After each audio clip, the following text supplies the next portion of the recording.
Chapter 1. Criminal System Bound. In the District Police Station of Tangwu County, a short-haired young man stood at the door, filled with anticipation. His name was Ye Chang'an, an orphan.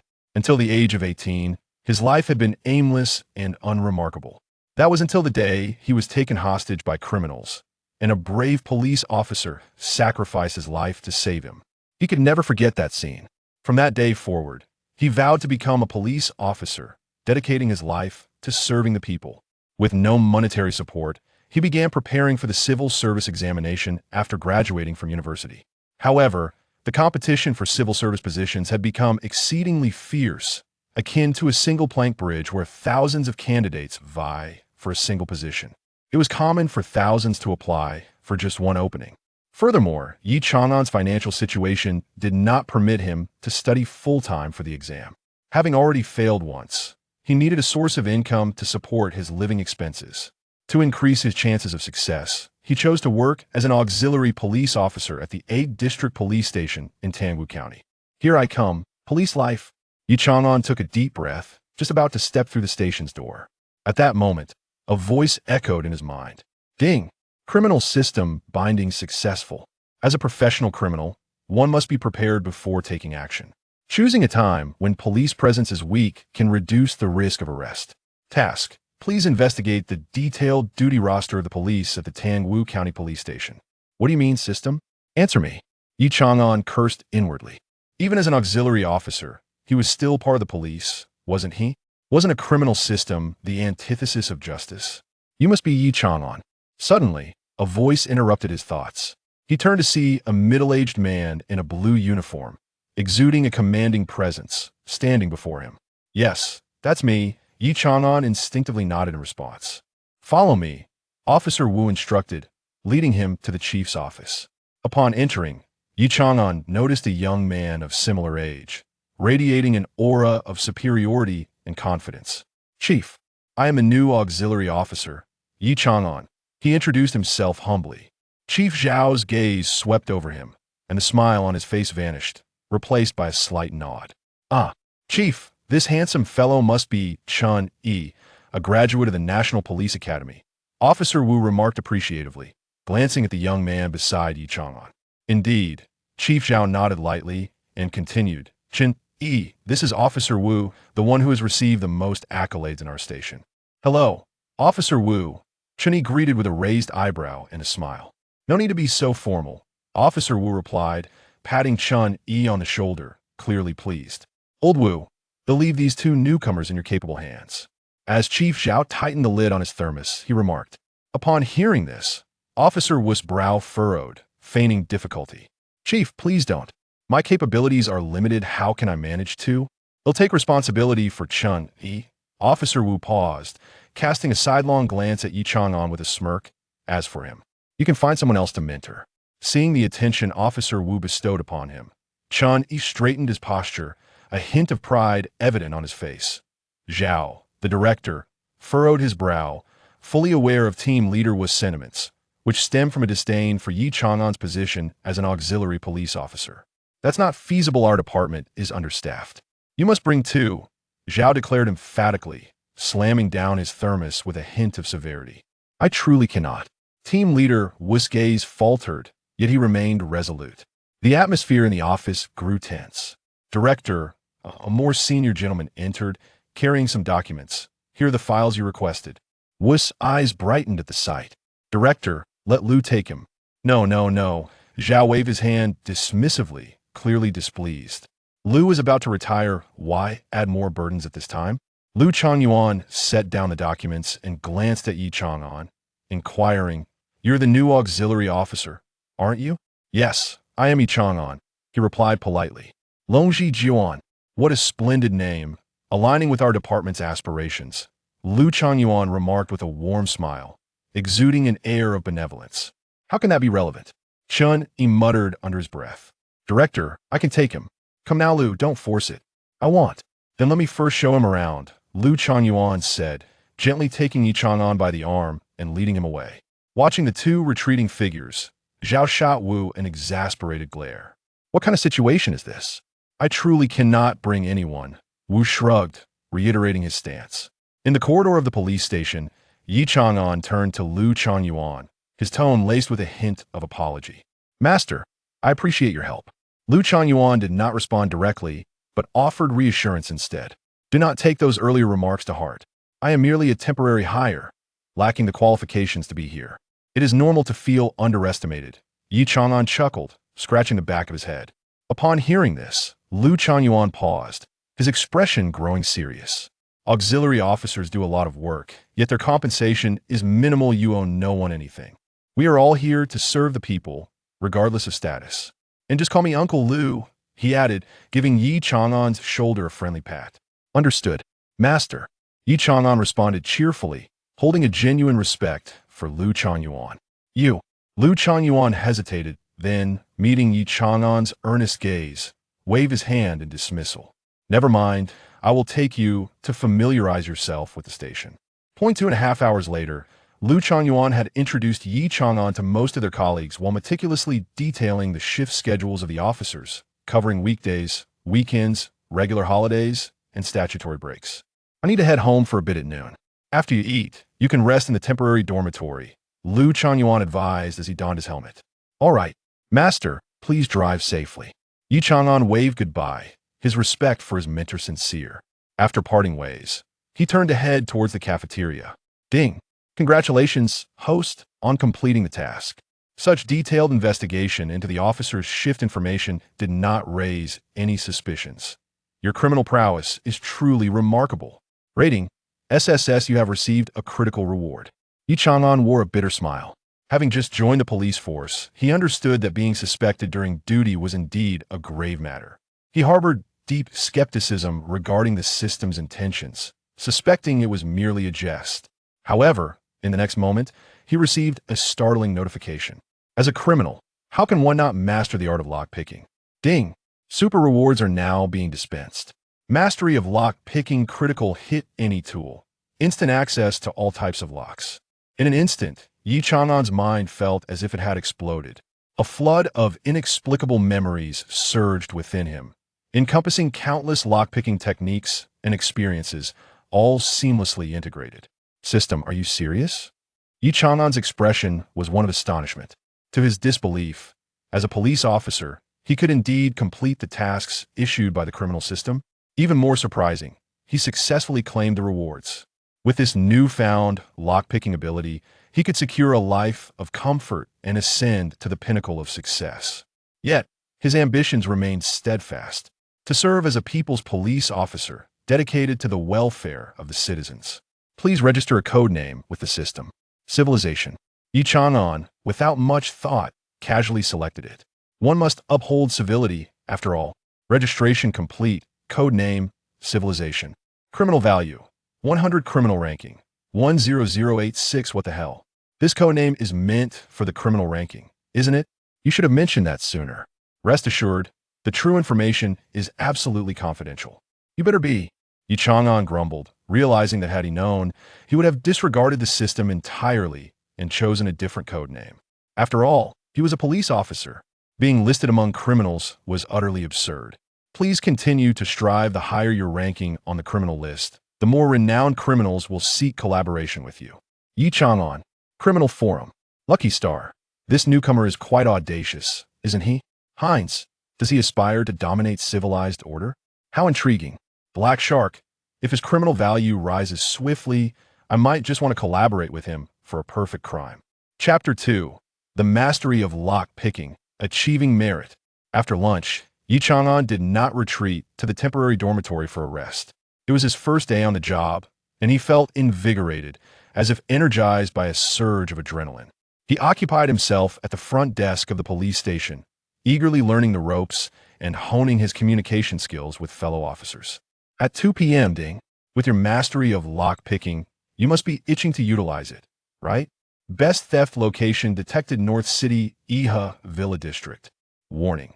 This location has stringent security measures. Due to the high-risk, low-reward nature, please conduct a background check on resident information and community conditions first. Otherwise, the theft may yield no results. Faced with the system's unexpected task, Ye Chang'an could only chuckle in disbelief. This system was truly a piece of artificial intelligence folly.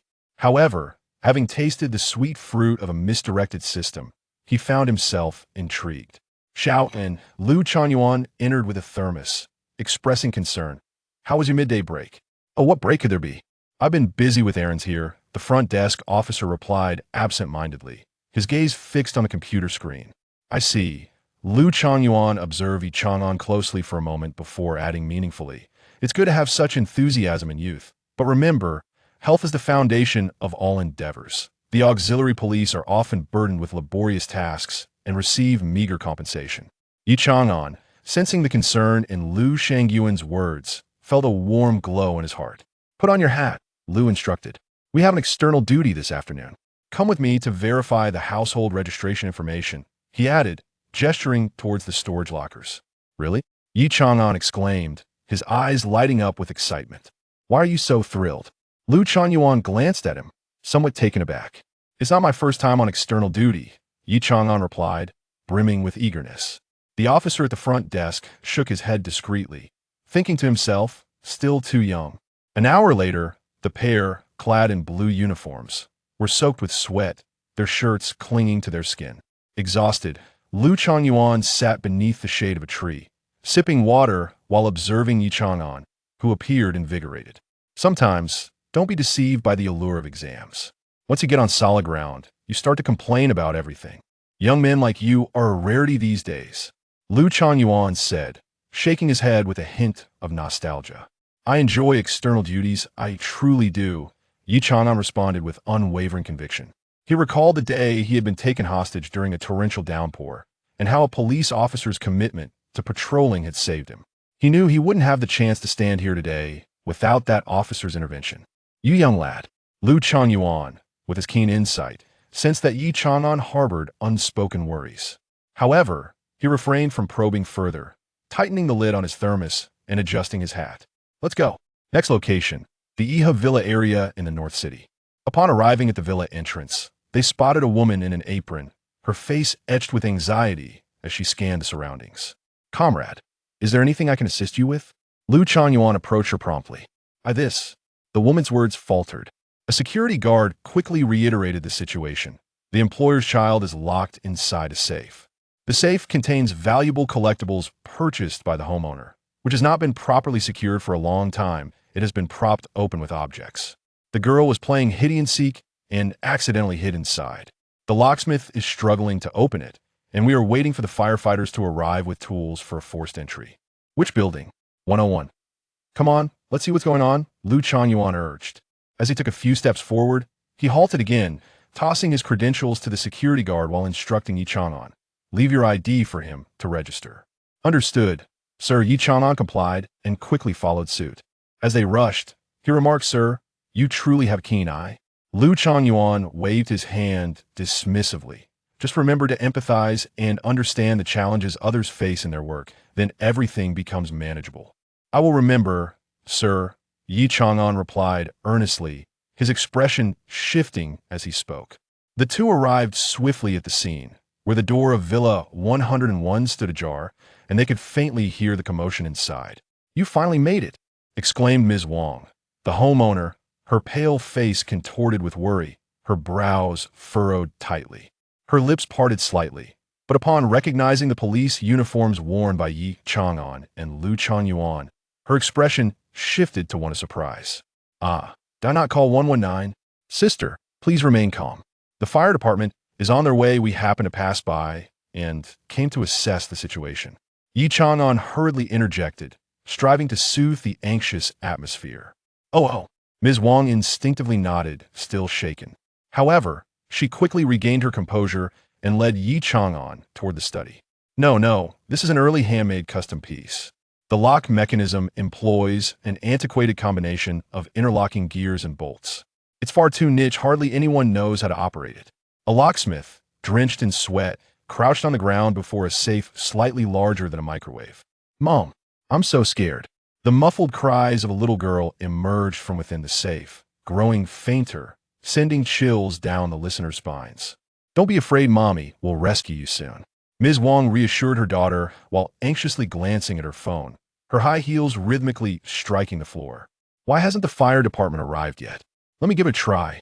Suddenly, an unexpected voice broke through the tension. Everyone present paused, instinctively turning to Ye Chang'an.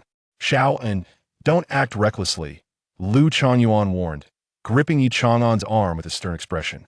"Master, trust me." Ye Chang'an offered no further explanation, but extended his hand toward the locksmith. "May I borrow your tools?" "You?" The locksmith scrutinized him, furrowing his brow.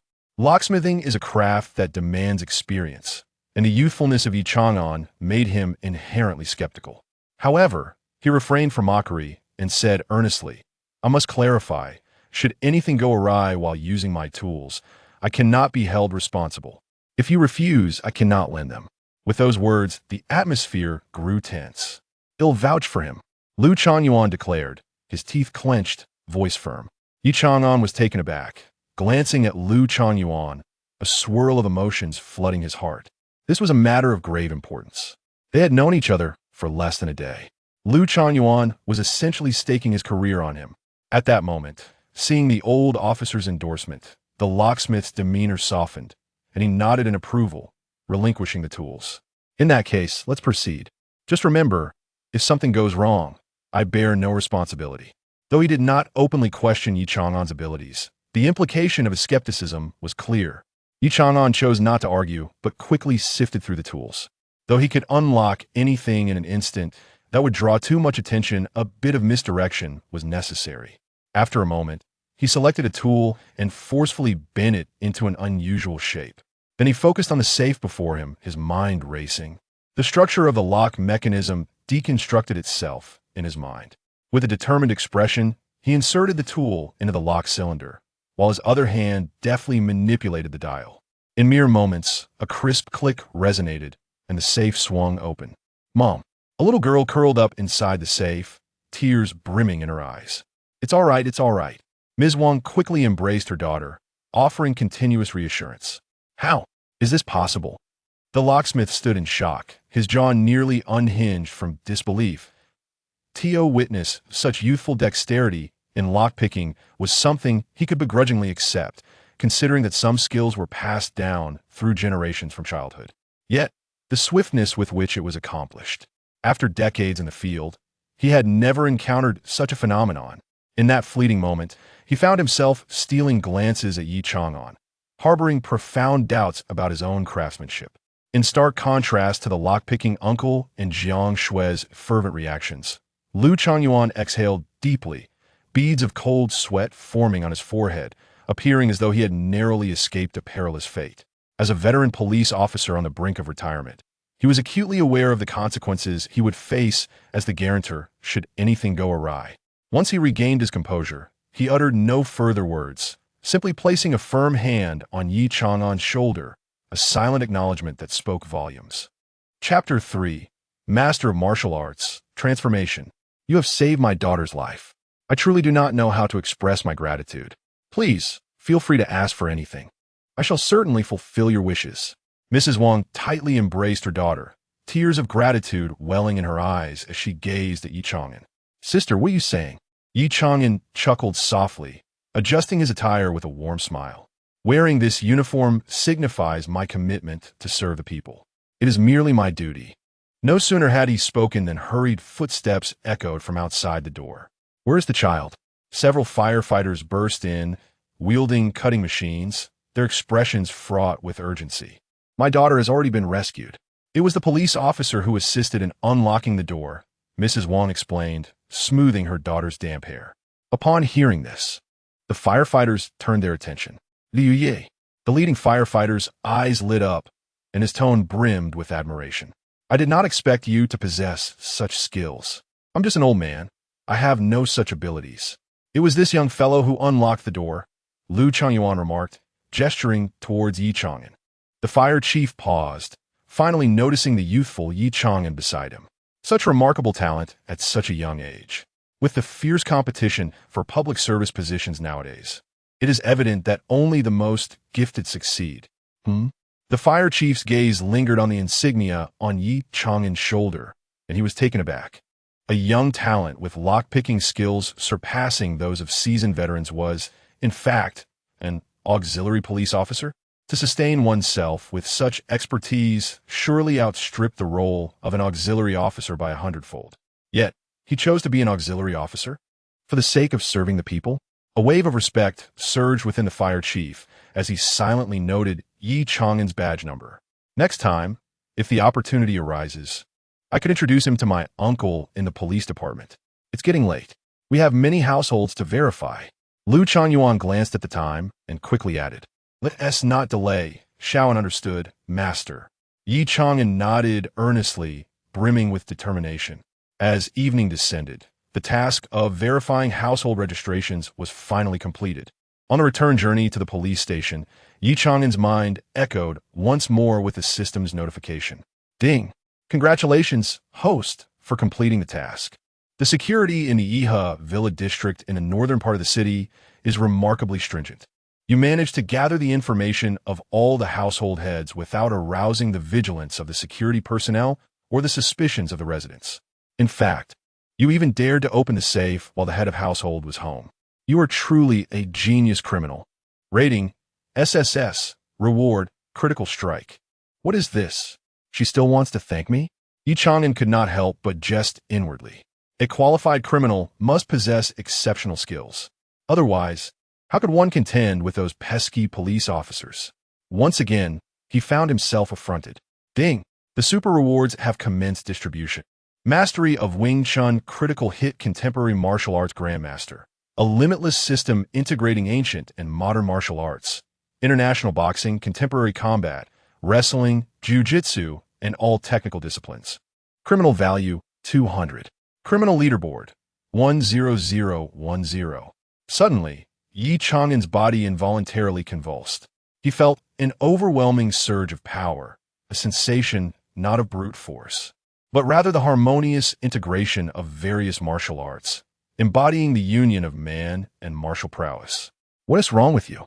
Lu Changyuan noticed Ye Chang'an's peculiar state and inquired with concern. It's probably just my first time on duty. I'm still getting used to it. Ye Chang'an casually fabricated an excuse to deflect the question. Lu Changyuan, upon hearing this, did not ponder further but remained curious. Pressing on, "You're hiding exceptional skills. I truly did not perceive it. Where did you learn?" "I picked it up at the orphanage when I was young, out of sheer boredom." Ye Chang'an had already prepared his response, delivering it with remarkable ease. Ahem, Lu Changyuan lightly coughed, surprised that the conversation had veered in this direction. Having already reviewed Ye Chang'an's background, he was aware of his past. Concerned that he might inadvertently touch upon sensitive matters, he opted not to pursue it further. "Master, I genuinely appreciate your willingness to vouch for me today. If something were to go awry, it might hinder your retirement." Ye Chang'an proactively shifted the topic, his tone sincere. "Saving lives comes first. I don this uniform to serve the public. I cannot forsake the welfare of the people just to preserve my status." Lu Changyuan's words paused as he extinguished his cigarette, pocketing the butt. He turned to Ye Chang'an, a smile breaking through the creases on his face. "SNT that, right?" "I concur." Ye Chang'an raised his left hand, then recalling something, lifted his other hand as well, affirming with both. The two exchanged light-hearted banter as they returned to the police station. Upon entering, they found Team Leader Wu and Chun Ichu facing off, engaged in a silent standoff. Law enforcement cannot be so impulsive. Have you remembered that? Team Leader Wu, one hand on his hip and the other twirling the car keys, appeared somewhat agitated. Chun Yi's arrogance and superiority made him a challenging recruit to mentor, especially knowing that Chun was merely gilding his resume before returning to the municipal police department. This knowledge restrained Wu from being as harsh as he might have been with other newcomers. "This isn't my fault. That person was too arrogant," Chun Yi retorted defiantly. His neck stiffened in protest. Wu's vision darkened momentarily. He was about to express his discontent when he caught sight of Lu Changyuan and Ye Chang'an, their gazes directed towards them. The reprimand that had been on the tip of his tongue was swallowed whole. He could only mutter under his breath, "Forget it. Just be more cautious next time." He was aware of Chun Yi's potential. Yet, if he could not effectively guide a recent police academy graduate, it would surely become a subject of ridicule. "Understood." Chun Yi replied dismissively, evidently oblivious to his own missteps, offering little hope for introspection. Team leader Wu bore witness, his frustration reaching a boiling point. However, at this moment, he could only console himself. Fortunately, he had passed the troublesome Ye Chang'an to Lu Ge. Otherwise, adding another inexperienced auxiliary officer would render this job utterly unmanageable. With this thought, his mood began to ease somewhat. Team leader Wu, someone has come to present a banner. A young police officer entered briskly, a cheerful smile gracing his face. Oh, they say there's no need for that. Wu shook his head, displaying a demeanor of annoyance. Yet, as he spoke, his hands were already engaged in adjusting his appearance. This was a perfect opportunity to establish a positive image of law enforcement in front of his apprentice. Chang'an, if Chun Yi held him in greater esteem and admiration, the days ahead would be much smoother. Tap, tap, tap. The sound of hurried footsteps echoed from the entrance. A figure entered, cradling a little girl and holding a banner, his face beaming with joy as he surveyed the room. Upon recognizing the newcomer, Wu's brow furrowed. That face was so unfamiliar. Despite having been on duty frequently of late, he could hardly recall a single detail. Ms. Wang scanned the room, her gaze settling on Lu Changyuan and Ye Chang'an. Officer Lu, Officer Yi, I cannot thank you enough for today. I truly do not know how to repay you. I hurriedly arranged for 2 banners to be made. Please do accept them. Chapter 4. 2 banners of honor. As the conversation unfolded, Ms. Wang approached Ye Chang'an and Lu Changyuan with 2 vibrant banners in hand, her steps brisk. The colleagues in the hall turned to gaze at her in astonishment, while the young officer who had just informed team leader Wu wore a look of embarrassment. It was hardly his fault. After all, whenever a banner was presented at the precinct recently, it was invariably directed towards team leader Wu. Upon witnessing another banner being brought forth, it was only natural for him to associate it with Wu. What luck this fellow had. On his very first outing with an experienced officer, he managed to earn a banner, while I was merely scolded. Chen observed Ye Chang'an's beaming expression and felt a flicker of discontent. It was indeed well-deserved. He was far too modest. Lu Changyuan's face creased with joy as he accepted the banner. Though the banner held no monetary value and did not contribute to any formal recognition. For a police officer like him who spent his entire career at the grassroots level, seeking neither promotion nor wealth, such a banner represented the highest form of affirmation. Thank you, sister, Ye Chang'an said as he accepted the banner with both hands, a surge of pride swelling within him. He then playfully pinched the little girl's cheek, finding solace in her lively smile. It was a relief to know she was safe. Well done. Zhao, the precinct chief, strode into the hall, his eyes fixed on the gleaming banners, approaching with purpose. Chief Zhao, the 2 greeted in unison. Indeed, Zhao replied with a slight nod before taking the banners from Ye Chang'an and Lu Changyuan, scrutinizing them closely. One banner, awarded to Lu Changyuan, read, "Dare to take responsibility. A good policeman of the people." The other, presented to Ye Chang'an, proclaimed, "Outstanding ability, a good policeman of the people. You are indeed the chief. I cannot thank you enough for these 2 police officers." Ms. Wang expressed her profound gratitude, eagerly recounting the entire sequence of events. From the child being trapped, the professional locksmiths rendered helpless, to the firefighters' delayed arrival. In that critical moment, Ye Chang'an, utilizing his skills, unlocked the door and rescued the child. Upon hearing this, the crowd instinctively turned their gaze towards Ye Chang'an, their expressions tinged with surprise. They had initially assumed this new auxiliary officer had merely been fortunate to accompany an experienced policeman, thus earning a banner on his very first day. Little did they realize that the primary credit belonged to Ye Chang'an himself. "Xiaoan, quite impressive. I hadn't realized you possessed such abilities," Zhao remarked, nodding appreciatively, a newfound respect evident in his demeanor.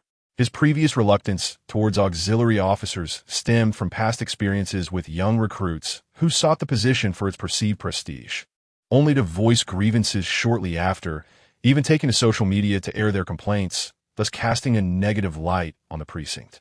With a smile, Zhao returned the banner to Ye Chang'an. "Hang this at your station and continue your excellent work." Gradually, his biases began to dissipate. Indeed, Ye Chang'an stood upright, solemnly receiving the banner. At that moment, The banner felt heavy in his hands. How could this be? Chang murmured in disbelief. Upon learning that Ye Chang'an had earned this banner through his own genuine abilities, he was instantly overwhelmed by a sense of inferiority. A sour expression surfaced on his face. After all, he was the one with formal training. Just wait for the time when incidents of fighting arise. Then I can truly showcase my talents. With this thought, Chun Yi grew increasingly eager for the call to action. Meanwhile, Ye Chang'an and Lu Changyuan had just seen off Ms. Wang. Xiao, you don't have to work the night shift today. After a busy day, go home and rest well, Lu Changyuan said while changing his clothes. Ye Chang'an was about to respond when he suddenly froze. Ding! As a master of martial arts, you are indeed a grandmaster. However, knowing both yourself and your adversary ensures victory in every battle. Seek opportunities to execute a police ambush.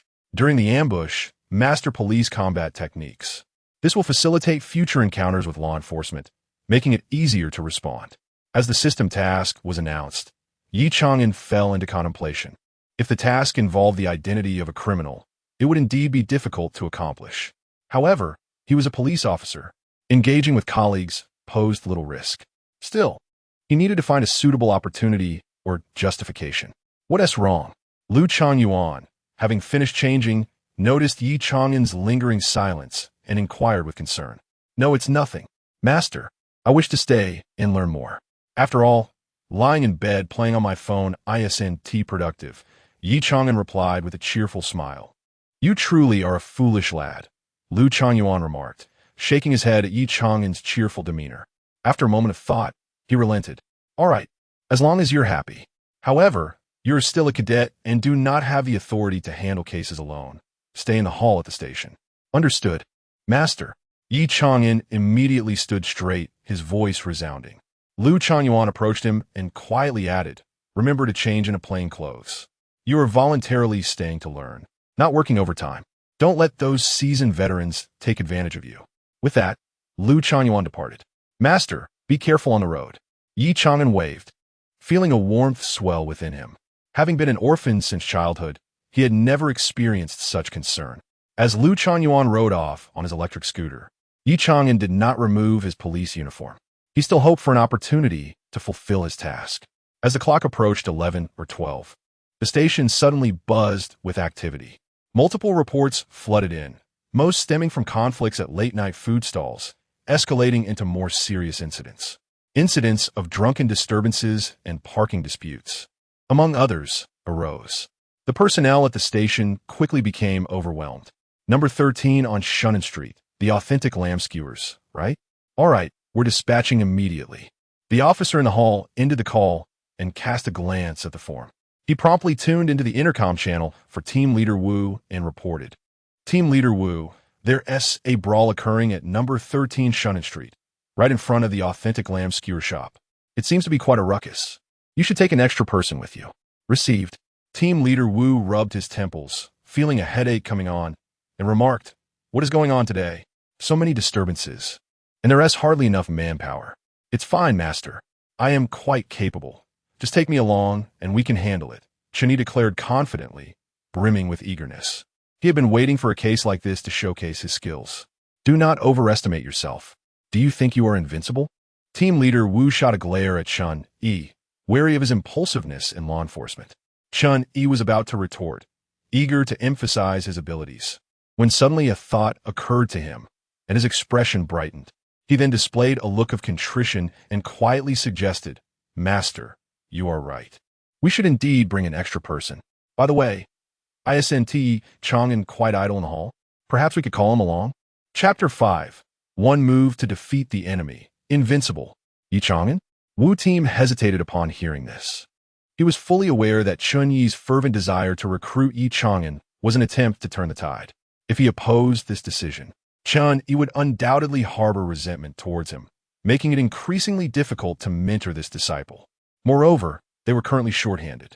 After a moment of contemplation, Wu team resolved not to hesitate any longer and pressed the intercom. We truly lack manpower on my end.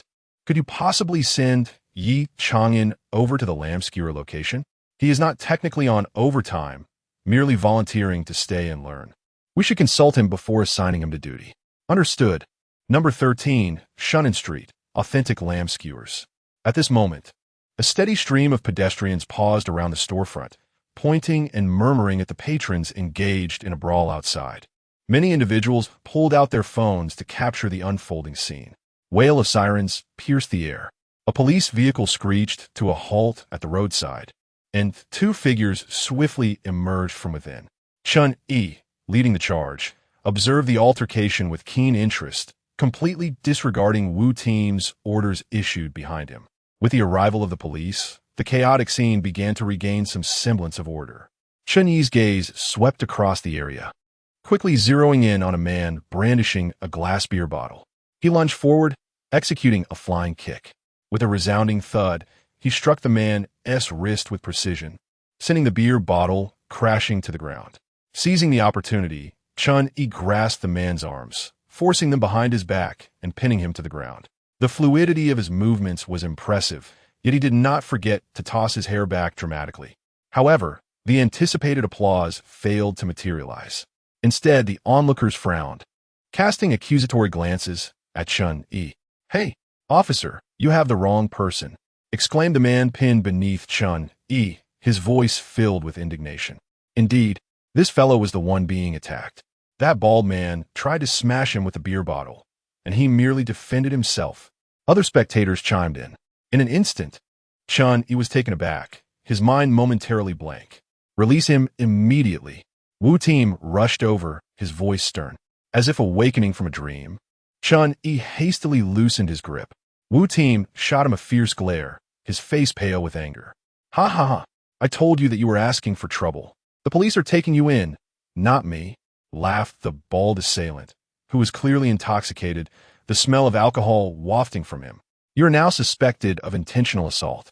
Come with me to the station," Wu Team declared, moving to cuff the bald man.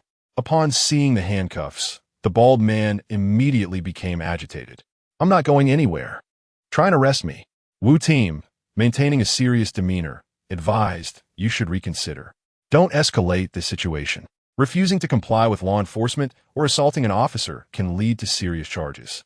Even a light sentence could mean years behind bars, adversely affecting both your future and that of your family." On ordinary days, those who were intoxicated and causing a ruckus would usually sober up upon hearing such words and begin to back down. However, Officer Wu did not anticipate that the bald man would not only remain unafraid but would, in fact, swat the handcuffs from his grasp with a single powerful slap. "I am innocent. Don't you dare intimidate me," the bald man grumbled, patting his belly and emitting a drunken belch.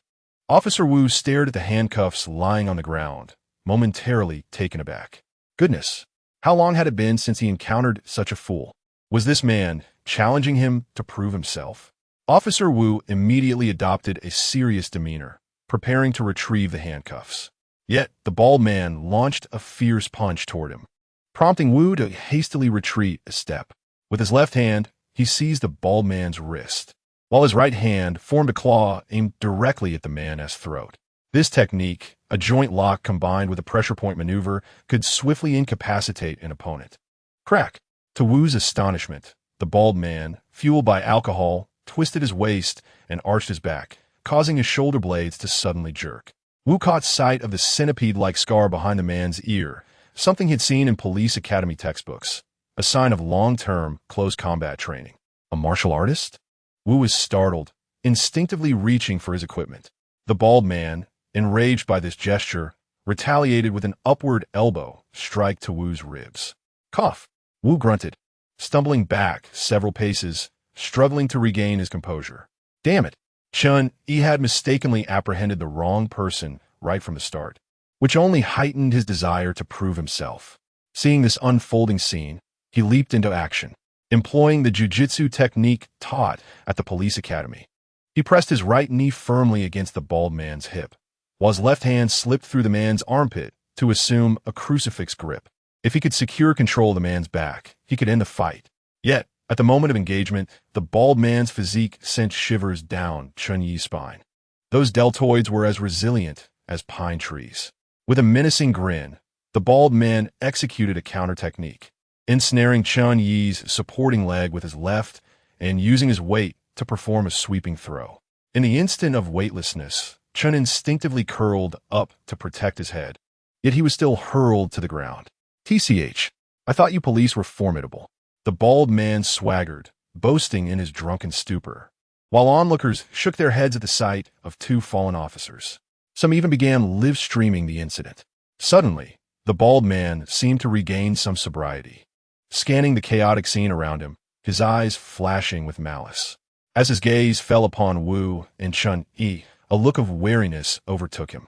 In the next moment, he produced a knife, his eyes locking onto a nearby bystander.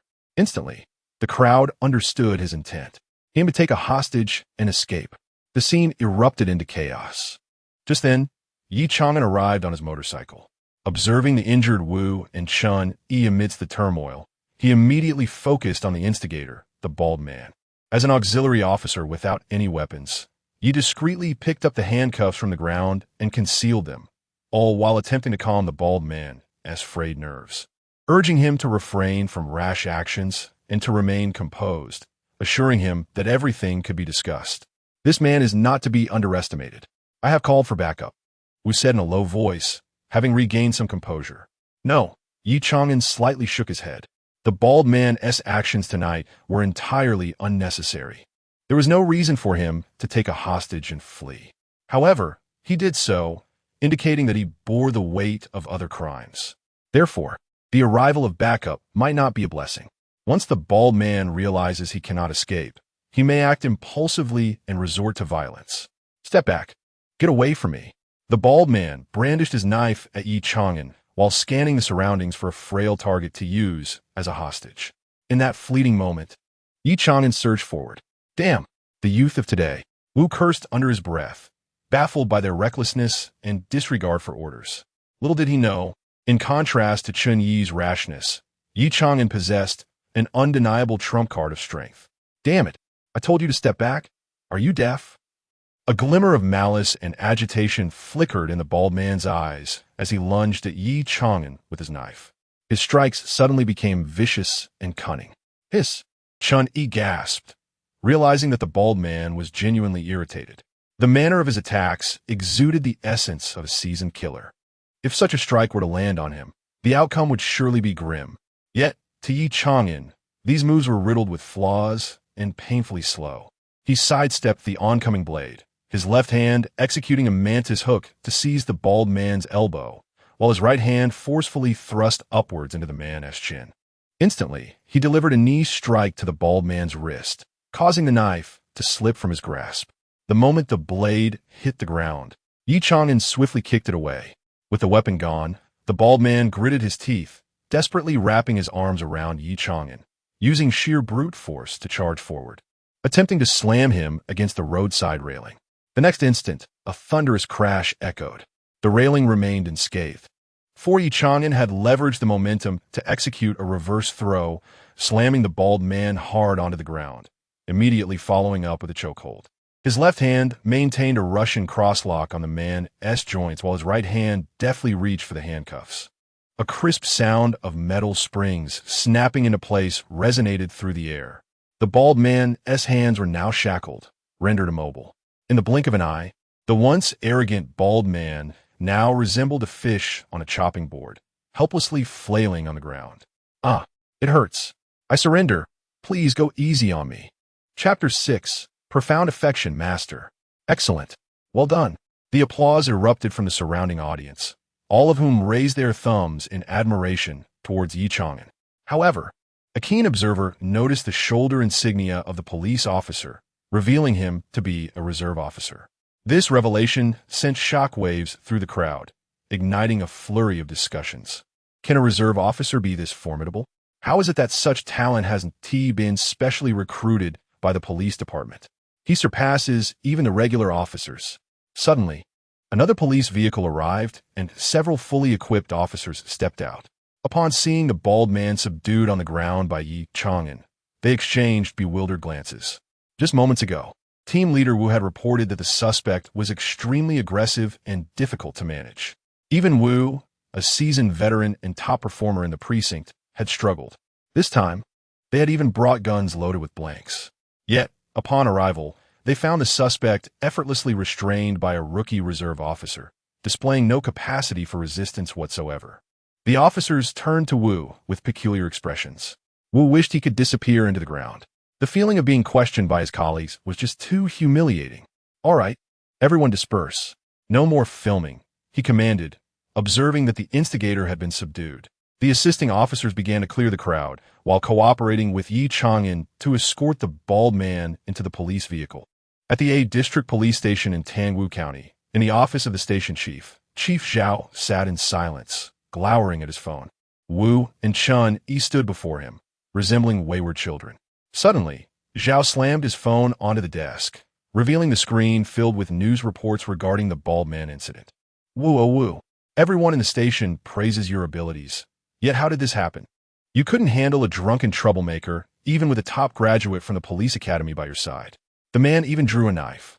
If it weren't for Ye Chang'an's timely intervention, you know exactly how dire the situation could have become." After a pause, Zhao turned his gaze towards Chun. Taking a deep breath, his tone softened slightly, tinged with a hint of exasperation. "Chun, in the future, you must heed commands during operations. You pinned a victim to the ground, and the victim's family inundated our station's phone lines. Complaints have even reached the city bureau's official website. But Chief, that man's skills." Chun began to defend himself, but Wu quickly nudged him with his elbow, cutting off his words. As a seasoned officer, Wu understood that no amount of explanation would alter the reality of their inadequacies. Acknowledgement of their shortcomings was imperative. "Chief, there's an urgent situation." At that moment, a police officer burst into the office, breathless and clutching a file. "What now?" Zhao furrowed his brow, his tone tinged with impatience. The lingering mess before him remained unresolved, leaving him feeling somewhat overwhelmed. Just moments ago, the technical team discovered that the bald drunkard they had apprehended was, in fact, a fugitive wanted for murder. He had once served as a renowned security chief at a nightclub, notorious for his ability to subdue any troublemaker, exhibiting remarkable skill. However, he had gone into hiding after killing a disruptive patron. The police officer spoke with both excitement and trepidation. "A murderer?" Zhao abruptly rose, his expression a complex tapestry of emotions. Clearly, this bald man was not an easy opponent, and it was not merely a case of team leader Wu's negligence in training. He then glanced at Wu and Chun, his ire dissipating significantly. Yet, upon further reflection, Zhao couldn't help but exclaim that Ye Chang'an is truly a remarkable talent. In the police station's lobby, it was now the early hours of the morning. Many officers on duty had returned to the precinct. Upon hearing about Ye Chang'an's exploits that night, they gathered around, indulging in gossip. Team leader Wu was taken down in one move. "How did you manage to defeat him?" "Indeed, I heard that guy pulled out a knife, and you weren't scared at all?" "Truly, a young calf knows no fear of tigers. Moreover, I just heard from the technical team that he is a murderer." "Wow, that's South really close." Every seasoned officer present felt a deep-seated admiration for Ye Chang'an. After all, there's a widely known saying among auxiliary police, being an auxiliary officer, what is life worth? Suddenly, the previously lively lobby fell into an abrupt silence. All the officers busied themselves, feigning a sense of urgency. Ye Chang'an, puzzled, eventually noticed the frantic gestures of his colleagues, prompting him to turn towards the entrance of the station. There, he saw Lu Changyuan striding towards him with purpose. "Master, why are you here so late?" Ye Chang'an's words trailed off as he drew closer, noticing the deeply troubled expression on his mentor's face. "You dare to risk your life?" Lu Changyuan nearly shouted, standing before Ye Chang'an. Just before his shift ended, he had instructed Ye Chang'an to remove his uniform and help out in the lobby, advising him against going on duty. However, upon returning home and preparing for bed, he was shocked to see the news showing Ye Chang'an grappling with a knife-wielding bald man. In that moment, his heart raced with fear. To make matters worse, upon arriving at the station, he learned that the man was a murderer. He felt an overwhelming sense of dread for Ye Chang'an. At this moment, sensing Lu Changyuan's concern, Ye Chang'an quickly abandoned his earlier jovial demeanor. Like a child caught in wrongdoing, he lowered his head and said, "Master, I was wrong. Don't call me master. You never listened to me anyway." Lu Changyuan trembled with anger. His face flushed. From now on, I won't care about you. Find someone else to guide you." With that, Lu Changyuan stormed off, leaving the others in a state of perplexity. Ye Chang'an stood still, harboring no resentment in his heart. Lu Changyuan, on the brink of retirement, had come rushing from his home in the dead of night.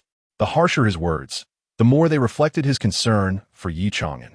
In the office of the director, Zhao, who was engaged in a discussion with team leader Wu, abruptly fell silent, his gaze directed towards the door. There stood Lu Changyuan, embodying the essence of righteous indignation. Lu scanned the room and, upon spotting team leader Wu, glared at him fiercely. Wu, feeling the weight of his gaze, lowered his head in shame. If anything were to happen to Ye Chang'an tonight, he would find it impossible to face Lu Changyuan again within the precinct. "Let us leave it at this for now," Zhao said, sensing the escalating tension. He gestured for Wu to escort Chenyi away. Subsequently, he rose and closed the office door, creating a private space with Lu Changyuan before finally speaking. "Old Lu, temper your anger. Zhao is a significant contributor to our department this time. He is your protege, and you deserve some credit as well." No sooner had he finished speaking than a resounding bang echoed through the room. Lu Changyuan's palm struck the desk with force, causing an unsteady cup to topple and spill water across the surface. The sudden commotion startled Zhao. "Old Lu, what are you doing?" Zhao furrowed his brow, questioning in a hushed tone.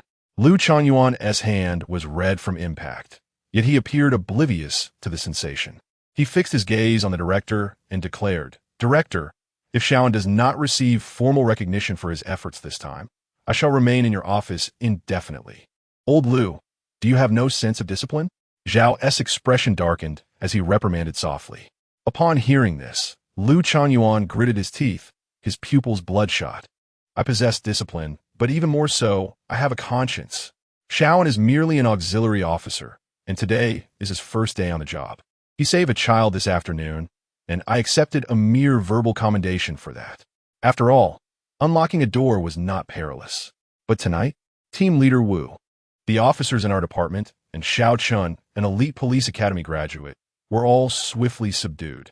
That situation was incredibly dangerous. Xiao, an auxiliary officer, could have chosen to stand aside, yet he still intervened. Chapter 7, Mastery of National Laws. Lu Changyuan's words instantly rendered Zhao speechless. After a prolonged silence, Zhao finally spoke. "Old Lu, it's quite late. Can your body withstand this? You should head back. I will do my utmost to handle the matter regarding your merit." Zhao spoke with a conciliatory tone. However, Lu Changyuan appeared as stubborn as a mule, utterly disregarding his words. He plopped down on the sofa, his face etched with dissatisfaction, declaring, "I said I would risk everything to apprehend the culprit. If they bully someone merely because he's an auxiliary officer and deny him any formal recognition, then I shall not leave this office. I will remain here until the next director takes office and demand an explanation." Witnessing Lu Changyuan's earnestness, the director felt a surge of frustration. All right. I'm terrified of you. You all are the masters, and I'm merely the apprentice. I shall head to the bureau now. Is that satisfactory?" Zhao waved his hand dismissively, swiftly gathered his belongings, and strode towards the exit. As soon as the director departed, Lu Changyuan leaped up from the sofa. Observing the water mess strewn across the table, he hurriedly began to clean up. In the hall of the police station, the commotion from the director's office caught everyone's attention, and they glanced in that direction. "What are you staring at?" Zhao suddenly descended, startling everyone into returning to their posts. "Director," Ye Chang'an quickly approached. "My mentor, he's fine." Zhao waved his hand, then draped an arm around Ye Chang'an's shoulder, leading him outside. The auxiliary officer had grown increasingly appealing in Zhao's eyes. Even without Lu Changyuan's uproar, he would still strive to secure some recognition for Ye Chang'an. "Xiaoan, your skills are quite remarkable. I have a task for you. I've arranged for a few individuals to learn some moves from you. Please guide them." Ever since discovering that the bald man was a murderer, Zhao understood that the officers at the station had been neglecting their training. However, with the uproar online suggesting that some officers were merely coasting, he felt compelled to provide the public with an assurance. While Ye Chang'an and the other officers practiced, he planned to have someone take photos and write an article to demonstrate that the station regularly organized training sessions. Yes, I promise to accomplish the task. Ye Chang'an replied with vigor. Do well. Zhao nodded with a smile, then drove away from the station. Before long, the other colleagues assigned to him found Ye Chang'an. Xiao, and the director asked us to learn a few moves from you. Please don't hold back, they teased. Sensing the light-hearted atmosphere, Ye Chang'an secretly breathed a sigh of relief. Not only was he new, but he was also an auxiliary officer.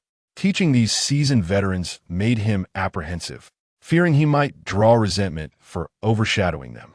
However, it was evident now that his ability to subdue the bald man had earned him genuine respect from everyone. No problem. Ye Chang'an replied with a bright smile, surveying the group around him. Who will step forward first? A police officer in his early 30s took a decisive step ahead. Though he lacked bulging muscles, his physique exuded solidity. He assumed a standard defensive posture taught at the police academy. Suddenly, he lunged forward, executing a precise technique known as the cut and throw, with his right hand locking the wrist and his left hand gripping the leg. A flawless demonstration of the third move from the 16 police apprehension techniques. Such maneuvers are highly effective against ordinary individuals or those with a modest background in combat. However, Ye Chang'an had already mastered an array of martial arts, achieving the level of a martial arts grandmaster. Each action revealed numerous openings before him. As Ye Chang'an sidestepped the officer's grasp, he deftly supported the officer's elbow with his left hand, while his right hand swiftly seized the belt, spinning around. Before the officer could react, he was propelled away, stumbling for balance. The cut and throw technique emphasizes the unity of the waist and the horse stance. Ye Chang'an gently guided the officer's elbow, demonstrating that a forward shift in weight could lead to an unexpected counter if the assailant attempted to retreat. He continued to illustrate and explain further. Half an hour passed. Several police colleagues had engaged in sparring with Ye Chang'an. Now this is true skill. You are even more formidable than my former instructor. Surely, you must have trained in martial arts since childhood? They exclaimed, their eyes brimming with admiration and astonishment. I was never particularly studious. I merely enjoyed play. Ye Chang'an modestly replied, attributing his prowess to practice rather than formal training. After some further exchanges, his colleagues departed for the day. Ye Chang'an chose to remain at the station, unable to resist glancing towards the chief's office. Although he was uncertain of what his mentor was doing there, he could surmise that efforts were being made on his behalf. Ah, I suppose I shall stay in the dormitory here tonight, he murmured, resolving to linger. Suddenly, a familiar notification echoed in his mind. Ding! Congratulations, host, for completing the task. You not only infiltrated the police station unarmed, but also managed to take down 5 officers, fully exploiting their combat technique vulnerabilities and exited without arrest. You are truly a natural-born rogue. Rating, SSS. Reward, critical hit. Ye Chang'an posit. Realizing that he had unwittingly fulfilled the system's task to assault an officer. As a professional criminal, one must grasp the law, seek opportunities and wealth within it. Ding. Super rewards are being distributed. Mastery of criminal law, critical hit mastery of legal codes across all nations. Criminal points, 400. Criminal leaderboard, 10,000. In an instant, Ye Chang'an felt as if he had consumed a memory-enhancing substance. An overwhelming surge of legal knowledge flooded his mind, transforming the previously dull text into vibrant and dynamic understanding. Every legal provision can be instantaneously recalled from the recesses of his mind. He seems to have transformed into a walking legal dictionary. Suddenly, Ye Chang'an regained his composure and stroked his chin. If I were to participate in the bar exam, what a remarkable prospect that would be. With this thought, a faint smile graced his lips. For him, this undoubtedly represented yet another avenue of opportunity. However, this notion lingered only briefly in his mind before dissipating. The aspirations he once established remained steadfast and unwavering. To become a police officer and serve the people. Ding! A new task has been issued. To ascend to the status of an international criminal, one must possess a certain level of notoriety. First, one must garner the attention of law enforcement. Please take action promptly, host. Thus, enhance your reputation. Chapter 8. Awarding the third-class merit, bestowing honors. Shall I take action? Ye Chang'an furrowed his brow, silently contemplating. Even though he currently held the position of an auxiliary police officer, he could not conceive of any legitimate means to commit an offense. Going undercover? Impossible. As an auxiliary officer, such a task would never fall to him. How could one accomplish such a mission? For the moment, he found himself at an impasse. However, he did not dwell on it excessively. He believed that where there is a will, there is a way, and a solution would eventually present itself. The following day, in the early morning at the Tangwu County Public Security Bureau, Director Zhao arrived early, intent on securing a favorable outcome for Ye Chang'an in the upcoming meeting. He meticulously reviewed the materials he had gathered about Ye Chang'an overnight. In this meeting, he was prepared to engage in a battle of wits to secure a personal third-class merit for Ye Chang'an. Soon, the meeting convened to discuss the apprehension of the murderer. Initially, there were commendations for the A District Police Station. However, the discussion swiftly shifted to how to allocate credit for Ye Chang'an's contributions. Since the incident occurred in a district, it was only fitting that Director Zhao of the A District Police Station speak first. Remembering Ye Chang'an's diligent efforts and Liu Changyuan's heartfelt remarks, Director Zhao paused for a moment before stating, "The contributions of Comrade Ye Chang'an are recognized by everyone in our department. I propose that we award him a personal third-class merit." "No way." The director of the B District immediately voiced his opposition. After all, Ye Chang'an is still just an auxiliary officer. If we attribute the capture of the murderer solely to him, what will the public think? They will surely criticize us, the regular officers, for being ineffective. Indeed, we must consider the public perception. The director of the C District chimed in. "I suggest we divide the credit among all the officers at the A District Police Station and publicly declare that the A District has been investigating this murderer all along. In the end, 2 regular officers collaborated with that auxiliary officer to bring him to justice." As soon as he finished speaking, the director of the D District nodded in agreement and added, "Yes, this matter has stirred quite a commotion online, with many claiming that our regular officers are less capable than an auxiliary officer. If we grant that auxiliary officer a personal third-class merit, it would only validate that assertion. We must make do with the auxiliary officer's sacrifice." The room was abuzz with discussion. However, the prevailing sentiment leaned towards categorizing the merit as collective rather than individual. Taking a deep breath, Director Zhao continued, "This young comrade possesses exceptional lock-picking skills. The locksmiths in the market cannot compare to his expertise. He could easily earn several times the income of an auxiliary officer if he were to set up his own shop with such talent. Yet, this young comrade chooses to serve as an auxiliary officer, demonstrating his genuine desire to serve the people." At this proclamation, the attendees exchanged glances, surprised to learn of Ye Chang'an's remarkable abilities. Nevertheless, despite this revelation, the majority of the directors present remained steadfast in their opinions. The proposal to attribute the merits to the collective rather than the individual arose from the fact that Ye Chang'an is merely an auxiliary police officer. Faced with this situation, Zhao furrowed his brow, then gravely remarked, "Do you all remember Comrade Wang Long, who sacrificed himself in the line of duty a few years ago?" "Of course," came the response. That year, the province held a special memorial for Comrade Wang Long. "But Director, how can Ye Chang'an be compared to Comrade Wang Long?" "Comrade Wang Long suffered multiple stab wounds in a sacrifice, while Ye Chang'an, despite confronting the assailants, emerged unscathed." The station heads began to voice their opinions, each contributing to the discussion. Observing the desired effect taking place, Zhao suddenly shifted his tone. "I believe there has been a misunderstanding of my intent. What I meant to convey is that the individual saved by Comrade Wang Long during his sacrifice is Ye Chang'an." As soon as he finished speaking, a wave of astonishment swept through the crowd. Even the director's eyes flickered with surprise. Such a detail had escaped his notice. He had not realized that Ye Chang'an bore this significant identity. Today, Ye Chang'an, a young comrade, upholds the legacy of Comrade Wang Long, continuing to charge forward on the front lines without fear of sacrifice. How do we allow him to feel disheartened? To deny Ye Chang'an's contributions would be tantamount to denying the merits of Comrade Wang Long. Once this statement was made, the other station heads fell silent, their opposition quelled. Zhao had successfully defined the value of this matter to this extent. Any further dissent would be indefensible. As the silence lingered, The director finally spoke. I propose we award Comrade Ye Chang'an a third-class merit. I agree. I concur. With all the other station heads expressing their agreement.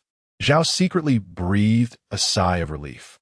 Now, he could return to Lu Changyuan and Ye Chang'an with a satisfactory explanation. At the Ye District Police Station of Tangwu County. As Zhao returned, the officers who had not been dispatched eagerly awaited his arrival, curious to learn what news the station head would bring back from the County Police Bureau. Gather around. Zhao called out with authority. At his command, the officers quickly assembled. Ye Chang'an, who had been engaged in other tasks, immediately set aside his work and hurried over. Comrade Ye Chang'an has subdued the unruly assailants, ensuring the safety of the populace. Simultaneously, he apprehended a murderer and resolved a long-standing case. As per the organization's decision, we shall award Comrade Ye Chang'an a third-class merit, along with a medal and a cash reward of 10,000 yuan.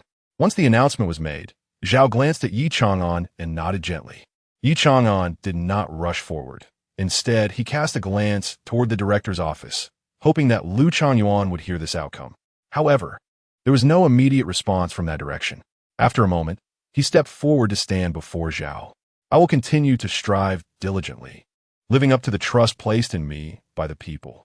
Ye Chang'an meticulously arranged his appearance and solemnly accepted the third-class merit medal. As for the monetary reward, it would be disbursed alongside his salary. In the next moment, thunderous applause erupted. Zhao Suo cast a fleeting glance toward his office, only to discover that Lu Changyuan was absent, prompting him to inwardly grumble about the man's seemingly unyielding heart. Shortly thereafter, he uttered another remark and proceeded towards his office.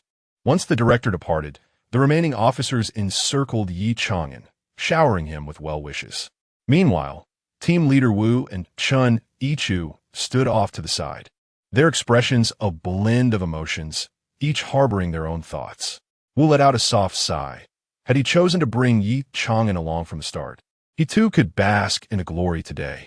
He could hardly have anticipated that a mere auxiliary officer, having just arrived less than a day ago, would earn such a commendation. Chun Yichu, on the other hand, was filled with envy. Had his skills been a touch more refined, that third-class merit could have rightfully been his. After a moment, Wu regained his composure and glanced at Chun Yichu, noticing his despondent demeanor. He gently pulled him aside and reassured him, "Do not lose heart. Uplift your spirits. Although you graduated from the police academy, it is normal not to possess exceptional physical skills when dealing with firearms in investigations. Moreover, your studies revolved around criminal investigation, case analysis, and criminology. When the opportunity arises, I will take you along to interrogate suspects, allowing you to fully showcase your strengths. I believe you undoubtedly excel in this area compared to Ye Chang'an." With Wu's comforting words, Chun Yichu found renewed determination, a glimmer of confidence returning to his face. "Master, you are right. When it comes to adapting to cases, I am certainly no less capable than Ye Chang'an." Chapter 9. Born Criminal Me? In the office of the chief, Zhao entered only to find Lu Changyuan asleep on the sofa, deeply immersed in slumber. It appeared he had intended to wait through the night for the results. Zhao couldn't help but feel a pang of sympathy.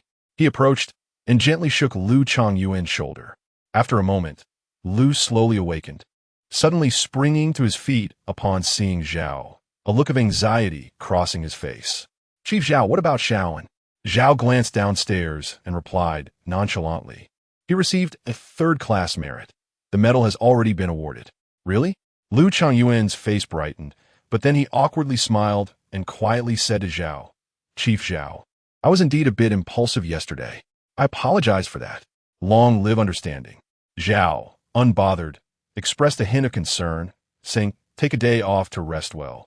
When you return to work tomorrow, continue to look after Ye Chang'an."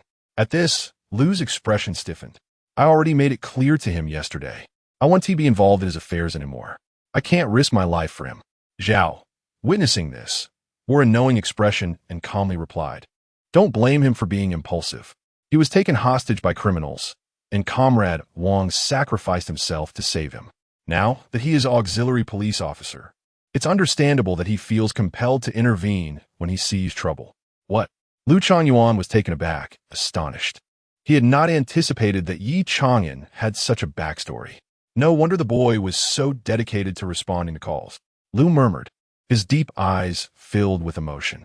He had initially thought Ye Chang'an was merely seeking attention and did not value his life.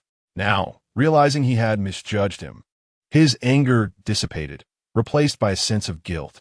Will you still take him with you? If not, I can find someone else, Zhao inquired. Noticing the change in Lu's demeanor. I will. Who dares to compete with me? I'll be furious. Lu instinctively retorted, then quickly walked downstairs, behaving like a childish elder. Watching Lu's retreating figure, Zhao couldn't help but chuckle. In the police station's hall, Lu Changyuan hurried downstairs, searching high and low, yet failing to find Ye Chang'an. A wave of solitude washed over him. Suddenly, a familiar voice called from behind, Master, good morning. Startled, Lu turned to see Ye Chang'an cautiously greeting him, resembling a child who had committed a misdeed. Lu felt a surge of guilt. Had he indeed been too harsh on Ye Chang'an last night? Observing the hopeful look in Ye Chang'an's eyes, he paused, then spoke, I'm taking a rest today. I'll take you out on duty tomorrow. In traditional Chinese culture, it is often difficult for elders to express apologies to their juniors. Ultimately, they can only convey their sentiments in a subtle manner. All right, Ye Chang'an naturally understood the unspoken implications and nodded with delight. The two shared a tacit understanding, refraining from revisiting the harsh words exchanged the previous night. It is truly difficult to see through you possessing such remarkable skills. I learned them in the orphanage during my childhood, where there were quite a few talented individuals. Indeed, there were many. The master and disciple engaged in a lively exchange, reminiscent of a comedic dialogue. Unbeknownst to them, they had effortlessly restored their previous camaraderie. After a brief moment, they arrived at the parking lot outside the police station. Lu Changyuan donned his helmet and scrutinized Ye Chang'an with renewed interest. He was now aware of Ye Chang'an's aspirations and felt a genuine desire to assist this young man. To the best of his ability, he hoped to help Ye Chang'an become a formal police officer, adorned with a national emblem, in the near future. Rest well today. Tomorrow, our work will intensify, Lu Changyuan advised earnestly. Intensify? Ye Chang'an was somewhat taken aback by the sudden admonition. Only through a deep understanding can you excel in the written examinations and interviews that lie ahead. Therefore, I will involve you more in various cases. Moreover, if you can achieve some merit, you might even secure your position directly. With that, Lu Changyuan mounted his bike and departed from the police station. Be safe, master. Ye Chang'an waved goodbye to Lu Changyuan. He stood rooted in place, murmuring to himself, engaging with cases, securing a position. It seems I shall soon become a genuine people's police officer. With this thought, he felt invigorated, harboring a strong premonition that the day was drawing near. Shaolin, come quickly. Suddenly, an excited voice interrupted Ye Chang'an's musings. A clerk from the police station hurried to the entrance, beckoning him eagerly. What's going on? Ye Chang'an asked. Curiosity piqued as he approached. The clerk led him to a computer and excitedly opened a web page. What greeted his eyes was a prominent emblem of the nation, accompanied by the bold words, Zhou City Public Security Bureau. Further down, there was a newly published article titled, In order to safeguard the lives of the people, auxiliary police will also act without hesitation. The article naturally detailed the commendable deeds of Ye Chang'an. You've truly brought honor to our station. It's even on the City Police Bureau's official website. Who recruited this Shaolin brother? I adore them. The colleagues buzzed with excitement. Did you see? The police station in Area A of Tangwu County has been specifically praised by the city's Public Security Bureau. Now, when I encounter others from different stations, I can hold my head high. Their expressions towards Ye Chang'an brimmed with pride. At that moment, however, Ye Chang'an stood frozen before the computer, appearing dazed. The others assumed he was simply overwhelmed with excitement and didn't think much of it. Little did they know, Ye Chang'an's demeanor was due to a voice suddenly echoing in his mind. Ding. Congratulations, host, on completing the task. Without any equipment or accomplices, your information has made its debut on the official website of the Municipal Public Security Bureau, garnering significant attention from the police. You are truly a born criminal. Rating, SSS. You have received a critical reward. Is this even possible? Ye Chang'an felt an overwhelming sense of joy within. It appears that by sheer happenstance, The task has been accomplished. Remarkably, this erroneous system possesses an entirely different perspective. To become a globally renowned criminal syndicate, one must possess the ability to scout for allies. Otherwise, an unreliable companion could render the entire team vulnerable. Ding! The super rewards are now being distributed, uncovering the ability of accomplices' critical hit ability to perceive the capability values of allies. Criminal value 1000. Crime leaderboard 9888. Chapter 10. Provoking the police? A dilemma. The ability to identify criminal accomplices? But I'm a police officer, am I not? Wait, this might not be a bad thing after all. Ye Chang'an's eyes gleamed with a sudden joy. Identifying accomplices? What accomplices? They are merely his accolades. To be able to see the ability scores of these accomplices? Splendid. This means he can not only uncover criminals, but also ascertain the number of cases they are burdened with, correct? This is not merely assessing ability scores. It is akin to reviewing achievements. First-class merit, second-class merit, third-class merit. This is wonderful. He had just been yearning for a swift promotion. Now, I must advance. No, I'm in progress. Ding. A new task has been issued. Aspire to become the leader of an international crime syndicate. Exceptional courage and audacious confidence are indispensable. Please complete an act of provocation against the police as soon as possible. The act must involve no fewer than 10 police personnel. Listening to the system's latest announcement, Ye Chang'an's smile gradually faded. If the system had not specified a number, he could have simply teased a colleague in jest. Yet, the system demanded a minimum participation of 10 individuals. Even as a police officer, such a jest would be inappropriate. This is it. He has truly hit a roadblock. Ye Chang'an pondered extensively, yet no suitable plan emerged. Ultimately, he could only rely on the hope that he might fortuitously complete this task. Meanwhile, in the precinct's hall, his colleagues observed Ye Chang'an's fluctuating emotions, exchanging puzzled glances. "Xiao, are you all right?" One colleague gently patted Ye Chang'an's back, inquiring softly. I'm fine." Ye Chang'an snapped back to reality, shaking his head lightly. However, just as he regained his composure, he was taken aback once more. He noticed that the colleagues surrounding him each bore a small white dot above their heads. White? Ye Chang'an mused inwardly, beginning to comprehend. The white must signify individuals who have never engaged in any illegal activities. This brought him a sense of relief. Thankfully, his colleagues appeared to be quite clean. Just then, a recently arrived colleague settled at a nearby computer desk. Noticing the gathering around the screen, he scooted his chair closer. "What is happening? It seems lively." Xiaofan has just accessed the official website of the Public Security Bureau. "Oh, really? Congratulations. Just luck, nothing more." Ye Chang'an responded humbly. However, when he shifted his gaze to this colleague, his pupils constricted slightly.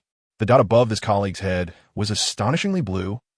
Soon, he regained his composure, exchanged a few pleasantries with the others, and hurriedly exited the hall.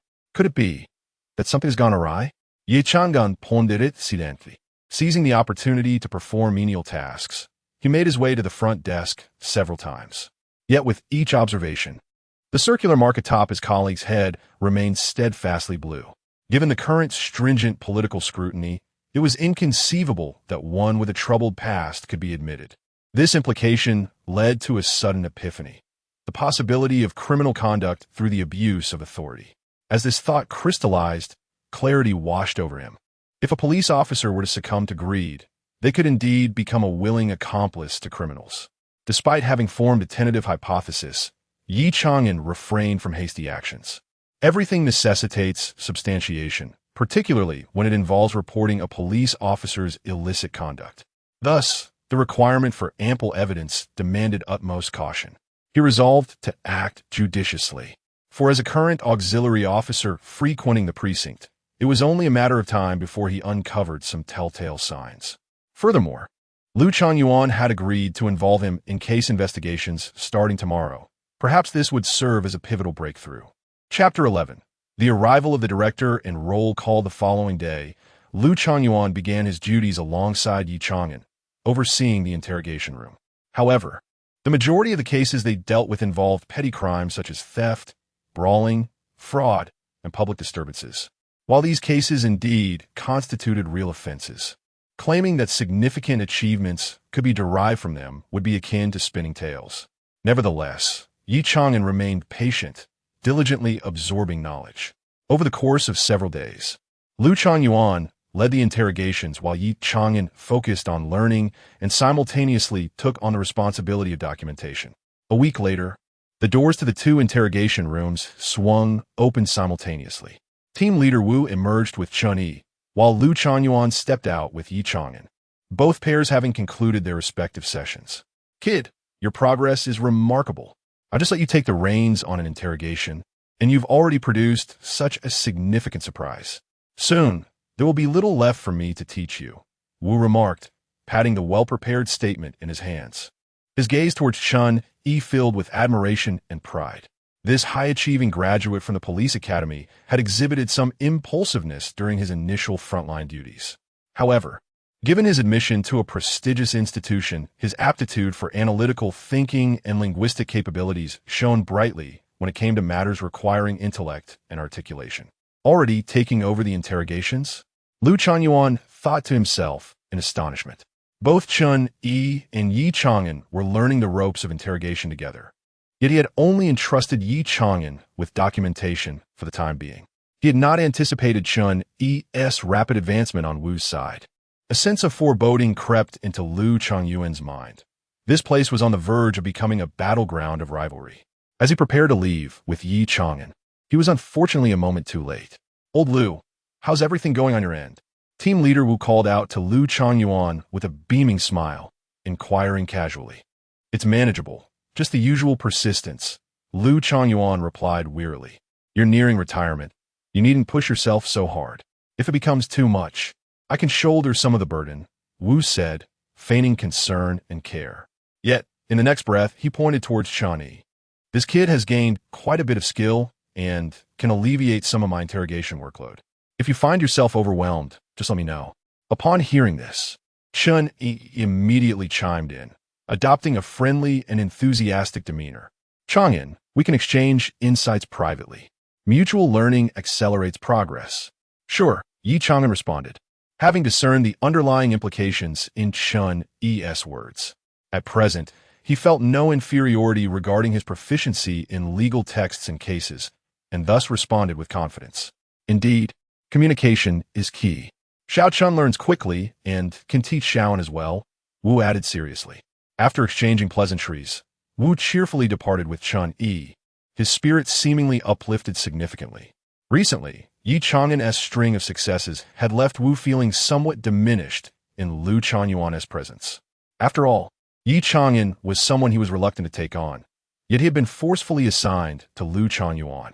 This left him with an indescribable sensation as he faced Lu Changyuan. At long last, he had discovered the shining qualities within Chun Yi. This silent contest, or rather his unilateral struggle, had reached a point where he could finally breathe a sigh of relief, even feeling a strong premonition of flourishing success. Observing the departing figure of team leader Wu, Lu Changyuan's expression remained steadfast and unperturbed. At his age, he had long since grown indifferent to the overt and covert rivalries. The only concern that troubled him was Ye Chang'an's emotional state. He then turned to Ye Chang'an, his tone gentle. "Xiaoan, you needn't feel pressured. Chun Yi is a graduate of a prestigious institution, and he excels in matters pertaining to files, interrogations, and regulations. If we proceed step by step with diligence, we will not fall short." "It's all right, master. I have a positive outlook," Ye Chang'an replied with a cheerful smile, revealing a set of bright white teeth that suggested he was not prone to inner turmoil. "Those who maintain a positive perspective are indeed blessed," Lu Changyuan nodded, finally feeling at ease. That evening, the police officers in the station exhibited signs of fatigue. After a grueling day, they were utterly drained. Suddenly, the entire precinct's officers sprang into action as if jolted by electricity. "Hurry, hurry! The director is here. Stop dawdling and take care of this. And that. Oh dear, you clumsy one, let me handle it." The once orderly police station descended into chaos. The unexpected visit from the county's Public Security Bureau director meant that if there were any points of dissatisfaction, the coming month would be quite challenging for the precinct. Before long, a police car came to a halt at the station's entrance. A distinguished middle-aged man emerged from the vehicle. "Hello, Director." The officers greeted him in unison. The director merely nodded in acknowledgement, striding directly to the station master's office without conducting any surprise inspections of the precinct.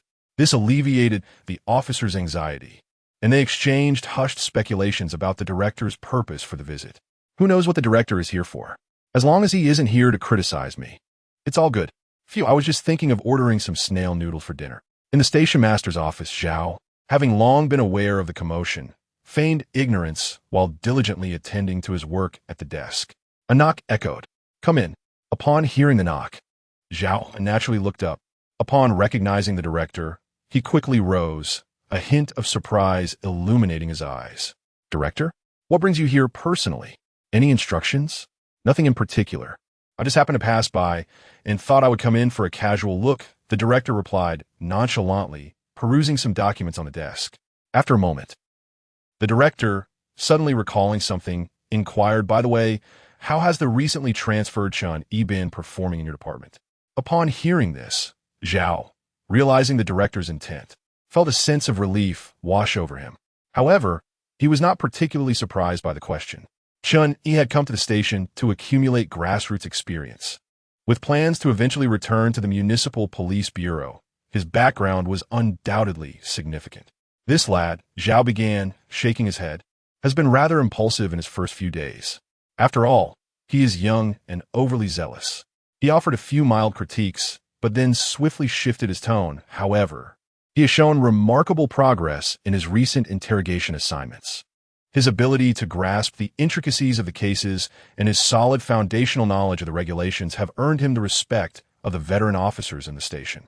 Listening to Zhao's commendation, the director became increasingly intrigued. An idea sparked in his mind, leading him to command, in that case, arrange for him to conduct an interrogation shortly. "I wish to see for myself if he is indeed as capable as you claim." "Certainly. I will make the arrangements immediately," Zhao replied without hesitation. Just as he was about to finalize the details, the director's expression shifted, as if he recalled something else, and he pressed further. "What about Ye Chang'an, the one who recently received a third-class merit award? Has he been involved in any interrogation training?" "Indeed, he has," Zhao responded after a moment's consideration. "Very well. Arrange for Chun Yi and Ye Chang'an to work together on the interrogation," the director concluded. Chapter 12. Chun Yi's defeat and the change of personnel. What? The director has personally designated it. Is Chun Yi to collaborate with Ye Chang'an on the interrogation duties? Shortly after, both Team Leader Wu and Lu Changyuan received this news, their faces reflecting utter astonishment. Yet, their internal thoughts were in stark contrast. "Little Chun, your opportunity to shine has arrived. Just perform as usual. There should be no issues. Even if minor problems arise, the director will understand." Given your limited experience with interrogations, Team Leader Wu suppressed his inner excitement, though a hint of exhilaration was evident on his face. This was not merely a chance to execute a splendid turnaround. More importantly, if Chun Yi excelled in front of the director, it would also afford him, as a mentor, greater attention from the director. "Rest assured, Master, the interrogation techniques I've learned from you will be put to good use. Just watch how I overshadow Ye Chang'an and render him my supporting character," Chun Yi declared with unwavering confidence. Simultaneously, on the other side, Lu Changyuan displayed a look of deep discontent. How can such an arrangement be made? Chun Yi is a top student, quick to grasp the intricacies of the case. For you to conduct interrogations alongside him is merely to use you as a stepping stone. This is profoundly unfair. Lu Changyuan muttered to himself while scrutinizing the notification in his hand, visibly displeased. If it were a normal exchange of learning, there would be no issue. However, with the director observing the proceedings, the potential for complications was high. His greatest concern was that should the director be left with a negative impression, it could adversely affect Ye Chang'an's chances for future promotion. "Master, it's nothing to worry about. The director is quite distant from my auxiliary police position. My immediate superior is Zhao. After all," Ye Chang'an quickly reassured. "I understand. But have you considered that if the director reprimands Zhao due to your subpar performance, it could lead to dissatisfaction directed at you?" Lu Changyuan shook his head, still wearing a frown. However, He recognized that protesting against the director's decision would be futile. He could only repeatedly remind Ye Chang'an, Xiao, and try to focus on the recording duties. This time, we're not seeking to stand out. We simply need to maintain stability, and everything will be fine. Half an hour later, in the interrogation room, Chun Yi and Ye Chang'an took their respective seats. As Liu Changyuan had advised, Ye Chang'an took the initiative to assume the role of the recorder. Witnessing Ye Chang'an's concession, Chun Yi felt an even greater surge of confidence. Unbeknownst to him, Ye Chang'an, having grown up in an orphanage, had learned a profound truth. Whether to contend or to refrain from contention is, in itself, a form of contention. While other peers from the orphanage sought various opportunities to showcase themselves, Ye Chang'an chose to diligently and faithfully fulfill his responsibilities. Yet, it was precisely this uncontentious attitude that defined him. Every time, he effortlessly reaps additional benefits. Let us begin. Chun Yi and Ye Chang'an exchanged a glance, murmuring softly. Agreed. Ye Chang'an gently nodded and opened his notebook. Meanwhile, seated across from them was a middle-aged man, his attire marred by splashes of paint and dust, clearly indicative of a renovation worker. The case at hand was rather commonplace, disturbance caused by renovation work. Luo Chengming, you must be well aware of the reason I have brought you here today. According to Article 58 of the Public Security Administration Punishment Law, creating noise that disrupts others' lives beyond 6 in the evening is classified as a disturbance. You are in violation of the law. Do you understand? Chun Yi slammed his hand on the table, his voice firm and commanding. However, in the next moment, he tempered his demeanor, adopting a more understanding expression. I understand that the homeowner is pressing you for a swift completion. Yet, we must exhibit mutual consideration, don't you think? Imagine, after a long day's work, returning home only to be met with the incessant sounds of drills and wall demolitions from next door. How unbearable would that be? Chun Yi sighed, a look of resignation upon his face. He then added, please provide me with the homeowner's contact information, and I will speak with them. Rest assured, I will not mention your issues. I will simply convey to the homeowner that if renovations continue to disturb the peace every evening, once they move in, the neighborhood relations will be in tatters, and that would be counterproductive. What do you think? Simultaneously, in the monitoring room, the director, Zhao, Officer Wu, and Liu Changyuan stood before the screens, observing the proceedings in the interrogation room. The regulations were clear, and the enforcement carried a human touch.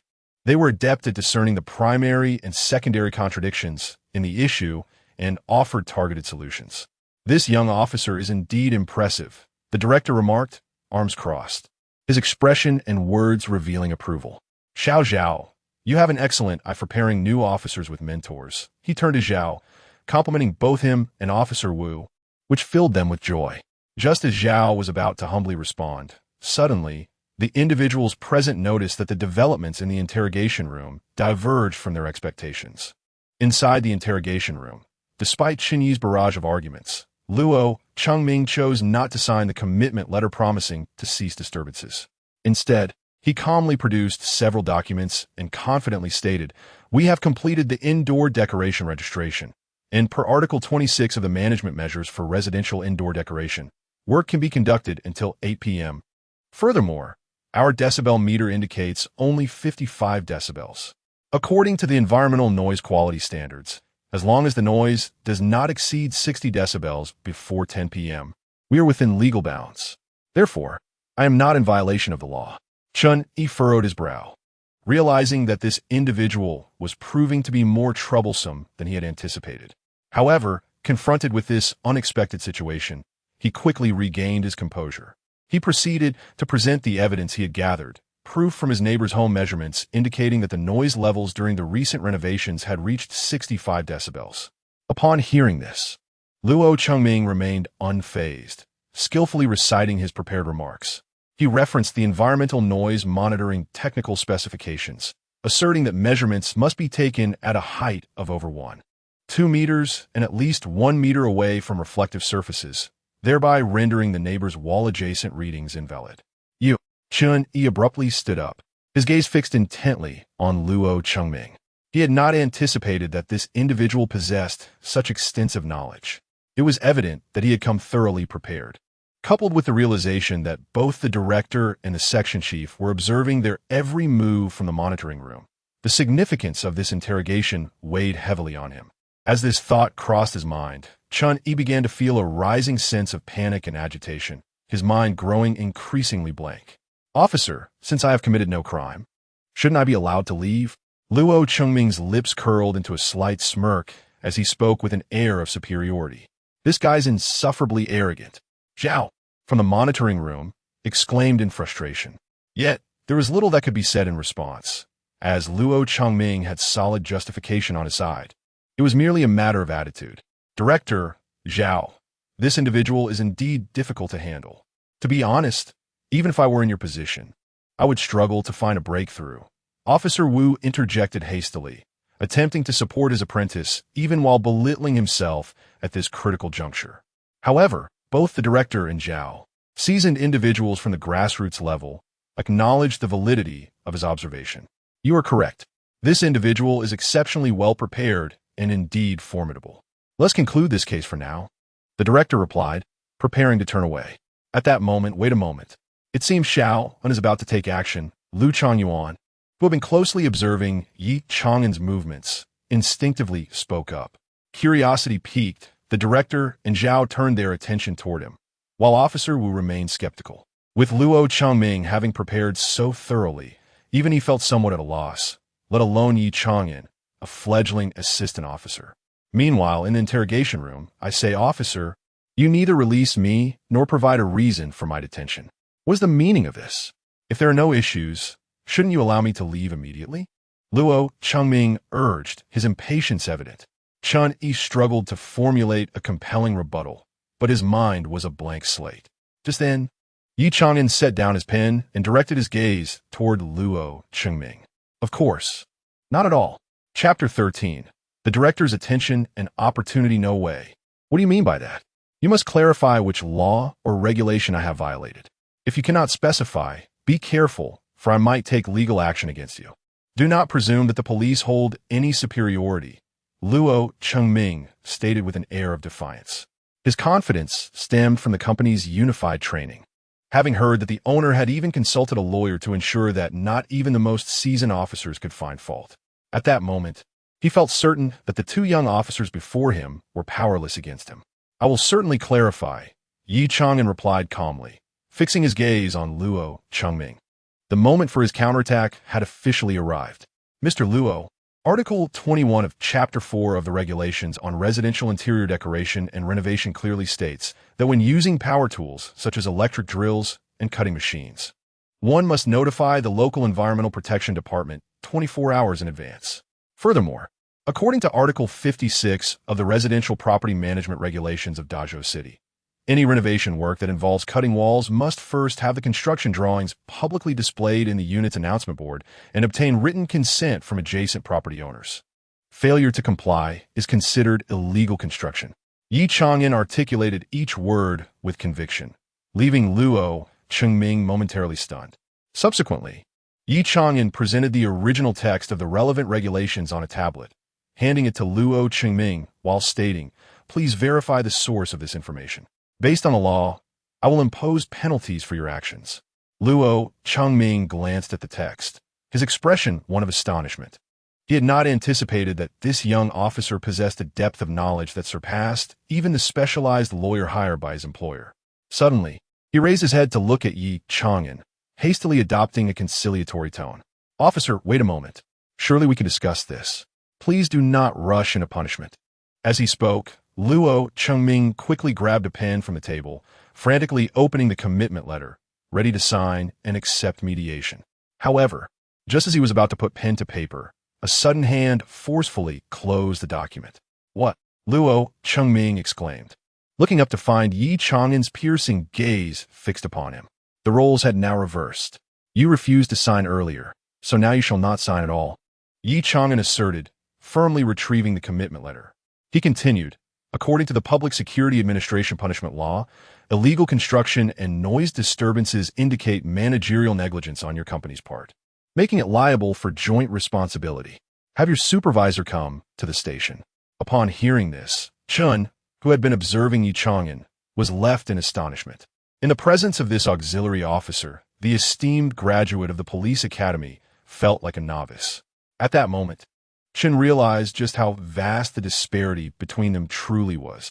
Inside the surveillance room, the director nodded repeatedly as he watched this gratifying scene unfold. Although we often advocate for humane law enforcement, this individual had repeatedly refused to cooperate. At critical moments, it is essential to employ some decisive measures to serve as a timely reminder. Moreover, Ye Chang'an, as an auxiliary police officer, possesses an exceptionally rich reserve of legal knowledge, which is indeed a rarity. Not only does he have the capability to lead interrogations, but he also remains unambitious and focuses on fulfilling his fundamental role of recording. When the situation demands, he can provide crucial assistance. He is truly a talent worth nurturing. Throughout the entire interrogation process, the director expressed high praise for Ye Chang'an, his gaze filled with admiration for such talent. This young comrade, confined to the role of an auxiliary officer, what a pity, the director murmured thoughtfully, as if his words carried deeper meaning. Ye Chang'an, standing nearby, brightened at the prospect of new directives from the director. However, it is unfortunate that the transition of an auxiliary officer to a formal position involves numerous factors. The director did not extend any further instructions. Nonetheless, Ye Chang'an felt a sense of satisfaction. Initially apprehensive about Ye Chang'an making mistakes, he now found the outcome quite commendable. Meanwhile, Zhao Su was inwardly astonished. It had been a long time since he witnessed the director bestowing such high praise upon a junior officer. Well then, there are still matters to attend to at the bureau. Let us conclude for today. The director nodded lightly, leaving behind a remark as he turned to depart. Before leaving, he cast a meaningful glance at the monitoring screen displaying Ye Chang'an, then left with a sense of contentment, momentarily forgetting that his visit was primarily to assess Chen Yi's situation. Alas, team leader Wu observed the director's departure and refrained from mentioning his apprentice Chen Yi. He understood that Chen Yi had once again been overshadowed by Ye Chang'an, and it was even in front of the director. This would undoubtedly diminish Chen Yi's standing in the director's eyes. Zhao Su noticed team leader Wu's thoughts, but merely glanced at him without further comment, hastening to keep pace with the director as they exited the monitoring room. At this moment, team leader Wu had no grounds to voice any grievances. It was Zhao Su who had initially entrusted Ye Chang'an to him, yet he had forcefully rejected the opportunity. Now, witnessing Ye Chang'an's increasing brilliance, he felt as though the director's expression bore the words, "Serves you right." At the entrance of the police station, "Director, please take care." Zhao Su watched as the director's car departed, his face glowing with pride. This time, Ye Chang'an had brought honor to him and the entire police station. "Go! Summon Ye Chang'an and Chen Yi at once." Zhao Su, in high spirits, cheerfully instructed. Moments later, Chen Yi and Ye Chang'an hurriedly arrived, greeting in unison, "Director." Zhao Su smiled as he appraised Ye Chang'an, nodding frequently. "Xiaoan, your performance today was commendable. I truly did not expect you to have such a thorough grasp of these legal provisions. Our station has produced a true polymath." Zhao Su's satisfaction with Ye Chang'an continued to grow. Suddenly recalling something, he directly assigned, "Xiaoan, I have a task for you. Return to compose a piece for the internal employee email of our department.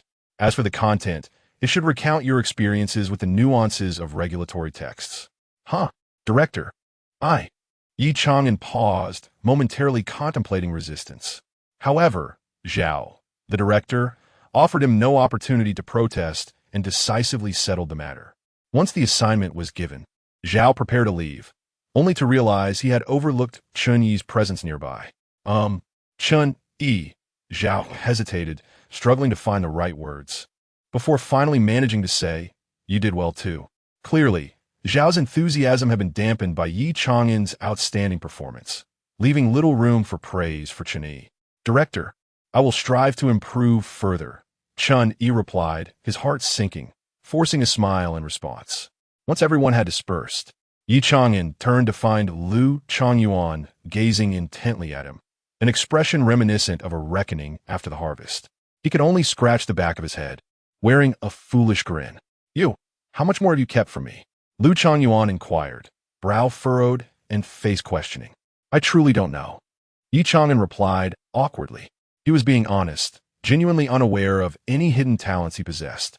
Never mind, if you're not going to tell me, I shan't pry, Lu Changyuan said, shaking his head gently, his demeanor growing solemn. He patted Ye Chang'an on the shoulder, a look of satisfaction and recognition on his face, commending him for a job well done today. Chapter 14. Extraordinary Skills. What a delight. In the evening, after work, Ye Chang'an returned to his rented single room, sitting before his laptop, raking his hair in frustration. How am I supposed to write this? Staring at the blank document, a wave of headache washed over him. The request from Zhao was to articulate his proficiency in legal statutes, leaving him at a loss for words. If he wrote too formally, it would come across as insincere, as if he were unwilling to share. Yet, if he were to pen something substantive, he truly found himself devoid of material. Suddenly, an idea struck him. In this day and age, isn't everyone eager to relate everything to AI? Perhaps he could align his writing in that direction. With this thought solidified in his mind, Ye Chang'an began to type furiously on the keyboard. The following day, at the police station, Ye Chang'an fortuitously encountered Zhao. As expected, Zhao immediately inquired about the manuscript. Upon learning that Ye Chang'an had completed it, he insisted that it be sent without delay. Before long, Ye Chang'an sat before his computer, accessing the police information network. This was a specially customized system for the police, not publicly accessible, and only authorized personnel could log in. As an auxiliary police officer, Ye Chang'an found his operational privileges quite limited. Nonetheless, he still possessed the capability to send an article to his colleagues in the station. After reviewing the manuscript he had prepared the previous night and confirming its accuracy, he clicked submit. At the moment his mouse clicked, a series of system notifications suddenly echoed in his mind. Ding! Congratulations, host, on exceeding task completion. You have successfully infiltrated the police system and sent a letter to all police personnel at the 8th District Police Station of Tangwu County. In the letter, you audaciously advise police officers on interrogation techniques, posing as a criminal. You even had the audacity to leave your real name and contact information. The number of officers provoked far exceeded the required 10. Your brazen challenge to the police is nothing short of outrageous. You exhibit remarkable potential to become an international criminal. Rating, SSS, reward, critical hit. The barrage of system notifications caught Ye Chang'an off guard. Wait a minute, is this even possible? Gazing at the article he had written on the screen, he pondered the system's assessment. It seemed the system's claims might not be unfounded. In the journey to becoming a renowned international criminal, one cannot escape police surveillance. How can one succeed without mastering counter-surveillance and concealment skills? Ding! Super reward distribution commencing. Counter-surveillance experience critical hit ability to seamlessly blend into the environment, evading target detection while leaving no trace. Criminal value 800, criminal ranking 9,800. Confronted with the latest rewards from the system, Ye Chang'an fell into deep contemplation. With this newfound ability, should he become involved in case investigations, it would be a game-changer, allowing him to effortlessly track suspects and gather the evidence he sought. This is excellent. This is truly commendable. Ye Chang'an felt immense satisfaction regarding this reward. One must understand that, as a police officer, there are numerous instances where the identity of a criminal is almost certain, yet the lack of evidence relegates them to the status of mere suspects. Furthermore, these criminals possess formidable counter-surveillance skills, making it exceedingly challenging for the police to gather evidence through tracking. Now, with this newfound ability, Ye Chang'an suddenly felt the weight of responsibility pressing upon his shoulders. Is it a burden of duty? Indeed. Or perhaps the multitude of accolades weighing him down. Certainly, how lonely it is to be invincible. Just as Ye Chang'an was relishing this moment, the familiar chime of the system echoed in his mind once more. Ding! A competent and professional criminal must possess an intimate understanding of illicit market transactions. Simultaneously, they should have the ability to fulfill bounties issued by the black market. Only then can they earn recognition and cooperation from those entrenched in the underworld. The system will randomly select one of the bounties from the black market to hone the host's skills. Task: infiltrate the Dezhou City prison to gain first-hand knowledge of the internal conditions. Note: the modern prison presents a significant challenge for infiltration. The most effective method may well be to commit a crime and be incarcerated. The host is encouraged to carefully gauge the severity of the offense. Aim for a lenient sentence to expedite release from prison. Nevertheless, even in that case, it may take 2 to 3 years. Given the substantial difficulty of the task, the host may choose to accept or decline. Upon hearing the system's barrage of instructions, Ye Chang'an extracted the crux of the matter. With such generous rewards on offer, how could he possibly relinquish this opportunity? Accept. I shall take on this task without hesitation. Ye Chang'an declared resolutely. Entering the prison is a necessity. As for committing a crime, that is out of the question. Task initiated. The host's courage is commendable. He is indeed a man destined to become an international criminal. If all goes according to plan, we shall meet again in 2 to 3 years. In an instant, the system's voice faded from his consciousness. 2 to 3 years? Ye Chang'an smiled faintly. In his opinion, they would reunite much sooner. Shaolin. Good morning. Just then, a voice interrupted Ye Chang'an's reverie. He turned to see a fellow officer at the adjacent workstation, carrying breakfast as he settled at his computer desk. Good morning, Ye Chang'an replied absently. Suddenly, a flicker of keen insight sparkled in his eyes. The officer who had just greeted him was the very one he had previously identified as engaging in criminal activity, marked with a blue dot on his head. Name, Ye Chang'an. Gender, male. Age, 31. Responsibilities, surveillance investigation. This was the information Ye Chang'an had gathered. Previously, he had refrained from taking any rash actions to avoid alarming the suspect. However, the circumstances had changed. With the recent reward from the system, he was now fully equipped to investigate the suspect. In that moment, Ye Chang'an firmly resolved to proceed. Starting from this lead, I will uncover the slightest traces. Let me see your true identity. As dusk approached, with Ye Chang'an leaving work, Ye Chang'an hurriedly sought out Lu Changyuan. Weariness etched upon his face. Master, I'm feeling unwell. I shall return home first. Lu Changyuan admonished. I tell you every day, your health is the foundation of your endeavors. You ought to rest properly. You are not made of iron. How can you continue to push yourself so relentlessly? Leaving early is not the same as slacking off. Do not overthink it. Return home and recuperate. Lu Changyuan expressed no doubt, his tone stern yet caring. He was acutely aware of the demands of Ye Chang'an's work. It was entirely normal for one's health to falter under such strain. Understood. Farewell, Master. Ye Chang'an bid Lu Changyuan goodbye and exited the police station. The moment he stepped outside, his demeanor transformed, rejuvenated. He swiftly scanned the surroundings and fixed his gaze on the figure of Ye Chang'an, just off work, before silently trailing behind him. Chapter 15. Suspicious Individuals and Investigation. During the pursuit of Ye Chang'an, Ye Chang'an experienced for the first time the essence of being vigilant and observant. With a mere glance, he could accurately detect surveillance blind spots and visual distortions. Each of his movements, every step, appeared so effortless, akin to a chameleon seamlessly blending into its surroundings at the most opportune moments. Throughout the entire tracking process, Ye Chang'an felt as though he were under divine guidance.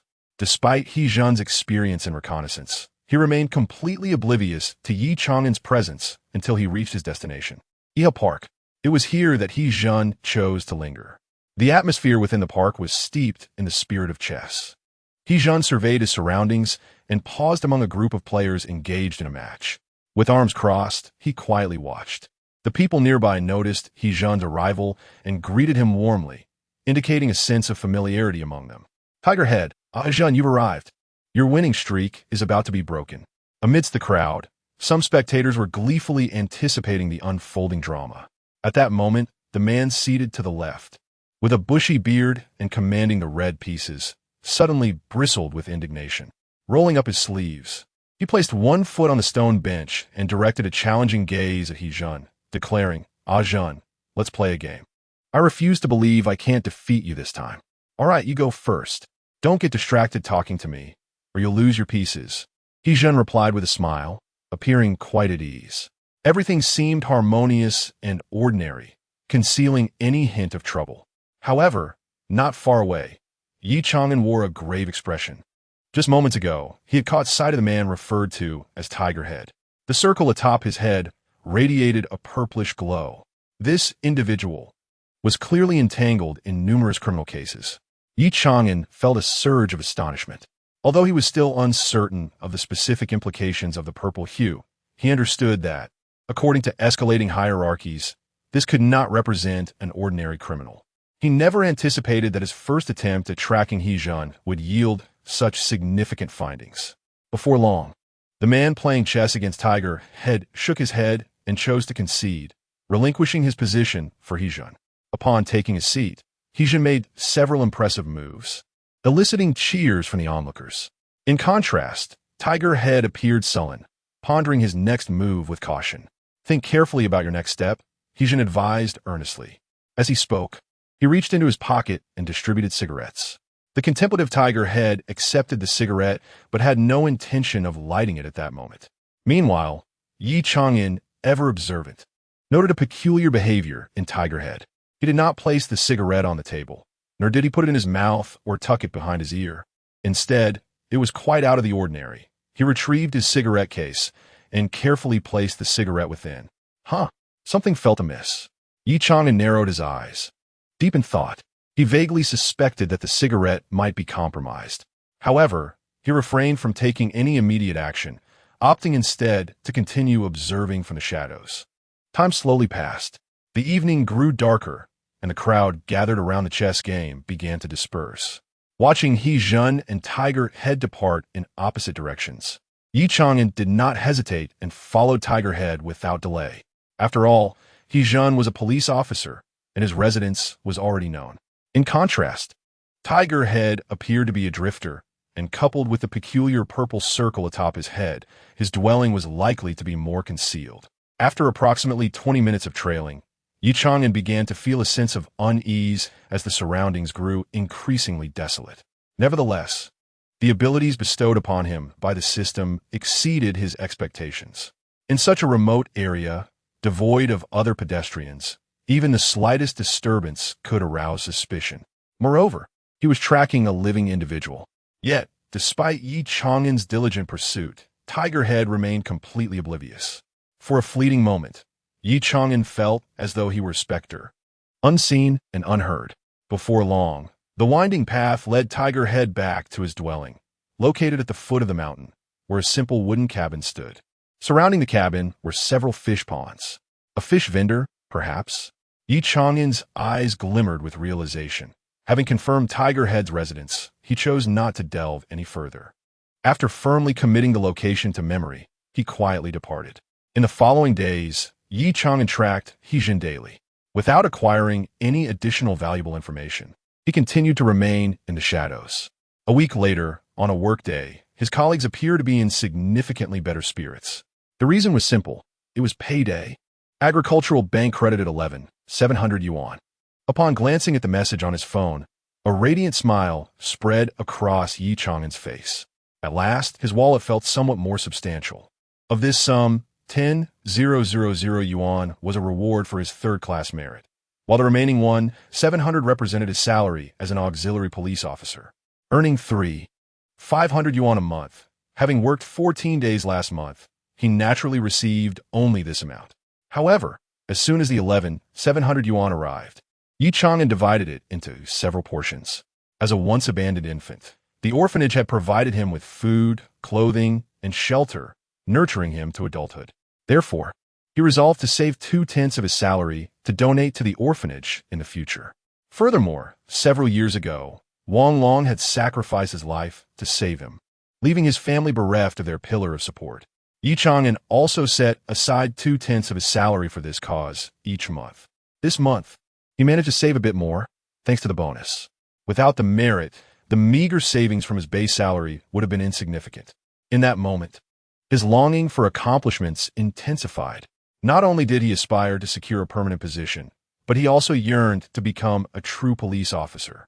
Moreover, he aspired to obtain a substantial reward, fulfilling his responsibilities. After all, both the orphanage and Comrade Wang Long had bestowed upon him a life-saving grace.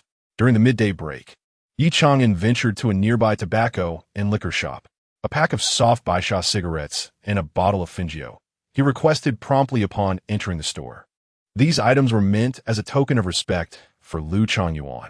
The choice of inexpensive cigarettes and liquor was not due to a reluctance to spend, but rather an understanding of Lu Changyuan's character. He would undoubtedly refuse anything extravagant. The shopkeeper swiftly emerged from the back room, efficiently packaging the cigarettes and liquor, totaling 300 yuan. "All right," Ye Chang'an replied, scanning the payment before departing. Just as he left, a middle-aged woman hurried out of the shop. "Hey, you've lost your mind. How could you charge him 50 less?" "Shoo." The shopkeeper quickly covered the woman's mouth and glanced outside, ensuring Ye Chang'an was out of earshot. "I deliberately calculated it at the cost price for him." "Why?" The shopkeeper's wife inquired, perplexed. "Remember the heroic auxiliary police officer who made the news a few days ago? That's him," the shopkeeper explained, his face filled with reverence. "What? And you still charged him? Have you gone mad?" the woman exclaimed, her alarm evident. However, the shopkeeper grasped her arm, casting her a reproachful glance. "I would love to give it away for free, but would he accept it?" Upon hearing this, the shopkeeper's wife nodded thoughtfully. She then gazed at Ye Chang'an's receding figure and murmured, "How wonderful it is that our small county has such a police officer." Chapter 16. The Prison Assignment, a daunting task. At the police station, Master Ye Chang'an hurried towards Lu Changyuan, exuding an air of mystery. Lu Changyuan, just awakened from his afternoon slumber, yawned widely. His gaze naturally fell upon the plastic bag in Ye Chang'an's hand. "What mischief are you up to this time?" Lu Changyuan jested. "Master, you are slandering me," Ye Chang'an replied, half amused, as he pulled Lu Changyuan aside and cheerfully presented the plastic bag. Lu Changyuan opened it for a glance, his expression immediately turning serious. "What is this about?" "It's merely a token of appreciation since the bonus has come in," Ye Chang'an said earnestly. Fearing Lu Changyuan might decline, he quickly added, "Master, please don't think it's too cheap. You ought to save a little with that salary of yours. Otherwise, you'll never have enough to marry." Lu Changyuan, with his sharp tongue, continued to chide. "A pack of cigarettes and a bottle of liquor, and you think that's enough to settle the matchmaking fee? You truly know how to live. Isn't that what you advised me? To save?" Ye Chang'an chuckled, his demeanor playful. The two share banter, their camaraderie palpable. After confirming that Ye Chang'an's gift was not extravagant, Lu Changyuan finally accepted it. At 2 in the afternoon, just as work commenced, Ye Chang'an and Lu Changyuan were summoned to the office of the station chief. Inside, Chief Zhao glanced at the two but did not speak immediately. Instead, he twisted open his thermos and took a few sips. Ye Chang'an cast a sideways glance at Lu Changyuan, feeling slightly anxious. Is giving such a gift a violation of protocol? He pondered, worried about being reported by someone with ill intentions. He, as an auxiliary police officer, was not overly concerned about repercussions, but Lu Changyuan was nearing retirement, and any public reprimand would be devastating. After a moment, Chief Zhao set down his thermos and began to explain. "The verdict for that murderer has been handed down recently. Shortly, he will be transferred from the detention center to the prison. Since it was Xiaoan who apprehended him, old Lu, please take Xiaoan along to record the handover." "Understood," Lu Changyuan replied promptly. Ye Chang'an, meanwhile, felt a wave of relief wash over him. Thankfully, he had been overthinking. It was not about the gift after all. "Wait a moment, prison." Suddenly, Ye Chang'an's eyes brightened, and excitement surged within him. He had been contemplating how to find an opportunity to visit the prison and fulfill the system's task. Now, with Chief Zhao's fortuitous assistance, his chance had arrived. In District A of Tangwu County, at the detention center, a bald man struggled against his restraints, shouting, "Let me go. I still want to appeal. By what right do you send me to prison?" Despite his hands being cuffed, the force of his resistance was quite troublesome for the staff. "Be compliant," one staff member urged, brow furrowed as he pressed down firmly. "I am innocent." The bald man's veins bulged, as if he were about to tear open the shackles. At that moment, a police car halted at the entrance of the detention center. Upon seeing Officer Ye Chang'an emerge from the vehicle, the bald man's eyes widened, and he instantly became as still as a statue, trembling with fear. "Officer Ye, what brings you here?" he asked in a subdued tone. The memory of Ye Chang'an's formidable presence from that night was still vivid, a single punch shattering his dreams of martial prowess. He was not someone he could provoke. Ye Chang'an did not respond to his inquiry, but instead, with a serious countenance, retorted, I hear you are dissatisfied with the verdict? Quite the opposite. I am thoroughly satisfied. The bald man nodded emphatically, then glanced at the escorting staff beside him, urging them to hurry along. I'm eager to begin my sentence. The staff exchanged glances, unable to suppress their smirks. What was this? A play of contrasts?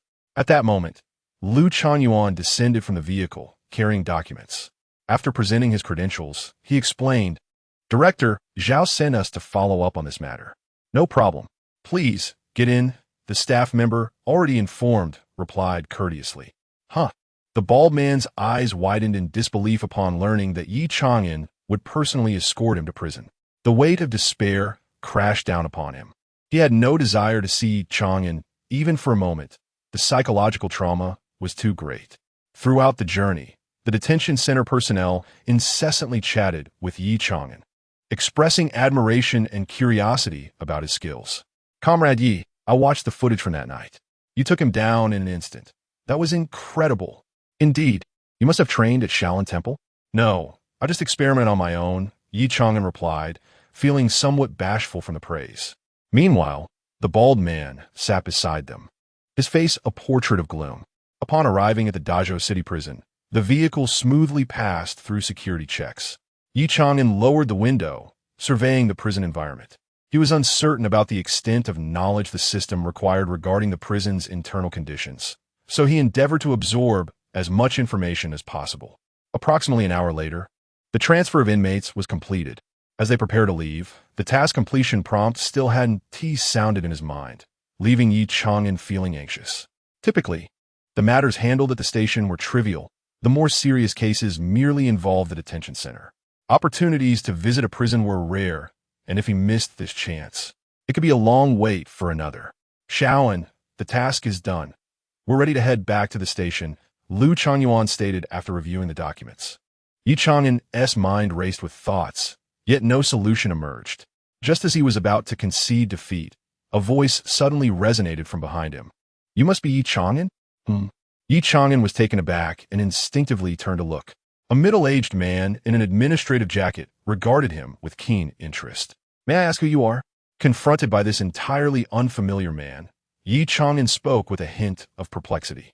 I am the warden of this prison, Chao Changing. Warden Chao. Greetings, Ye Chang'an replied, offering a symbolic handshake, though the confusion etched on his face lingered. Have we met before? Not all. However, I recognize you from that report in the municipal police. Chao Changing explained candidly, his tone imbued with a palpable interest in Ye Chang'an. The depth of this intrigue was unmistakable to anyone present. Surely, a third-class merit cannot be so remarkable? Ye Chang'an mused inwardly, skeptical of Chao Changing's credentials, having encountered little acknowledgement of such a merit. Seemingly attuned to his doubts, Chao Changing addressed them directly. I read in the article that you possess considerable expertise in lock mechanisms.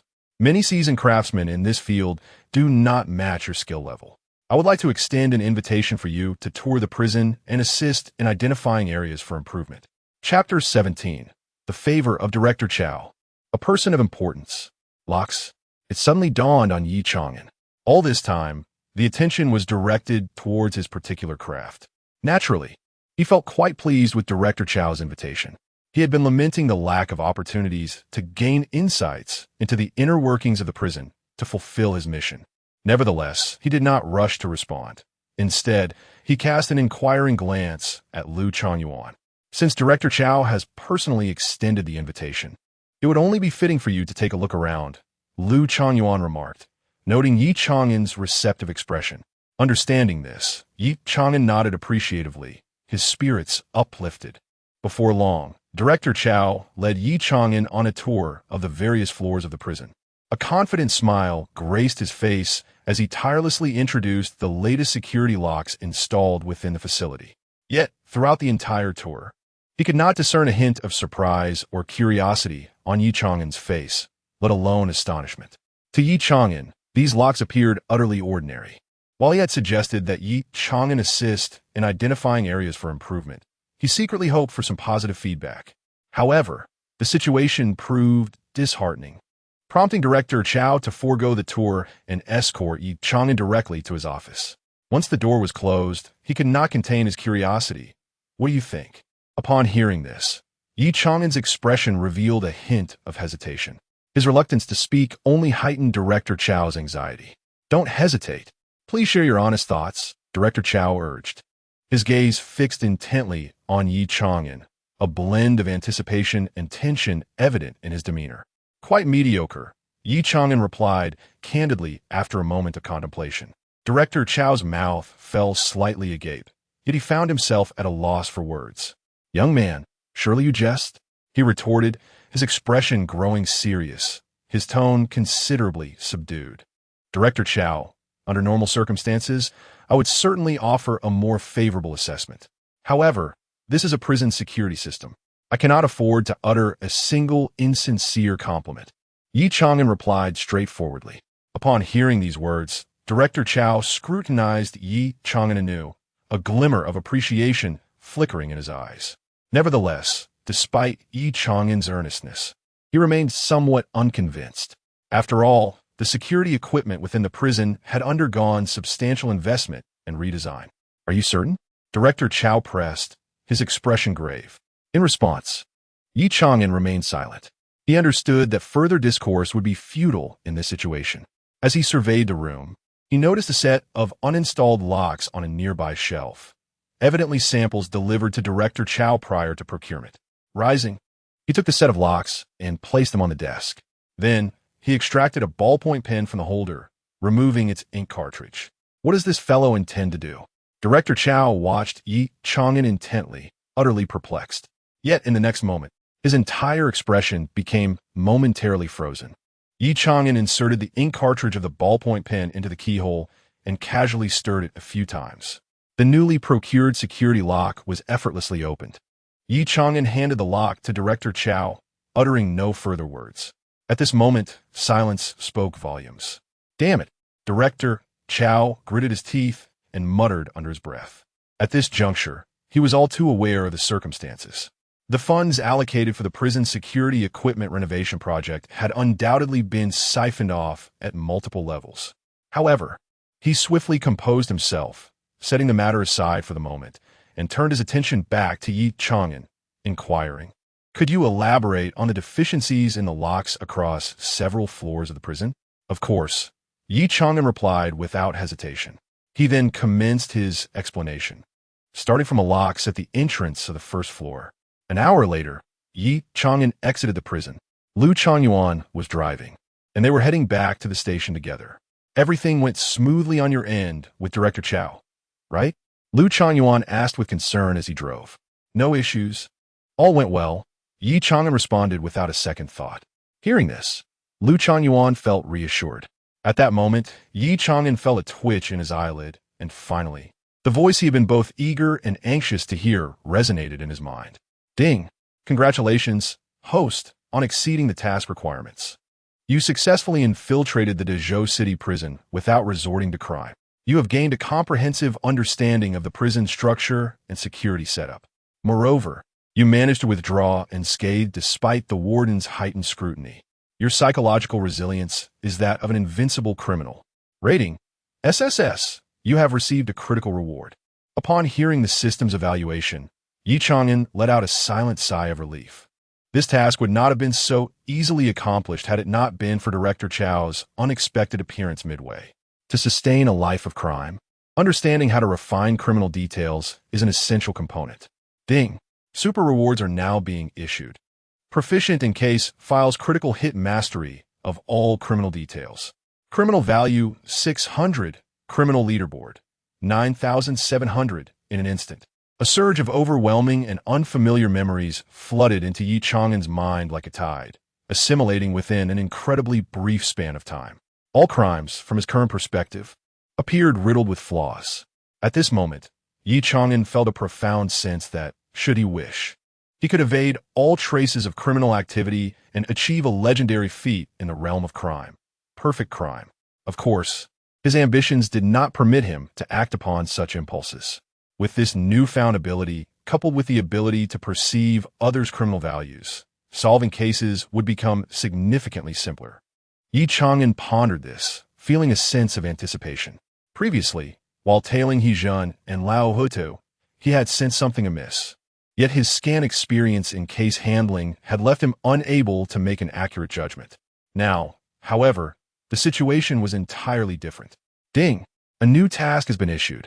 Truly formidable criminals possess the ability to directly incarcerate law enforcement officers. Please employ your means to ensure that an official policeman is sentenced to prison. Faced with this new task, Ye Chang'an could not help but click his tongue in disbelief.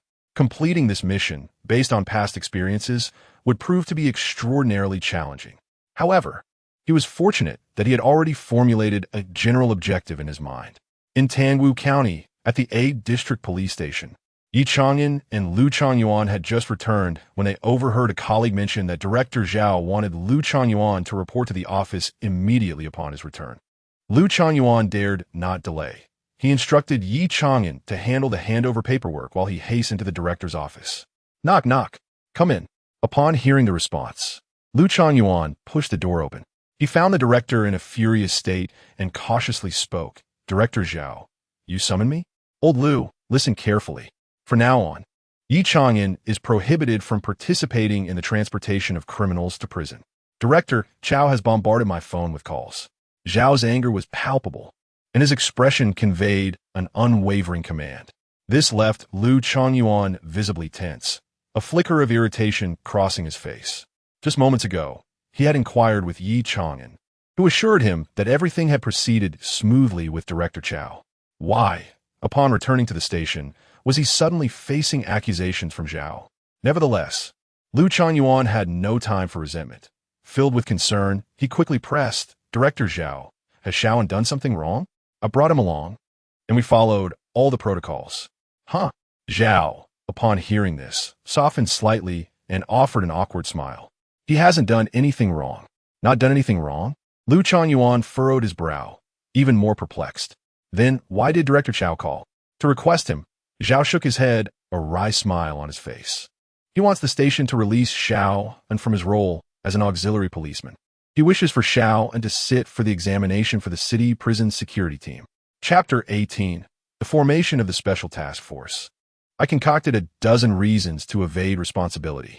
Director Zhao was able to provide 20 more justifications.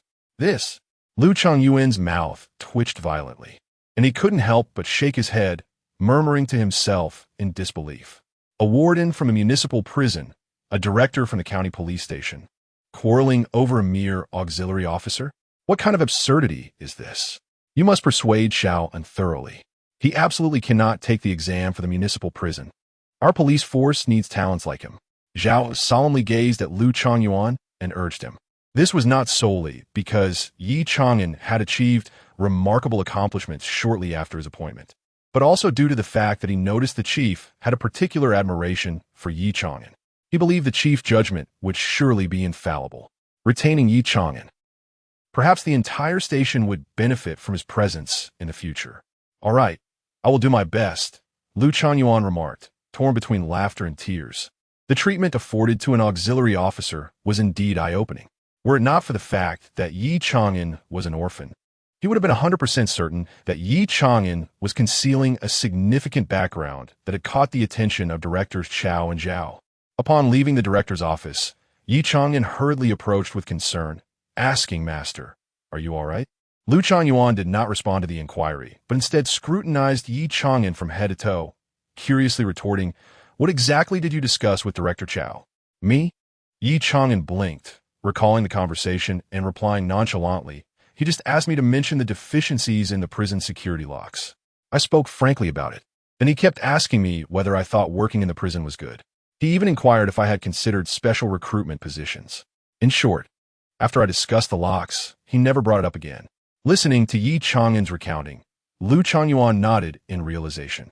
His apprentice had indeed captivated Director Zhao with his solid capabilities. No wonder he bombarded Zhao's phone. It was clear he was eager for talent. Master, you still haven't answered me. What is the situation with Zhao? Ye Chang'an observed Ye Chang'an lost in thought and reminded him. Returning to reality, Ye Chang'an replied earnestly. Not much. Zhao is asking which positions you're interested in for the civil service exam. He said, regardless of what position you pursue, as long as it's what you like, he will fully support you. Zhao is quite a decent person. Ye Chang'an murmured to himself. Ahem, yes. Lu Changyuan cleared his throat, a hint of guilt flickering across his face. The next day, at the A District Police Station in Tangwu County, the conference room was filled with nearly all the officers. All leaves had been canceled. At this moment, the atmosphere in the conference room was exceptionally grave. What on earth is happening in your district? This marks the fourth case of human trafficking. Last month, special funding was approved to enhance surveillance. Has it all found its way into your pockets? The director's furious voice reverberated through Zhao's phone. The entire conference room fell into an eerie silence, with everyone exchanging glances. After a moment, the director's tone softened somewhat, as he added in a subdued voice, "This matter has begun to gain traction online. People are saying that our surveillance is highly effective at capturing violations, yet it crashes when we need to track down individuals. There have even been instances of the public vandalizing the cameras. A stern directive has just been issued from above, mandating you to form a special team of no fewer than 10 members to conduct extensive preliminary investigations immediately. If this case remains unresolved, all members of the special team will face disciplinary action. The Criminal Investigation Department will also intervene without delay. Furthermore, I must emphasize one crucial point. This team is not to include auxiliary police for the sake of numbers. Auxiliary personnel are strictly prohibited from participating in this operation. You may handle it as you see fit." With that, the call ended abruptly with a beep. Ye Chang'an inwardly lamented the predicament. He had just received a reward from the system, which was intended for this case's resolution. However, the director had explicitly stated that auxiliary personnel could not partake in this operation. If it were Zhao's decision, he might have been able to negotiate, but it was the director's firm order, complicating matters significantly. At the same time, Zhao took a deep breath, scanning the room filled with police officers. He refrained from further outbursts and instead spoke gravely. "You all heard that, right? The city is closely monitoring this situation. I need not elaborate on its seriousness." Upon hearing this, the officers present straightened their posture, fully alert. Those who had been forced to cancel their leave dared not voice any complaints. Sensing the collective attitude, Zhao nodded in satisfaction and began issuing directives. "We will now form the special team. Officers over the age of 45 are to be excluded from this group." Upon hearing this, the officers exchanged glances but voiced no objections. Firstly, the senior officers had dedicated over a decade or two to their duties and were nearing retirement. To subject them to disciplinary action over such matters would not only be unjust to their contributions, but could also dampen the morale of the younger officers. However, the station was already short-staffed, especially given the current economic constraints, with many being auxiliary police on temporary contracts. Excluding this group meant that the special team could not fall below 10 members, implying that the younger corps officers would have to participate in this operation. Next, I will announce the roster. Observing that there were no objections, Zhao prepared to move forward with the arrangements. Just then, fate seemed to intervene. As a ring echoed through the room, Zhao glanced at his phone, which displayed the incoming call from the very director who had just hung up. "Director, do you have further instructions?" Zhao, this time, did not utilize the speakerphone. Instead, he held the phone to his ear and inquired softly. In the next moment, whatever was said on the other end elicited a complex expression upon his visage. "All right, I understand." Zhao appeared to harbor some reservations, yet ultimately acquiesced with reluctance. Following the call's conclusion, he turned his gaze towards Chun Yi and spoke in a hushed tone. "Xiao Chun, the director mentioned that you have previously researched topics concerning grassroots police officers. There is now a learning discussion meeting in the city, and you are to represent our office." Instantly, the expressions of the attending officers shifted dramatically. At this juncture, being assigned to attend such a learning session was a clear indication of the underlying implications. "Understood." Chun Yi responded without hesitation. However, he did not depart immediately. Instead, he continued, "Zhao, this topic relies solely on my theoretical foundation. Attending the city meeting alone may bring disrepute to our office. If my mentor were to accompany me, integrating his practical experience with my theoretical insights would undoubtedly yield superior results." Upon hearing this, Zhao furrowed his brow, refraining from an immediate response. Instead, he cast his gaze towards team leader Wu and inquired, "What is your perspective?" In that moment, Wu could distinctly sense a multitude of eyes fixated upon him. He harbored a fervent desire for advancement. Since joining the office, he had been tirelessly tackling cases, and facing disciplinary action now could significantly impede his prospects for promotion. As for solving the case, he held little hope, considering this was the fourth human trafficking incident to occur within their jurisdiction. If it could be resolved, there would not have been a fourth incident. Yet, now he was being asked to accompany Chun Yi to the city for this exchange meeting. It would surely create a rift among colleagues back at the office. This was indeed a challenging decision. Meanwhile, Chun Yi was subtly signaling to Wu, the meaning of which was abundantly clear. With a quiet sigh, Wu inhaled deeply, seemingly arriving at a momentous decision. "Zhao, I wish to participate in this exchange meeting." Chapter 19. The profound affection of the master, a flicker of complex emotions passed through Zhao's eyes. Ultimately, he refrained from voicing his thoughts, merely nodding in agreement. "Very well. You and Xiao Chun may begin your preparations now." "Understood, Zhao," both Chun Yi and team leader Wu replied in unison. They exchanged a glance before exiting the conference room. As they stepped outside, Chun Yi turned to team leader Wu, his expression one of palpable relief. "Master, we're safe now. His presence at the station is merely ceremonial. If he proves to be of no use, he will be reassigned to the municipal police department. Should he face disciplinary action due to this incident, it would mar his future career." Noticing the complexity of Wu's expression, Chun Yi added, "It's all right, master. If they had the opportunity, they would undoubtedly choose to participate in the exchange conference. However, the issue now is that they do not have that chance. Whose fault is it? They can only blame their misfortune. Thus, there is no need for guilt." Listening to Chun Yi, team leader Wu sighed softly.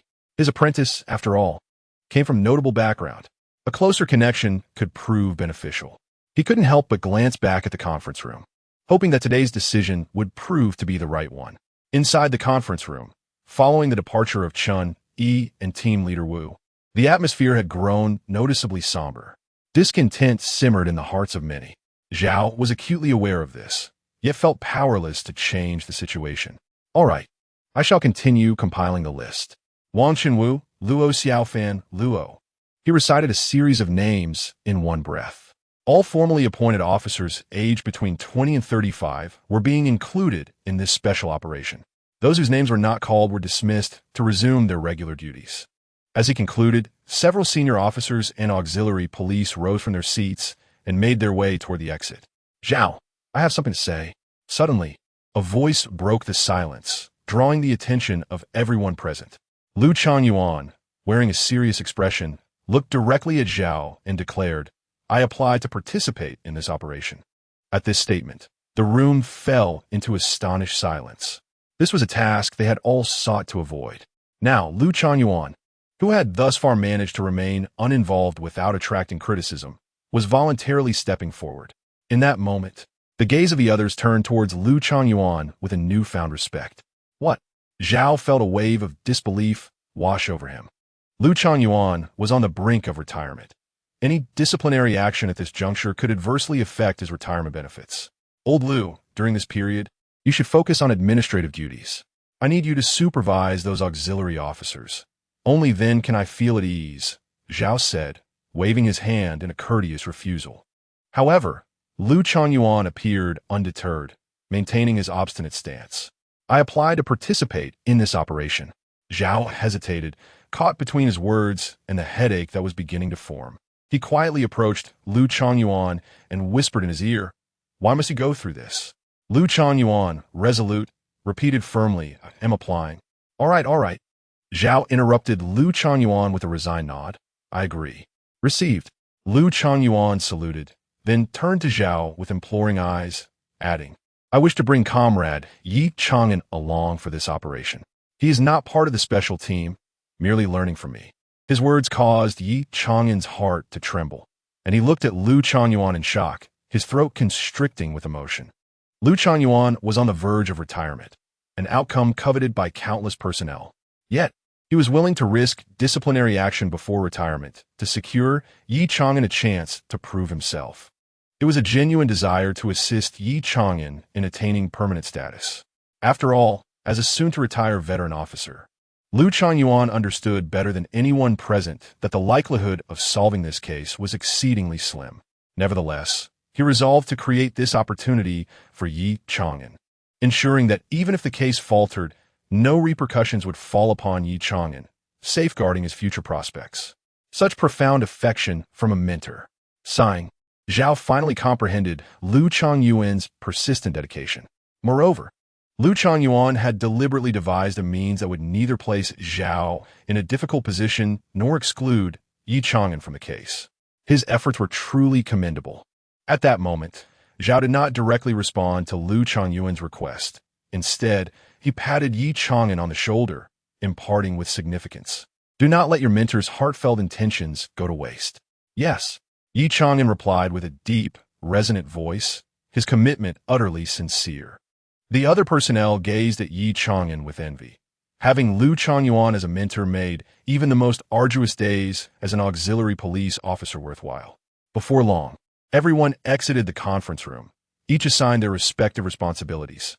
Shaoan seized this opportunity well. We rarely engage in cases of substantial significance at the grassroots level. Liu Changyuan cautioned earnestly. Master, you need not worry. I shall not let you down, Ye Chang'an assured with a determined nod. However, upon uttering these words, Liu Changyuan shook his head slightly, adding, just do your best. Do not dwell too much on the outcome. I understand. Ye Chang'an responded softly. Yet his eyes burned with fierce determination. This case, he would crack it. Soon, the members of the special team immersed themselves in the investigation, conducting interviews and reviewing surveillance footage. Ye Chang'an and Liu Changyuan visited various shops near the crime scene, displaying their credentials as they examined the recordings. However, at the crucial time of focus, the foot traffic was overwhelmingly high. It is challenging to identify any suspicious individuals within the situation. After all, the trafficker has managed to commit crimes 4 times without being apprehended, demonstrating remarkable evasion skills. Liu Changyuan sighed and instructed Ye Chang'an, keep an eye on things. I'm stepping out for a smoke. Understood, Ye Chang'an replied, his gaze fixed intently on the surveillance monitors. Suddenly, a figure appeared within Ye Chang'an's line of sight. The individual, in terms of attire and demeanor, appeared utterly ordinary and natural, revealing no hint of suspicion. In fact, on the surveillance footage, they flashed by in an instant, lingering for merely a brief moment, presenting as just another pedestrian. However, that face, Ye Chang'an would never forget it. It was him, the tiger head. Was this mere coincidence? Ye Chang'an felt a surge of alarm, and his mind began to race. His current memory retained all the intricate details of the criminal's actions. Any minuscule flaw could serve as his breakthrough.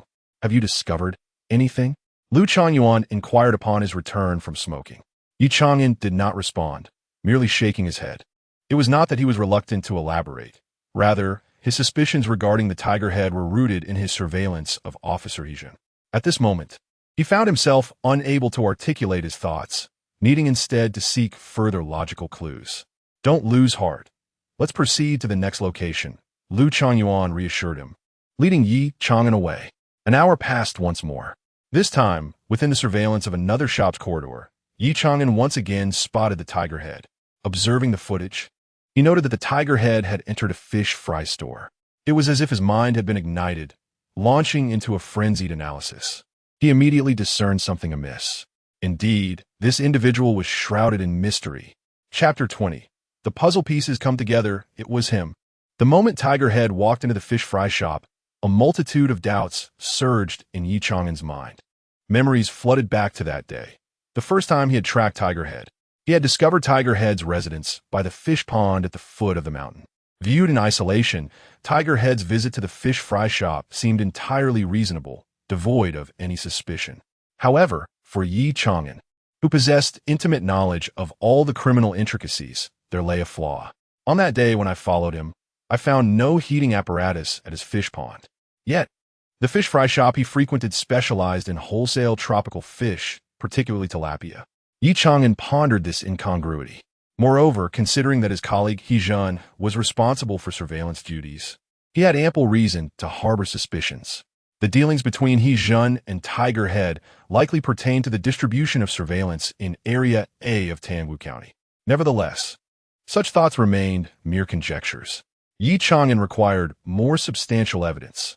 Xiaoan, let us return to the station to report our progress. Lu Chuanyuan, having found no leads, decided to temporarily suspend their efforts.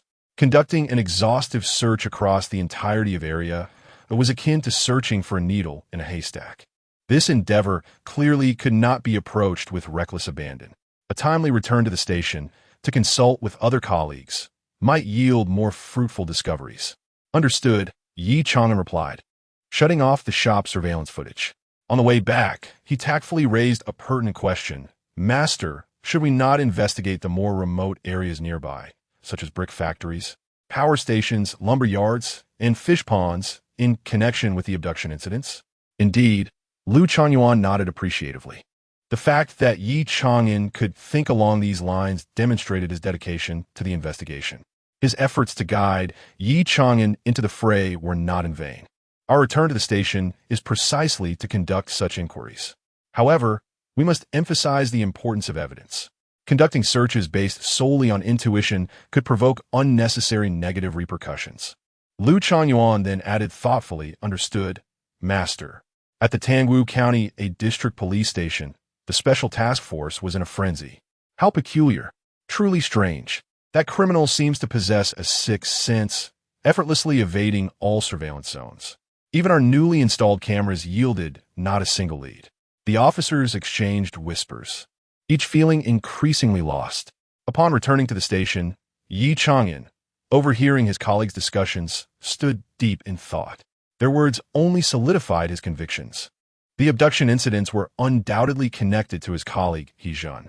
However, it was imperative not to investigate Ye Chang'an directly. To direct suspicion at one's own team at the onset of a case would undermine morale. Mutual distrust was a grave error. Thus, Ye Chang'an chose to keep his conclusions to himself, quietly pursuing his own line of inquiry. Although he intended to investigate the brick factory, power station, and lumberyard, he remained discreet in his approach. However, his primary focus remained steadfastly on the fish pond, specifically the one belonging to the man known as Tiger Head. As he delved deeper into his investigation, he unearthed further discrepancies. Tiger Head had relocated there at the beginning of the year, renting a plot of land at the foot of the mountain to cultivate fish. The issue, however, lay in the fact that he was raising common species such as grass carp, silver carp, and bighead carp. The fry of these species ought to be released in the spring to maximize yield. Yet, the timing of Tiger Head's excavation of the pond was perilously close to missing the optimal period for stocking the fry. In this rush to meet deadlines, he opted not to hire laborers, but instead rented an excavator for the task. Compared to the potential profits from timely stocking, the cost of labor was negligible. Tiger Head's actions seemed to defy the principles of business. What could be his motive? Ye Chang'an pondered. Suddenly, an idea flashed before his eyes. There might be something beyond the pond that required excavation, something that demanded absolute secrecy from prying eyes. A cellar? A hidden room? Imprisonment? The moment this thought crossed his mind, Ye Chang'an felt as if he might leap from his desk. Yet, all of this remained mere conjecture. Evidence. Investigations hinge on evidence. Unfortunately, he could not voice his suspicions to his colleagues for assistance, as all his theories and deductions were predicated on having seen a violet aura of criminality surrounding Tiger Head. Without this foundation, his inferences would appear utterly unfounded. Xiaoan, what's wrong? Lu Chuanyuan, sensing Ye Chang'an's unease, inquired with concern. Nothing, just feeling a bit dizzy, Ye Chang'an replied with a smile, shaking his head. Just do your best, Lu Chuanyuan reassured him, not dwelling further on the matter. At that moment, Ye Chang'an had firmly resolved to conduct a clandestine investigation that very night. Equipped with the system's counter-surveillance and stealth capabilities, he believed that acting alone would be safer and more discreet. Everyone, let us put in more effort. Tomorrow morning, the criminal investigation team will collaborate with us on the case. If we fail to produce any useful leads by then, we could be in serious trouble. Zhao, observing the fatigue etched on their faces, could not help but pound the table, raising his voice. Upon hearing this, the team rallied their spirits and continued their work. That evening, Ye Chang'an, dressed in casual attire, stealthily made his way toward Tiger Head's fish pond. Along the way, he overheard some commotion. Upon closer inspection, he discovered two fishermen returning empty-handed, cursing as they walked. "Damn it, all that effort wasted. Not a single fish caught," one lamented, clearly frustrated. The other sighed and remarked, "I can understand why you didn't catch anything with wild fish. But let me tell you, that pond at the foot of the mountain is truly abysmal. I secretly tried to fish there, and not a single catch. Out of the two ponds, only the one near the cabin has any fish. I dare not approach too closely, so I departed." The two exchanged mutual grievances, and ultimately, one of them uttered a parting remark before getting into the vehicle and driving away. It was quite late, and one wondered whether the vegetable market had closed for the night. As the car pulled away, Ye Chang'an seized upon a critical piece of information. Among the two fish ponds, one was highly likely to be devoid of fish. "No fish," he murmured to himself, as vivid details of criminals using fish ponds as a FAAD emerged clearly in his mind. This tactic suggested a possibility. The pond without fish was employed as a cover to distribute the overall power consumption. The oxygenator in that pond remained off, allowing the electrical usage to be diverted elsewhere. Consequently, no anomalies would be detected. He continued to observe, and indeed, the two ponds exhibited subtle differences. The distinction lay in the fact that one pond had scant aquatic life and algae along its edges, while the other was teeming with them. The picture grew increasingly clearer. By remaining on stakeout a little longer that evening, he might yield significant results. With this thought, Ye Chang'an found a suitable hiding spot, his gaze fixated on the illuminated wooden cabin not far away. He was equipped with night vision binoculars borrowed from the logistics department of the precinct. Under normal circumstances, his position as an auxiliary police officer would not permit such a loan. However, now, everyone at the precinct was aware of his unconventional involvement in the case, granting him certain exceptional privileges. Wait. Before long, Ye Chang'an made a new discovery, and an exhilarating rush coursed through him. This individual could undoubtedly be the trafficker. Chapter 21. Identifying the criminal, closing the net. Ye Chang'an, through his night vision binoculars, discovered that the notorious Tiger Head was by the fish pond collecting a small net. Within it were 3 or 4 fish, all of which he caught before heading towards the wooden cabin. Before long, wisps of white smoke began to waft from the chimney atop the cabin. This fellow still exhibited some caution, refraining from purchasing ingredients outside. After all, a person buying such a large quantity of vegetables daily could raise suspicions among investigators. Unfortunately, he never considered that someone was closely monitoring his every move nearby. To catch 3 or 4 fish, what an insatiable appetite! A gleam sparkled in Ye Chang'an's eyes. At this moment, he was entirely convinced that the wooden cabin harbored the abducted individual. At the Ye District Police Station in Tangwu County. "What did you say? You heard someone shouting for help?" Lu Chanyuan gasped as he listened to the phone call. In an instant, all the officers' gazes converged on him. How could this be mere speculation? Lu Chanyuan furrowed his brow. Upon hearing this, the brilliance in the eyes of the other officers dimmed slightly. "Old Lu, what's going on?" Zhao, the station chief, hurriedly inquired about the situation. Even if the probability was minuscule, he felt compelled to clarify. Just a moment ago, Shaoan mentioned that while wandering in the wild, he heard someone near the fish pond calling for help. Lu Chanyuan reiterated Ye Chang'an's words. As he spoke, He Zhen, who was reviewing surveillance footage, abruptly halted his scrolling finger, his focus on the screen dissipating. "Where exactly?" Zhao immediately pressed for details. "Over by Pingji village," Lu Chanyuan replied. Hearing the location, He Zhen secretly exhaled in relief, no longer paying attention. Zhao, after a moment's contemplation, began to call out names. Those named were the officers from the Special Task Force who usually responded to calls. He instructed them to investigate the area based on the location provided by Ye Chang'an. Naturally, the most experienced among them, Lu Chanyuan, would lead the team. "Old Lu, head to logistics now to collect your gear, and set off immediately," Zhao concluded his command. Lu Chanyuan did not act right away, but added, "Station chief, I would like you to write a note. I need to get an extra set of bulletproof vests from logistics for Shaoan. Upon hearing this, Zhao gave Lu Changyuan a scrutinizing glance. He said nothing further but picked up a pen and began to write. As Lu Changyuan and his team set out, they received another call from Ye Chang'an. Huh, you misidentified the location? Lu Changyuan's brow furrowed as he immediately signaled the officer driving to pull over. He continued to inquire, "It's not Pingji Village, but Pingnan Village? Are you absolutely certain this time? All right, keep observing. I'll be there shortly." Lu Changyuan hastily ended the call, turning his gaze to the driver. "Make a U-turn. Head to Pingnan Village." "Understood." In Pingnan Village at the foot of the mountain, by the fish pond, Ye Chang'an hung up the phone and continued to observe the situation ahead. His determination of the target was ambiguous and uncertain. The primary intention was to prevent the entire special task force from mobilizing, while having more personnel is advantageous. An influx of individuals could also harbor spies who might leak information, thereby creating a disadvantage. He was acutely aware of this.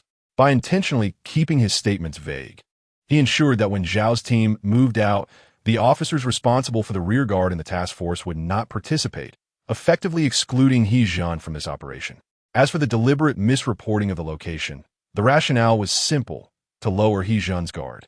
Had he initially reported the correct location, He Zhan would undoubtedly attempt to contact Hu Tudu, potentially alerting him and provoking a desperate response.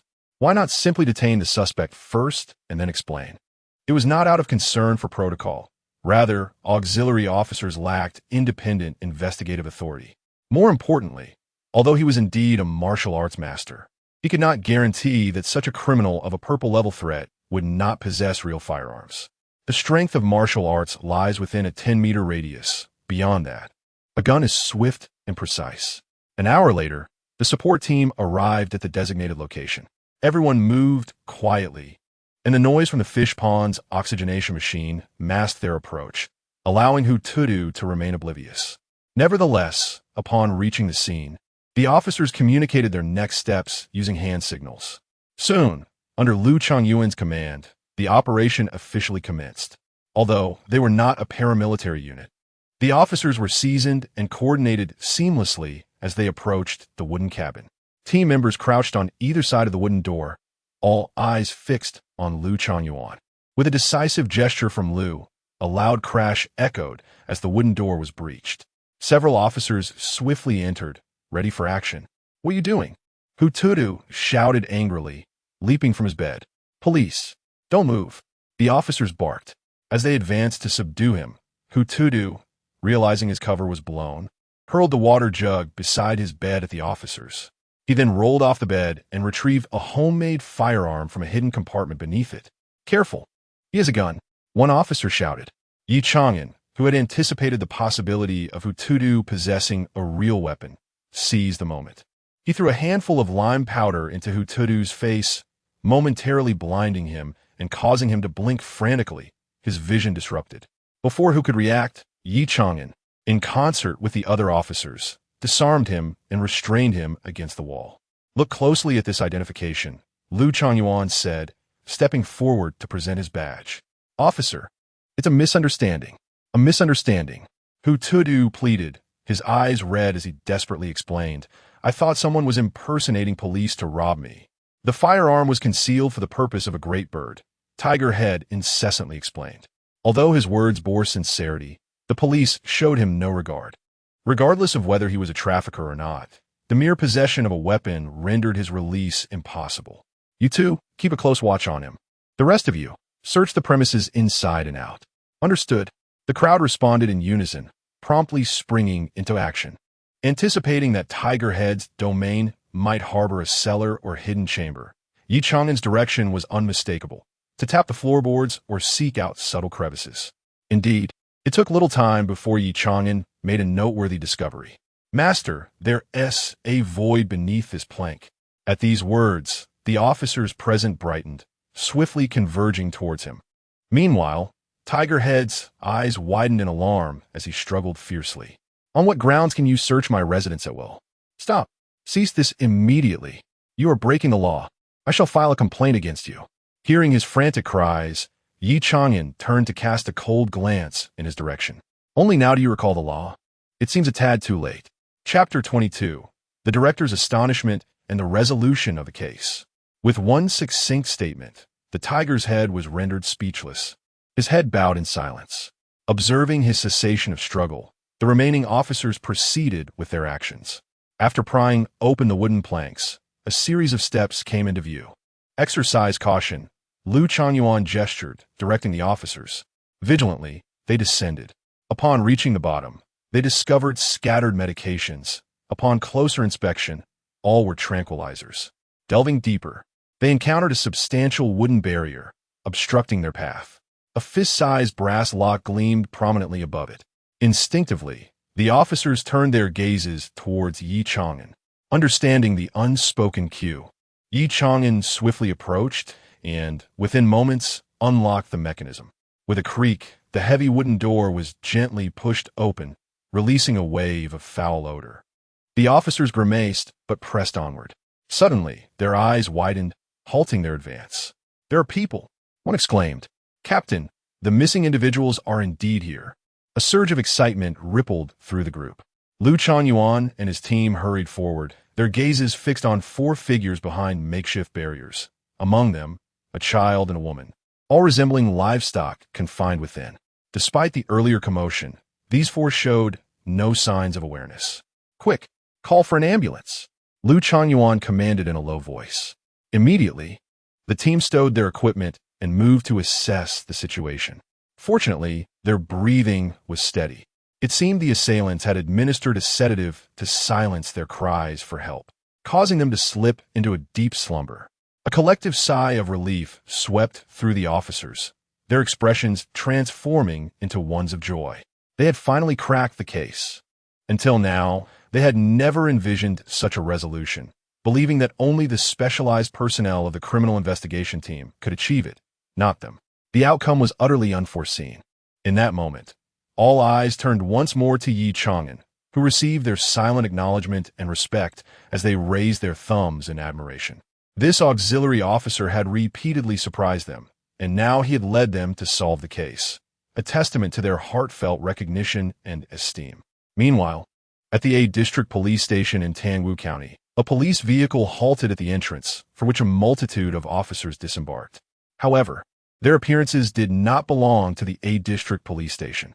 With urgent strides, they made their way to the conference room. "Dragon Team, you've finally arrived." Upon recognizing the personnel from the criminal investigation team, Zhao, the station chief, seized the opportunity as if it were a lifeline and promptly approached to shake hands. The Dragon Team, however, had no time for pleasantries. They got straight to the point. "Chief Zhao, time is of the essence, and we require your full cooperation. Immediately convene the working group and present all your findings and speculations." As soon as the words left his lips, a hint of difficulty and embarrassment appeared on Zhao's face. It was not that he was withholding information. Rather, the special task force had made little substantive progress thus far. Upon realizing this, the personnel from the criminal investigation team understood the gravity of the situation. "What are we to do with this?" one of the detectives murmured in frustration. Although the voice was low, the eerie silence of the room amplified the clarity of his words. "What do you mean by that? We have been working diligently. It has only been a little over 10 hours. What more do you expect from us?" A police officer from the special task force retorted, unable to contain his irritation. Given that this mission could lead to disciplinary action if unresolved, it directly impacted their prospects and the reputation of their station. The tension among the team members had been palpable, and upon hearing the insinuations from the criminal investigation team, their patience wore thin. "Enough," Zhao reprimanded, momentarily stabilizing the situation. "I understand that the pressure from above regarding this case is immense. The more conflicts arise, the harder it becomes to achieve results. We should be united at this moment." With that, silence enveloped the room. Once emotions settled, mutual understanding emerged, prompting both teams to tacitly move past the conflict without further mention. Just then, a cacophony erupted from outside the conference room. Long and Zhao exchanged glances before swiftly heading outside. Upon exiting, they were met with a crowd gathered at the entrance of the police station. "What are you policemen doing? Are you even searching for the missing persons seriously?" "Exactly. You're just taking us for granted. We are struggling to survive." Among the throng, Some were family members of the victims, while others were incited by the commotion. The fervor of the crowd was as if they intended to dismantle the police station. Suddenly, the sound of police sirens pierced through the chaos, momentarily calming the tumultuous scene. The director of the county's Public Security Bureau emerged from the police vehicle, striving to pacify the crowd. Please remain calm. We have deployed a significant number of officers and will ensure that the traffickers face justice. Just as the director's words concluded, the atmosphere quieted for mere seconds before descending back into chaos. Empty rhetoric won't convince us. If my child is not found, I will bring a coffin to your station. In an instant, the turmoil reignited. The director furrowed his brow and shot a fierce glare at Zhao and Long. Both Zhao and Long lowered their heads, feeling helpless. Zhao, Lu just called. They're on their way back. The traffickers have been apprehended, and the 4 missing individuals are en route to the hospital. At this moment, in the lobby of the police station, an officer abruptly ended a phone call and rushed outside. The voice delivering the report was resoundingly loud, instantly silencing the previously chaotic scene. The crowd, who had been causing a commotion just moments ago, could not help but swallow nervously, their eyes fixated on the officer, fearful that this news might be a ruse to disperse them. The chief also turned his gaze towards Officer Zhao and Team Leader Long. It was no wonder the public was skeptical. Even he found it hard to believe at first. After all, 3 prior cases of human trafficking had gone unsolved by the criminal investigation team. Now, a mere officer from the police station had apprehended suspects, cracked the case, and even rescued the missing persons from the earlier incidents. It was utterly astounding. At that moment, a sudden voice erupted from the crowd. Hey, look, the news live stream on my phone shows a stretcher with your child on it. Upon hearing this, a middle-aged woman hurriedly took the phone and glanced at it, her tears streaming down her face. Yes, that's my child. Quick, let's take a taxi to the hospital. With the victim's family confirming the news, the crowd finally believed that the police had indeed made a significant breakthrough. A wave of murmurs spread through the crowd. How had this case, which had remained unsolved for so long, been resolved in just a day? It must be due to the arrival of a brilliant detective. A detective? Who is it?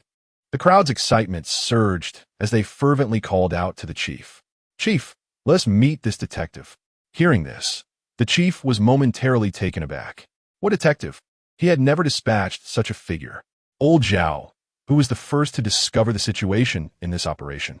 The chief quickly regained his composure and inquired. Team Leader Long from the criminal investigation team was equally curious, directing his gaze towards Officer Zhao. Well, Officer Zhao hesitated, ultimately responding with disbelief. It was Ye Chang'an. What?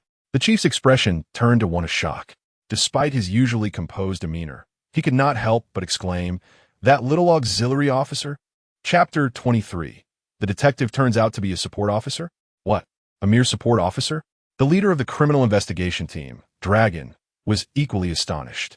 Just moments ago, he had contemplated numerous possibilities. A seasoned veteran officer, or perhaps one who graduated from a specialized police academy.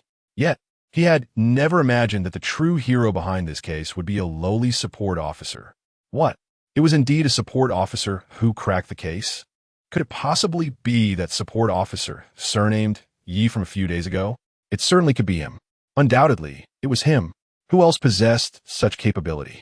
Just days prior, he had single-handedly subdued a knife-wielding murderer with a single punch. In no time, the crowd was abuzz with chatter, all echoing their recognition of Ye Chang'an's abilities. Chief, it would be an injustice not to promote such an officer. Indeed, we would rather see him confirmed in his position. The crowd erupted in a clamorous uproar, yet this commotion was markedly different from the previous one. The chief felt the fervor of the public towards Ye Chang'an, yet he hesitated to make any promises. After all, the process for promoting a support officer was not as straightforward as the public presumed. Everyone, please remain patient. Such matters will be deliberated by the organization. Zhao, the station's officer, quickly interjected to shield the chief, guiding him towards the police station. As they walked, the chief recalled something. Wait a moment, did I not state that support officers were not to participate in this special operation? Chief, this situation is quite complex. I will explain it to you shortly. Zhao replied with an awkward smile, hastily reassuring him. considering they had successfully solved the case. The chief chose not to dwell on his previous directive. Just as the chief and his companions were about to enter the police station, a cacophony of sirens erupted. The police vehicle slowly approached, and as the doors swung open, the notorious criminal, Tiger Head, was escorted out by Ye Chang'an. Upon recognizing Ye Chang'an, the surrounding crowd erupted in excitement, rushing forth to embrace him. This is what a good police officer looks like. Thank you, young man. Have you sustained any injuries?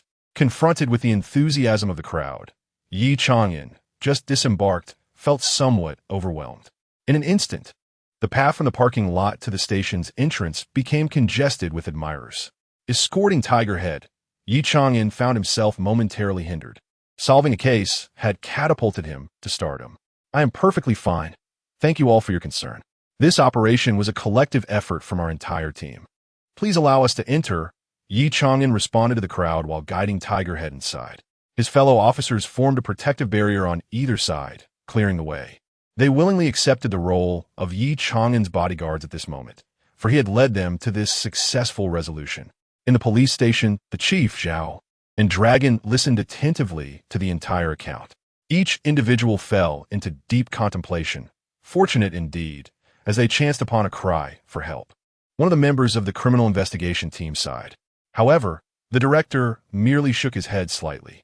Were it not for Ye Chang'an's previous remarkable performances, he might have been inclined to believe this incident was merely a stroke of luck. Yet, given Ye Chang'an's consistent brilliance, he was certain that this case's resolution was no mere coincidence. Old Zhao assigned Ye Chang'an to lead the interrogation, the director commanded after a moment's reflection, turning to stride towards the monitoring room. Understood, Zhao instantly grasped the director's intent and promptly set about making arrangements. The others exchanged glances before following the director into the monitoring room, eager to observe the unfolding interrogation. Their curiosity was piqued. Was this resolution a product of Ye Chang'an's fortune or genuine prowess? If it were the latter, the implications would be significant. In the interrogation room, Hutudu sat defiantly across from Ye Chang'an, neck stiffened, exuding an air of obstinacy. Wu Quan, aged 53, from Liuhu City, Baizhou Province. Ye Chang'an perused the information in his hands, reciting it aloud to himself until he had articulated every detail concerning Wu Quan. At that moment, his gaze sharpened, fixating intently on Wu Quan, as relevant legal statutes crystallized in his mind. According to Article 240 of the Criminal Law of Huaxia, a principal offender who organizes, plans, or commands within a criminal group and traffics 3 or more individuals is subject to a minimum of 10 years imprisonment or life imprisonment. If you voluntarily confess and provide evidence, you may be eligible for a reduced sentence. Consider your options carefully, he stated, poised with pen and paper, awaiting Wu Quan's response. His objective was clear, to elicit information about He Zhen from Wu Quan. As a seasoned police officer, He Zhen's dealings with Wu Quan would undoubtedly be shrouded in secrecy. Should he fail to find a breakthrough with Wu Quan, investigating He Zhen would prove exceedingly challenging. An individual who exploited his position for criminal gain, lingering within the police ranks, was a matter Ye Chang'an could not afford to overlook. Yet Wu Quan appeared indifferent to the prospect of leniency, manifesting a demeanor of defiance. A decade or two ago, your half-hearted investigative skills could never have apprehended me. Is it not merely the omnipresence of surveillance that led to my capture? I was caught solely because you installed a few more cameras in secret, capturing the moment I took someone away. Otherwise, you would have had no chance. With that, Wu Quan cast a disdainful glance at Ye Chang'an. In response, Ye Chang'an maintained a calm expression, even sporting a hint of a smile. The breakthrough had been discovered. To be frank, we do not possess footage of your criminal activities, Ye Chang'an replied, unhurriedly. Impossible, if there were no footage. With my meticulously crafted plan, do you really think you can solve the case? Such delusions. Wu Quan rebutted immediately, clearly brimming with confidence in his criminal prowess. Even in the face of capture, he held the police in utter contempt. Whatever judgment they rendered was inconsequential to him, a mere formality. In the surveillance room, it was evident that Wu Quan exhibited not a hint of fear. The director exchanged glances with his colleagues, subtly shaking their heads. Extracting any useful information from a criminal so apathetic that he couldn't even be bothered to seek a reduced sentence would prove exceedingly difficult. Sigh. There was no need to waste breath on such a person. It was better to conclude the case swiftly. Team Leader Long sensed Wu Quan's mindset and shook his head. Indeed, the fact that he had been apprehended was already a significant achievement. I believe we can have Xiao and take him directly to identify the scene. Officer Zhao nodded in agreement with this suggestion. The director remained non-committal, instead turning his gaze toward Lu Changyuan, inquiring, as Ye Chang'an's mentor, "What are your thoughts?" Lu Changyuan furrowed his brow, lost in thought. After a moment, he glanced at Ye Chang'an's image on the monitor, a hint of pride illuminating his expression. This young man never failed to surprise. Indeed, the director replied with a faint smile, then clasped his hands behind his back and continued to observe the monitor. Let's watch and see. In the interrogation room, there exists nothing that is truly impossible. The heavens have a way of ensnaring all. Ye Chang'an twirled a ballpoint pen in his hand. Suddenly, his fingers clamped down on the pen's body. His gaze seemed to penetrate Wu Quan's very soul. I must admit, you're quite clever. You've adeptly utilized your identity as a fish farmer, selecting a fish seed shop in closest proximity to the victim as your destination. On your way there, you astutely observed the victim's circumstances. However, the flaw lies in the fact that you went to the wrong shop. At this remark, Wu Quan bristled and retorted, "If you say I'm a fish farmer, then is it wrong for me to visit a fish seed shop?" He scoffed, wearing an expression of disdain. Ye Chang'an responded with a calm smile, continuing, "Visiting the fish seed shop is certainly not the issue. The error lies in the fact that your fish pond lacks even a heating device. Yet, you frequent a shop that specializes in tilapia seedlings. As a fish farmer, do you not realize that tilapia is a tropical species? Your pond is simply incapable of sustaining them, is it not?" Ye Chang'an slightly elongated his tone. As the last word escaped his lips, Wu Quan's expression shifted dramatically, mumbling incoherently to himself. How could this be? He had never anticipated that an officer from a small precinct would conduct such a meticulous investigation. Before long, a realization struck him, and he stubbornly continued to argue. "That merely indicates that I am unsuited for the fish farming business." Ye Chang'an appeared to have anticipated this response.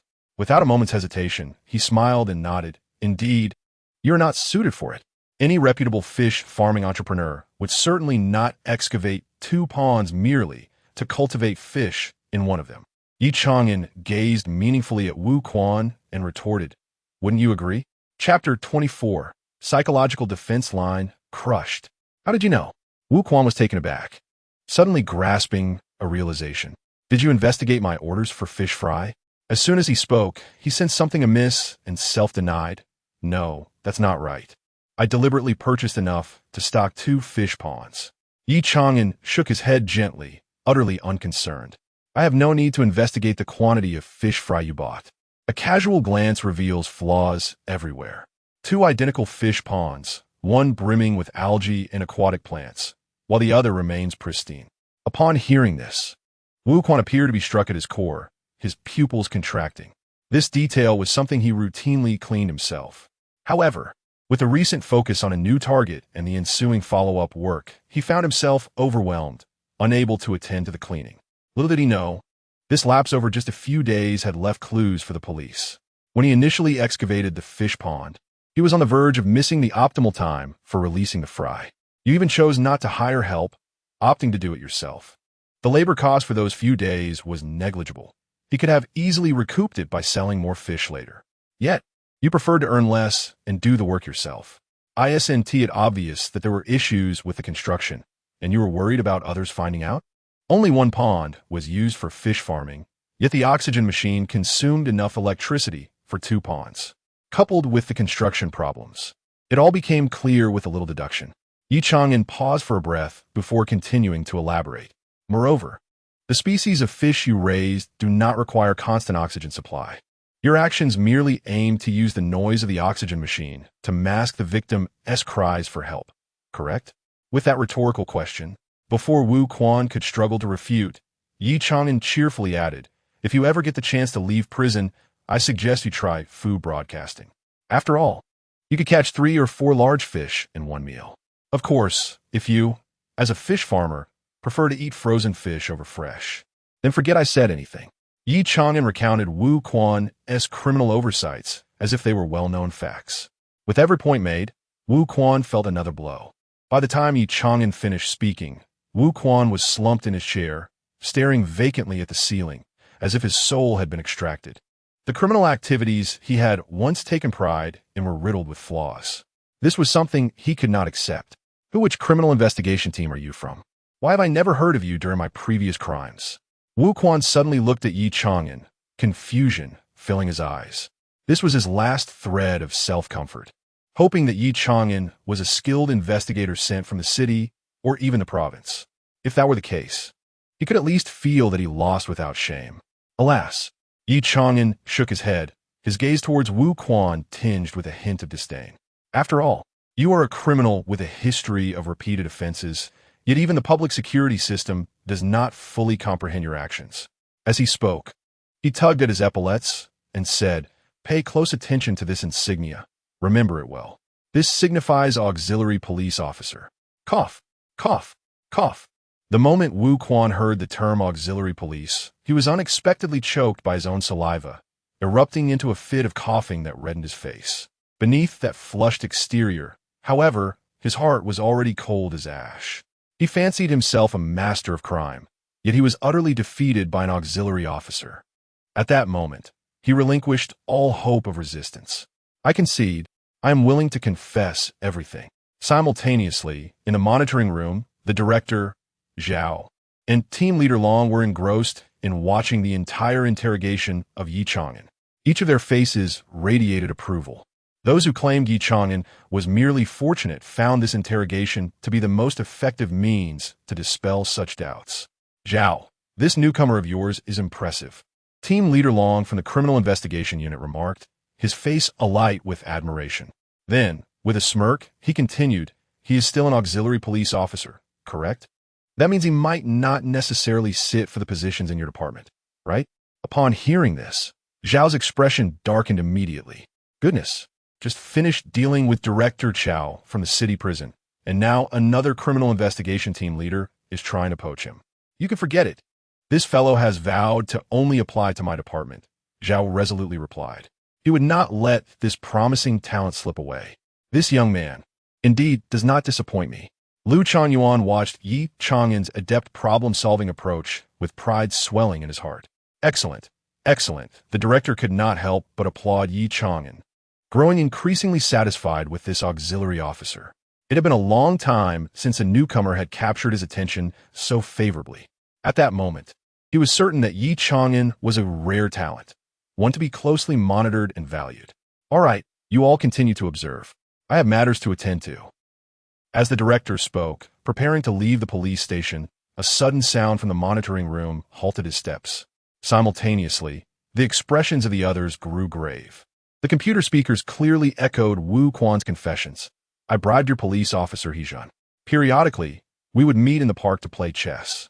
He would sketch the latest surveillance plans on paper, roll it up, and conceal it in cigarette packs to pass it to me. I would insert gold into the bellies of fish and leave at my old friend's fish stall for him to collect." Listening to the continuous revelations from Wu Quan, the director's expression turned serious as he looked at Zhao. "I did not anticipate that we would uncover such a corrupt element. Zhao, you know what must be done." The director reassured, "Rest assured, in light of this incident, despite my usual protective instincts, I can now discern right from wrong." Zhao spoke with unwavering conviction, promptly striding towards the exit. Shortly thereafter, when Zhao and his team arrived at He Zhan's workstation, he addressed him, "Xiao He, there are matters that require your cooperation with our investigation." His tone was somber, imbued with a sense of disappointment akin to that of a mentor witnessing the failures of a promising pupil. He Zhan sat slumped in his chair, his eyes vacant, devoid of energy. The moment Wu Quan was apprehended, he anticipated this outcome. Yet now, retracting his actions was futile. It was far too late. "Take him away," Zhao commanded. "Understood." As they escorted He Zhan for questioning, the members of the special task force gazed in disbelief. A few of the officers suddenly grasped the situation, unable to suppress their astonishment. "So that's it. No wonder Ye Chang'an reported the wrong location initially." Had he already suspected that there might be an insider within our ranks? Upon hearing this, the director's expression flickered, a glimmer of admiration dancing in his eyes. This young man, he must be given a place in the bureau moving forward. With this thought, the director felt a surge of satisfaction and strode purposefully towards the door, eager to return for an interview. Little did he expect that, amidst a myriad of seasoned officers, highly educated personnel, and fresh talents from police academies, it was this newly appointed auxiliary policeman from the precinct who had outshone them all, bringing him a moment of triumph. Whatever it took, he resolved to advocate for Ye Chang'an to receive a more substantial commendation. The previous third-class merit award was entirely insufficient. This time, it needed to be elevated. Chapter 25 on Merit and Rewards Award Ceremony. Tangwu County, Area A Police Station. A car sped into the parking lot. A woman hurriedly descended from the vehicle, rushing inside. Here comes the sister-in-law. A few young police officers murmured quietly. This woman was none other than Ye Chang'an's wife, who had just been apprehended. Upon receiving news of her husband's investigation, she rushed over without delay. "Chief, this must be a misunderstanding. My husband Ye Chang'an could never commit a crime." Ye Chang'an's wife pleaded desperately beside Chief Zhao. However, Zhao remained impassive, standing there. Just moments ago, Ye Chang'an had confessed completely. His gaze did not shift towards Ye Chang'an's wife, but was fixated on the surveillance footage on the computer, responding in a somber tone. How could this be? How could this happen? Ye Chang'an's wife collapsed to the ground, utterly drained of vitality. At that moment, the officers who had completed the interrogation brought in Ye Chang'an, handcuffed, standing before Chief Zhao, awaiting further instructions. Ye Chang'an looked at his wife's disheveled state, his expression devoid of emotion. "Old He, why did you commit a crime?" His wife pounded her fists against his chest, filled with reproach. To this, Ye Chang'an merely scoffed, replying coolly, "Why? Isn't it all because of the pressure you put on me? Don't say such things. When have I ever pressured you to commit a crime?" His wife's face paled at his words, eager to distance herself from him, completely forgetting that he was still her husband. "You didn't force me to commit a crime, but you're the one who constantly urged me to advance, to earn more, to climb the ranks, aren't you? I've told you countless times that as a civil servant, promotions and salary increases cannot be achieved merely through effort. But did you listen? You only scolded me for making excuses, didn't you? You were the one who caused such chaos, who threatened to return to your family home, weren't you?" Ye Chang'an's eyes widened in fury as he questioned her hysterically. Yet after a moment, he seemed to lose all spirit, silently lowering his head. "Let it be. Em exhausted. Do as you wish from now on." Chief Zhao, standing nearby, gently shook his head, choosing not to elaborate further. He simply gestured for the officers to take Ye Chang'an away. Meanwhile, his wife sat on the ground, appearing somewhat frantic. "I don't understand. I didn't expect things to turn out this way. I read online that police officers could quickly rise through the ranks with just a few accomplishments." Observing the almost deranged state of Ye Chang'an's wife, Chief Zhao signaled to the officers to escort her back to rest. He rubbed his temples, feeling a tumult of emotions. It was indeed a mix of joy and sorrow. Just as Ye Chang'an had celebrated solving a case, such a scandal erupted. The toll of it all seemed to visibly weigh down the chief, rendering him noticeably thinner. Meanwhile, in Dazhou City, at a hotel, Chun Yi and team leader Wu returned to the hotel after the conclusion of their conference. Chun Yigong reclined on the sofa, casually glancing at his phone. However, that fleeting glance caused him to sit up abruptly, his eyes wide with astonishment and shock. "What's wrong?" Wu, noticing the unusual behavior, inquired with concern. "The human trafficking case has been solved," Chun Yigong uttered in disbelief. "So soon?" Wu replied, equally astonished, but upon reflection, he felt a sense of relief. The city had issued a strict directive, and the Criminal Investigation Unit had bolstered its manpower. It was plausible that they could crack the case. However, just as he finished speaking, Chun Yigong quickly interjected, "No, it's not related to the Criminal Investigation Team." He faltered, as if a fishbone were lodged in his throat. "What is it?" Wu asked, his expression one of confusion, as he stepped closer. When his gaze fell upon the screen of the phone, he froze in disbelief. "Ye Chang'an, is it his case that has been solved?" The screen detailed the entire process of Ye Chang'an's investigation, including new revelations obtained during the interrogation of suspects, which implicated a police officer from the precinct in criminal activities exploiting his position. One operation, 2 accolades. Wu plopped down on the bed, muttering to himself incessantly. How could it be him? Why him? Of all people, this assistant officer, whom he had once looked down upon, now shone with a brilliance that was almost blinding. I have received news that the director has already submitted a report for an application. This time, each member of the special task force will at least receive a 3rd-class merit. As for Ye Chang'an, he is likely to receive a 2nd-class merit, or even better rewards. Chen Yigong gripped his phone tightly, his words laden with envy and jealousy. As a top graduate from the police academy, he had merely received a gilded position at a grassroots precinct. After so long, he had not even received a single commendation. Yet his contemporary, Ye Chang'an, would soon be adorned with multiple merit medals. The disparity between them was staggering. It shouldn't be this way. It absolutely shouldn't.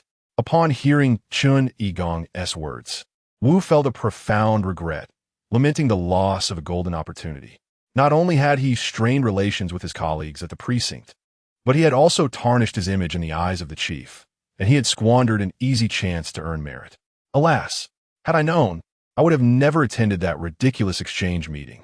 The more Wu pondered, the more distressed he became, angrily slapping his thigh. A few days later, Chen Yigong and Wu returned to the precinct.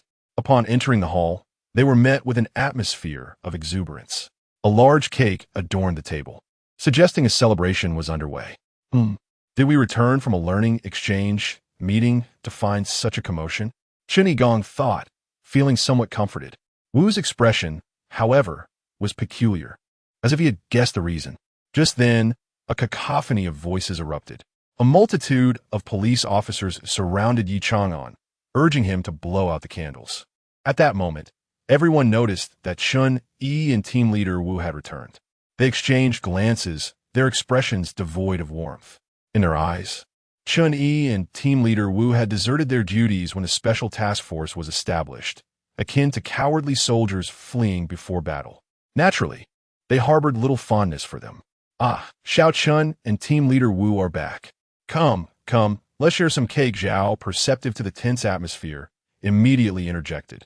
With Zhao's intervention, the other officers, despite their lingering grievances, feigned acceptance of Chun Yi and team leader Wu. Soon after, the atmosphere grew lively once more. Ahem. Zhao cleared his throat, his demeanor radiant as he gazed at the notice in his hand. Looking out at the expectant faces before him, he proclaimed loudly, "The members of the Special Task Force have persevered under pressure and fulfilled their mission.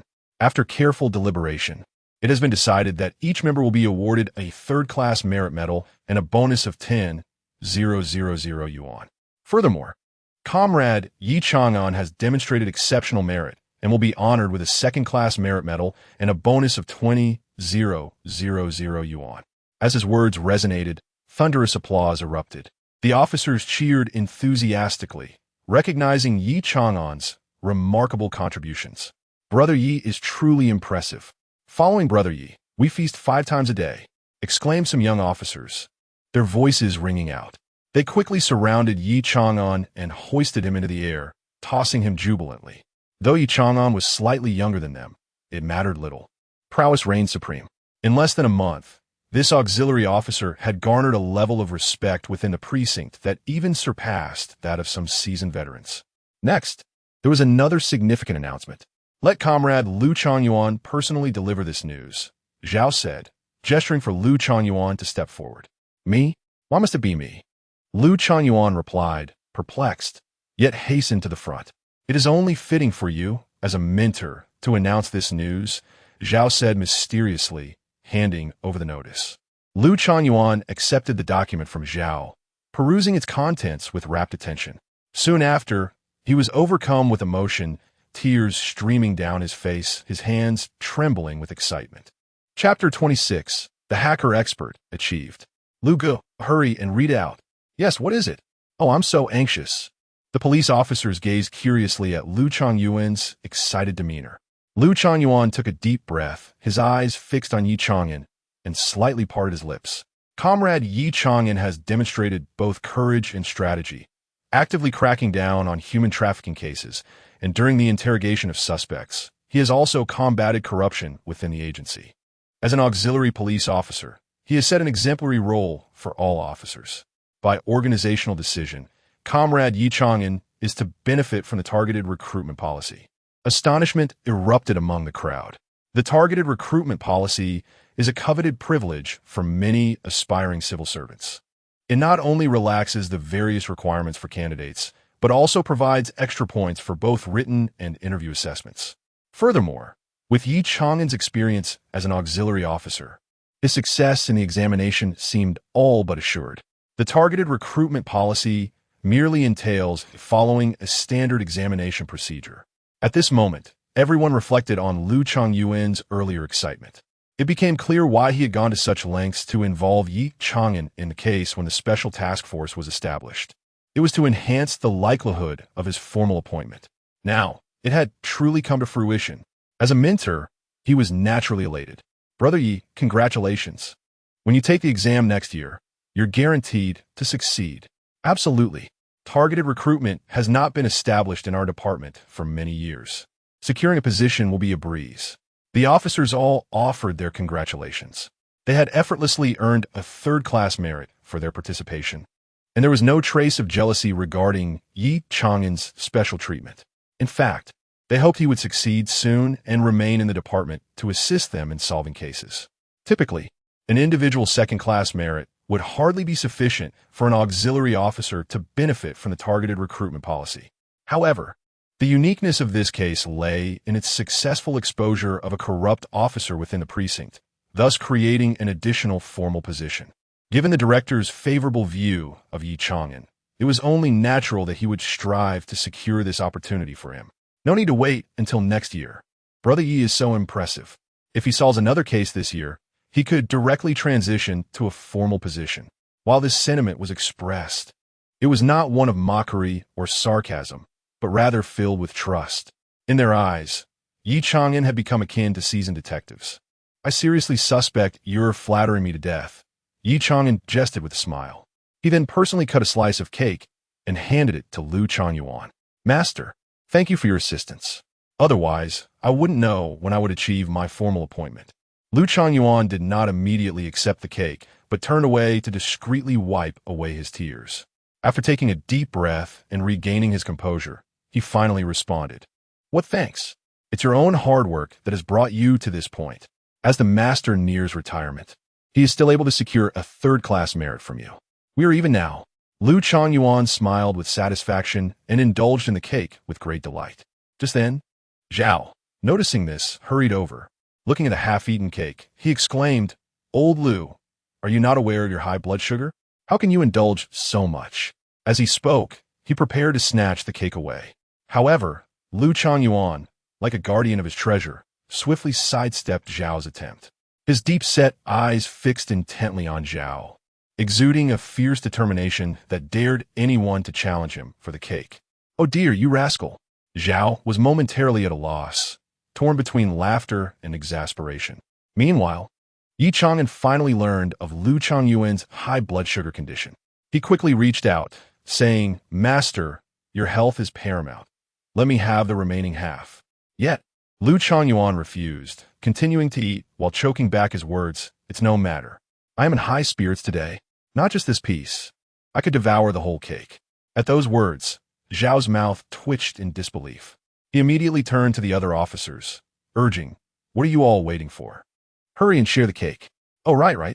The other officers responded, springing into action. If Liu Changyuan were to consume an entire cake alone, it would surely lead to severe diabetes. Observing the simultaneously comical and touching atmosphere, Chun Yi and team leader Wu stood alone at the side, appearing somewhat forlorn. Just days ago, they mingled seamlessly with the group, but now they felt like strangers. A few days later, while on duty as usual, Ye Chang'an noticed his colleagues gathered around a computer desk. Curiosity piqued, he leaned in, glancing at the monitor that displayed a public security news announcement. The content was the verdict regarding Ye Chang'an, who was sentenced to prison. Alas, he was once such a diligent worker. How did he end up on that path? His colleagues murmured among themselves. In Ye Chang'an's mind, The system's notification chimed in. Ding! Congratulations, host, on exceeding your task. Without bribing the police or judicial personnel, you managed to orchestrate the dismissal of Officer Ye Chang'an and his imprisonment. You are truly a nemesis of corrupt officers. Rating: SSS reward, critical hit. At this, Ye Chang'an gave a sheepish smile. His actions were a legitimate endeavor to combat corruption among police officers, certainly not necessitating bribery. We are in the information age. Truly formidable criminals must possess an understanding of cyber technology. Ding! Super reward distribution commencing. Mastery of web design, critical hit hacker expert. As the system's notification faded, Ye Chang'an's eyes narrowed slightly, and a surge of vast information flooded into his mind once more. Once he achieved a profound understanding, Yu Guang casually glanced at the webpage displayed on the police station's computer screen.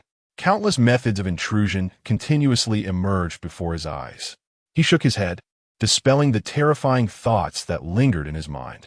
Meanwhile, the system continued to emit notifications. Criminal value 2,000, crime ranking 8,999th. Congratulations, host. You have successfully reached within the top 8,000. Please complete your personal information and enhance your resume.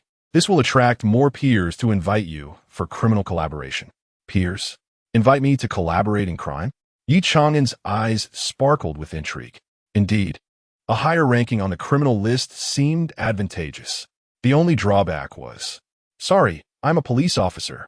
Following the system's guidance, Ye Chang'an accessed the information page. He noticed that the skills section displayed none.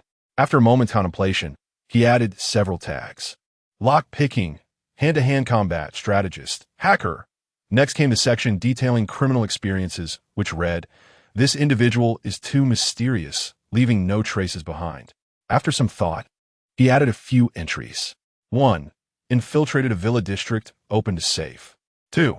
Stormed into the police station unarmed, assaulted officers consecutively. 3. Previously highlighted by the Municipal Public Security Bureau. 4. Hacked into the public security system, provoked the police. 5. Personally incarcerated a police officer. Gazing at the well-curated information, Ye Chang'an nodded in satisfaction. This was all rigorously verified by the system. He had certainly not exaggerated. Upon completing the edits, as soon as Ye Chang'an clicked confirm, the information page instantly garnered several new followers. Clearly, his exposure had increased. At that moment, Ye Chang'an felt a flicker of anticipation in his heart, eagerly awaiting criminals to seek collaboration. Chapter 27. A powerful background and manipulation. Ding! A new mission has been released. The internet harbors boundless wealth. As an aspiring hacker expert, how could you miss the opportunity to earn your first fortune? Please, host, utilize your hacking skills to create software that guides others to deposit money within it. The accumulated amount of the software must reach 1 million. A sharp intake of breath escaped Ye Chang'an. This was a substantial sum indeed. A minimum of 1 million in cold hard cash. How could a mere policeman navigate such a task? Crafting software to entice individuals to deposit such an amount was undoubtedly an act of fraud. Moreover, the conditions for exceeding the task were exceedingly stringent. Such a colossal sum of money would not go unnoticed by multiple departments. Even if genuine criminals were involved, it would be arduous to accomplish. This was quite a dilemma.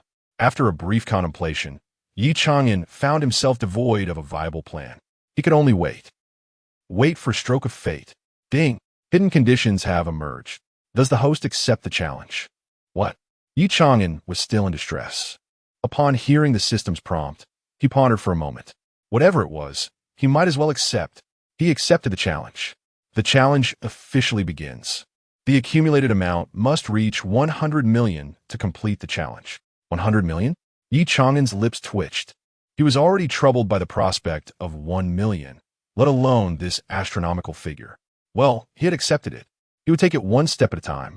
With this thought, Ye Chang'an felt somewhat reassured. Tangwu County Business Hotel. At the entrance, a car came to a halt at the door, and Chunny stepped out, surveying his surroundings before striding inside. Moments later, he arrived at an upscale private room and pushed the door open. Observing the figure standing before the window, turned away from him, Chun-Yi felt a wave of anxiety wash over him. Cautiously closing the door, he finally spoke. Father, what brings you here?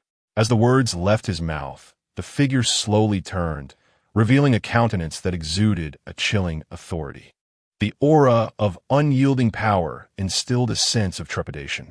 If I do not come, your career will be irrevocably ruined. Chen Xiangtian's voice was deep and resonant, laced with exasperation. I have tried my best. Chen Yi bit his lip, feeling quite aggrieved. But that auxiliary policeman, Ye Chang'an, is truly peculiar. Good fortune always seems to favor him. Enough. Chen Xiangtian interrupted Chen Yi impatiently, shaking his head in disappointment.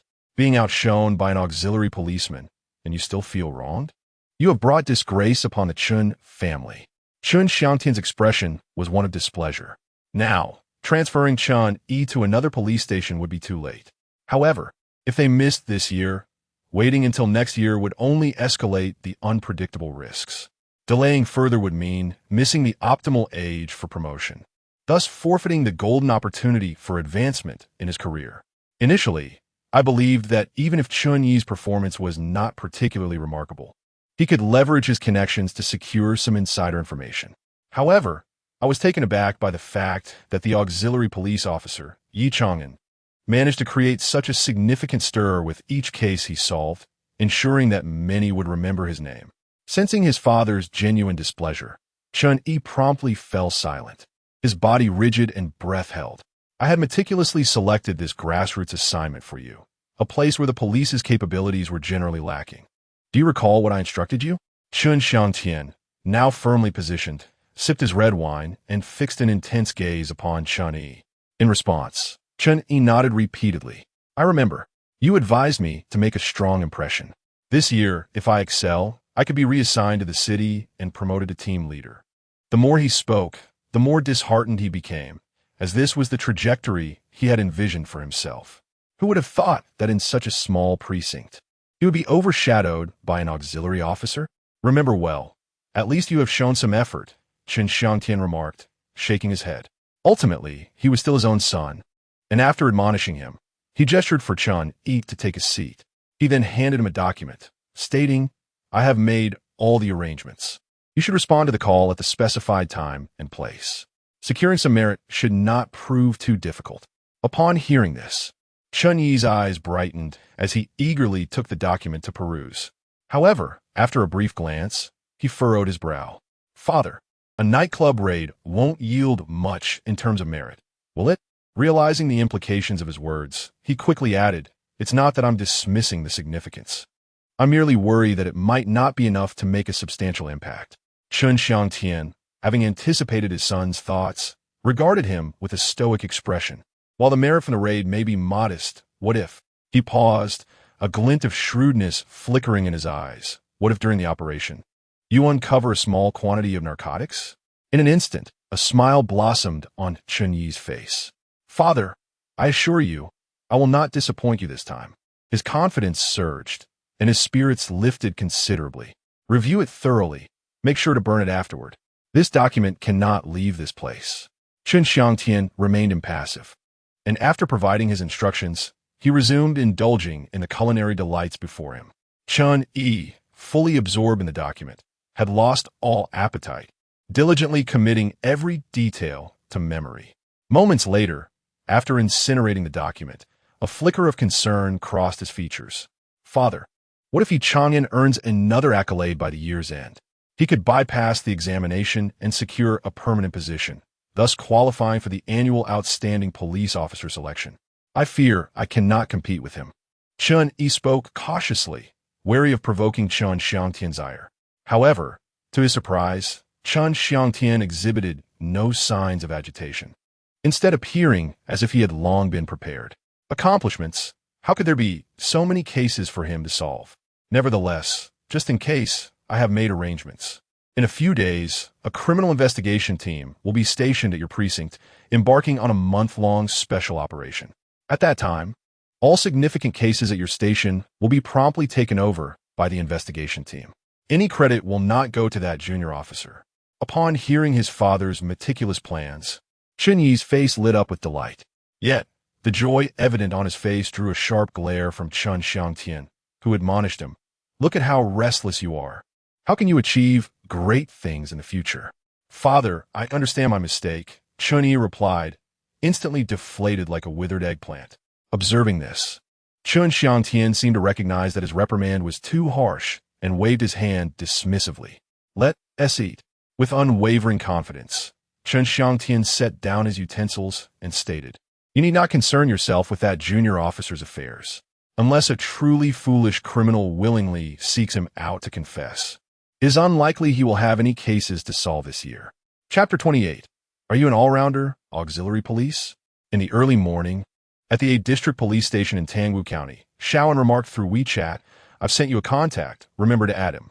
Lu Changyuan shouted from the corridor beside the dormitory. Hey, who is it? Before Ye Chang'an could inquire further, Lu Changyuan had already walked away. How strange, Ye Chang'an muttered, opening his phone to find a notification. Indeed, there was a red dot indicating a friend request from a user named Feng Tiaoyushan. The note read, Peng Shi, Fire Brigade Captain. Is it that person from last time? As Ye Chang'an accepted the request, a fleeting memory surfaced. His first emergency call when he encountered a child trapped in a safe at Iha Villa District. The homeowner had dialed 119. It was this fire captain who had responded. Upon becoming friends, Peng Shi exchanged pleasantries with Ye Chang'an before explaining his purpose. It turned out that he had received another distress call requesting assistance with a safe, but this time it was related to a bank's vault. However, when Peng Shi arrived prepared to forcefully cut through, he was taken aback to discover that the safe was constructed from drill-resistant and explosion-proof materials. Even the fire department found themselves at a loss. After several attempts to breach the safe, Peng Shi remembered Ye Chang'an, the locksmith extraordinaire. After agreeing to help, Ye Chang'an hopped onto his electric scooter and sped towards the designated location. Tangwu Bank. This is a local bank. Xiaoan, you finally made it. I apologize for taking up your time. Let's have dinner later, my treat. Peng Shi greeted Ye Chang'an with a smile as he spotted him outside the entrance. Brother Peng, you're too courteous. You're a friend of my mentor. It's merely a small favor. Besides, this counts as an emergency response, doesn't it? Ye Chang'an replied with a touch of modesty, following Peng Shi inside. As they stepped further in, they were met with a cacophony of anxious voices. What should we do? So many locksmiths have failed.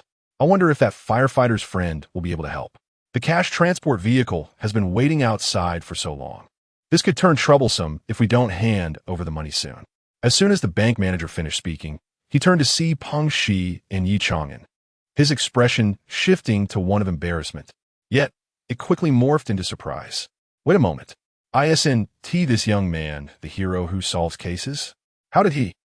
The bank manager glanced between Ye Chang'an and Peng Shi, puzzled.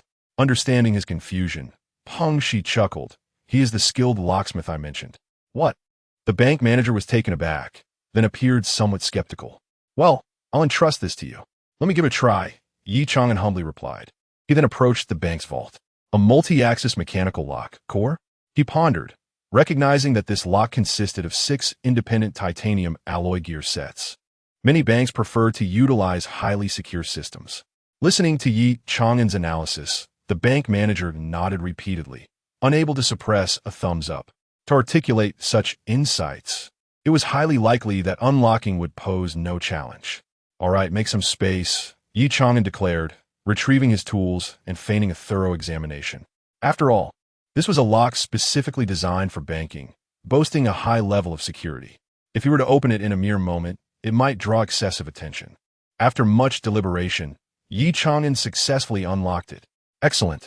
Well done, the bank manager exclaimed, clapping in admiration. Such remarkable investigative skills.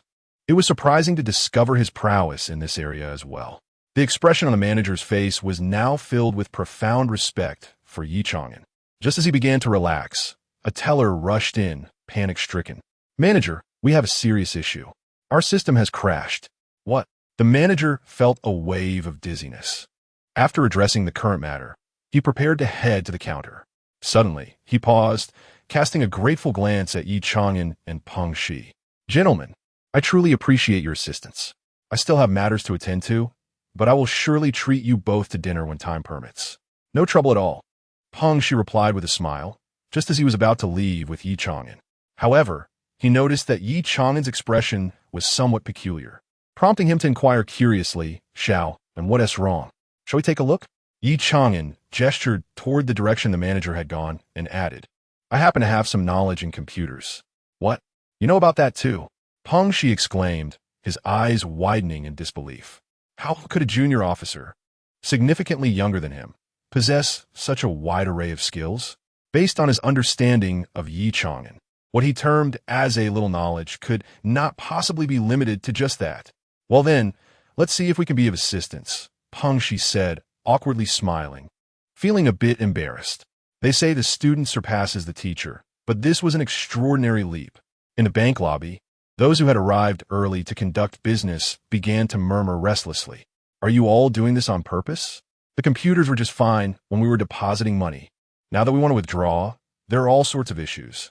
Exactly. I reckon this bank is on the verge of collapse. I must quickly inform the family group to withdraw all our funds. Hearing the cacophony of complaints, the bank manager broke out in a cold sweat. Tangwu Bank was merely a local establishment, not one of the 4 major national banks. If panic ensued and a multitude of people rushed to withdraw their money, his position as manager would undoubtedly be at risk. Quick, restart the system and try again, the manager urged while wiping his brow. It's no use, manager. We've tried several times. The teller shook her head repeatedly. Damn it, are we not allowed to live? The manager couldn't help but curse.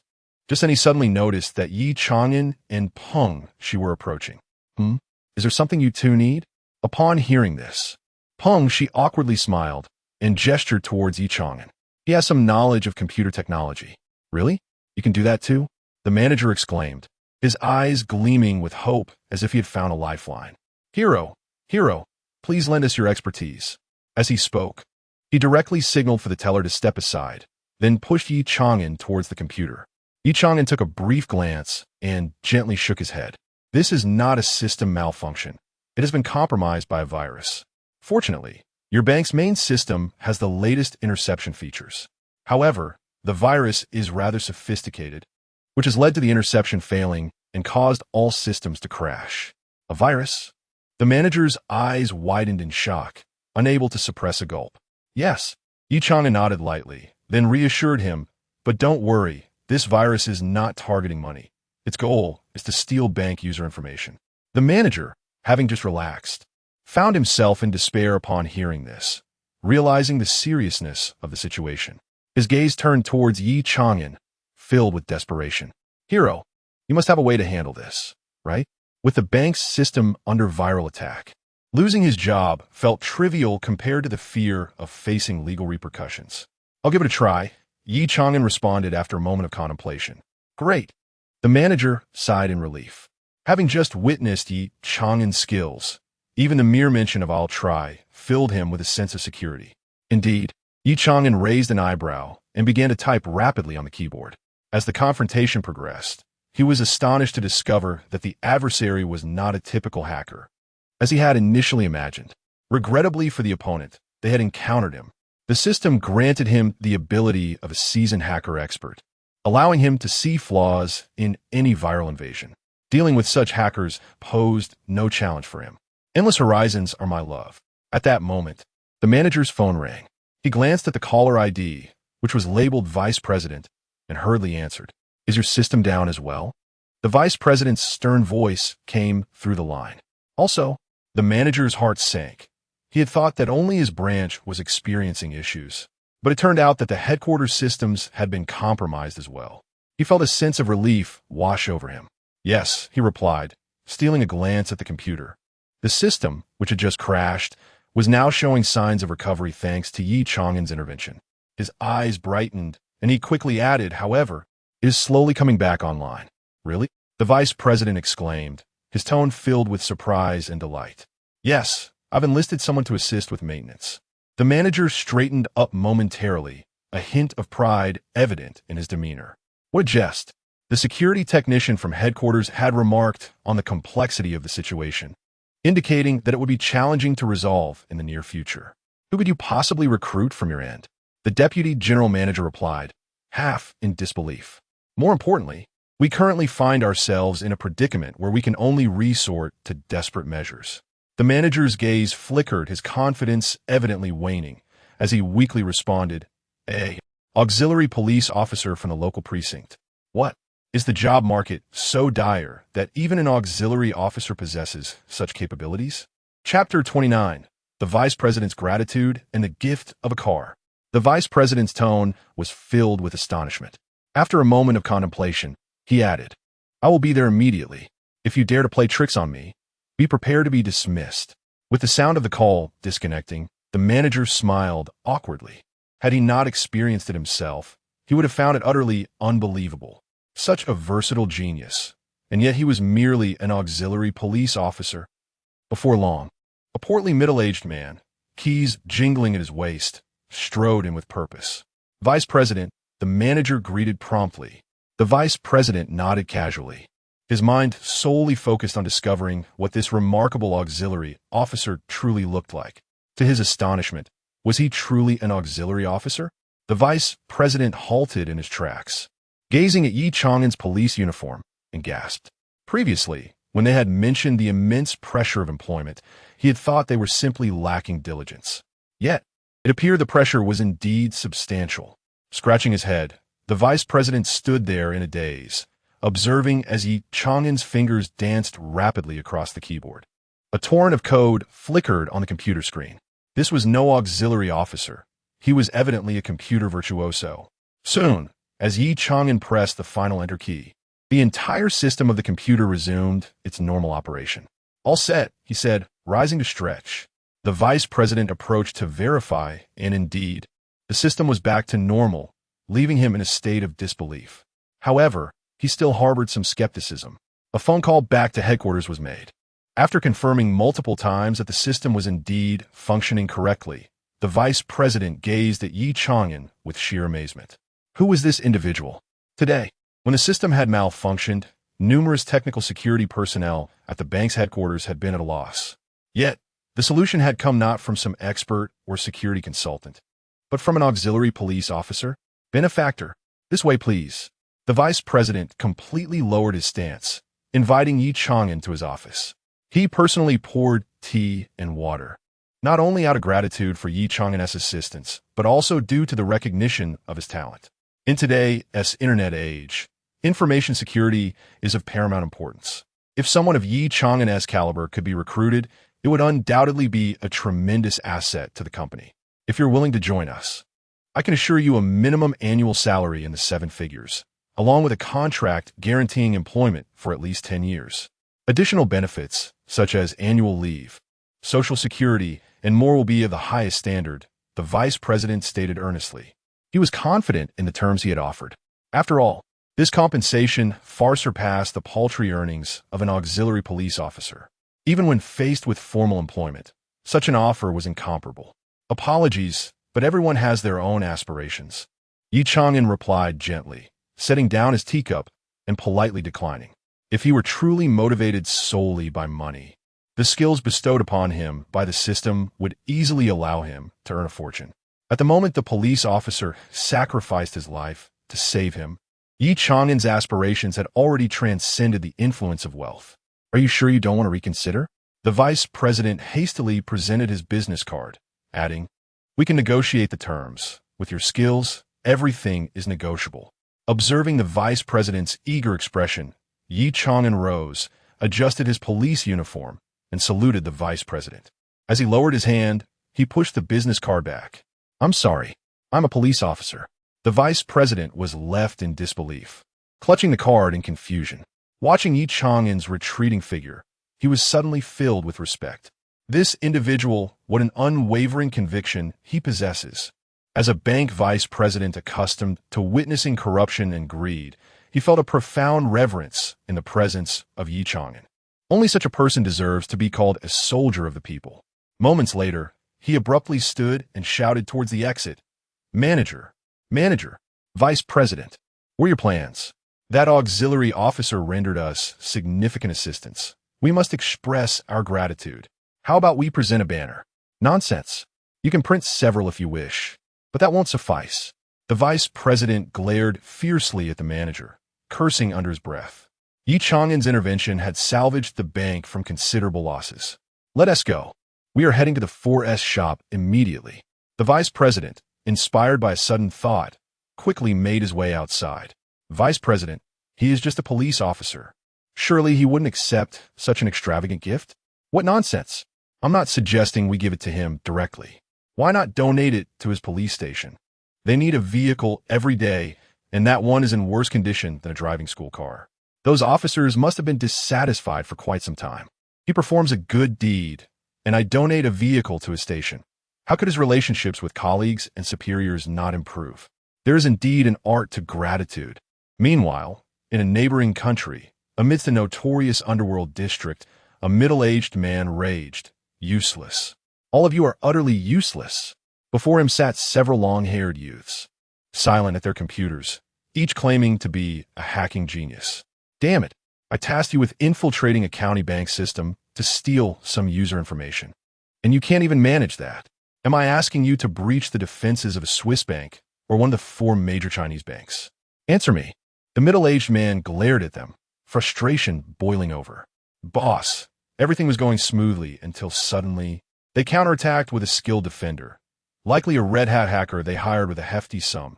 One of them timidly explained. As the words fell, another added, "Yes, that individual's skills are formidable.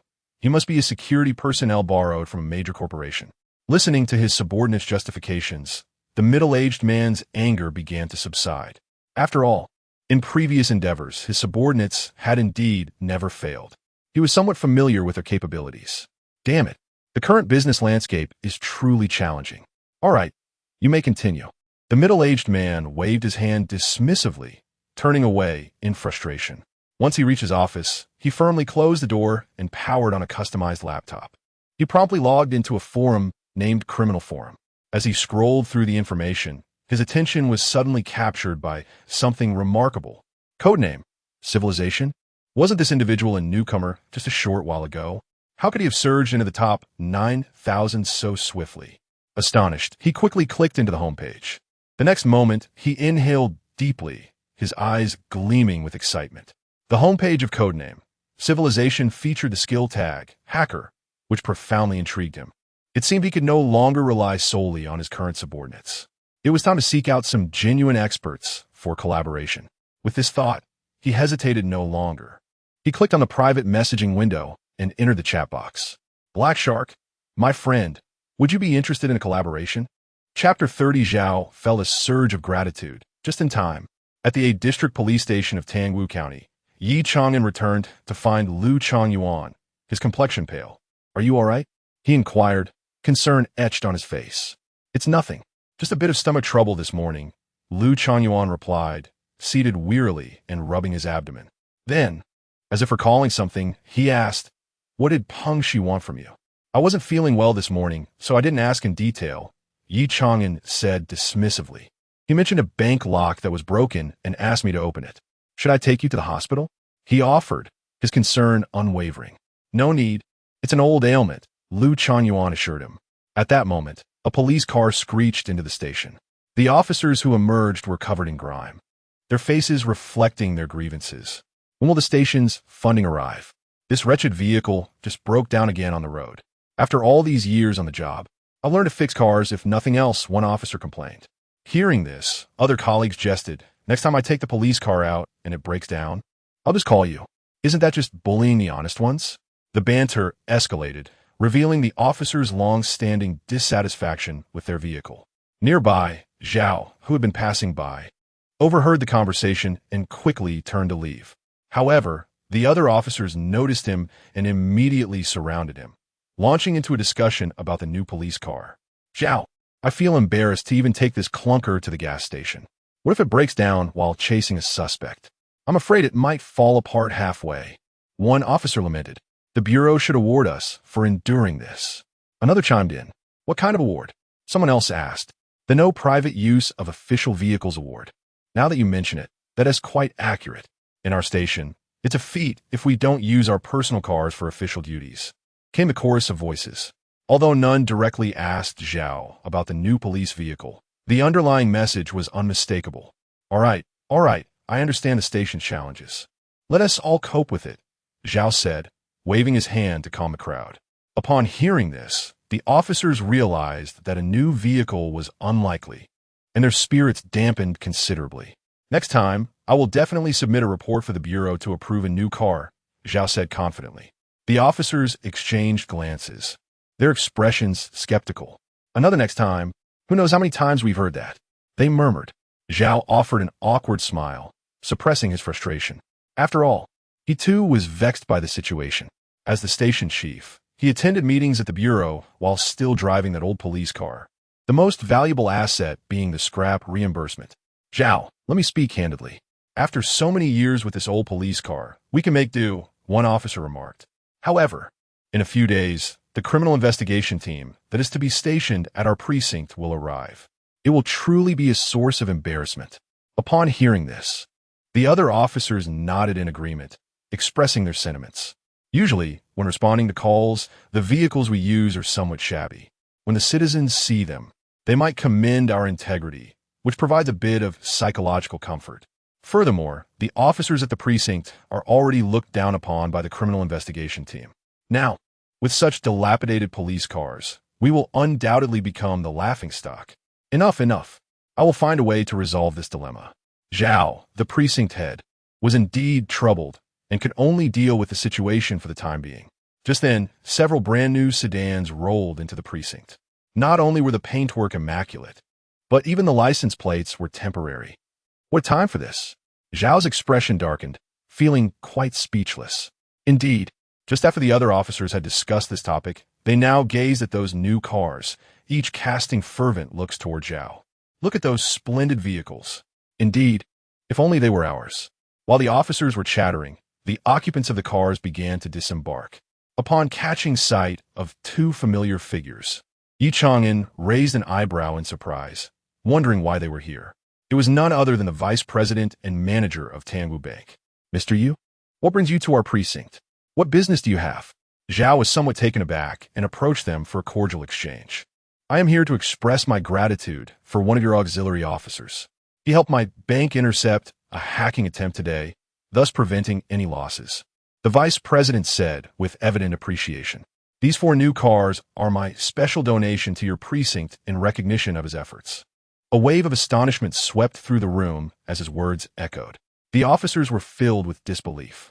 They had merely spoken of such a notion in jest, never expecting it to materialize into reality. Who could it be?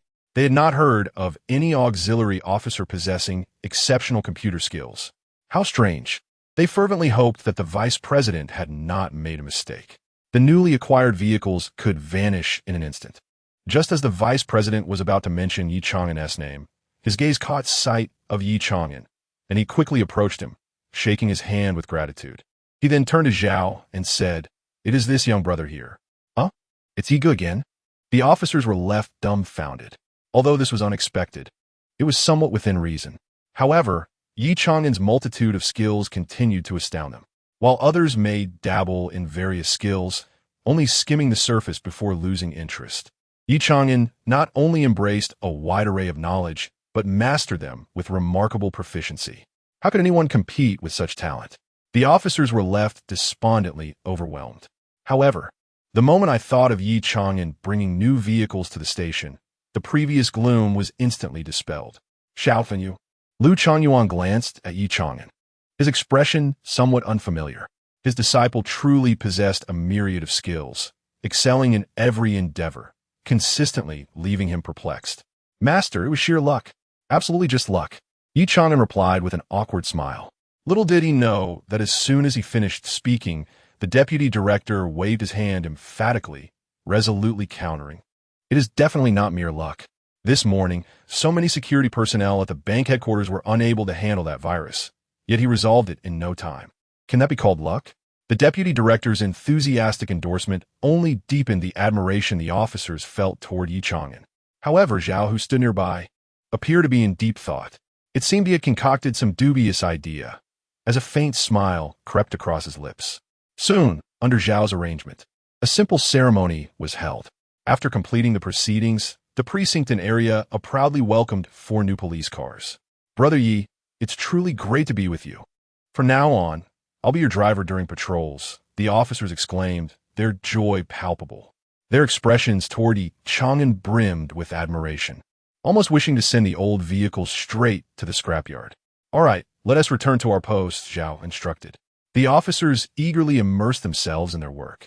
As they watched Ye Chang'an depart for duty, Zhao's eyes reflected a hint of gratitude. This young man had truly come to my aid, and just in time. Just as the ceremony concluded, another police car drove into the precinct. Chun Yi and Team Leader Wu had returned after completing their tasks. "Ah, Team Leader Wu, Xiao Chun. You two have returned just in time. Those new vehicles need to go through the paperwork, and then we'll apply the film," Zhao promptly directed. "Wow, Chief Zhao, you're amazing. You really secured new cars," Team Leader Wu exclaimed, his eyes lighting up as he patted his chest. "Don't worry, leave this to me. I'll handle it right away." With that, Team Leader Wu stepped forward to take the keys. He and Chun Yi each received a key, responsible for 2 vehicles. However, as Chun Yi and Team Leader Wu drove off in their respective new cars, they encountered a problem due to the temporary license plates, preventing recognition and requiring the security personnel to manually lift the barrier. "Oh, isn't that the deputy director's gift to thank Ye Chang'an for the police cars? They're going to apply the film so soon," someone remarked, indicating that everyone had indeed grown weary of the old vehicles.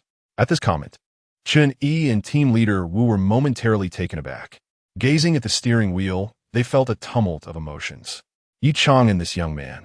Team Leader Wu gritted his teeth, his feelings complex. Initially, he had dismissed Ye Chang'an, but now, he was truly thriving at the station.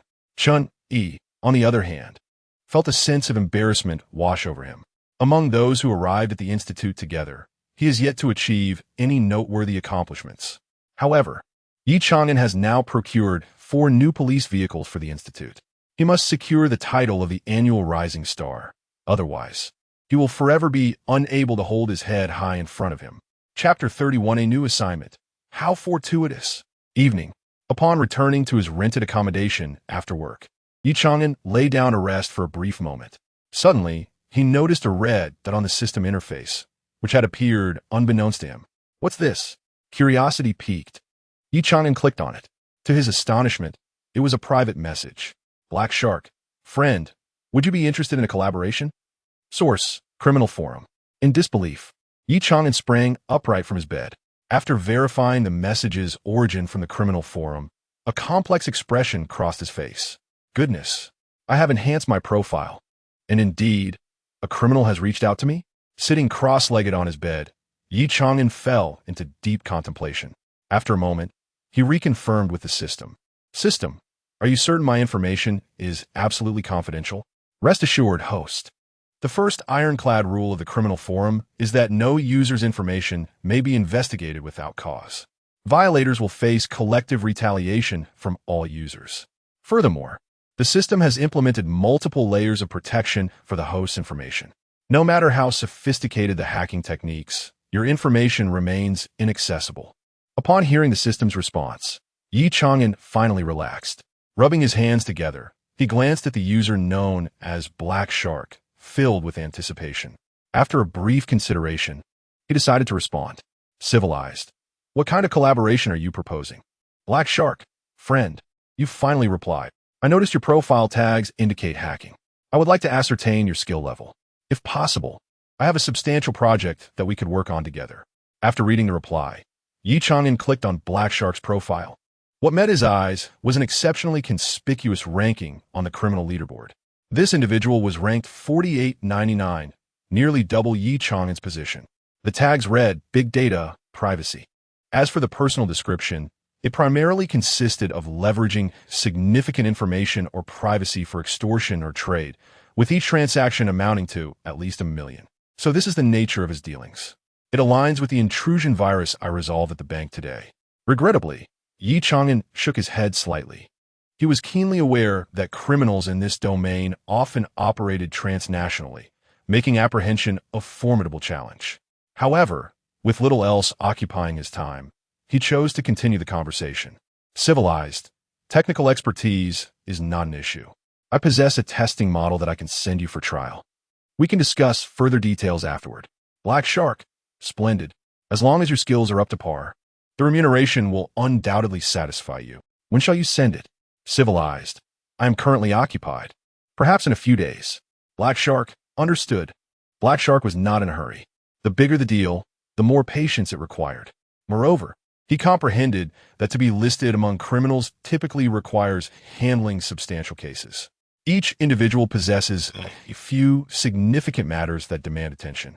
Notably, these cases do not pertain to conventional business dealings. A moment's negligence could lead to dire consequences.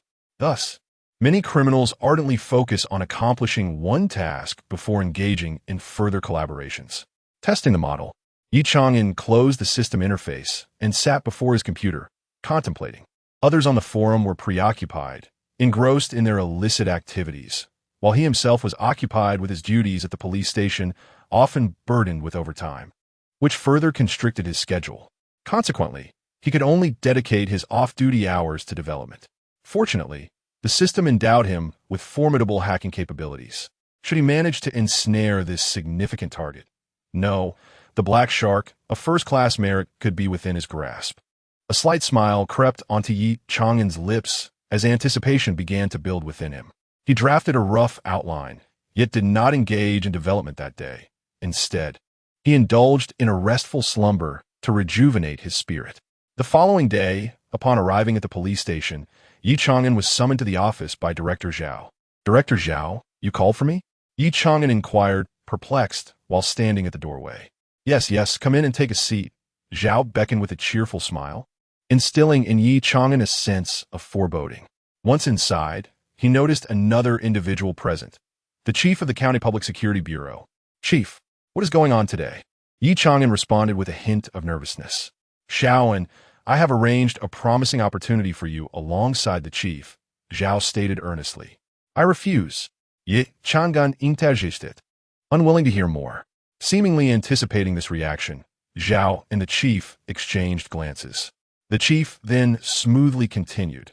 Rest assured, once this matter is concluded, you will return to your position at the station. Upon hearing this, Ye Chang'an's resistance considerably diminished. He settled into his seat, prepared to listen further.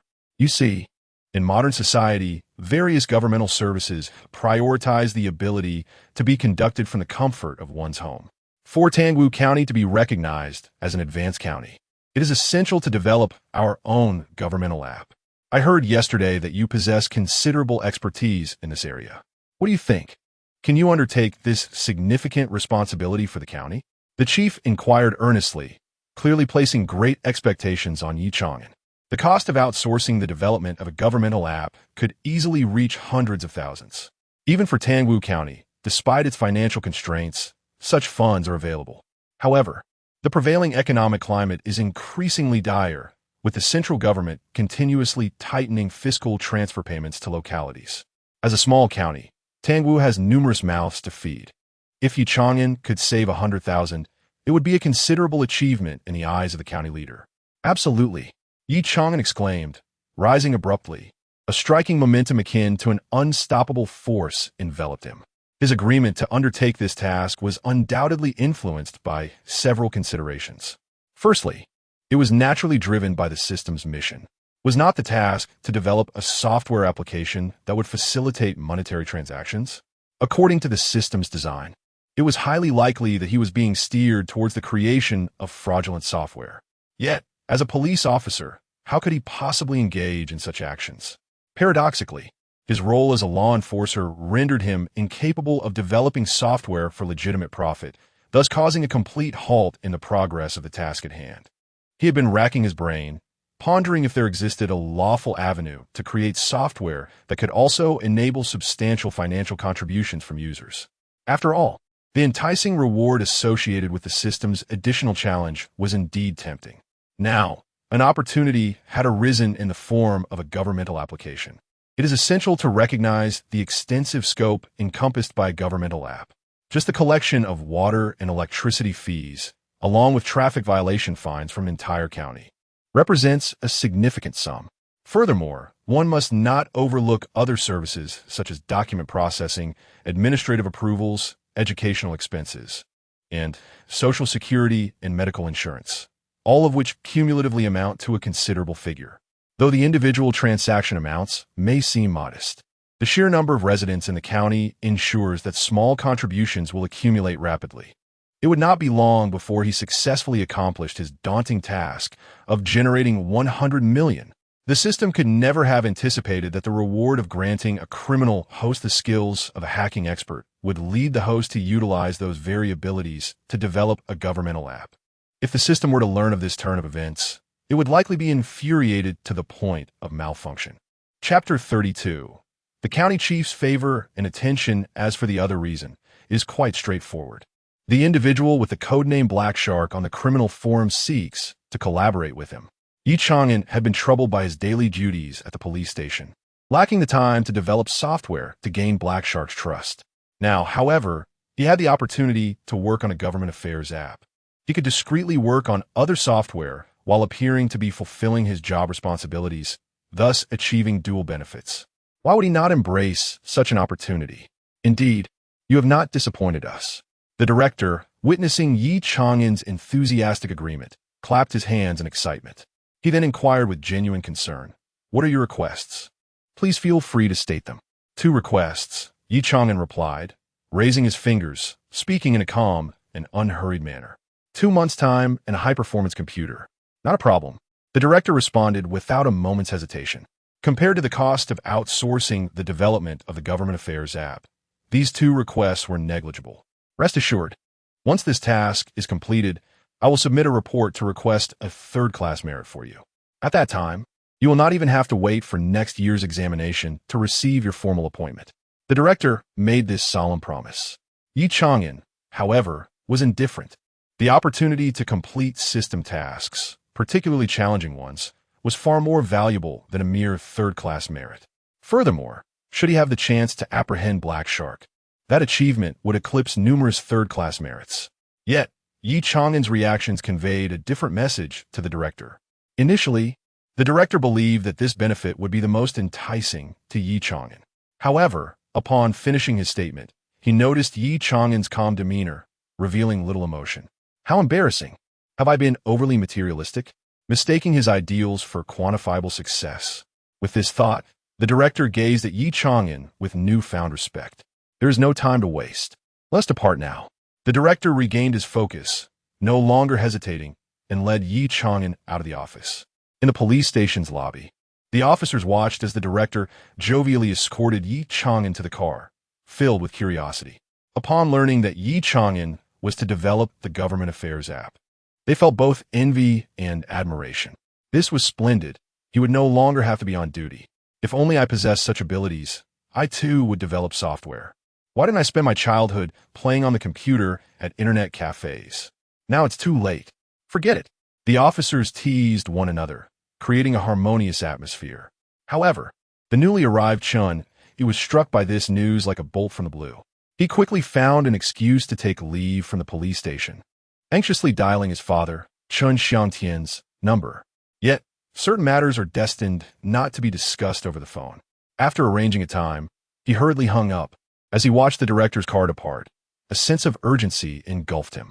What extraordinary luck this Ye Chang'an possessed. Tomorrow, the criminal investigation team would take residence at the station, and all cases would remain unresolved. Just at that moment, the director hurried over to claim credit. Chun, he was nearly beside himself with frustration. Encountering such a rival evoked in him a rare sentiment, a wish that he had been born a few years later. In Tangwu County, at the county committee courtyard, the director, accompanied by Ye Chang'an, rushed in a whirlwind. An appointment with the county mayor had been arranged in advance, and they awaited him at the office door. Before long, the mayor returned from a meeting and spotted Ye Chang'an and the county police chief waiting outside. "Have you been here long?" he inquired. The mayor waved his hand, signaling that formal pleasantries were unnecessary, and promptly ushered them into the office. Once seated, he began to scrutinize Ye Chang'an. This auxiliary police officer had recently garnered tremendous attention in the county. Various news reports had extolled his achievements, proclaiming him as a promising talent. He had reportedly resolved an issue that even the headquarters security technicians could not manage, an intrusion into the Tangwu banking system. "Young man, you exhibit remarkable potential," the mayor remarked, offering praise. In response to the mayor's accolades, Ye Chang'an remained composed and simply replied, "It is all thanks to my mentor's guidance." Upon hearing this, the mayor exchanged a glance with the police chief, and they shared a knowing smile, evidently pleased with Ye Chang'an's modesty. "Regarding the government affairs app, I would like you to draft a proposal in the coming days," the mayor continued. Having gained an understanding of Ye Chang'an's capabilities, he recognized the importance of this matter for Tangwu County and wished to conduct further scrutiny. As he spoke, the mayor recalled something and, while retrieving his phone, added, "By the way, I forgot to mention that I need to make a trip to the city shortly and won't be back right away. Allow me to add you on WeChat. We could discuss matters there." At this pronouncement, the police chief looked on in disbelief. It was he who had taken the initiative to add the mayor on WeChat in the past. Now this auxiliary officer, Ye Chang'an, was being offered the same courtesy? The mayor's regard and admiration for Ye Chang'an far surpassed anything he had anticipated. The following day, at the only upscale business hotel in Tangwu County, Chun-Yi returned once more. He found himself in the familiar private room where Chun Xiangtian awaited him. "Father, we are in trouble," Chun-Yi exclaimed, his face etched with concern as soon as he saw his father. "That Ye Chang'an fellow even dabbles in software development. I heard he was taken by the director to develop the government affairs app. If this initiative succeeds, he will undoubtedly earn accolades and may secure a permanent position before the year ends." Chun Xiangtian, who had been dining elegantly, paused momentarily at these words, raising his gaze with a hint of surprise. That young man, how many talents does he possess? How is it that he excels in everything? Chun Xiangtian murmured. Surprisingly, his initial reaction was not one of hostility towards Ye Chang'an. Instead, he found himself harboring a sense of admiration. Truly capable individuals are often favored by leaders. Alas, Ye Chang'an was continuously positioning himself in opposition to Chun-Yi, or so it appeared to him. "Do not rush," he continued. "The development of a government affairs app is no simple task. There remain over 2 months until the annual assessment of outstanding police officers. Even if he manages to complete it within that time frame, such an app must undergo a review process. When the time comes, I shall enlist a few individuals to have his software revised and delayed, ensuring it drags into next year. As long as the software remains unapproved, his accomplishments will remain unattainable." Chun Xiangtian spoke with a calm demeanor, outlining his plans with eloquence and confidence, exuding an air of assured control. "Father, you are remarkable. This strategy is truly brilliant." Chun-Yi's eyes sparkled with excitement, his face alight with joy. With his father providing support, he felt a sense of security. "I've already stated that unless a criminal were to irrationally seek him out to confess, he would not attain any recognition before the year's end." Chun Xiangtian reiterated his earlier words with a sense of assurance, viewing Ye Chang'an from a position of superiority, imbued with boundless confidence. Chapter 33. Acting independently? The plan. In the days that followed, Ye Chang'an found himself enjoying a leisurely existence. The county magistrate had assigned him a private office, equipped with the most advanced computer technology available on the market. Furthermore, he mentioned arranging for 2 assistants to aid him in developing a governmental app. Ye Chang'an, however, decisively declined this offer. Given his technical expertise, he saw no need for external assistance. Moreover, he intended to seize this opportunity to create an alternative software testing model to facilitate a transaction with Black Shark. The presence of others monitoring his work would inevitably hinder his ability to be discreet. As time passed, Ye Chang'an diligently prepared a PowerPoint presentation every week to update the county magistrate on his latest advancements. The technical requirements for developing the governmental app were not particularly challenging. The real difficulty lay in ensuring a comprehensive range of functionalities, such as payment processing for utilities and various service appointments. Additionally, considering that the software was intended for the daily lives of ordinary citizens, it had to be designed with a user-friendly approach. Today, however, he decided to call it a day. Stretching his limbs, he saved his latest progress. Just as he was about to head to the cafeteria for a meal, a red notification that suddenly appeared on his system page. Anxiously, Ye Chang'an glanced at the message from Black Shark, but chose not to respond immediately. Instead, he indulged in a meal and enjoyed a refreshing afternoon nap, deliberately prolonging Black Shark's wait. The more anxious the other party became, the greater his leverage in negotiations. In the afternoon, After waking from his slumber around 3 o'clock, Ye Chang'an strolled leisurely toward the computer room. During this period, no one scrutinized his work. As long as he submitted his development updates on time, he could afford to sleep in. Upon returning to his office, he yawned and casually opened the system page, navigating to the private messaging feature. Black Shark, my friend, regarding the testing model. Noticing this, Ye Chang'an sent him a link to an overseas site, along with an extraction password, followed by further instructions. Ye Chang'an, download it and give it a try. This is a one-time testing model. The information extraction process must not exceed 1 minute. If you find it useful, we can discuss further steps. Black Shark, understood. I will definitely give you a response within a month. Seeing Black Shark's prompt reply, Ye Chang'an smiled faintly. The bait was beginning to take. He was indifferent about the timing of the response. Anyone capable of making it onto the criminal list, even for a single operational test, would undoubtedly be meticulous. In today's internet age, the theft of personal information was a frequent occurrence. Correspondingly, the measures to intercept such activities had become increasingly sophisticated.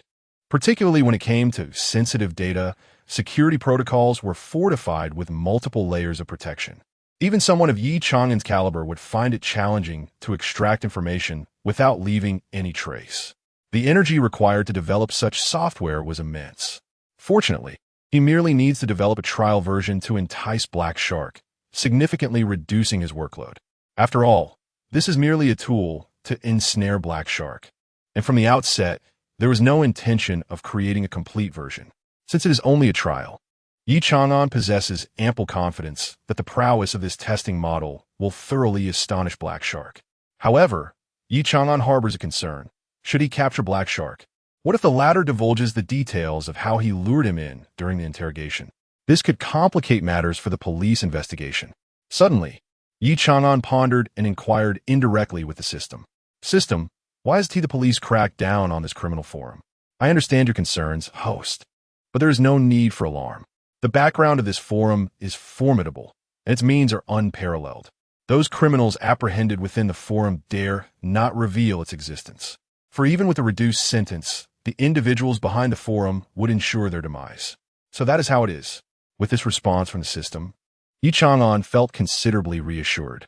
Time passed, and at the Ye District Police Station in Tangwu County, Ye Chang'an had been temporarily reassigned to the county.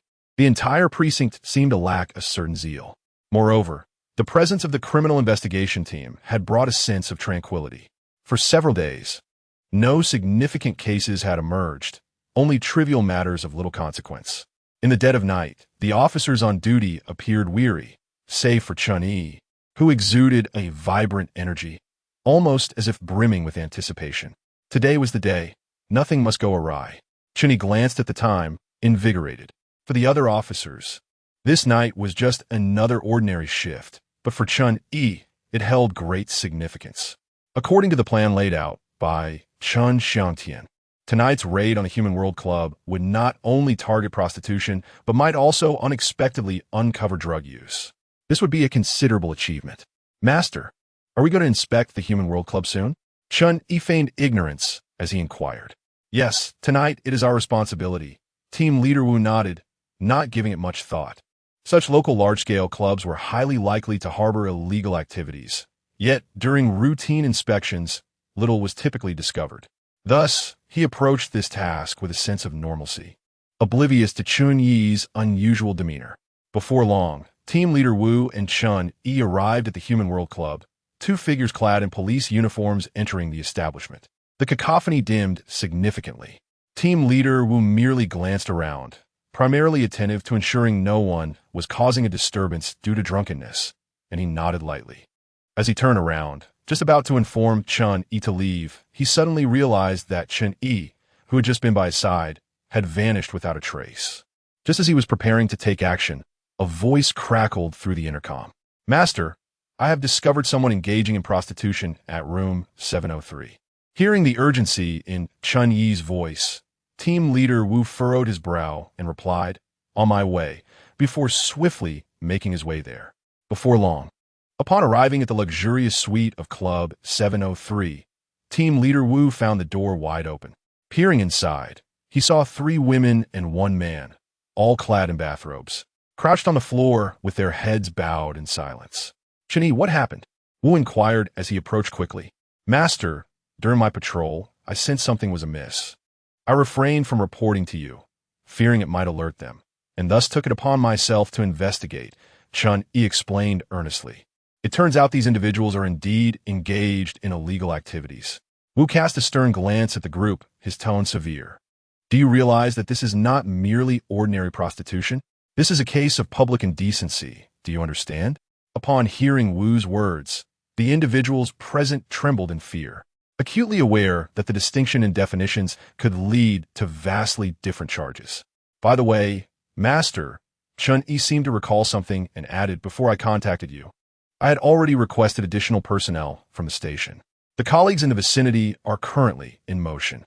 Even if we apprehend them for public indecency, the credit would be minimal. However, if, due to my discovery, we conduct a sweep of the club and uncover multiple instances of public indecency, the situation would be entirely different." "Indeed, you acted wisely," Wu nodded gently, taking a moment to assess Chun-Yi. "In such matters, timing is crucial for substantiating charges. Let's cuff these individuals and take them in." As Wu spoke, he retrieved handcuffs and approached the women, while Chun-Yi hesitated to act immediately. Instead, his eyes glimmered as he feigned a casual glance at a bag on the table. Suddenly, his expression shifted dramatically as he exclaimed, "Master, there are drugs here." Chapter 34. The Drug Enforcement Hero? Hard to say. What? Quick! First, restrain that man. Upon hearing this, Captain Wu found himself unable to free his hands, so he could only shout out. However, Chun-Yi, who usually displayed commendable agility, felt a moment of trepidation. In the blink of an eye, the man squatting on the ground revealed a fierce expression, suddenly leaping to his feet, forcefully shoving Captain Wu aside and sprinting towards the exit. "Don't run!" Chun-Yi belatedly realized the situation, shouting as he exerted all his effort to give chase. Captain Wu, watching the scene unfold, felt anxious but could only hasten to secure the few women in the room, ensuring they wouldn't escape before he preserved the drug evidence and then pursued after. In an instant, the club erupted into a chaotic chase. The already noisy and disordered atmosphere of the club grew even more frenetic with the commotion. Before long, the man was cornered by Chun-Yi in a storage room. He was scratching his head, filled with frustration. I had hoped that this first visit to such a high-end venue with the boss would be enjoyable. Just as things were about to get exciting, the police show up. Damn it, what bad luck! He cursed inwardly, blaming his misfortune. Simultaneously, Chun-Yi leapt into action. His previous defeat to that ball murderer was not due to lack of skill. He was more than capable of handling someone like the man before him, who had been worn down over the years. In no time, the two were engaged in a fierce struggle. However, as they fought, the man increasingly sensed something amiss. He felt he could overpower Chun-Yi, yet each time, he always fell just short, leaving him bewildered. "What the hell is going on?" he bellowed, charging at Chun-Yi once more. Chun-Yi, witnessing this, allowed a strange smile to creep upon his lips. His eyes narrowed, and seizing the opportune moment, he delivered a powerful punch. Bang! With a resounding crash, the man was sent flying, crashing into a cabinet and losing consciousness. Chun-Yi stretched his muscles and swiftly shut the door behind him. He then surveyed the storage room, locating a sharp object which he wrapped in a towel to grasp firmly. Taking a deep breath as he regarded the weapon, he murmured, "Ye Chang'an, let us see how you compare to a wounded drug enforcement hero." A fierce expression crossed his face as he gritted his teeth, seemingly resolved. With a swift motion, he slashed the weapon across his thigh and arm. In an instant, blood dripped to the floor, a wave of pain washing over him, causing Chun-Yi to break into a cold sweat. Yet, at that moment, he could not afford to dwell on the pain. He hurriedly placed the weapon in the unconscious man's hand, ensuring it bore the other's fingerprints before dropping it near his palm. With everything completed, Chun-Yi leaned against the wall and began to call for backup using his radio. An hour later, the entire club was sealed off. Police cars lined the entrance, escorting numerous men and women into their confines. Meanwhile, other arriving doctors tended to Chun-Yi's wounds. "You reckless fool, risking your life like this. Such dangerous actions should never be undertaken haphazardly." Wu, the team leader, reprimanded sternly, visibly relieved upon seeing that Chun-Yi was not gravely injured. "It's nothing, master. That scoundrel was involved with drugs. I could not let him escape, no matter what," Chun-Yi replied, shaking his head with resolute integrity. As his words echoed, a wave of applause erupted from the onlookers, celebrating his brave actions. "Ah, but you did exceptionally well this time," Wu patted Chun-Yi on the shoulder. After a period of feeling stifled at the police station, this moment finally allowed him to breathe a sigh of relief. Before long, the response team returned, and the police station bustled with activity. However, the expressions of Chun-Yi's fellow officers were somewhat peculiar. Their odd demeanor was neither one of jealousy nor admiration, but rather an unspoken skepticism, a mixture of indignation and restraint. The club, which had been routinely patrolled by the officers, had shown no signs of misconduct. After all, large nightclubs excelled at maintaining their privacy. Although the unexpected discovery might not seem alarming to the public, these seasoned officers sensed something unusual when considering Chun-Yi's background. Furthermore, despite the multiple layers of bandaging covering his injuries, they appear to be mere superficial wounds. Typically, if drug dealers were cornered, they would fight back fiercely rather than weakly. Despite the unvoiced speculations swirling in their minds, no one dared to voice them aloud. Such matters could be pondered internally, yet articulating them required substantial evidence, a pursuit acknowledged as exceedingly difficult. "Chun, you've performed admirably this time. Not only have you answered the call to combat vice, but this operation also yielded a significant quantity of drugs. You've brought great honor to our station," Zhao, the station chief, remarked with a sly smile, his tone laden with meaning. It was difficult for anyone to decipher his true intentions, as he resembled a cunning old fox, elusive and inscrutable. "Chief Zhao, this was merely my duty." Chun-Yi stood tall, embodying a spirit unafraid of challenges. "Excellent." Zhao nodded emphatically, then continued, "This should merit a second-class merit award. Now, go home, rest well, and inform your family." With that, Zhao turned towards his office. Watching the chief's retreating figure, Chun-Yi felt a quiet sense of relief. Fortunately, he had braved the storm, and all had gone smoothly. In just a few days, Chun-Yi's remarkable deeds were extensively reported, garnering such widespread attention that one might mistakenly believe he had received a first-class honor. Particularly in Tangwu County, his name became synonymous with notoriety. Should the Public Security Bureau host any selection event tonight, I would undoubtedly cast my vote in his favor. Indeed, the scourge of drugs and prostitution has led to countless families being shattered. He has even sustained injuries in the line of duty to combat these issues. Such a hero must not be allowed to bleed and weep in vain. The populace buzzed with discussions. Meanwhile, in the courtyard of the county committee, Ye Chang'an, engrossed in software development, remained oblivious to the unfolding events. On this particular day, he stretched languidly, his gaze drifting to the computer screen, nodding in satisfaction. At last, his monumental task was complete. He planned to submit his work that afternoon. Having packaged the software program, he transferred it onto a new USB drive. In the afternoon, he made a beeline for the county mayor's office. Knocking gently, he heard the prompt come in.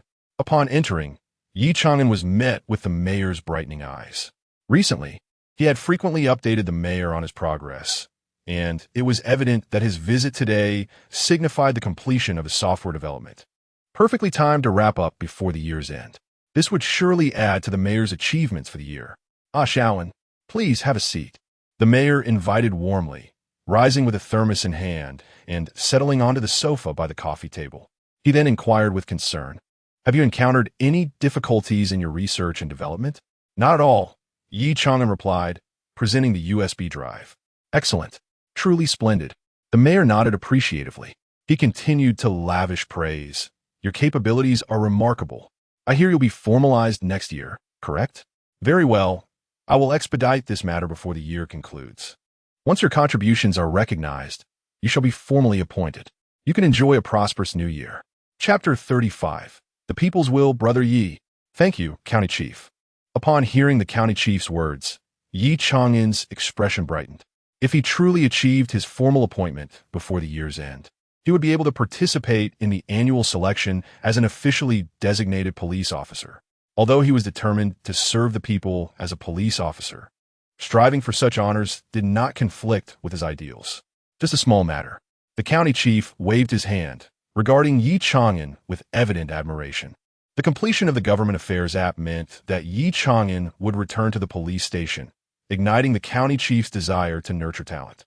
Xiao, once you are officially appointed, would you be interested in working at the county committee? I happen to need a liaison by my side. The county chief smiled lightly, extending an olive branch. Without waiting for Ye Chang'an's response, he added, of course, being a police officer is not without its merits. But working at the county committee would offer you a broader horizon. As the words settled, the county chief maintained a smile, fully anticipating Ye Chang'an's response. After all, few civil servants from the town could refuse an opportunity at the county committee, especially as a liaison to the county chief, which was akin to holding the position of secretary. While it might not guarantee immediate elevation, it certainly promised rapid advancement. However, Ye Chang'an displayed no hesitation. I apologize, County Chief. I am committed to becoming a people's police officer. Whether dealing with trivial matters or solving major cases, I enjoy the life of responding to emergencies.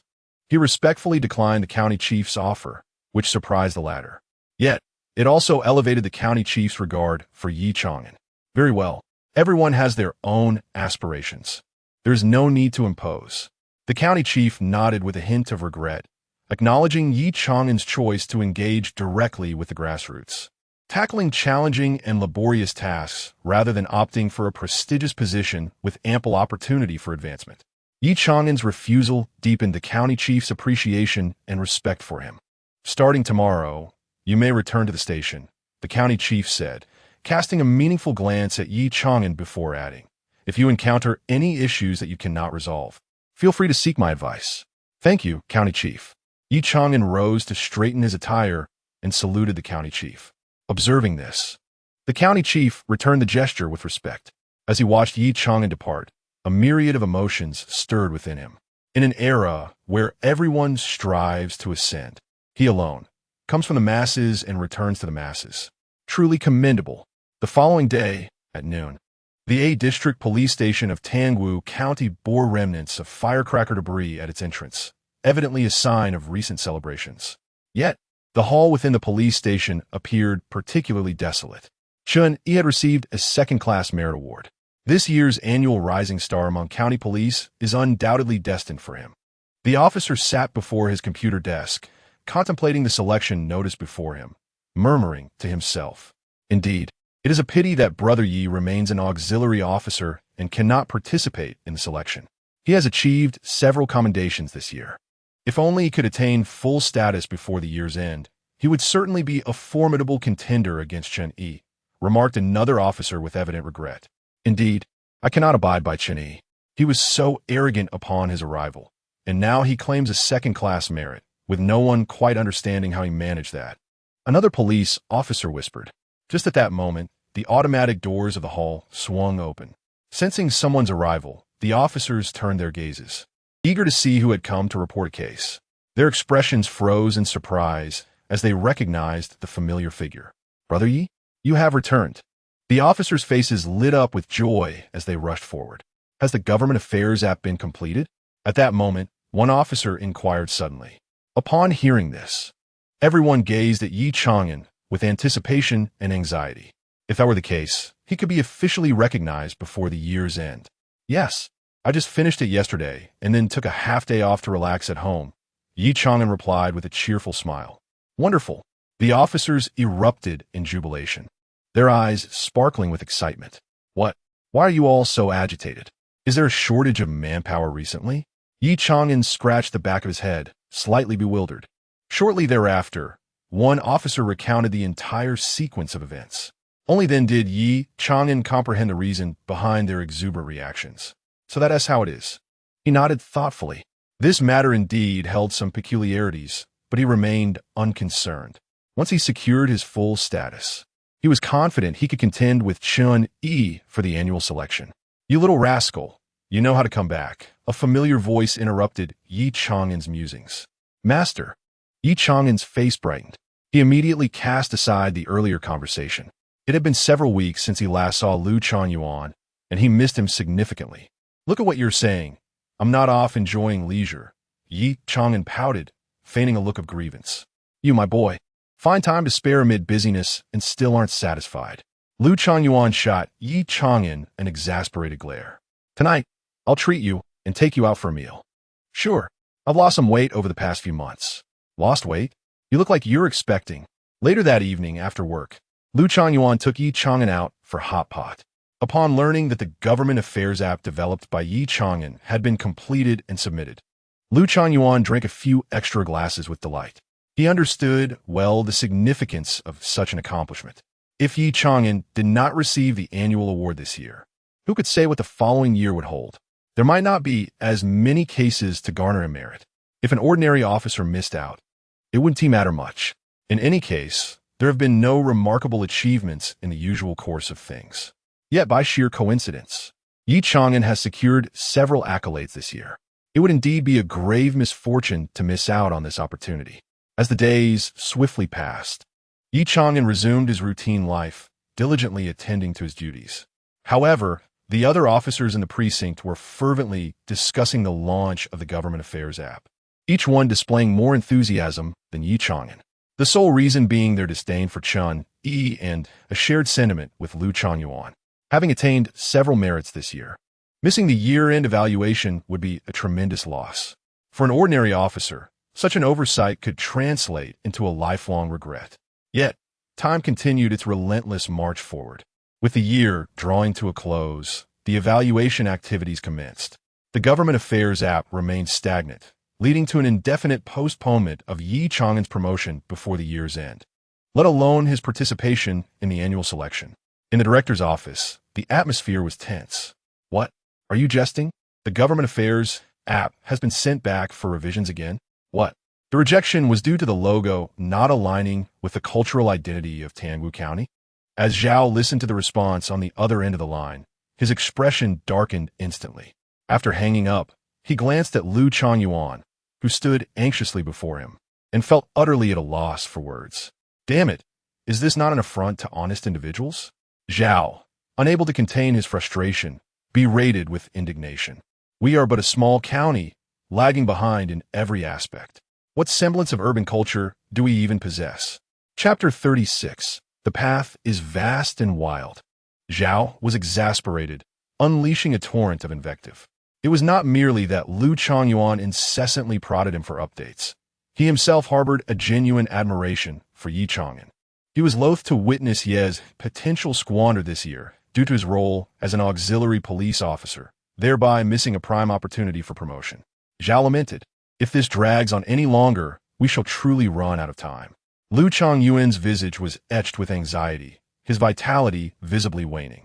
Observing this, Zhao let out a resigned sigh. Such matters are beyond the purview of mere mortals like us. I heard from the director that the county chief has been quite attentive to this issue lately.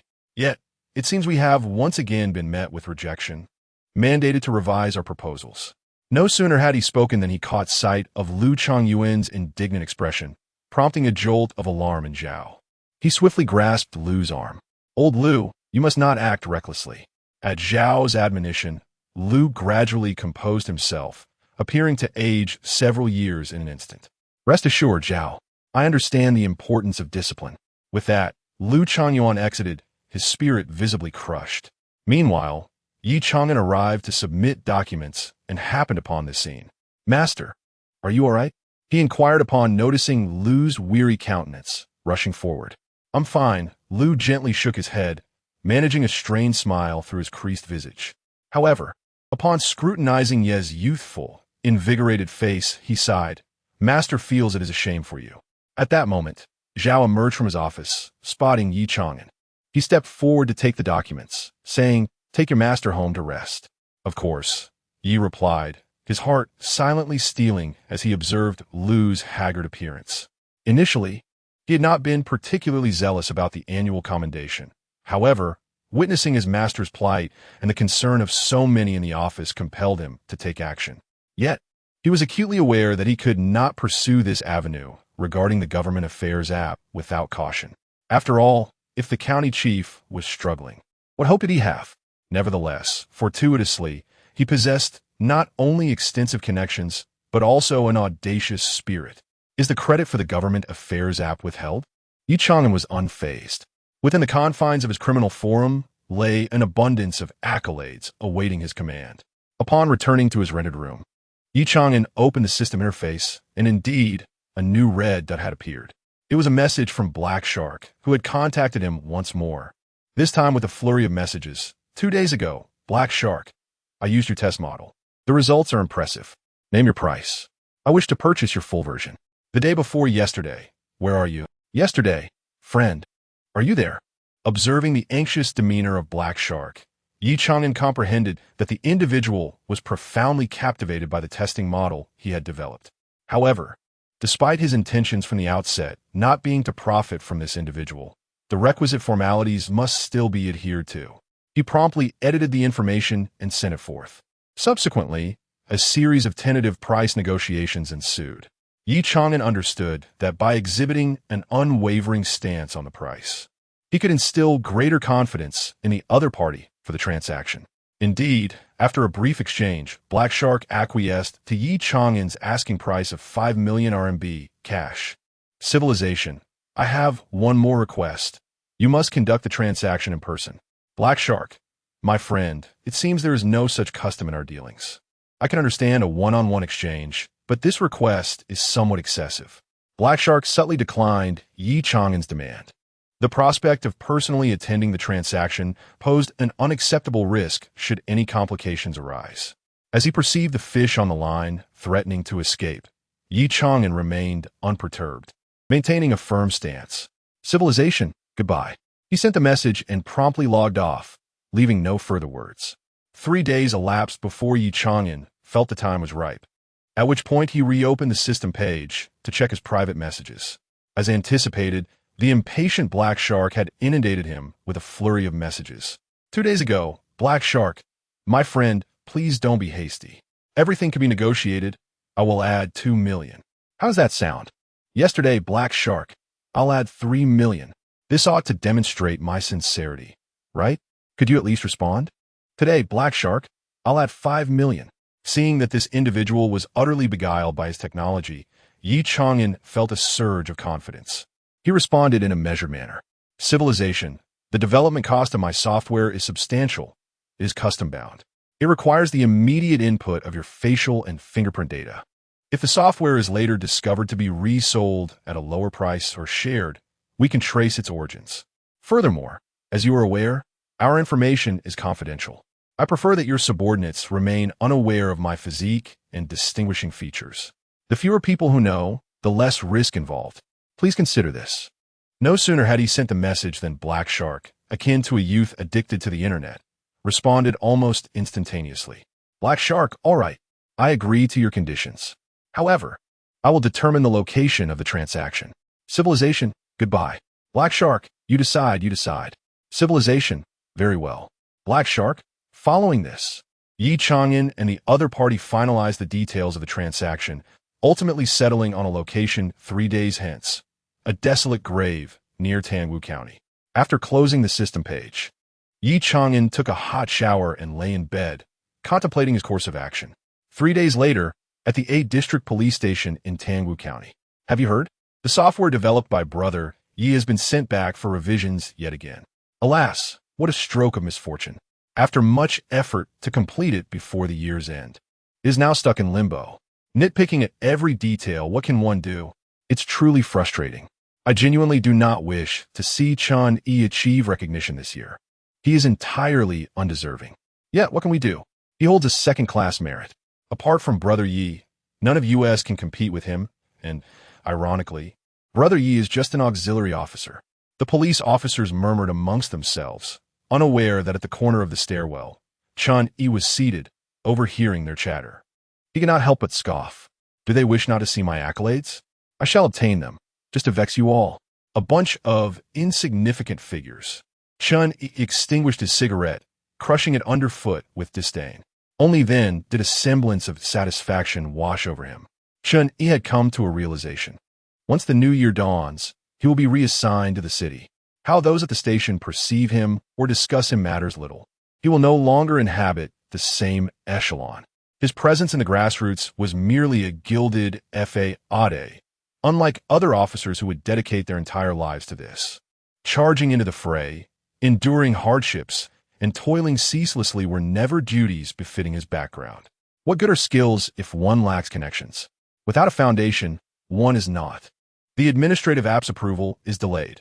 Let's see how you secure your formal position before the year's end. Chapter 37. I'm a policeman, apologies. As dusk descended, Ye Chang'an arrived at the designated location on foot.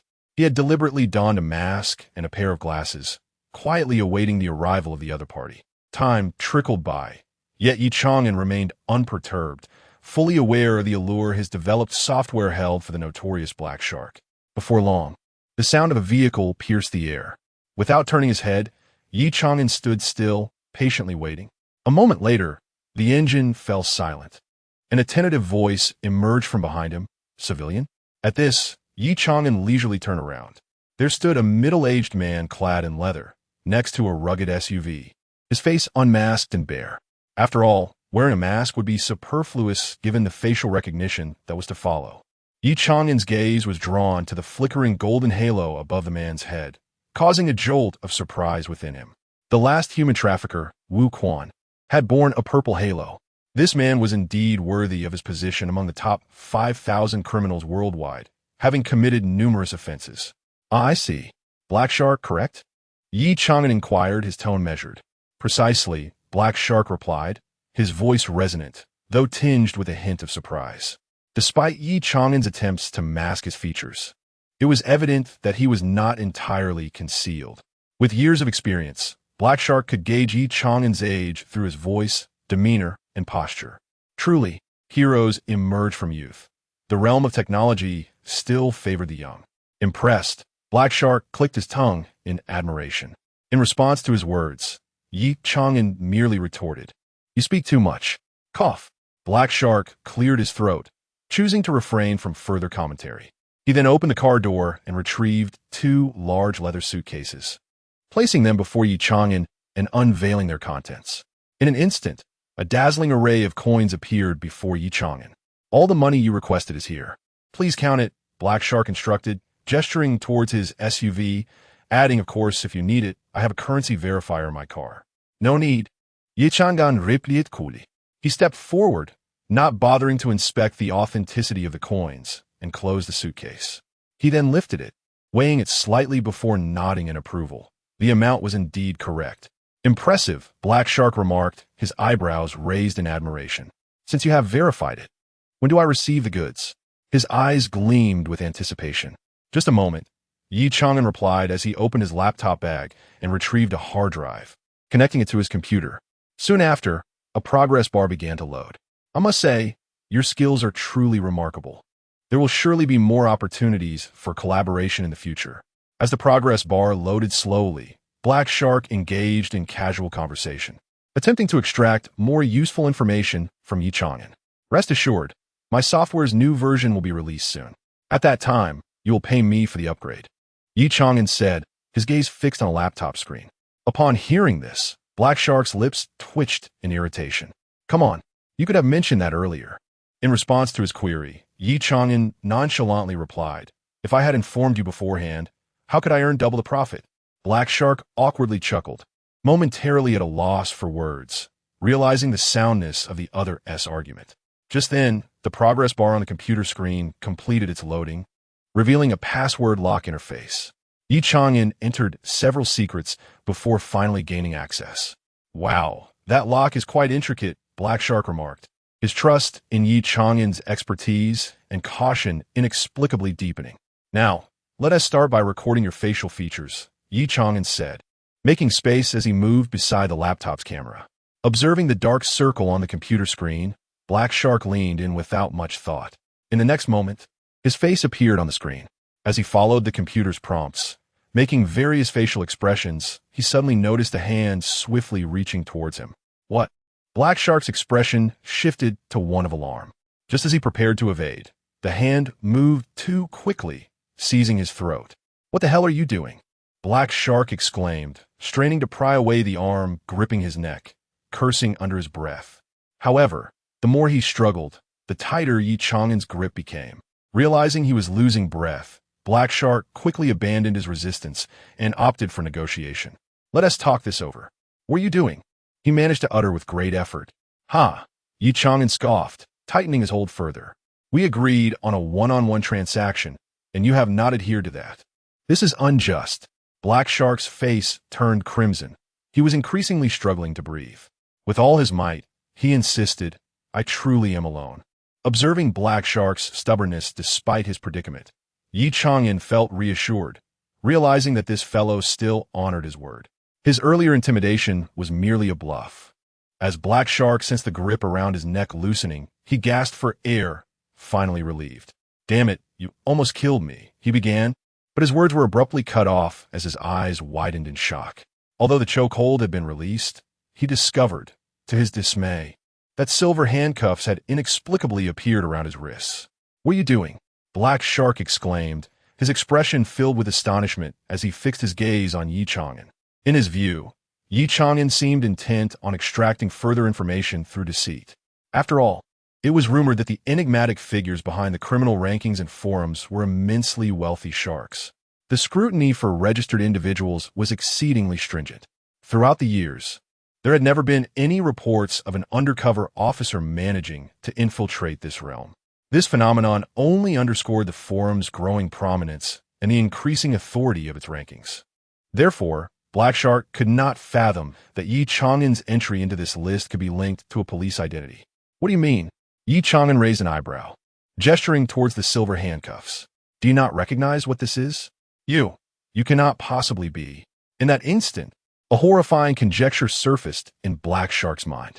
However, he swiftly dismissed the thought. Impossible. An individual on the criminal list could not possibly be an undercover officer. "Let me go. We can negotiate. I can offer more money." Observing his desperate pleas, Ye Chang'an chose to ignore him. Instead, he meticulously searched Black Shark, confiscating any weapons and concealed devices before feeling reassured. He then seized Black Shark and unceremoniously tossed him into his SUV. "Release you? I'm afraid not. I'm a police officer." Chapter 38. You undercover, absolutely incredible. As the words, "I am a police officer," fell from his lips, Ye Chang'an swiftly gathered his belongings and pressed the accelerator, propelling his vehicle away. "Damn it, are you really serious? How could a police officer infiltrate our criminal forum?" Black Shark exclaimed, cursing under his breath, his foot incessantly tapping against the back of the seat. "Infiltrate? That is an affront to my character. Do you recall the accomplishments I detailed on my profile? Those were all veritable events." Ye Chang'an replied calmly. He was merely stating the truth. It was the system's error that had mistakenly assigned him a commendable citizen officer to the criminal side. What would he do about it? Goodness. Is the police force so desperate that they are willing to go to such lengths to train an undercover agent?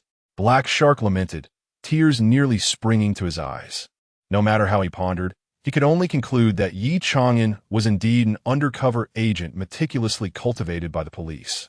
At the Ye District Police Station in Tangwu County, the rugged vehicle rolled into the parking lot. As Ye Chang'an stepped out, a passing colleague halted in his tracks. "Wow, Brother Ye, impressive. You got a new car." The colleague's eyes lit up as he scrutinized the vehicle. His loud voice immediately drew the attention of the officers lounging in the lobby, who emerged, filled with curiosity. "No, this is not my car," Ye Chang'an shrugged, shutting the driver's door behind him and making his way to another door. "Not your car? Whose is it then?" a fellow officer inquired, intrigued. "A criminal's." Ye Chang'an replied nonchalantly. In an instant, the officers widened their eyes, some questioning the reliability of their hearing. A criminal's vehicle? Just as they began to suspect Ye Chang'an was jesting, he opened another door and yanked Black Shark out from within. As they beheld the handcuffed man, the realization dawned upon them that Ye Chang'an was indeed not joking. As for the handcuffs, no one found it particularly surprising. Although Ye Chang'an was a support officer, he was already considered a de facto, full-fledged officer within the precinct. Borrowing a pair of handcuffs from the logistics department was a trivial task. Chief Zhao, come quick and see. Brother Ye has caught another criminal," one officer bellowed, straining his voice as he called out to the second floor. With that single shout, Chief Zhao, who had been engrossed in his work, set aside his tasks, and hurried downstairs. Upon seeing the unfamiliar figure that Ye Chang'an had escorted into the interrogation room, he felt a mix of joy and skepticism. "Shaoan, are you certain he is a criminal?" "Don't make a mistake," Chief Zhao queried, half believing, half doubting. After all, the criminal investigation team had recently taken up residence at the station, so even if there were cases, the regular officers would not be involved. Furthermore, as the chief, he had not heard of any recent apprehension operations. Just as Chief Zhao's words trailed off, other officers nodded in agreement, expressing their shared concerns regarding Zhao's apprehensions. "Do not worry. This individual is not merely a criminal. I am certain he has committed numerous offenses." Ye Chang'an first offered reassurance to the group, then proceeded to recount the events in detail. "You see, I possess some knowledge of software development. Recently, this individual reached out to me, discussing software-related matters. And guess what? I immediately discerned that the software he intended to develop was designed for the purpose of stealing others' information. Subsequently, he even arranged to meet me in person, and that is when I apprehended him." As Ye Chang'an spoke with such ease, the others stared in disbelief, utterly astonished. "Wait a moment, let me summarize," one officer interjected, collecting his thoughts before stating, "Are you suggesting that a criminal with numerous offenses suddenly contacted you and arranged an in-person meeting, and you simply arrested him?" "Precisely," Ye Chang'an affirmed with a serious nod. The others, upon hearing this, began to feel a sense of frustration. Is this even plausible? Is there anyone who receives accolades without effort? "Enough. I will accompany you for the interrogation," Zhao declared firmly, sending the other officers back to their respective posts. He chose to remain in the interrogation room with Ye Chang'an. "You should confess. I am aware you possess multiple identities. However, even if you have hundreds, our nationwide network can swiftly uncover your true information. If you delay any longer, what you say will no longer be considered a voluntary confession," Ye Chang'an stated calmly. He was neither lying nor attempting to intimidate. Black Shark was well aware of this truth. I confess everything. "Officer, please advocate for leniency on my behalf," Black Shark, on the verge of tears, quickly responded. Shortly thereafter, he divulged every detail of his situation. His real name was Wu Yuchen. The crimes he committed primarily revolved around information theft and extortion, with the scale of the information theft being vast and the amounts extorted reaching into the tens of millions. Listening to this information, Ye Chang'an maintained a stoic expression. He had already gained a general understanding of Black Shark's profile from his previous research on criminal forums. However, Zhao's reaction was markedly different. His expression was one of sheer delight. "This is it. This solidifies Ye Chang'an's promotion. Moreover, crimes involving cyber information have always been exceedingly challenging for the police to apprehend, as many offenders often hide abroad. Yet now, Ye Chang'an has not only captured one, but apprehended an individual of such magnitude. Not only will Ye Chang'an receive recognition, but the entire precinct will be honored as well. How could the precinct chief not be pleased? Officer, I never imagined that your department would invest so heavily in cultivating undercover agents. This time, I have resigned myself to my fate," sighed Wu Yuchen, appearing as one who has lost in the game of chance. "An undercover?" Zhao furrowed his brow at the mention. However, upon reflection, he found solace in the thought that Wu Yuchen must have mistaken Ye Chang'an, an unofficial officer, for an agent of the police. With this realization, he dismissed further contemplation. Thanks to Wu Yuchen's willingness to confess, the interrogation proceeded with remarkable swiftness and efficiency. By the time the station criminal investigation team received the news and arrived at the interrogation room, the questioning had already concluded. "Zhao, this action of yours does not adhere to protocol, does it? Cases from the precinct should be entirely entrusted to us," the captain of the criminal investigation team stated gravely. Upon hearing this, Zhao, who had been feeling repressed recently, instantly regained his assertiveness. "Entrusted to you, is it? Very well. He still has some accomplices abroad. When do you plan to apprehend them?" Chapter 39, A Sudden Acclaim. Is it genuine? With a single remark from Zhao, the captain of the criminal investigation team was rendered speechless. He was well aware of the formidable challenges posed by cross-border apprehension operations. Observing the silence from his counterpart, Zhao resumed his case management. Firstly, this operation had indeed adhered to regulations. The guidelines stipulated that all significant cases received by the precinct must be handled by the resident criminal investigation team. However, this incident was not initiated by the precinct. It was merely fortuitously encountered by Ye Chang'an. Secondly, witnessing such a monumental achievement poised to benefit the precinct, particularly Ye Chang'an, stirred a sense of urgency. Should the criminal investigation team seize control of the case and claim the accolades, his tenure as the precinct chief will be rendered moot. Shaoan. Hearing about the events at the precinct, Lu Changyuan, who was on duty elsewhere, hurried back as swiftly as possible after finishing his tasks. "Master, I'm here." Upon seeing Lu's anxious demeanor, Ye Chang'an waved him over. Lu proceeded to inspect Yi as one would a parcel, scrutinizing him from head to toe. Only after confirming he was unharmed did Lu let out a sigh of relief, his aged face breaking into a joyous expression. "You lad, you truly are fortunate to have captured a criminal like this. No, this must be heaven lending you a hand." Lu beamed, his face lit with delight. "With this capture, your promotion from 2 years ago is surely secured. If it doesn't happen, I shall shed this uniform and petition layer by layer to seek justice for you." Witnessing Lu's earnest demeanor, warmth surged within Ye Chang'an. His mentor genuinely cared for him from the depths of his heart. "Shaoan, come here." At that moment, Zhao called out, summoning Ye Chang'an to oversee the progress of the entire case, anxious to prevent the accolades from slipping away. Before long, all pertinent details regarding Wu Yuchun were laid bare. 1. Utilization of private information for extortion, accumulating illegal profits exceeding 15 million renminbi. 2. Leakage and trafficking of 300 million personal records of citizens. 3. Complete databases from 200 enterprises, all packaged and sold at high prices to competitors. 4. Establishment of a novel system combining pseudo base stations and AI voice, sending out 800,000 phishing messages daily. 5. Development of the Loach virus program, resulting in the infiltration of 100,000 smart devices. As the 5 most grievous charges were enumerated, the officers in the precinct exchanged astonished glances. Indeed, Ye Chang'an had stumbled upon a fortuitous windfall. Just then, a police vehicle sped into the precinct.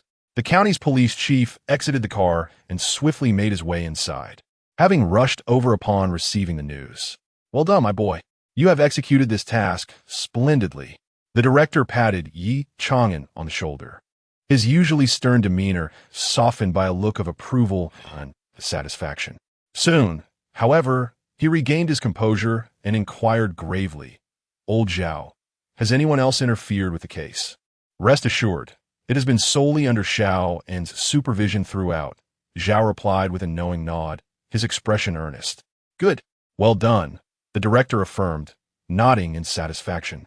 Initially, he had conspired with Zhao to have Ye Chang'an voluntarily develop a government affairs app for the county. Ye Chang'an had successfully completed the task, yet the county had failed to provide any resolution or acknowledgement in return. The matter of his formal appointment, postponed indefinitely, weighed heavily on the director's conscience. Now, hearing of Ye Chang'an's recent accomplishments, he felt compelled to ensure that Ye Chang'an's formal appointment was secured before the year's end. Meanwhile, Chun Yi had just returned from duty and was sipping water when he learned about Ye Chang'an's latest apprehension of criminals. He immediately spewed the water out in disbelief. "No way. Good heavens. Is that even possible? A criminal willingly seeking capture?" Chun Yi slumped into his chair, his face a canvas of existential doubt. Despite having cut off all significant opportunities for Ye Chang'an to showcase his capabilities, the criminals had nonetheless sought him out. "How am I supposed to explain this to my father?" Chun Yi suddenly thought of reporting the situation to Chun Xiangtian, but hesitated, unsure how to broach the subject. To him, Ye Chang'an seemed like a chosen one. If Ye Chang'an were to be formally appointed, it would place him at a significant disadvantage in the annual evaluations. With this realization, Chun Yi lost all motivation to continue working. He took an impromptu leave and left the police station, intending to return home and seek his father's counsel. In the depths of night, Chun Xiangtian, having just concluded a meeting in the city, hastened back to Tangwu County. He chain-smoked, the air of authority he usually exuded replaced by a hint of frustration. It was indeed remarkable that a criminal had sought out that auxiliary officer for capture, What kind of situation is this? Chun Xiangtian sighed, his brow furrowed. Despite believing he had prepared thoroughly, the outcome left him feeling disoriented. Could this truly be fate? As he squinted in contemplation, his gaze fell upon his own son, and his resolve gradually solidified. Fate? Huh. Merely a tool for the gullible. Yet, while the pressure was mounting, solutions eluded him. The case Ye Chang'an had cracked was not only significant in scale, but also pivotal in the realm of information crimes.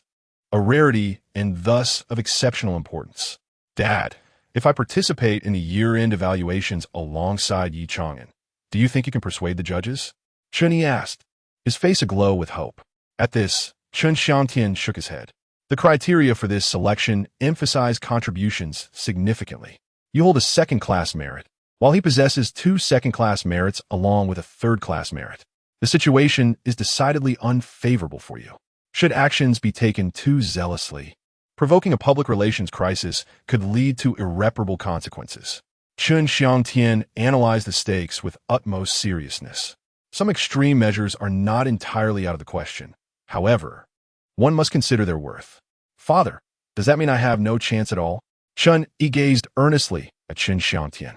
Each year, the annual selection for outstanding young police officers permits only one candidate from the entire county. If Ye Chang'an participates, he is well aware that he stands no chance. Very well. Chun Xiangtian seemed to have made a decision as he turned to Chun-Yi. Let's find a time. I shall meet him personally.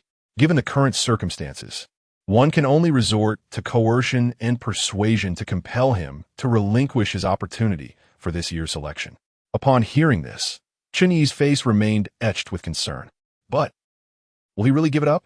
At that moment, Chun Xiangtian forcefully stubbed out his cigarette in the ashtray, observing the now unrecognizable but with a disdainful snort. This matter is not solely within his control. Chapter 40. The long-awaited recognition 3 days later in the early morning. Ye Chang'an had just arrived at the police station when Zhao, the chief, approached him with a smile. Zhao, soon you'll need to go to the logistics department to collect a few new police uniforms. Huh? Ye Chang'an responded with a hint of confusion, glancing down at his attire.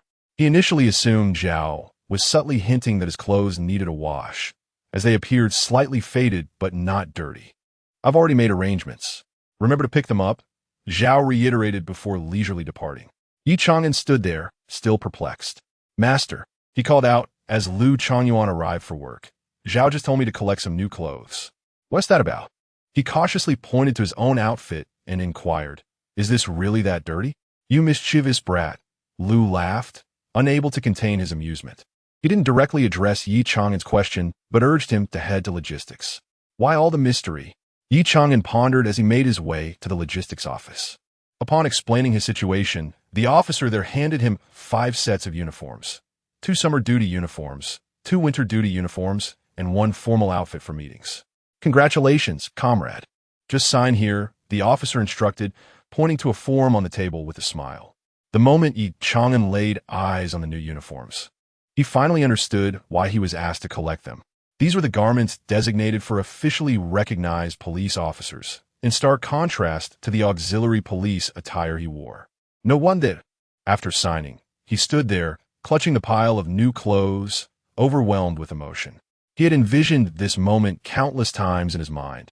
Yet now that it was about to materialize, he felt momentarily disoriented. Just then, a cacophony of firecrackers jolted him back to reality. Lu Changyuan approached briskly. What are you dawdling for? Everyone is waiting to celebrate your official recognition. With that, he pulled Ye Chang'an towards the dormitory, urging him to change into the new attire quickly. Before long, Ye Chang'an emerged in his formal uniform. It was impeccably designed. Even an ordinary person would radiate a unique charm while wearing it. Not to mention Ye Chang'an, a strikingly handsome young man. Standing before the full-length mirror in his new attire, he felt an unparalleled sensation, akin to a woman gazing at herself in a wedding dress for the first time. Wearing this uniform, he felt as if his very soul had been elevated. You've transcended your former self, Lu teased while smoothing out the wrinkles of Ye Chang'an's outfit. After a thorough appraisal, he nodded in satisfaction. It fits perfectly. He handed the hat adorned with a national emblem to Ye Chang'an. The master had previously resolved to ensure that your hat bore the national emblem. Now, let me personally place it upon your head. As he spoke, Ye Chang'an, while placing the hat on Ye Chang'an, felt the moisture welling in his eyes. He wiped away a tear and adjusted the hat slightly. Then, stepping back a few paces, he surveyed Ye Chang'an from head to toe, nodding repeatedly. Perfect. Very proper. In the future, should the master not be by your side, remember to wear the hat correctly. Listening to Ye Chang'an's rambling words, Ye Chang'an felt not a shred of impatience. Rather, his heart swelled with warmth. Though the conversation revolved around the hat, Ye Chang'an understood that Ye Chang'an was imparting a vital lesson about integrity. More precisely, he was teaching him the essence of being a righteous people's police officer. Before long, in the backyard of the police station, a makeshift stage had been erected. When Ye Chang'an, dressed in his uniform, appeared before the crowd, thunderous applause erupted, lasting a full 2 to 3 minutes before gradually subsiding. This ovation epitomized the essence of public expectation and the collective will of the people. In the front row, not only was the head of the county police bureau present, but even the county magistrate of Tangwu had graced the occasion with his presence. Simultaneously, Ye Chang'an was astonished to spot a familiar figure. The warden of the municipal prison, Director Chow, had also come from the city to participate in the ceremony. His fellow officers from the station were present in full force, with even those on leave making a special effort to attend. Shortly thereafter, the ceremony commenced in earnest. Director Chow was the first to speak. Comrade Ye Chang'an has consistently solved extraordinary cases. Just a few days ago, he successfully dismantled a significant information crime syndicate. By organizational decision, we are awarding Comrade Ye Chang'an with a second-class merit medal and a monetary reward of 20,000 yuan. Upon concluding his remarks, Director Chow personally presented the medal to Ye Chang'an. Bravo! A police officer shouted from the crowd, prompting another surge of applause. Once the applause subsided, it was the county magistrate's turn to take the stage. He held a small, dark booklet embossed with a national emblem. Beneath the emblem were 5 words: People's Police Certificate. Comrade Ye Chang'an, congratulations.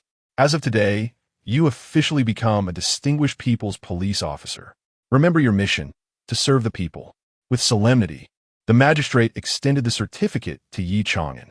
Not long ago, he had felt a sense of shame for being unable to fulfill his promise to Ye Chang'an. Now, witnessing Ye Chang'an's accomplishments, he thought to himself, this child truly excels. Indeed, I will forever bear this in mind. Ye Chang'an responded with profound respect, saluting before accepting the weighty certificate. Immediately thereafter, he unveiled his police badge, positioning it at approximately the level of his chest, facing the audience below. Simultaneously, he rendered a military salute.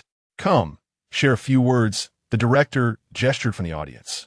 Upon hearing this, Ye Chang'an turned his gaze towards Ye Chang'an, who nodded with a sense of pride.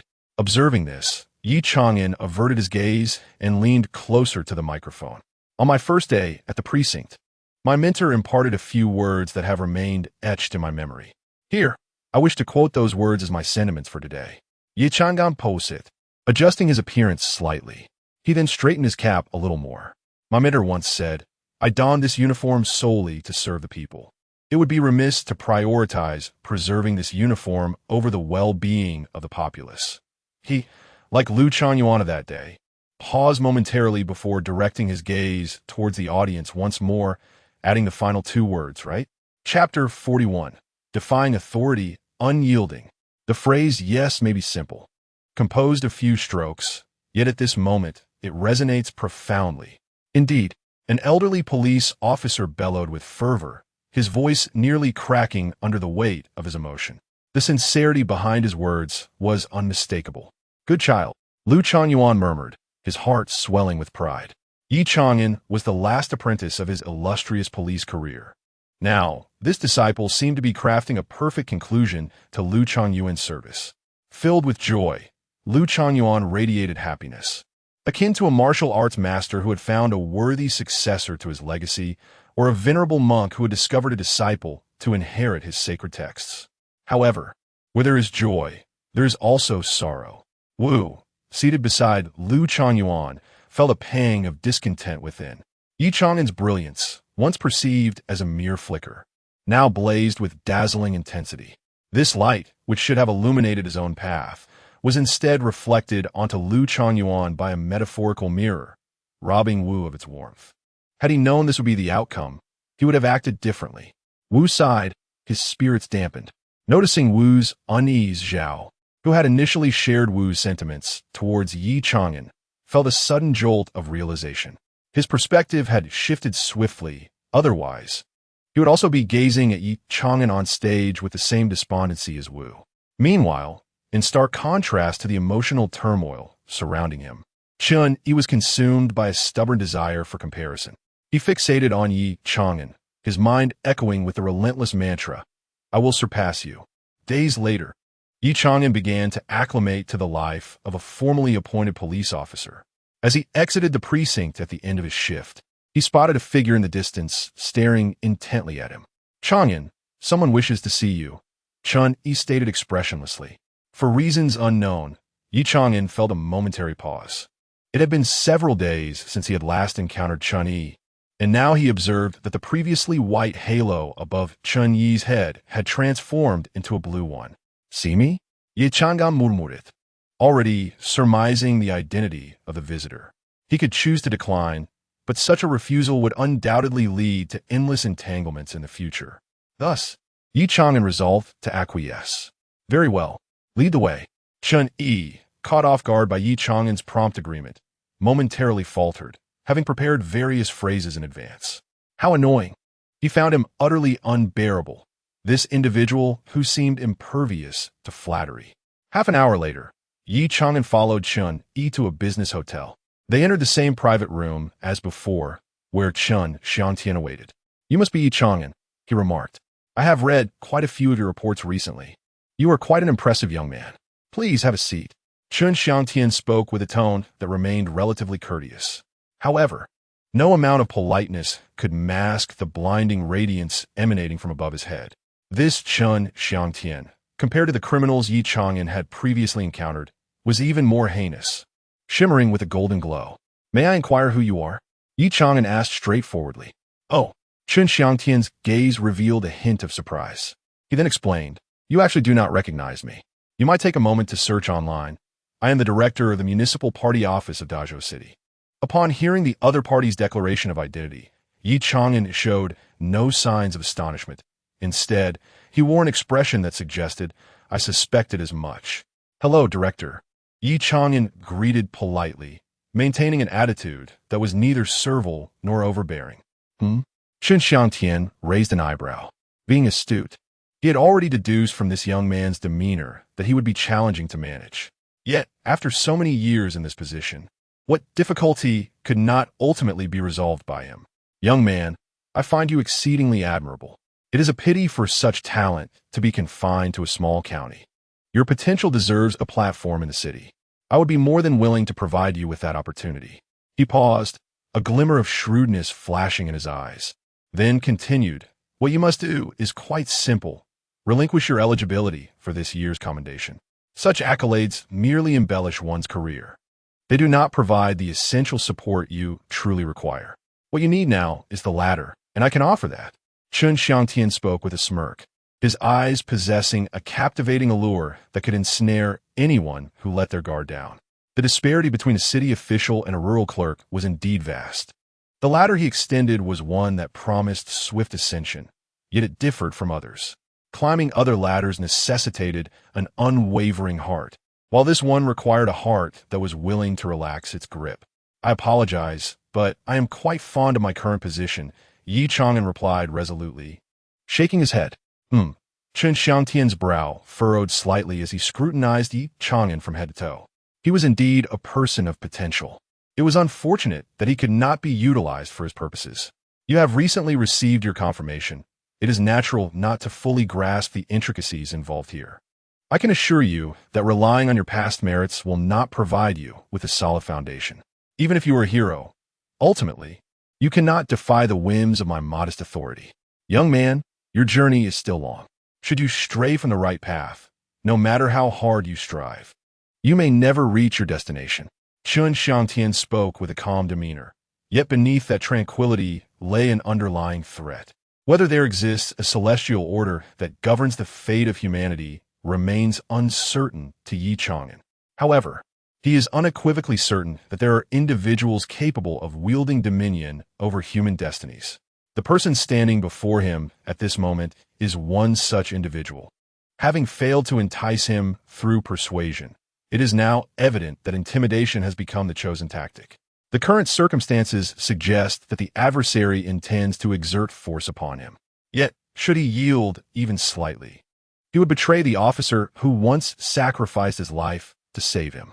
If surrender is the only option presented to him, given his current capabilities, he possesses far superior alternatives. Why should he bow here? Of course, Ye Chang'an is willing to bend, but only in service to uplift the people. Young man, have you considered your position? The road to Rome lies before you, Chen Xiangtian remarked, observing Ye Chang'an's prolonged silence with a hint of amusement gracing his features. In his eyes, the notion that Ye Chang'an was prepared to submit was becoming increasingly apparent, as he believed that no challenge is insurmountable when one employs coercion and temptation. Meanwhile, Ye Chang'an refrained from immediate response, opting instead to adjust his attire. He then fixed a calm gaze upon Chen Xiangtian and articulated, "I am not a native of Rome, nor do I yearn for it. If I possessed the capability, I would gladly venture there. However, if I lack the means, my presence there would be meaningless." Chapter 42. The bomb expert and his skills. Ye Chang'an's response took Chen Xiangtian by surprise. He had not anticipated that such a seemingly insignificant individual would confront him so boldly. "If there is nothing else, I shall take my leave. Farewell." With those words, Ye Chang'an did not linger and departed with determination. This young man truly does not shed tears until he sees the coffin. Chen Xiangtian felt a deep sense of humiliation. At that moment, Ye Chang'an had transformed from merely his son's rival into a challenger, defying his authority. "Father, what shall we do now?" Chen Yi, seeing that the negotiations had faltered, wore a worried expression. Chen Xiangtian inhaled deeply, his demeanor reflecting his frustration.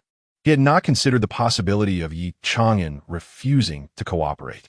With the situation laid bare before him, he found himself lacking a better strategy. Since Ye Chang'an had chosen to resist to the end, he would ensure that the young man bore some consequences. As for the annual evaluation, Chen Xiangtian paused, waving his hand dismissively. "Let be. When I transfer you back to the city next year, there will be ample opportunities." Hearing Chen Xiangtian's words, Chen Yi, despite his reluctance, could only acquiesce in silence. After a moment of contemplation, he clenched his teeth and spoke somberly. "Father, Ye Chang'an will no longer have any chances in the future, correct?" Upon hearing this, Chen Xiangtian cast a glance at Chen Yi but offered no reply. Instead, he tapped his cigarette, watching the ash fall into the ashtray. Once extinguished, the tobacco would never burn anew. Time swiftly passed, and soon it was nearing the end of the year. "Brother Yi, come quickly. I have wonderful news." Just returning from duty, Ye Chang'an had yet to quench his thirst when an excited colleague beckoned him over. "What is it?" Ye Chang'an approached with curiosity. His colleague eagerly pointed at the computer screen, where a new message had been released by the Tangwu Living Public Account. It pertained to the Government Affairs app. For reasons unknown, after numerous revisions and rejections, a version had emerged that was nothing short of flawless, free from any faults. Thus, the Tangwu Government Affairs app officially launched across all platforms just before the year concluded. Brother Yi, congratulations. With this app's launch, you have secured another third-class merit. You are now assured a solid position in the annual evaluations, his colleague gleefully announced. A newcomer in the police force, within a year, earning 2 third-class and 2 second-class merits. Who among the new officers would dare to challenge Ye Chang'an's brilliance? "Thank you. I shall treat everyone to milk tea when the time comes," Ye Chang'an replied with courteous pleasantries. Just at that moment, at long last, that long-forgotten voice reverberated in his mind once more. Ding! Task progress of the host has changed. Accumulated amount, 30,000 yuan. Oh! Ye Chang'an's eyes sparkled. This government affairs app had only been launched for a few minutes, yet had already amassed a flow of 30,000 yuan. With this development, the task threshold of 1 million seemed trivial. In fact, even the challenge of 100 million appeared less daunting. Xiao, you are aware of the launch of the Government Affairs app, aren't you? At this moment, Zhao, who had just returned from a meeting, radiated good spirits. Yes, I just saw it. Ye Chang'an nodded in response. I've just returned from a meeting. The leadership mentioned that you are highly likely to be the annual rising star this time. Therefore, the credit for the Government Affairs app will be acknowledged along with the evaluation results when they are announced, Zhao stated with pride. During the meeting at the county police station, several other district police station heads were present. Whenever there was praise to be given, a district was always included, and he could not have felt more esteemed. Ye Chang'an had truly brought him ample face. This newcomer was growing increasingly endearing to him. He was utterly fond of him. All right, I'm not in a hurry, Ye Chang'an replied with a smile.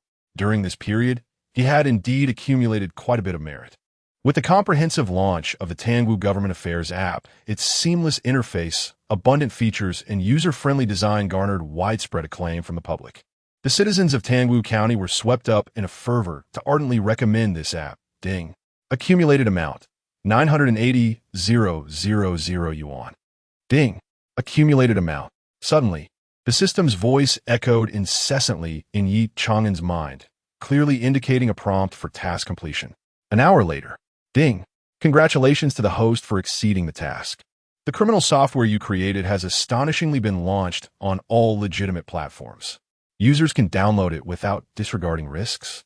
Moreover, the enthusiasm for self-driven promotion among users is unprecedented. In a short time, the total amount reached 1 million without the police or cybersecurity officers noticing a thing. Even the official account of Tangwu County bears the mark of your criminal software. I have never witnessed such a remarkable feat as yours, host, to advertise criminal software on an official account. Most importantly, even the National Anti-Fraud Center app has placed your software on its white list. Host, you are truly an astonishing master thief. Although the system's voice was decidedly mechanical, at that moment, Ye Chang'an felt that it carried a hint of emotion. Rating, SSS, reward multiplier achieved. Keeping a low profile, Ye Chang'an pressed his lips together but could not suppress a chuckle. The system, in all its calculations, had ultimately overlooked a minor detail. It never occurred to them that a criminal equipped with hacking skills would utilize such expertise to develop a civic-minded governmental app. As the saying goes, mastering the sciences allows one to traverse the world. Even a perpetrator must acquire knowledge in the realms of science. Upon detecting the host's inadequate grasp of physics and chemistry, the system resolved to bestow a reward capable of enhancing the host's proficiency in these areas. Ding! The super reward is now being dispensed. Mastery in the creation of soil, explosives, critical hit bomb expert. Criminal points 10,000. Crime ranking 6,999. As the system's notification faded away, Ye Chang'an felt a tremor course through his robust form. It was not a plane crash. Immediately, a torrent of intricate knowledge surged into Ye Chang'an's mind. However, this time, the assimilation of the system's reward took considerably longer than before. Ye Chang'an felt as though his brain was on the verge of crashing multiple times. Internally, he couldn't help but exclaim how terrifying the sciences could be. After a prolonged period, drenched in sweat, Ye Chang'an finally integrated the system's reward. Wherever he cast his gaze, numerous methods for creating instantaneous, explosive devices sprang forth in his mind. Goodness, this cannot be allowed. Ye Chang'an hastily shook his head. That instinctive sensation was far too alarming. Wait. Suddenly, Ye Chang'an's expression sharpened as he realized something of great significance. Having exceeded the task's requirements, he had been rewarded with the ability of a bomb expert. If he were to successfully complete the 100 million challenge, what capabilities would he be granted then? Chapter 43. Another cause of death, a conspiracy? Ye Chang'an found it almost inconceivable. Yet, simultaneously, an overwhelming sense of anticipation began to blossom within him. At that very moment, a notification chimed.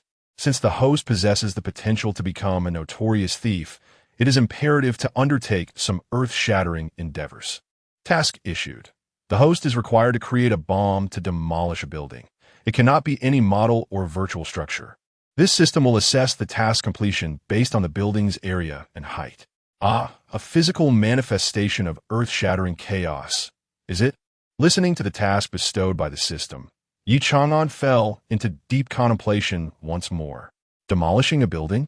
As a police officer, he seemed to lack the appropriate opportunity. Nevertheless, he firmly believed that where there is a will, there is a way. Patience would surely lead him to a fitting chance. Suddenly, an idea sparked in his mind. The incident with the black shark had indeed been a sweet taste of success. Now he found himself once again intrigued by the characters on the criminal forum. Subsequently, Ye Chang'an accessed the system page and added a new capability tag, Bomb Expert. Gazing at the newly added label, he nodded in satisfaction. These tags acted as his bait, unbeknownst to anyone when a fish might suddenly take the hook, and it could very well be a hefty catch. As the new year approached, Ye Chang'an took a leave of absence to go shopping. His bonuses had significantly boosted his savings, and with the benefits from his recent promotion, his finances were quite ample. Of course, the most crucial aspect was that as a grassroots police officer, he was perpetually busy, leaving him little opportunity to spend money. Moreover, his shopping trip was not for himself. He intended to visit someone, the mother of the police officer who had perished while saving him. This mother, having lost her child, had lived in solitude for years. With the new year fast approaching, Ye Chang'an felt it essential to pay her a visit. His shopping list was quite clear, primarily consisting of medical-grade smartwatches and blood pressure monitors. As for daily necessities, the government frequently provided support to the families of martyrs. Is that Officer Yi? How can we accept your money? Indeed, accepting your money would weigh heavily on our conscience. Each place Ye Chang'an visited welcomed him with open arms. Merchants vied to offer him complimentary services. Only after he insisted on paying did they conclude the shopping with the utmost discounts. After all, setting aside his accomplishments at the police station, his initiative in developing a civic service app had already made him a well-known figure among the citizens of Tangwu County. Before long, Ye Chang'an, laden with carefully chosen gifts, boarded the high-speed train, journeying across cities to his destination. 3 hours later, in Hongshin City. Upon disembarking from the high-speed train, Ye Chang'an promptly hailed a taxi to his destination. As he arrived, he beheld a plaque prominently displayed on the entrance of the house, inscribed with the words, "Home of a first-class merit recipient." What an honor it was to behold such a plaque. Yet, upon observing the desolate state of the home, a wave of conflicting emotions surged within Ye Chang'an. "Grandmother," he called out, carrying his belongings as he stepped inside. As he walked, he raised his voice, "Is anyone there?" At that moment, a frail voice emerged from the bedroom. Shortly thereafter, an elderly woman, leaning on a cane, emerged from within. It was Li Ying, the very person Ye Chang'an had come to visit. Li Ying squinted her eyes, scrutinizing Ye Chang'an from head to toe. Upon recognizing him, her demeanor brightened considerably. "It's little one. How long it has been since I last saw you." Come, take a seat," Li Ying said with a warm smile. Despite her reliance on the cane, she managed to free one hand to usher Ye Chang'an to sit. "Be careful, I can stand," Ye Chang'an quickly interjected, moving forward to support Li Ying. The two engaged in a flurry of pleasantries, although Li Ying often repeated herself. Nevertheless, Ye Chang'an listened patiently each time, maintaining the same sense of novelty as if hearing her words for the first time. After conversing for quite some time, Ye Chang'an retrieved his police badge from his bag and presented it to Li Ying. "Grandmother, I have been accepted into the police force this year," he said cautiously. As soon as the words left his lips, Li Ying froze momentarily, as if her spirit had momentarily departed. The mention of the police evidently stirred painful memories within her. However, she quickly wiped away her tears and looked at Ye Chang'an, her gaze not reflecting the expected pride, but rather a profound concern. "Child, your grandmother understands your intentions. However, you need not feel obliged to repay in this manner. I have told you before, you are not to blame for that incident. Had it been anyone else, my dear boy would have acted in the same way. He was not saving you. He was saving his ideals," Li Ying gently reassured and implored Ye Chang'an, fearing that he might lose himself in his new role as a police officer. "Grandmother, do not worry. I genuinely enjoy this profession. In truth, being a police officer today is not as perilous as it once was. The security is much improved now. The benefits are good, and promotions are attainable," Ye Chang'an said cheerfully, embellishing the allure of the profession with optimism. After further conversation, Li gradually eased her worries about Ye Chang'an. Throughout their exchange, he repeatedly suggested that she come and live with him, as he now possessed the means to care for her. Yet, Li firmly declined, occasionally expressing her fear that if she left, he might not be able to find her upon returning home, words that tugged at Ye Chang'an's heart. At that moment, he asked, "Grandmother, is something wrong?" Ye Chang'an sensed something was amiss with Li Ying and immediately expressed his concern. "It's nothing." Li Ying waved his hand dismissively, gesturing towards the bedroom. "Please fetch my hypertension medication." "Understood," Ye Chang'an replied, promptly hurrying off. However, as he rummaged through the medicine cabinet, he suddenly stumbled upon an old report. Its edges slightly yellowed with age.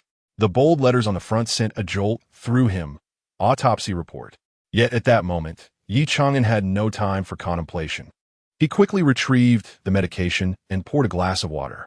After Li Ying took the medicine and appeared considerably improved, he seized the opportunity to excuse himself, claiming he needed to place some gifts in her bedroom.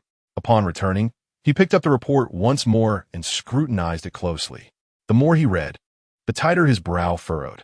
By the end, his eyes widened in disbelief. He distinctly remembered that the police officer, Wang Long, who had saved him, was stabbed by a criminal. The official report had confirmed this, stating he had been fatally wounded and could not be saved. However, the autopsy report in his hands stated the cause of death as overdose of insulin. Chapter 44. The Unseen Obstacles and the Transfer Order. Could it be that the event from the past holds deeper secrets? As Ye Chang'an pondered this, a sense of foreboding gripped his heart. However, even upon learning of his new position as a police officer, Li Ying refrained from sharing this matter with him, evidently wishing to prevent him from taking further risks. Yet, if Ye Chang'an could overlook such a significant issue, he would hardly be considered human. He meticulously organized the report, preserving it in his album, and returned it to its original place, untouched. Regrettably, given his current capabilities, investigating such matters seemed implausible. Nevertheless, he was determined to pursue the truth to the very end. In the days that followed, Ye Chang'an remained by Li Ying's side, patiently instructing her on how to operate smartwatches and medical instruments. The police station was severely understaffed, especially during the festive season when numerous tasks arose. Consequently, Ye Chang'an could not afford to take an extended leave. Ultimately, he bid a reluctant farewell to Li Ying and set off back to the station. Meanwhile, in a remote mountain area under the cover of night, the faint sound of excavation echoed through the stillness. "Boss, this time we are destined for great fortune. This is a grand tomb," exclaimed a young subordinate wearing a headlamp, his face alight with excitement. However, the leader's expression turned cold as he rebuked, "Do we lack antiques in our possession? The items we can sell are our fortune.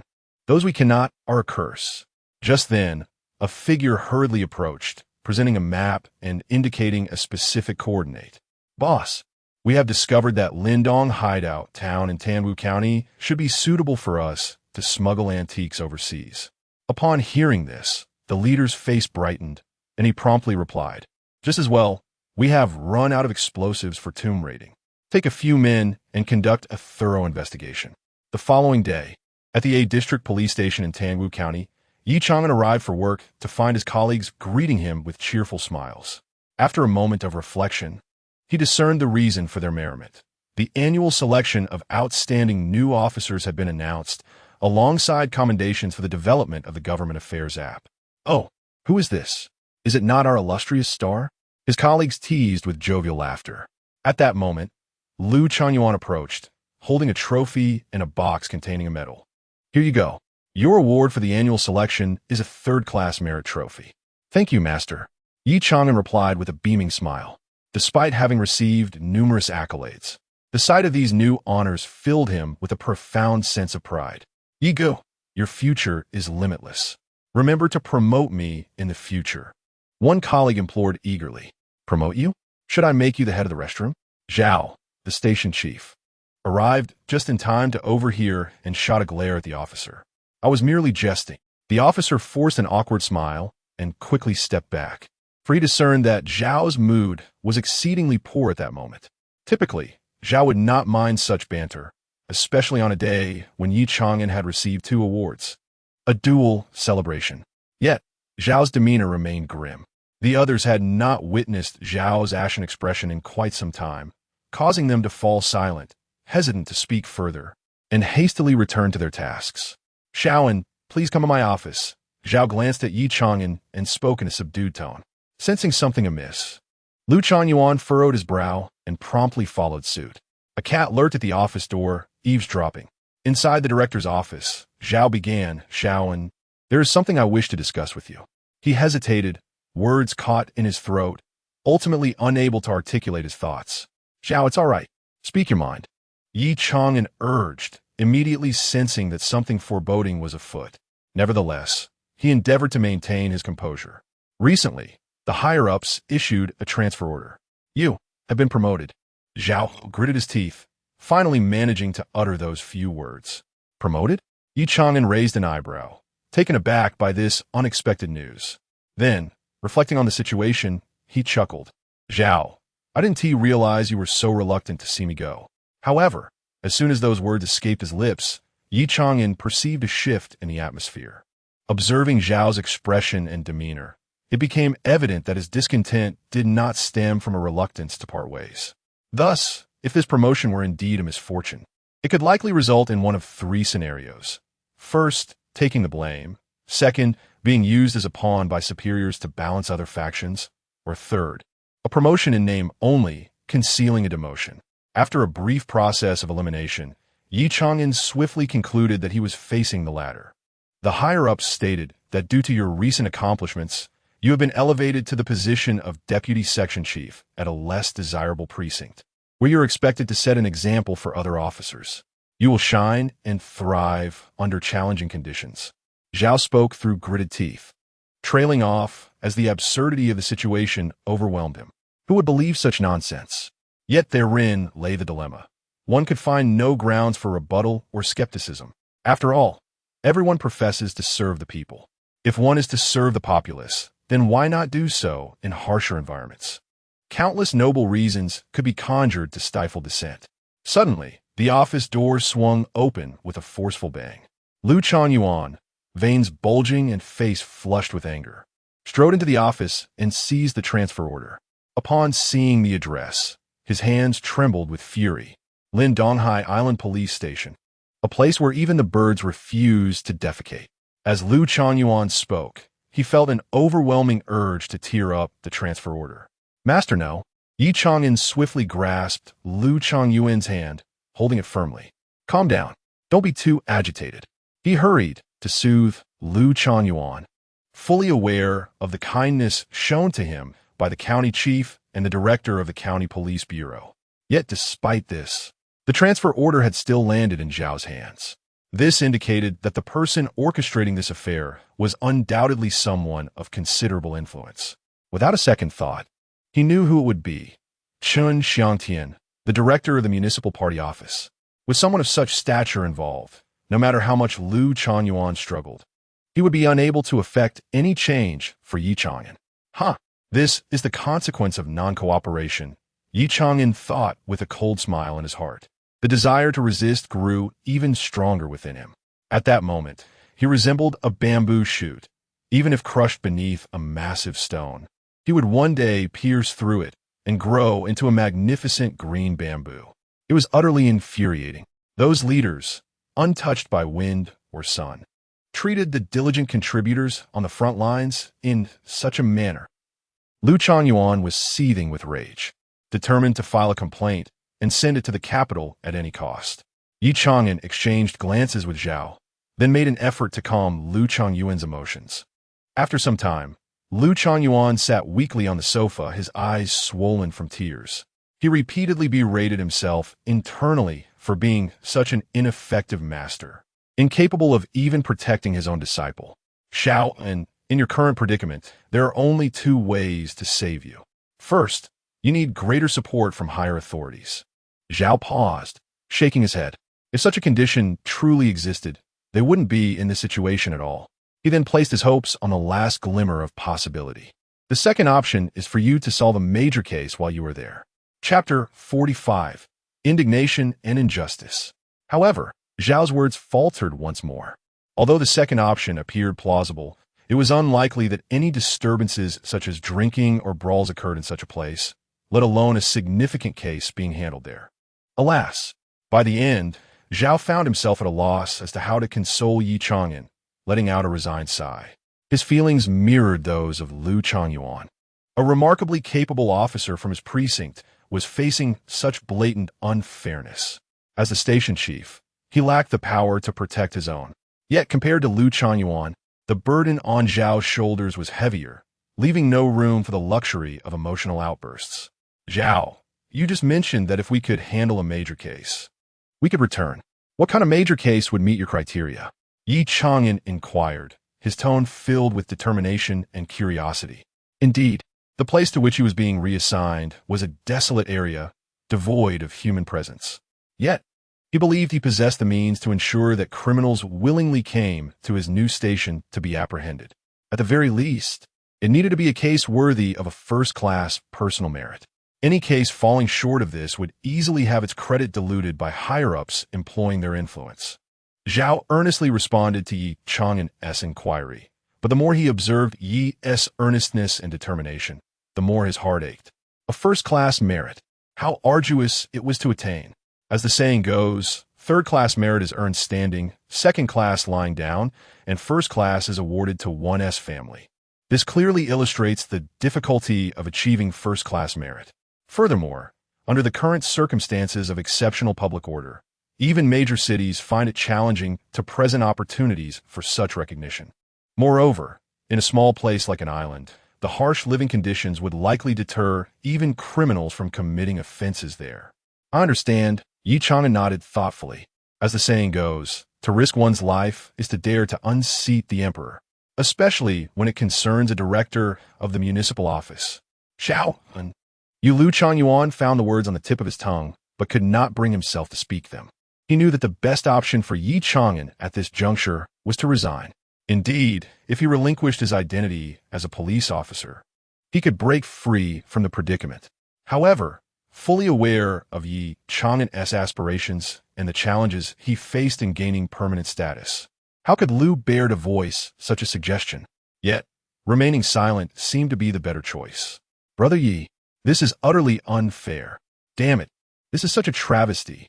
At that moment, the police officers, having received official news, surged into the chief's office, each bearing an expression of righteous indignation. You need to worry about me. As a people's police officer, no matter where I am, I serve the people. Ye Chang'an spoke with an air of optimism. He could only assuage the concerns of those who cared for him in this manner. After all, there was no way to disclose the details of his plans. Brother Ye, you must be mistaken. The living conditions in that place are utterly deplorable. Even in a location suitable for retirement, devoid of promotion opportunities, we could still offer you some words of comfort. But that kind of place, to put it bluntly, it is hardly fit for human habitation. If it weren't for the stubbornness of some indigenous residents refusing to relocate, that area would have long been without water or electricity. His colleagues voiced their discontent one after another, all feeling sympathy for Ye Chang'an. Yet, like everyone else, they found themselves powerless to provide him with any substantial assistance. Come now, don't be so downcast. I am being promoted, so cheer up. Ye Chang'an smiled and waved his hand dismissively. At this juncture, his colleagues could only muster a forced semblance of a smile. That's the spirit. Ye Chang'an nodded, then turned to Zhao Suo and Lu Changyuan. Cao Suo, master. I shall return to pack my belongings. With that, Ye Chang'an hastily departed from the police station. Observing this, all his colleagues rushed out to bid farewell to his departing figure. Just then, Chun-Yi arrived for work, stepping out of his car. Aren't you quite keen on vying for the annual selection?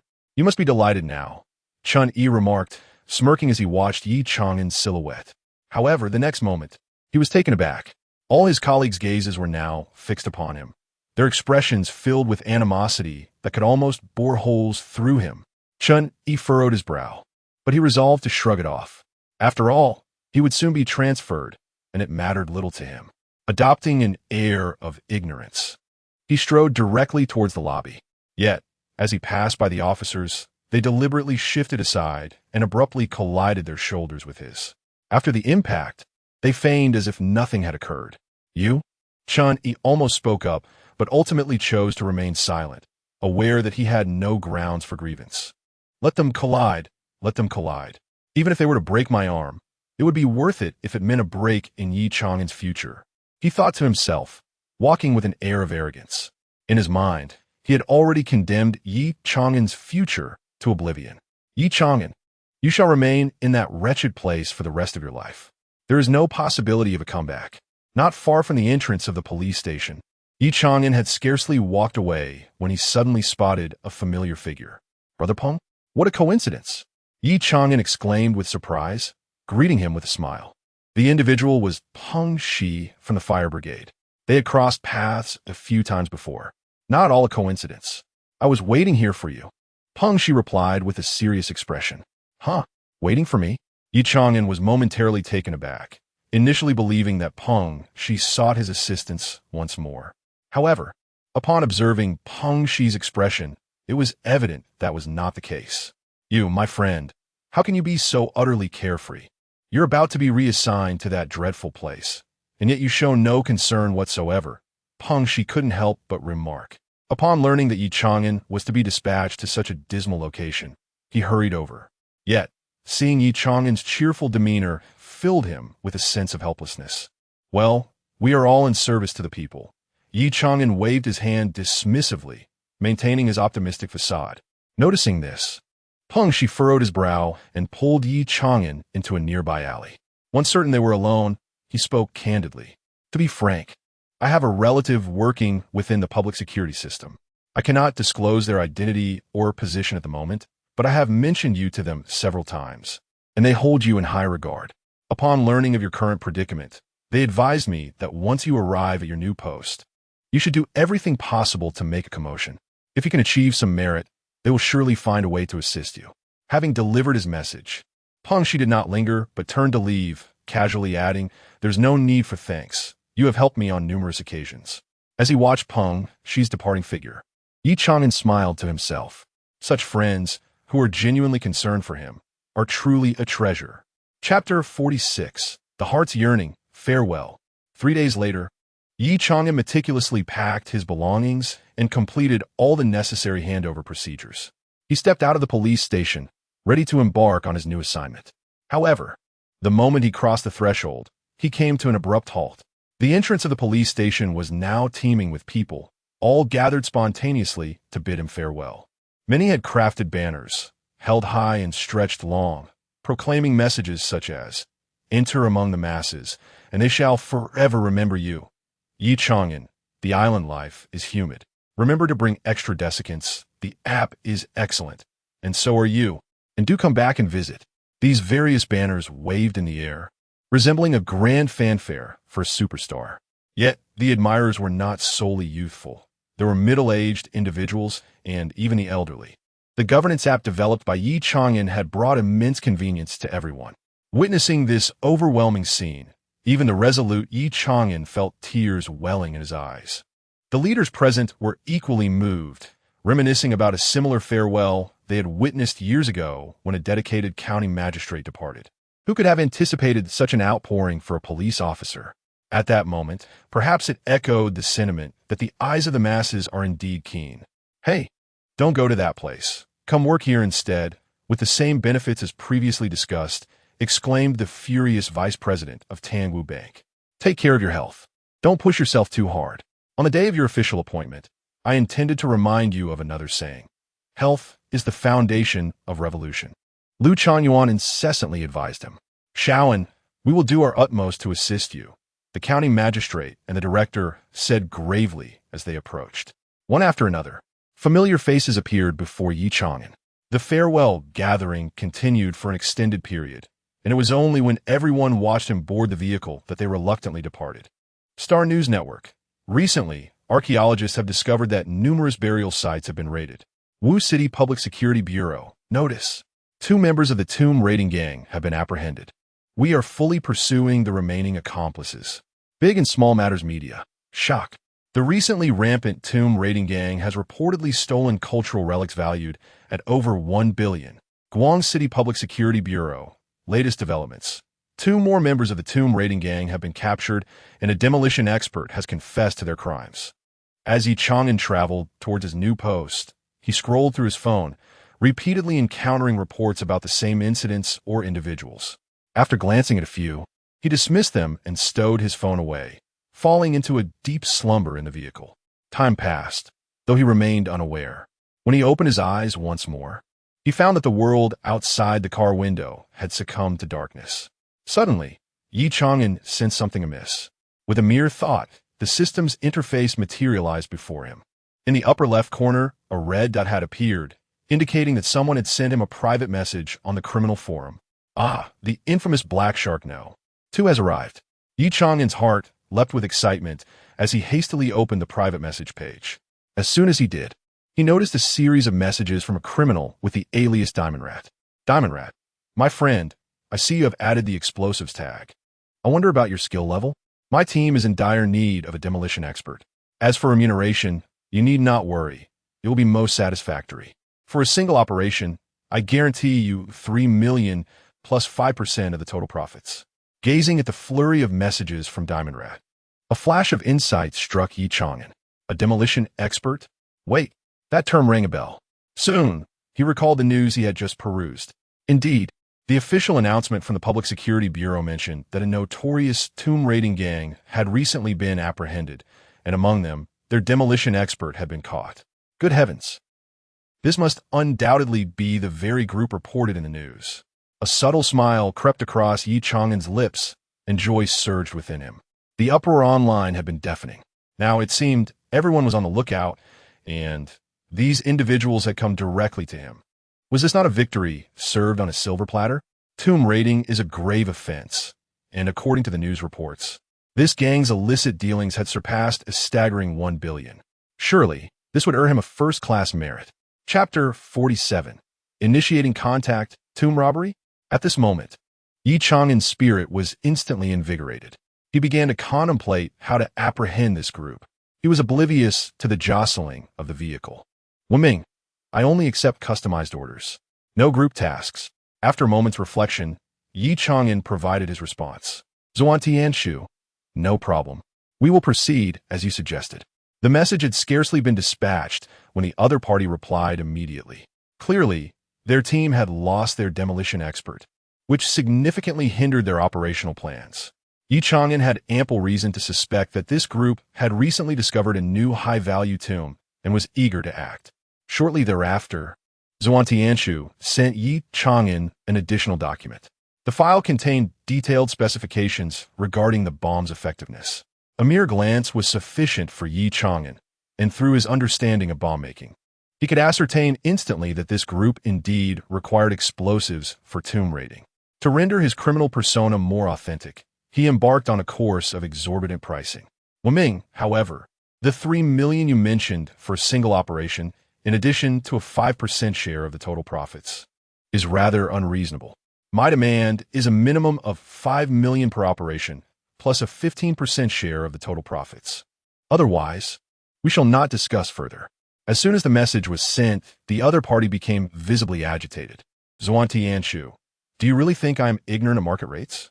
Wuming, I only know I'm knowledgeable about explosives. Recently, any bomb tailored for tomb raiding has been subject to a premium. Zuantianshu, you can discern that? Truly professional. Wuming, it is merely basic professionalism. This price cannot be diminished. So please consider it.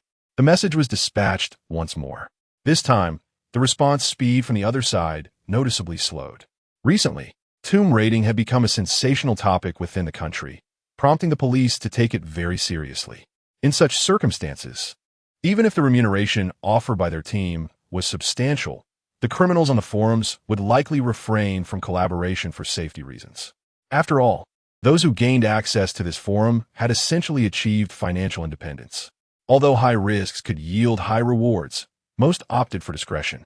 Should they fall into custody, no amount of money could be spent. Observing the lack of response from the other party, Ye Chang'an remained unperturbed.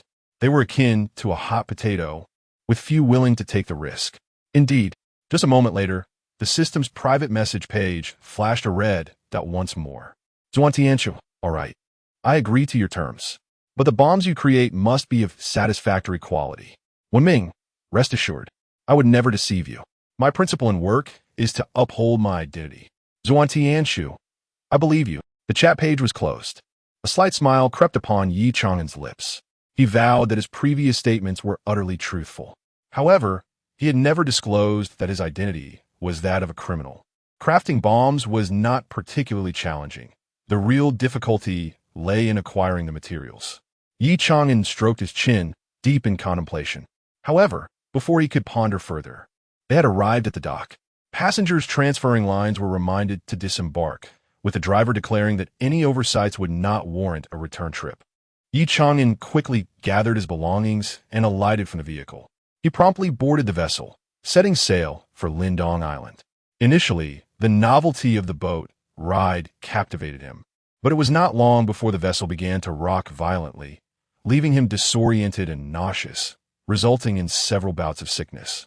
This was partly due to his unfamiliarity with the experience, but also because the boat was rather dilapidated. As a result, even before reaching his destination, Ye Chang'an had formed a rough understanding of the living standards he would encounter in his new post.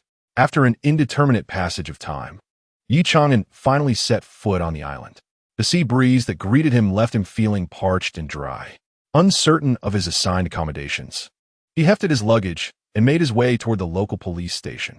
After a considerable duration, at the Lindong Island Police Station, he stood before the worn-down building, shaking his head in disbelief.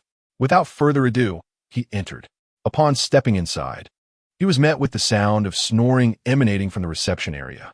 Ye Chang'an approached and rapped the countertop with the back of his hand. Startled awake, the officer removed his cap from his face and turned his gaze toward Ye Chang'an. "What is it? Need to file a report?" he inquired, while absent-mindedly digging in his ear. "I am Ye Chang'an, the newly appointed deputy director. Here are my handover documents," Ye Chang'an stated directly, presenting the folder containing the papers. The officer's expression shifted to one of surprise as he hurriedly emerged from behind the counter, offering a sheepish salute. "Greetings, Deputy Director. The station had already been informed of your arrival. However, I did not expect you to be so young. Where is the director? I need to hand over my work." Ye Chang'an did not dwell on the officer's earlier demeanor, instead focusing on his inquiry. The officer's face suddenly grew awkward at the question. "Is the director on leave today?" Ye Chang'an raised an eyebrow, pressing for clarity. "Not exactly." The officer scratched the back of his head, his expression conflicted. Finally, he glanced around before leaning closer to Ye Chang'an and whispering, "The director is currently playing mahjong with other colleagues." "Excuse me?" Ye Chang'an's surprise was palpable as he glanced at the officer. "Please don't mention I said anything. I'll go notify the director now. You take a seat." The officer chuckled nervously before quickly departing. "Goodness, is this really what I've come to? Is this still my home country?" Ye Chang'an clicked his tongue in disbelief. He had anticipated a certain laxity in the discipline here, yet he was taken aback by just how relaxed it truly was. However, he did not react with indignation. Instead, he let out a sigh, his expression tinged with complexity. Alas, it seems this place indeed has a way of wearing down one's resolve. He shook his head and retrieved his thermos from his luggage, intending to find a sip of water. Yet, after scanning the hall, he found no water dispenser in sight. With no other option, he stood there holding his cup. Just then, a voice echoed from outside. "You must be Comrade Ye Chang'an?" Turning around, he saw a middle-aged man, portly and unshaven, briskly approaching in flip-flops. "I am the director here. You may call me Brother Long," he said with a boisterous demeanor. Immediately, his gaze fell upon Ye Chang'an's thermos, and he quickly realized something. Hey, who's responsible for fetching water today? What's going on?" Our new comrade arrives, and there's nothing for him to drink, Director Long admonished sternly. The officer beside him chuckled awkwardly and whispered, "Director, it's your turn."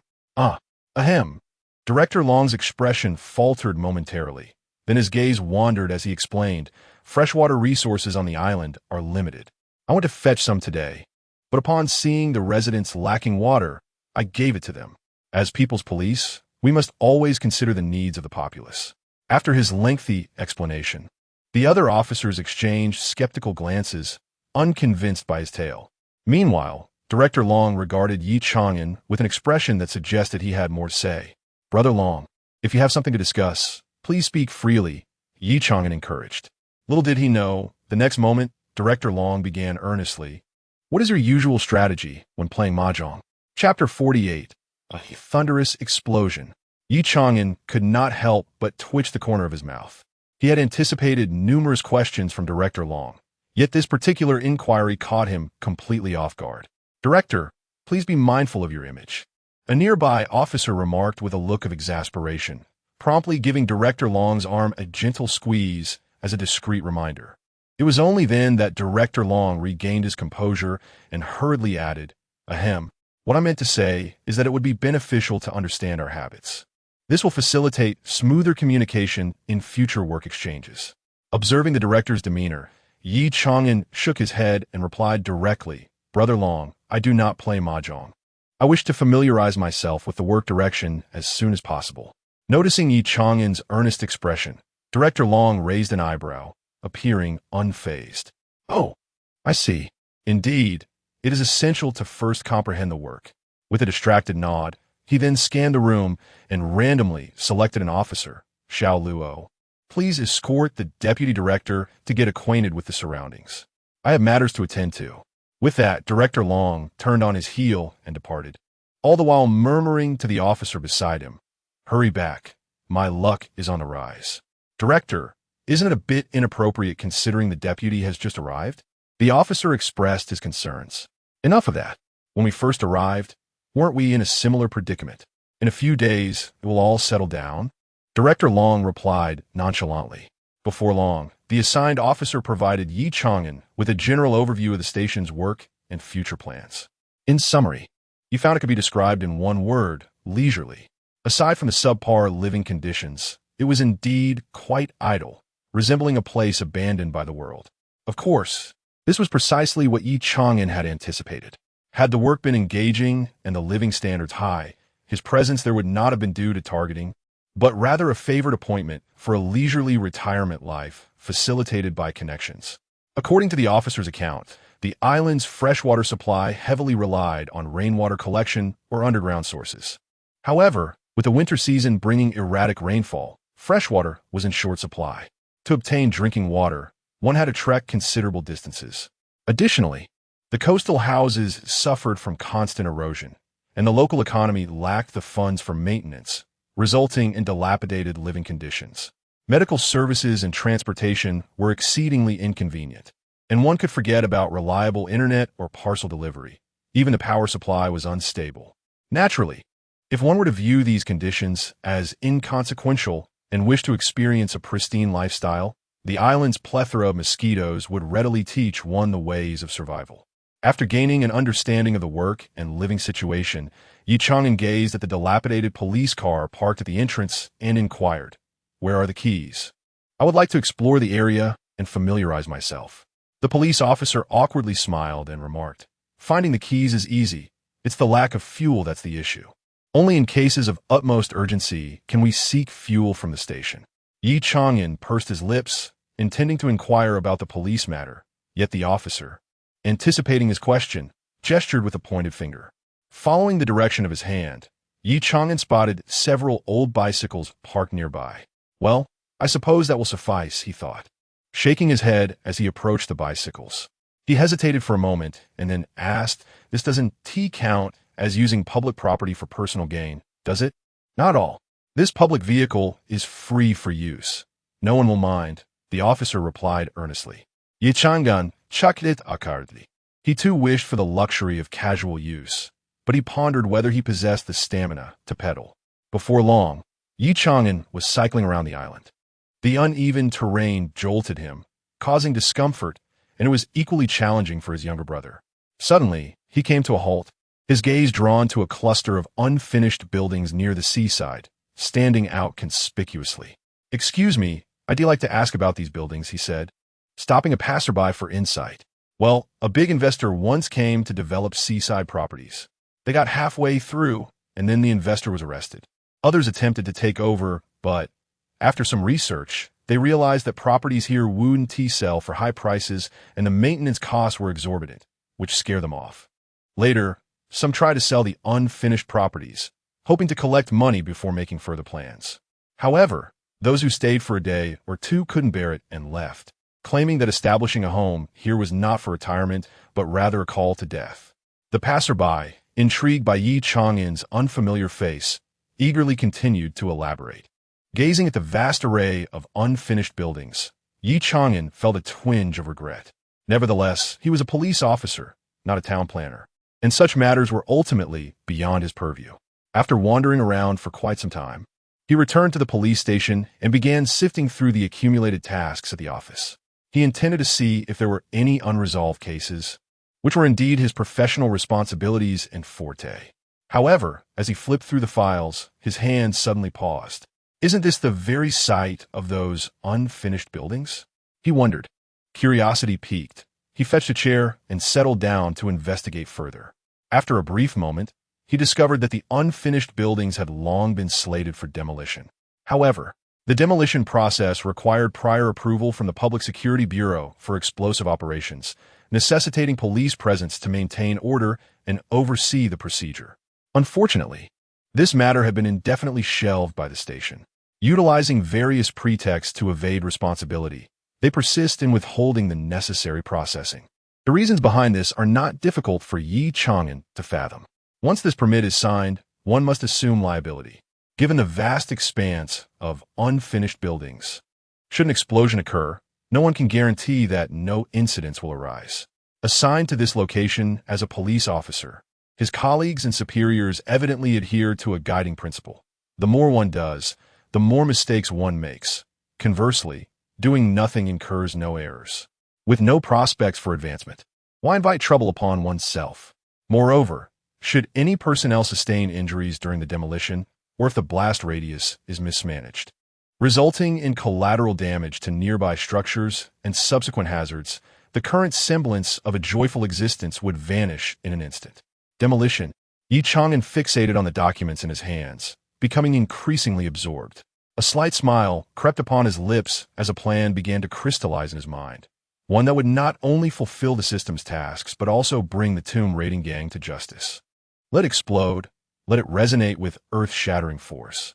May this explosion reverberate all the way to the central authorities. Chapter 49. Serendipitous discovery and strategic planning. Ye Chang'an's mind began to coalesce around a grand design. He promptly set about refining the intricate details of his plan. Presently, he faced two formidable challenges. First, as merely the deputy director, obtaining approval for explosive use necessitated the endorsement of Director Long. Their initial interaction had revealed Long's apathetic demeanor, making it a daunting task to persuade him to consent to the detonation. This called for a fortuitous opportunity. Second, whether it pertained to the dealings with the bomb-making drilling mouse or the execution of a task involving the fabrication of explosives to demolish structures, access to the requisite materials was imperative. The demolition teams stationed on the island functioned as a cohesive unit, governed by stringent regulations, and it was improbable that they would permit Ye Chang'an to handle any explosive-related materials. It appeared that in either scenario, he must seek a suitable opportunity. Where might such an opportunity lie? If only the demolition team could be temporarily reassigned, he could clandestinely utilize their materials. But how could one orchestrate their temporary removal without cause? Ye Chang'an murmured to himself, continuing to peruse other documents, seeking to glean further insights. However, he was acutely aware that these matters could not be rushed. Thus, in the ensuing days, he maintained his regular work schedule while diligently searching for the right moment and circumstance. By a stroke of coincidence, as he sifted through the files of his colleagues, a startling revelation emerged. The other staff members, including Director Long, boasted commendable educational backgrounds and impressive police records, yet all found themselves relegated to this island, evidently enduring similar injustices as Ye Chang'an. This discovery sparked a glimmer of hope within him. It could serve as a potential leverage point. Days slipped by, and his colleagues observed that Ye Chang'an's enthusiasm for work remained undiminished. Their gazes reflected a mix of surprise and curiosity towards this incongruous deputy director. Naturally, the officers tended to marginalize him, treating any directives from him with indifference, confident in Director Long's favor. In response, Ye Chang'an refrained from exerting his authority or delivering grandiloquent speeches. After all, they were all victims of unfair treatment. At this juncture, discussions of ideals and discipline seemed futile. Thus, he adopted a work ethic characterized by strict self-discipline while extending understanding to others. Gradually, his colleagues began to exhibit less hostility towards him, and some even harbored a modicum of admiration. On this particular day, as Ye Chang'an meticulously organized the duty roster for the officers, an unexpected influx of personnel surged into his office, brimming with eagerness. "Deputy Director, could you schedule me for duty next Monday?" Me. I also wish to be on duty." "Deputy Director, I won't take a day off next week. I adore working so much. Please grant me permission to work overtime." Faced with this unexpected fervor, Ye Chang'an furrowed his brow. These officers, who typically yearn to do nothing, have suddenly become so proactive. What extraordinary influence could next Monday possibly hold? "Silence," Ye Chang'an commanded, stabilizing the situation. His gaze swept across the room, landing on Officer Luo, with whom he maintained a relatively cordial rapport. "Speak, what is happening?" Officer Luo sighed in frustration before explaining. "Next Monday, Director Chun Xiangtian from Municipal Party Office will come to inspect our work." "Is that so?" Ye Chang'an raised an eyebrow, his expression laden with significance. He discerned that his colleagues seemed to harbor grievances against Chun Xiangtian. It dawned on him that they had all suffered injustices, perhaps having offended Chun Xiangtian just as he had. A slight smile tugged at Ye Chang'an's lips. If that were indeed the case, it would be quite advantageous for him. He feigned ignorance and inquired, "There's nothing particularly special here. Why would a municipal party office director, who is not responsible for the municipal agency's work, come to inspect us?" "Deputy Chief, you may not be aware, but many of our personnel have crossed paths with Chun Xiangtian and have been reassigned here. That fellow has a peculiar penchant for inspecting us annually. As for his intent, it's undoubtedly to relish the taste of power over those who once stood against him. On the day of his visit, apart from those on duty, all officers, even those on leave, must be present. Hence our eagerness to be on duty. Indeed, we mere mortals cannot afford to offend such a powerful figure. If we cannot confront him, must we not also evade him?" Officer Luo's face bore a mix of anger, helplessness, and sorrow as he spoke. "I see." Ye Chang'an pondered briefly. This revelation was quite fortuitous for him. Given that they all shared a common adversary, it would facilitate his efforts to unite the team. "Very well. I shall make the necessary arrangements." Ye Chang'an nodded decisively and began to instruct the officers accordingly. "Thank you, Deputy Chief." In that moment, the officers present regarded Ye Chang'an with expressions of gratitude, their camaraderie deepening. Meanwhile, Ye Chang'an silently devised a plan concerning Director Chun Xiangtian's impending visit. Time flew by, and soon it was the following Monday. Most officers had been assigned to field duties, leaving only a handful, including Ye Chang'an, at the precinct to await Chun Xiangtian's arrival. Before long, footsteps echoed in the hallway. Ye Chang'an looked up, and a familiar figure gradually came into view. It was Chun Xiangtian. Accompanying him were several other officials. "Deputy Chief Yi, this is Director Chun from the Municipal Party Office," one of the accompanying officials promptly introduced. "ISNT this the esteemed Ye Chang'an. The officer awarded the Rising Star title last year." Chun Xiangtian's face bore an expression of astonishment. Indeed, it was he. An official beside him promptly responded. Chun Xiangtian nodded repeatedly, then turned to address the other officials, stating, "He has been in the public security system for a short time, but has already accomplished several commendable feats. To be honest, with his remarkable credentials, he could surely pursue a more favorable trajectory. Yet what does he choose? He voluntarily requests a transfer to work in this challenging environment. He is a paragon for us all." Chun Xiangtian lavished praise upon Ye Chang'an. The others present remained utterly oblivious to the underlying animosity between the two. Only Ye Chang'an understood the true nature of Chun Xiangtian's words, which dripped with sarcasm and derision. Choosing to oppose him in the past, what did accolades as the annual Rising Star matter now? What significance did his numerous achievements hold?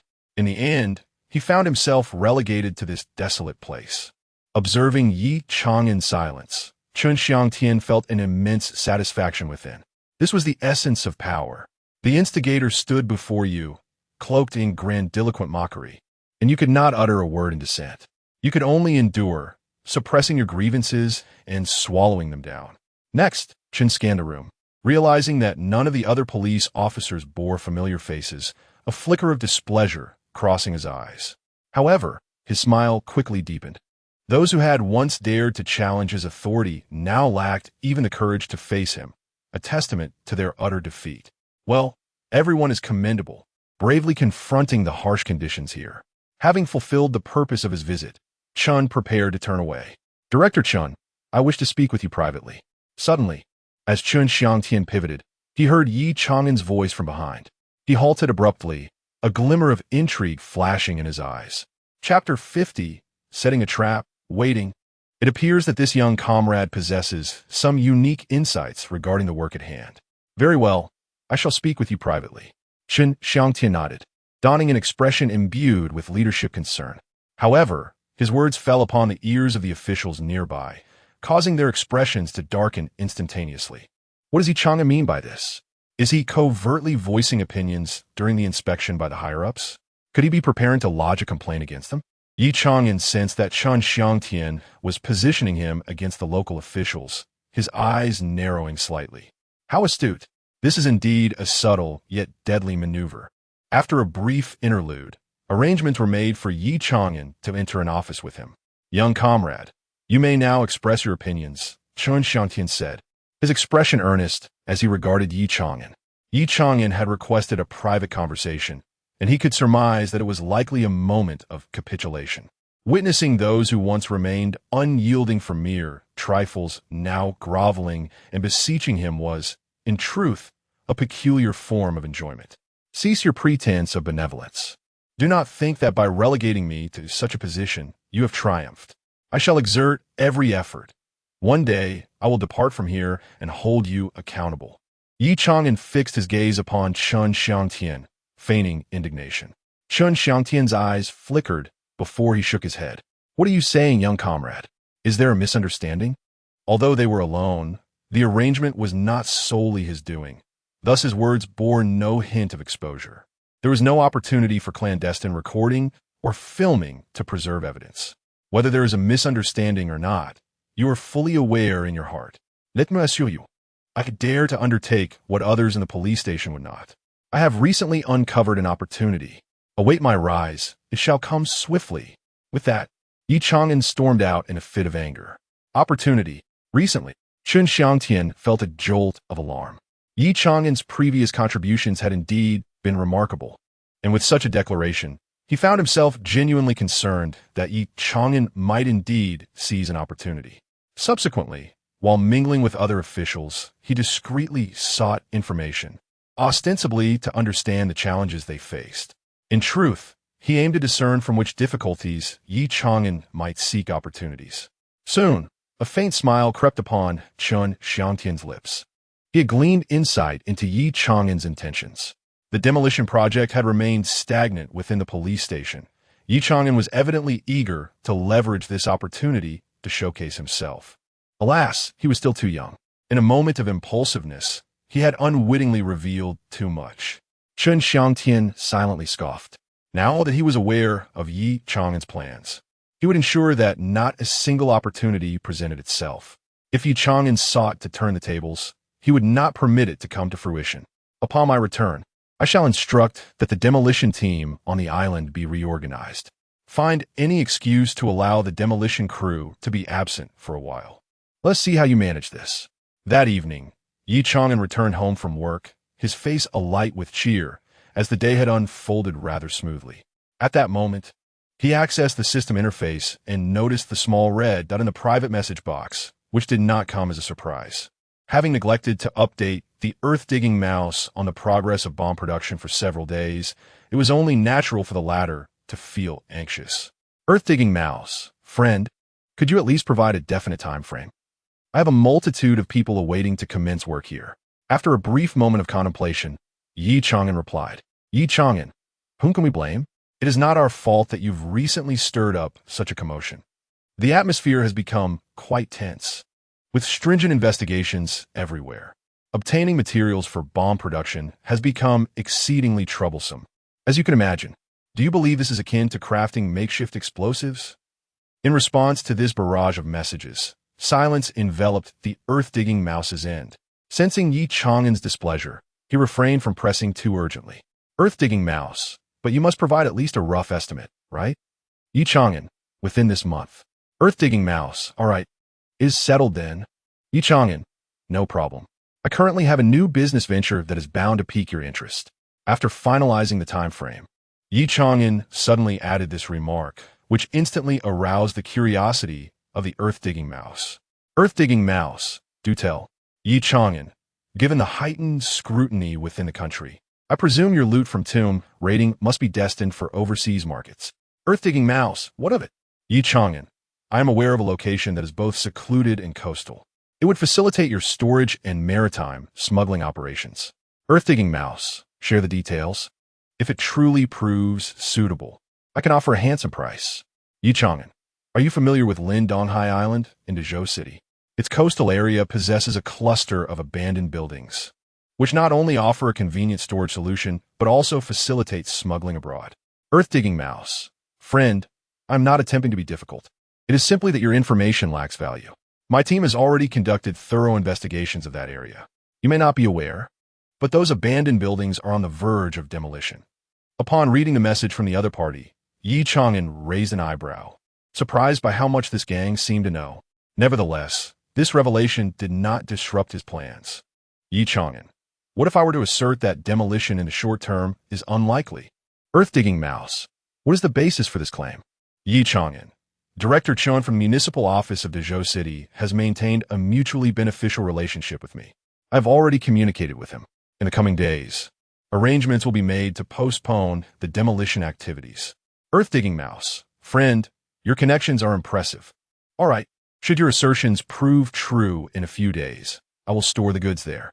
For every batch that I smuggle overseas, I shall provide you with an additional commission. Ye Chang'an, agreed. However, please remember that I share this matter with you to ascertain the authenticity of my information. In the event that you inadvertently find yourself in a predicament, under no circumstances should you divulge anything about Director Chun. Chapter 51, Persuading the Masses Explode. The Earth-Digging Rat. Rest assured, we are all acquainted with the ways of the world. I do grasp these principles. Then I shall await your good news. With that final exchange, the conversation reached its conclusion. In a derelict warehouse within the bustling city of Dezhou, a gaunt man clad in a leather jacket set down his customized phone. Immediately, he lit a cigarette, a look of comfort washing over his face.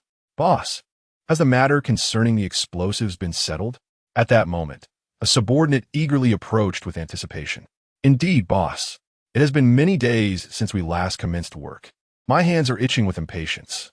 That is a grand tune, and this venture will surely lead us to fortune. The other subordinates gathered around, displaying expressions of anxious enthusiasm. Patience is a virtue. Do not jeopardize the grand scheme. The earth-digging rat admonished his subordinates, delivering a swift reprimand to each. The subordinates recoiled, disappointment etched upon their faces. Having witnessed their boss's joyous expression, they had assumed the matter was resolved. Noticing their despondence, the earth-digging rat elaborated. Though the explosives matter may still take a few more days, I bring tidings of another promising development. As he spoke, the eyes of the other subordinates sparkled with renewed hope, fixated on the earth-digging rat. We have a high probability of enticing a senior official from the city to join our ranks. With such a significant figure backing us, even if we are apprehended by the police, we need not fear. As long as we maintain our silence, they will undoubtedly find a way to extricate us. Pausing for effect, a subordinate quickly inquired, but what if that individual decisively severs ties with us? Huh! The earth-digging rat scoffed, a glint of ruthlessness flickering in his eyes. If that occurs, we shall simply expose him. We trade one thief for a city official. It is hardly a loss. A few days later, on Lindonghai Island, within the precinct's conference room, the meeting focused solely on one matter: the notification that the demolition squad was to be temporarily reassigned. For the officers reluctant to shoulder the risks of demolition, this was indeed a cause for celebration. Simultaneously, for Ye Chang'an, It marked a triumph. His plan had borne fruit. Chun Xiangtian had indeed temporarily reassigned the demolition team. This made it considerably easier for him to manipulate the explosives materials stored in the precinct. At that moment, Director Long adjusted the documents in his hands and looked up at the assembled officers. Since the higher-ups have deployed the demolition team, we too are relieved of any burdens. That will conclude this meeting. You are dismissed. Wait a moment. Ye Chang'an interjected suddenly, prompting the room to pause as all eyes turned to him. Deputy Chief, do you have any arrangements to propose? Director Long inquired, his eyes narrowing slightly. Director, I believe the demolition efforts should persist, Ye Chang'an stated with earnest conviction. Upon hearing this, the crowd exchanged glances, their expressions directed towards Ye Chang'an, filled with incredulity. The relationship with him had softened somewhat recently, yet now they found themselves harboring renewed reservations. Deputy Chief, do you realize the immense risks involved in demolishing such a vast expanse of unfinished buildings? Even with a professional demolition team present, we have gone to great lengths to ensure their withdrawal, fearing unforeseen accidents. And now you wish for us to engage directly in the demolition? Have you lost your mind? Director Long's brow furrowed tightly, clearly displeased. However, Ye Chang'an adjusted his demeanor, responding with utmost seriousness. I am neither mad nor foolish.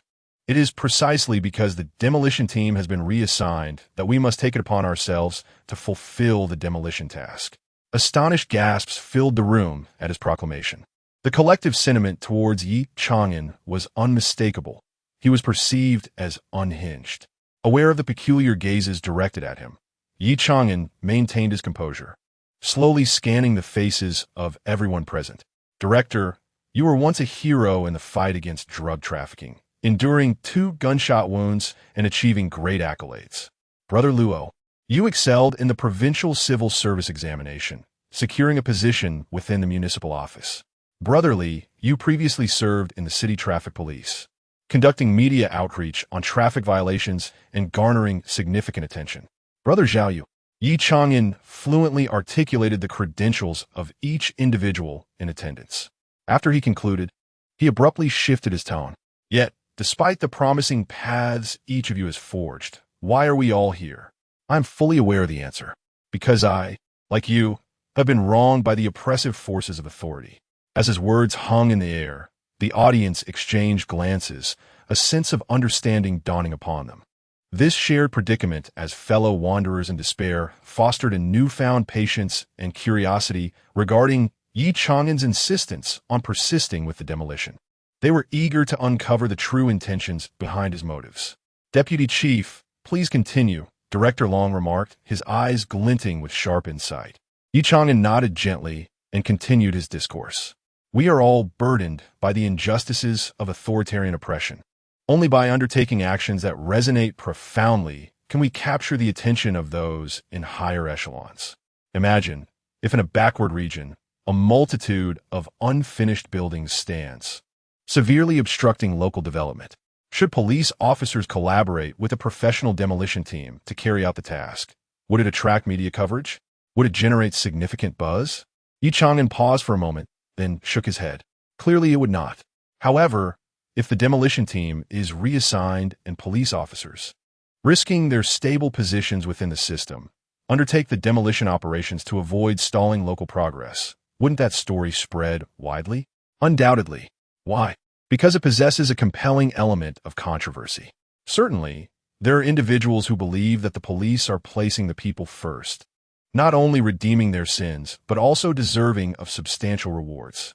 Conversely, there are those who argue that the police's unauthorized demolition activities are egregiously unlawful, and even for the sake of local development, they should face punishment. As long as there is significant attention, our records will inevitably be scrutinized. An illustrious background juxtaposed with abysmal treatment will undoubtedly create a new point of contention. This presents an opportunity for us. As Ye Chang'an concluded his remarks, an oppressive silence enveloped the conference room. The eyes of the attendees glimmered with a flicker of hope, yet their faces bore the weight of profound struggle. Observing this, Ye Chang'an remained unhurried, granting everyone ample time for deliberation. He understood that their hesitation stemmed from a lack of confidence regarding whether the unauthorized demolition could indeed garner such significant attention. Ye Chang'an, however, was brimming with confidence, for he intentionally concealed the most critical element of success in this endeavor during the unauthorized demolition process. An unexpected discovery led to the apprehension of a nationally wanted tomb raiding gang, resulting in the seizure of priceless antiquities valued in the hundreds of millions. Chapter 52. The deputy's resume, a genius. However, regarding this matter, he found himself at a loss for words. It was impossible to directly inform the police that they had made contact with a tomb raiding gang. As time ticked away, the individuals in the conference room exchanged glances. They recalled their once promising futures, the injustices they had faced, and the towering presence of authority. A flicker of resentment and resolve appeared on each face. If a true opportunity arose, no matter how minuscule the likelihood, they were willing to take a chance. After all, they had already fallen to such depths. Could it really get any worse? Just as everyone was on the brink of making a decision, Director Long's sudden voice shattered the fragile atmosphere. Deputy, according to your vision, this indeed presents a rare opportunity. But how do you intend to manage the feasibility of the process? We, mere laymen, know nothing of explosives. Upon hearing these words, it felt as if a bucket of cold water had been poured over the group, extinguishing the spark of determination that had nearly ignited. Indeed, this was a crucial point. The other officers nodded in agreement. At this, Ye Chang'an felt a surge of elation. Overall, things were progressing in the direction he had anticipated. If everyone trusts me, I can start self-studying all the knowledge related to explosives from today onward, Ye Chang'an solemnly replied. What? Self-study explosives? Are you out of your mind? The other officers gasped in astonishment. Only Director Long regarded Ye Chang'an with a knowing expression. Director Long, you can't be considering this as well? We must tread carefully. The other officers, witnessing Long's willingness to believe in Ye Chang'an, became flustered and hastily urged caution. Director Long, however, merely waved his hand to quell the unrest. His confidence stemmed from having reviewed Ye Chang'an's resume. He fixed his gaze upon Ye Chang'an and began to recount. Comrade Ye Chang'an, proficient in lockpicking. Once saved a child trapped in a safe during a duty. Skilled in martial arts, he subdued a knife-wielding murderer during an operation. Well-versed in legal statutes, he has never faltered in interrogation tasks. Adept in electronic technology, he was commissioned last year to independently develop a county government app. As Director Long recounted Ye Chang'an's past, the other officers transitioned from surprise to shock, ultimately culminating in profound admiration. Goodness, how could such a young man possess so many talents? My word, the deputy's capacity for learning is extraordinary. Indeed, each of these skills alone would take an ordinary person years, even decades, to master. If I recall correctly, the deputy is only in his early 20s, right? Did he start learning from the womb? Upon graduation, one finds it necessary to possess a decade's worth of experience, as the recruitment is precisely for exceptional talents like the deputy director. Whispers and murmurs filled the air, with each individual unable to suppress a gulp.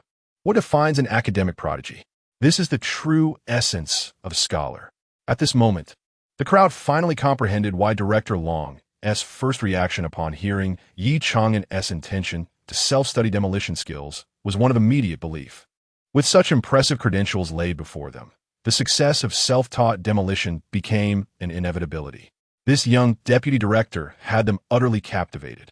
Director Long, let's make a valiant attempt. Suddenly, one of the officers, filled with fervor, spoke out. Indeed, Director, we are truly unwilling to accept defeat. In an instant, the other officers echoed in agreement. Soon after, Director Long raised his hand, and silence enveloped the room. He clicked his tongue, grumbling, all right, I only play high-stakes mahjong. There's no reason this hand of life should wither away. As soon as he finished speaking, Director Long handed a set of keys to Ye Chang'an. Deputy Director, these are the keys to the storage room. After the demolition team was reassigned, all those materials remain there. Once you've completed your self-study, we shall blow up that abandoned building together. Ye Chang'an solemnly accepted the keys, his gaze sweeping the room. Noticing the unwavering trust reflected in their expressions, he nodded emphatically. Very well. Let us together create a thunderous explosion, shattering Chun Xiangtian's Fa Ade. In the days that followed, Ye Chang'an remained in the storage room. Given his current prowess, even the recently reassigned demolition expert paled in comparison, rendering any self-study unnecessary. His focus in the storage room was twofold. First, to manufacture explosives requested by the tomb raiding gang to further gain their trust. Second, to create explosives for the abandoned building, which would simultaneously fulfill the system's mission when a moment of detonation arrived. He also consistently reported on his self-study progress, meticulously calculating the pace. When the day arrived to ensnare the tomb raiding gang, he would inform the office that he had completed his self-study. In that moment of demolishing the abandoned building, he would conveniently uncover and apprehend the tomb raiders. Meanwhile, in a secluded villa in Dazhou City, a conversation unfolded. "Dad, I'm finally being reassigned back to the city. You have no idea how unbearable it has been for me at the office lately. With Ye Chang'an being sent to the island, my colleagues have practically ostracized me." Chun-Yi sat on the sofa, munching on fruit while venting his frustrations, a hint of relief gracing his features. "If I can't endure this little grievance, how can I ever accomplish great things?" Chun Xiangtian exhaled a puff of smoke, his expression devoid of sympathy or indulgence, before adding another remark. "Not long ago, I visited the island and had a brief encounter with Ye Chang'an. It seems he is faring far worse than you now, so you should consider yourself fortunate." Upon hearing this, Chun Yi's eyes sparkled with delight, and he couldn't help but grin. "If he is struggling, then I can rest easy. That fellow deserves it." Observing Chun Yi's carefree expression, Chun Xiangtian shook his head with a complex demeanor. "That lad is indeed talented. It is a pity he cannot be utilized for my purposes. While others who were dispatched to the island have lost their spirits, he, on the other hand, has been tirelessly seeking opportunities for a turnaround. Recently, there was a challenging demolition task on the island, and he was even prepared to give it a shot." At this point, Chun-Yi furrowed his brows and immediately inquired, "Father, aren't you going to intervene?" "Rest assured, I have already devised a reason to withdraw the demolition team," Chun Xiangtian replied. "That's good. However, I specifically instructed that this is a temporary reassignment. The demolition materials have been left behind and secured by the local police station." "What? Why did you leave him an opportunity?" Chun exclaimed, his eyes wide with concern. "Opportunity?" Chun Xiangtian let out a cold laugh, a hint of ruthlessness crossing his face. "That lad is overly eager for success. I intend to leave the demolition materials to compel him to undertake the demolition operation himself. An amateur, eager to prove himself, attempting to conduct demolition work. This outcome could utterly ruin his life." Chapter 53. The money laundering function? Truly impressive. Indeed, how'd I not think of that? Chun-Yi felt a sudden jolt in his heart and couldn't help but exclaim, "Father, this move of yours is absolutely brilliant. I do not have the leisure to constantly monitor his movements. A mere salted fish aspires to turn over. I can only stoke the flames even higher." Chun Xiangtian flicked the ash from his cigarette, indifferent. Hiss observing his father, who maintained an air of nonchalance while discussing such matters. Chun-Yi could not suppress a sharp intake of breath. Even though this man was his father, it was hard not to feel a twinge of fear in his heart at that moment. Yet simultaneously, a flicker of fervor ignited in his eyes. Is this the allure of power?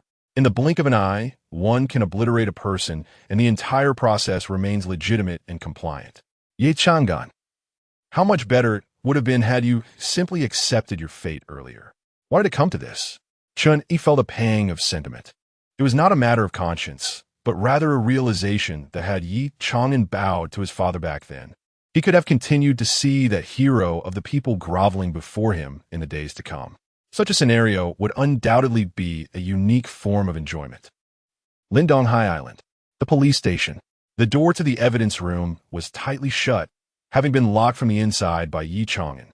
Currently, he was entrusted with full responsibility for the evidence room, allowing him unrestricted access to the temporarily stored explosive materials.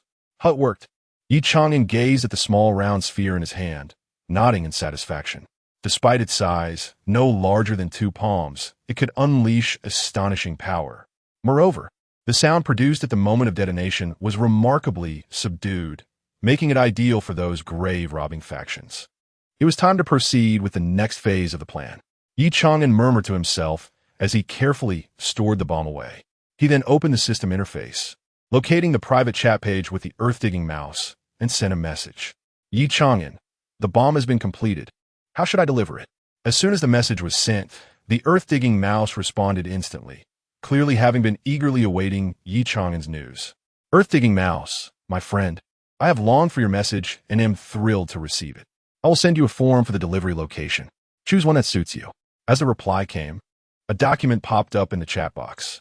Ye Chang'an opened it and couldn't help but click his tongue in surprise. These individuals indeed had an extensive range of operations. The secure delivery locations totaled several dozen. After browsing through the options, Ye Chang'an selected one that was closest to him, the Linxi Now Mountain Beehive. After all, given his current position, it would not be wise to take too long of a leave. Earth-digging mouse, all right, in 3 days, our people will deposit 5 million cash into the beehive on mountain, and a red ribbon will be tied outside the beehive. You simply need to retrieve the money and place the bomb inside the beehive. Rest assured, I understand the rules of the trade. Complete confidentiality guaranteed. The rat, uncharacteristically straightforward, spoke without hesitation. His willingness to pay up front stemmed from 2 notable reasons. First, many other bomb experts were reluctant to collaborate with him due to the heightened scrutiny surrounding their activities. If he were to express distrust towards Ye Chang'an, it could jeopardize their transaction, adversely affecting his future endeavors. Secondly, he anticipated a prolonged partnership with Ye Chang'an. Thus, cultivating trust was essential. Not a problem, replied Ye Chang'an. I will set off in 5 days. He was more than willing to avoid a close encounter, as it would mitigate the risk of unforeseen complications during any subsequent apprehensions. Friend, you truly are remarkable, the rat commented. The demolition team from Lindonghai Island has indeed been reassigned. Furthermore, I have confirmed through my contacts that the individual who issued that order is none other than Director Chen from the municipal office of Dazhou City, just as you mentioned. With such connections, we can collaborate more extensively in the future.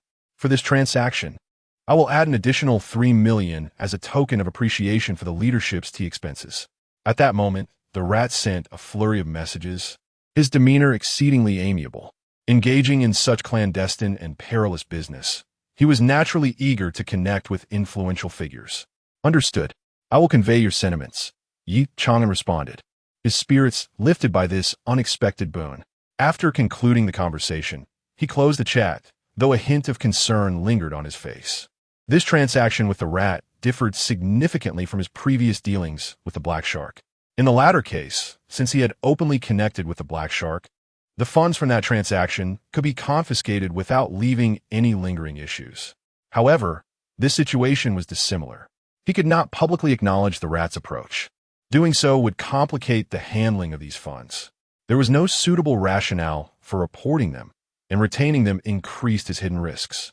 If he were to be maliciously reported, and those funds were discovered, he would find himself in an untenable position.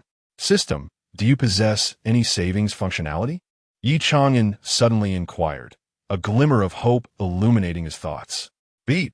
This system currently does not have a savings function. However, as a service to you, the future internationally renowned criminal, this system can provide you with alternative functionalities. What functionalities? Ye Chang'an pirese de money laundering functionality. The host need only expend 10,000 criminal points to activate this feature. This function can assist the host in laundering all illicit funds, depositing them into foreign banks. As he absorbed the system's explanation, Ye Chang'an felt a surge of temptation. Although he was a police officer, the funds he was about to acquire from the rat, along with similar future earnings, presented an insurmountable dilemma for direct reporting. The potential for exposure loomed ominously. He would no longer have the means to capture more criminals in the future. At present, this was the only viable option. He decided to save this sum of money for future charitable donations within the country, which would leave him with a clear conscience. By the way, wasn't this operation aimed at apprehending tomb raiders? If he managed to accumulate enough funds in this regard, purchasing the cultural relics that had been lost to foreign lands would also be a commendable choice. Ye Chang'an contemplated this and immediately resolved to act. After all, It was the foreigners who were using such money to acquire antiques and artifacts from domestic tomb raiders. So he would use this very sum to repurchase those artifacts that had been sold abroad. System, what is my current crime value? Ding. Querying. Total, 15. Wonder points. Alright, let's activate the money laundering function. Ding. Successfully consumed 10,000 crime points. Activating money laundering function. Activation successful. As the system notification concluded, Ye Chang'an was astonished to find that an additional feature had appeared on his system interface. Upon delving into it, he discovered it came with an extra introduction. Remarkably, this money laundering function required no commission whatsoever. Truly, it was a feature provided by the system. He decided to take a few days to rest and prepare for the impending transactions. Chapter 54. Concern and warmth a few days later. At the Lindonghai Island Police Station, the day of the bomb transaction had arrived. Ye Chang'an casually concocted a reason to take a few days off.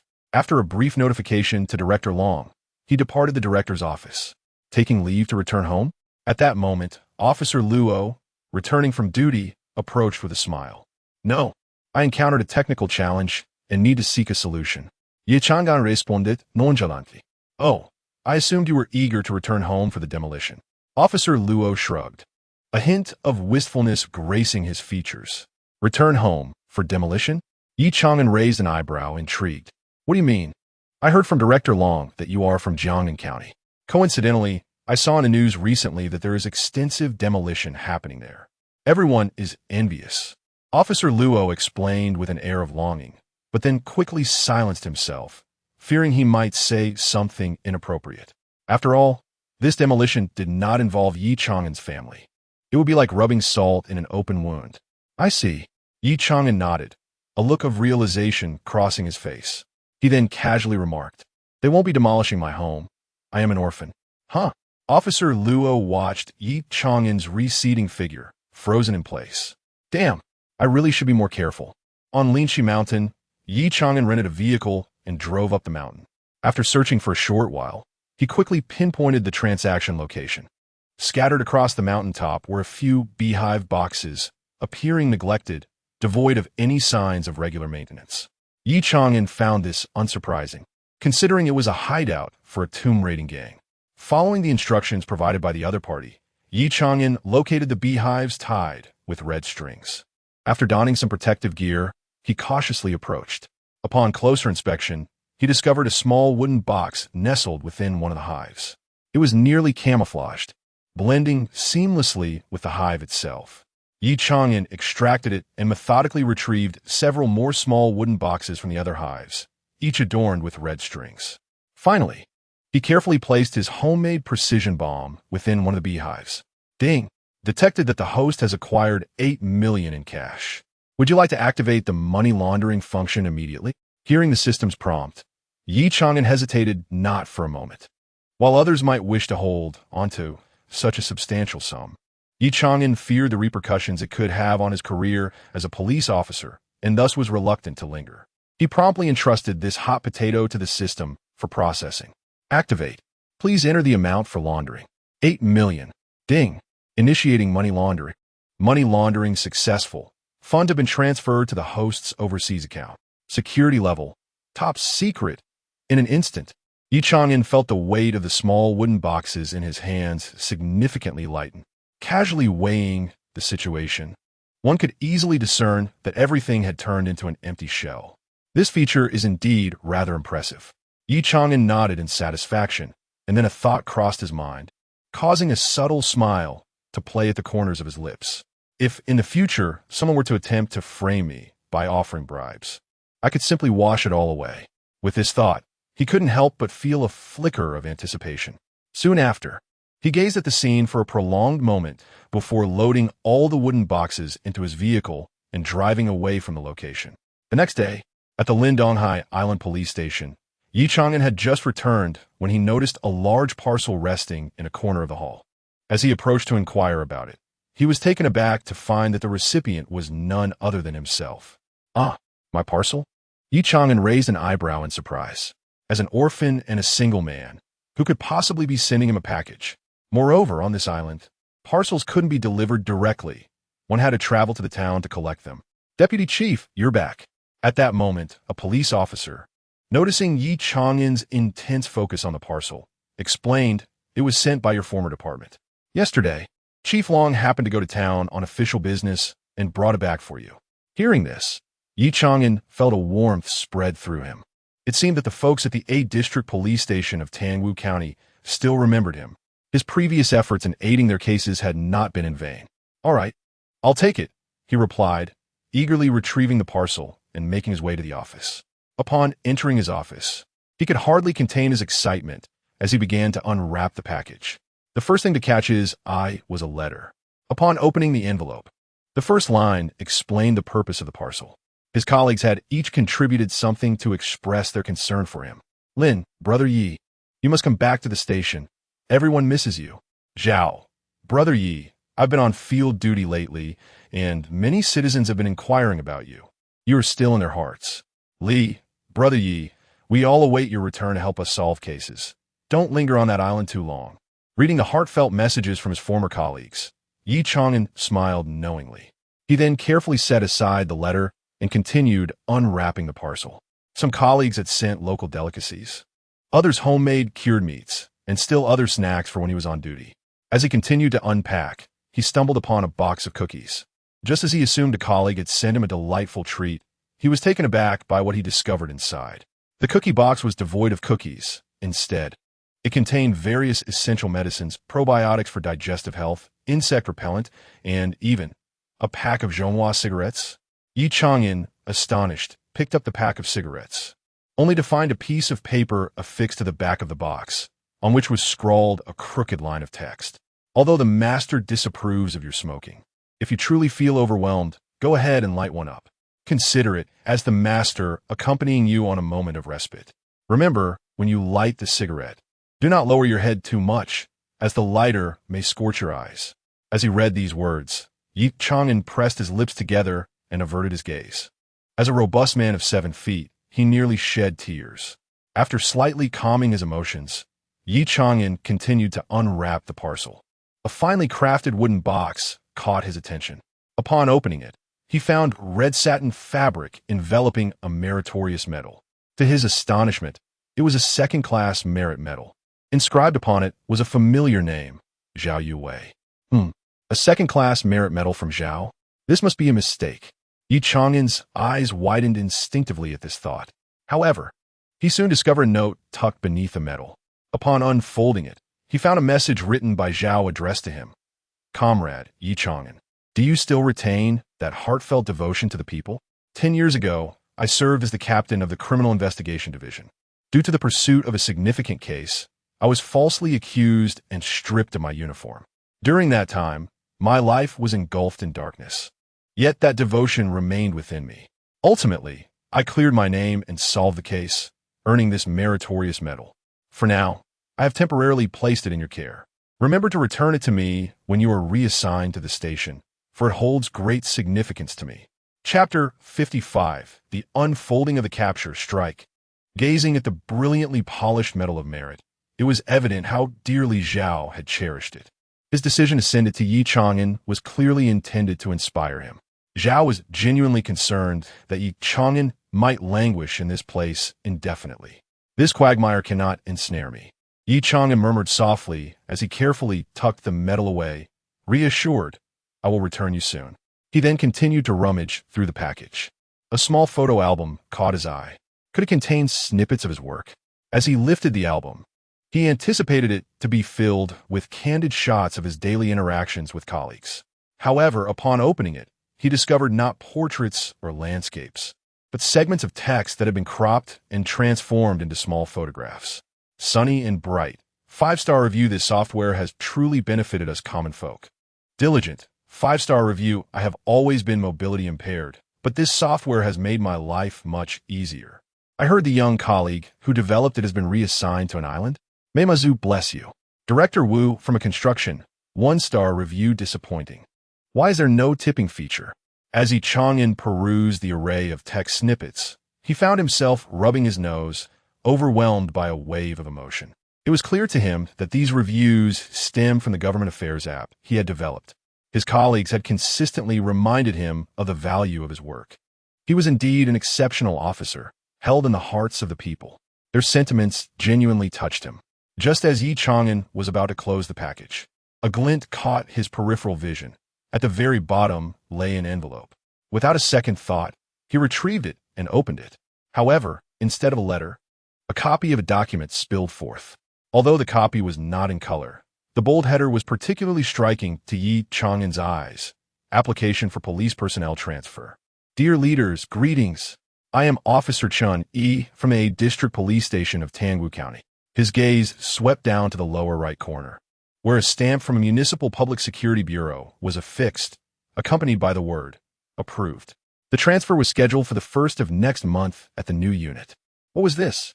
A declaration of war? Or perhaps a letter of triumph? Ye Chang'an narrowed his eyes, a flicker of cold light igniting within them. Chun-Yi had not delivered this document to share in his joy. As for the true intent, Ye Chang'an was all too aware. He feared he had anticipated the celebration a bit too early. He crumpled the copy in his hand, crushing it within his palm. If one does not provoke me, I shall not retaliate. But if one does provoke me, I will surely retaliate. 3 days later, Ye Chang'an, as usual in the custody room, paused in his work of assembling explosives. He opened the system page and was greeted by a red dot. Drilling mouse, my friend, the bomb you crafted rivals military-grade quality. It seems we can collaborate for the long term. However, I am not in a rush for a new order at the moment. As per your suggestion, I intend to commence transporting goods to that abandoned building. Are you certain there are no other circumstances? The trust drilling mouse placed in Ye Chang'an was evident from his message. With the other party finally poised to step into the trap he had designed, Ye Chang'an felt a surge of anticipation. Civilization, yes, confirmed. The demolition team has been reassigned. And typically, there isn't a soul in sight at the abandoned building. Drilling mouse, understood. Once I begin shipping, the promised compensation will be delivered in full. After closing the chat window, Ye Chang'an glanced at the half-finished bomb in his hands and quickened his pace. Despite his exceptional skills, the number of bombs required to demolish such a vast abandoned site was considerable.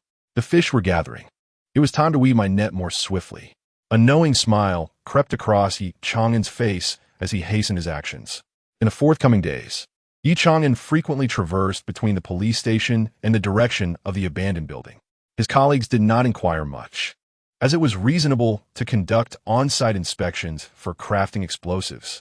However, unbeknownst to them, each time Ye Chang'an visited the abandoned site, he merely concealed himself at a distance, using binoculars to survey the situation. As anticipated, during the dead of night, small private boats would frequently appear by the coast adjacent to the abandoned building. Each vessel carried only a handful of individuals, with most of the space occupied by wooden crates. Ye Chang'an recognized those crates all too well. They were identical to those used during the transaction at the Hive. It was evident that the tomb raiding gang had separated the antique artifacts for storage in those boxes. Each time, Ye Chang'an conducted a rough estimate of the cargo quantity until he noticed a decline in both the frequency of the boats and the number of crates. This indicated to him that it was nearly time to close in. Nevertheless, he needed to probe further to ensure that the leader of the tomb raiding gang, Drilling Mouse, was captured in this operation. After a moment of contemplation, he activated the system's private message feature and sent message. Civilization, what is going on? It has been so long without a shipment. Are you planning to deprive me of my commission by withholding information? If that is the case, no one will have an easy time. Once the aggressive message was dispatched, Drilling Mouse immediately panicked and hurriedly provided a multitude of explanations.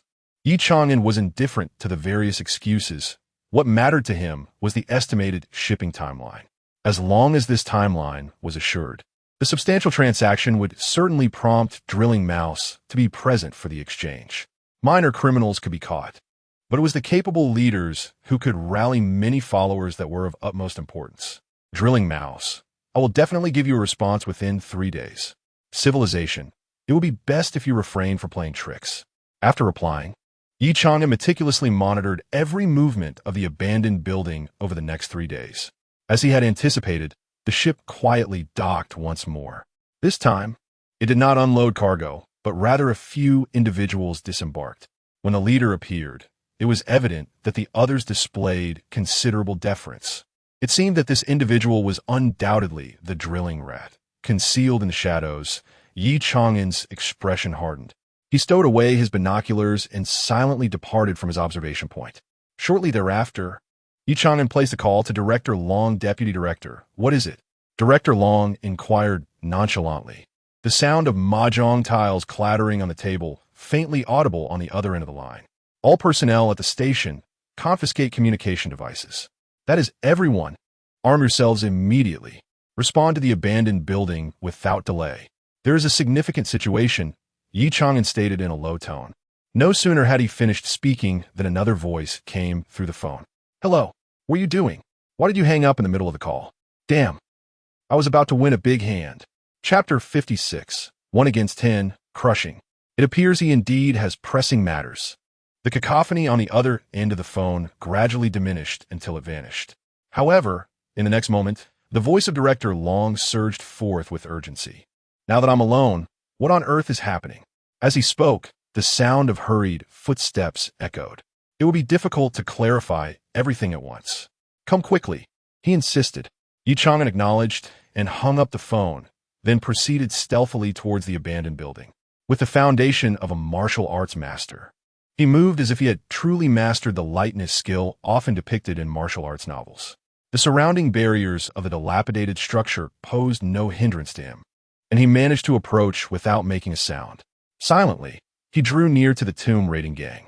This group was exceedingly cautious. Despite the absence of any shadows around the abandoned building, they still relied on a dim flashlight, whispering amongst themselves. Damn it, how have you organized a ship? The transaction is imminent, and I nearly missed my chance. A slender man at the forefront, suppressing his anger, exclaimed. Upon hearing this, the surrounding subordinates hung their heads in silence. I know some of you have been unreliable, but do not forget who the true leader is. After this reprimand, the others immediately expressed their compliance. Although their voices were hushed, Ye Chang'an was so close that he could overhear their conversation clearly. A delayed ship? Ye Chang'an's heart sank. He had initially believed that the notorious drilling mouse would arrive tonight, and the transaction would not commence until the following evening. If this had been the case, he could have coordinated with the police station tonight to apprehend the entire criminal gang along with the stolen artifacts. However, circumstances had shifted. The delay in the arrival of the drilling mouse's ship meant that he had just made contact with the gang, and the transaction was about to begin. The police vehicles were not in optimal condition, and given that these ruffians were accustomed to idleness, it was unlikely they would arrive in time. The consequences of allowing the artifacts to board a smuggling vessel were dire. With that thought, Ye Chang'an promptly prepared to act independently. His primary objective was to observe whether the tomb raiders were armed.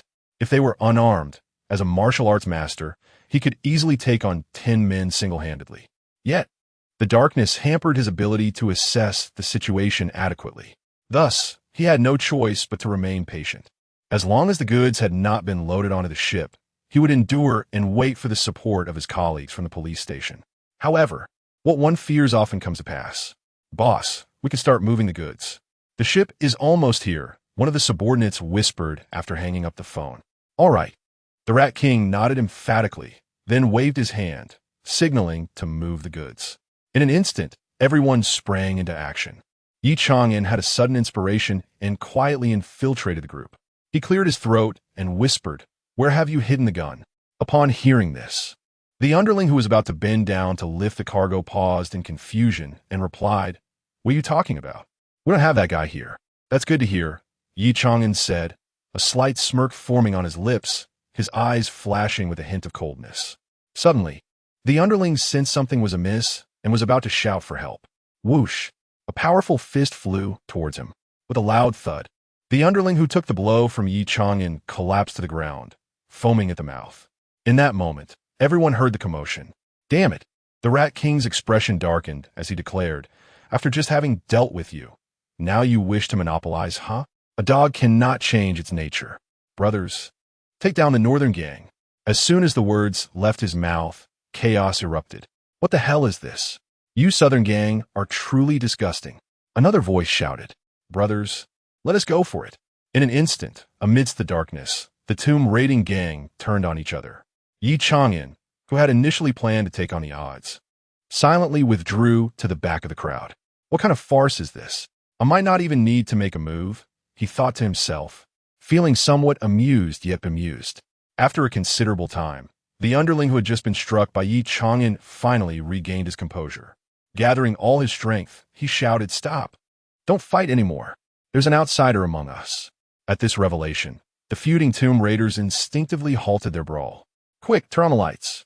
The Rat King bellowed, his eyes wide with urgency. Just as his words echoed, a click resonated in the air. When everyone switched on their flashlights, they were met with the sight of the Rat King's hands shackled in silver handcuffs. "Not good. It's the police," an underling cried out in terror. Instantly, chaos ensued as everyone scattered to escape. Ye Chang'an clenched his fists and darted forward. Bang! Bang! Bang! He unleashed a flurry of punches. The fastest of the fleeing individuals doubled over, clutching their stomachs and rolling on the ground in pain. A few more resilient ones gritted their teeth, rising to continue their flight. Ye Chang'an furrowed his brow. He had no choice but to resort to his ultimate technique that incapacitated men, the severing of bloodlines kick. With swift precision, he delivered several strikes that landed squarely on vital points. Oh! The members of the tomb raiding gang collapsed to the ground, tears streaming down their faces. Seeing that the escape would only lead to worse outcomes, the remaining members exchanged glances. Without a word, they stealthily picked up shovels and stone hammers, surrounding Ye Chang'an from all sides. After all, he was alone. Damn it. Who was the one that took the lead in fleeing just now? I thought it was a group of police. If this gets out, we'll be the laughingstock of our peers. We might as well quit this line of work. A few people clicked their tongues. Upon realizing it was indeed Ye Chang'an alone, and unarmed at that, they felt emboldened. "Brothers, let's go. Let's take him down." In an instant, the surrounding criminals surged towards Ye Chang'an like a swarm. Ye Chang'an glanced around. As long as there were no carbon-based life-form suppressors, everything would be manageable. Thus, he could let loose without restraint, without worries. Before long, a sudden sound of footsteps echoed outside. Moments later, beams of bright light streamed in from outside. "Raise your hands. Don't move." Director Long shouted. "Police! Police!" The other officers echoed sharply. Just as the words left their mouths, Director Long and the other officers were taken aback, staring in disbelief at the scene before them. There, illuminated by the strong light, stood a solitary figure. Surrounding that figure on the ground lay a group of writhing, rolling individuals in excruciating pain. At that moment, the standing figure slowly turned, casting its gaze upon them. The beam of light fell upon that person's icy visage, causing a shiver to run through the hearts of the onlookers, who finally discerned the identity. In unison, they widened their eyes and could not help but exclaim, "Deputy Director!" Chapter 57. A first-class merit? Astonishing. Observing the group of individuals who were left battered and bruised on the ground, the officers in the precinct turned their gaze back to Ye Chang'an, silently swallowing their astonishment. Is this still a human being? It's nothing short of monstrous. Does this person surnamed Ye truly relish taking on 10 at once? "Deputy Chief, what on earth is happening?" One officer inquired, his face a mask of disbelief. "Enough with the questions, just cuff them," Director Long, evidently more seasoned, commanded with authority. At his signal, the other officers sprang into action. For those criminals who had lost their will to resist, putting on handcuffs required little effort. They belonged to a tomb raiding gang, the very group that has recently stirred up a media frenzy. Ye Chang'an explained with an air of nonchalance. However, his colleagues were left utterly dumbfounded. "Deputy Chief, are you joking? Are you certain it's them?" The officers exchanged glances, their expressions a mixture of skepticism and disbelief. They were well aware of the notorious tomb raiding gang highlighted in the news, and the very knowledge made it all the more difficult to believe. Despite the significant police presence, they had only managed to apprehend a few minor members of the gang. Yet, their deputy chief seemed to have accomplished the impossible without breaking a sweat. Could it be that fortune had simply smiled upon them?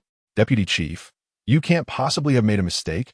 Director Long furrowed his brow, his thoughts mirroring those of his colleagues.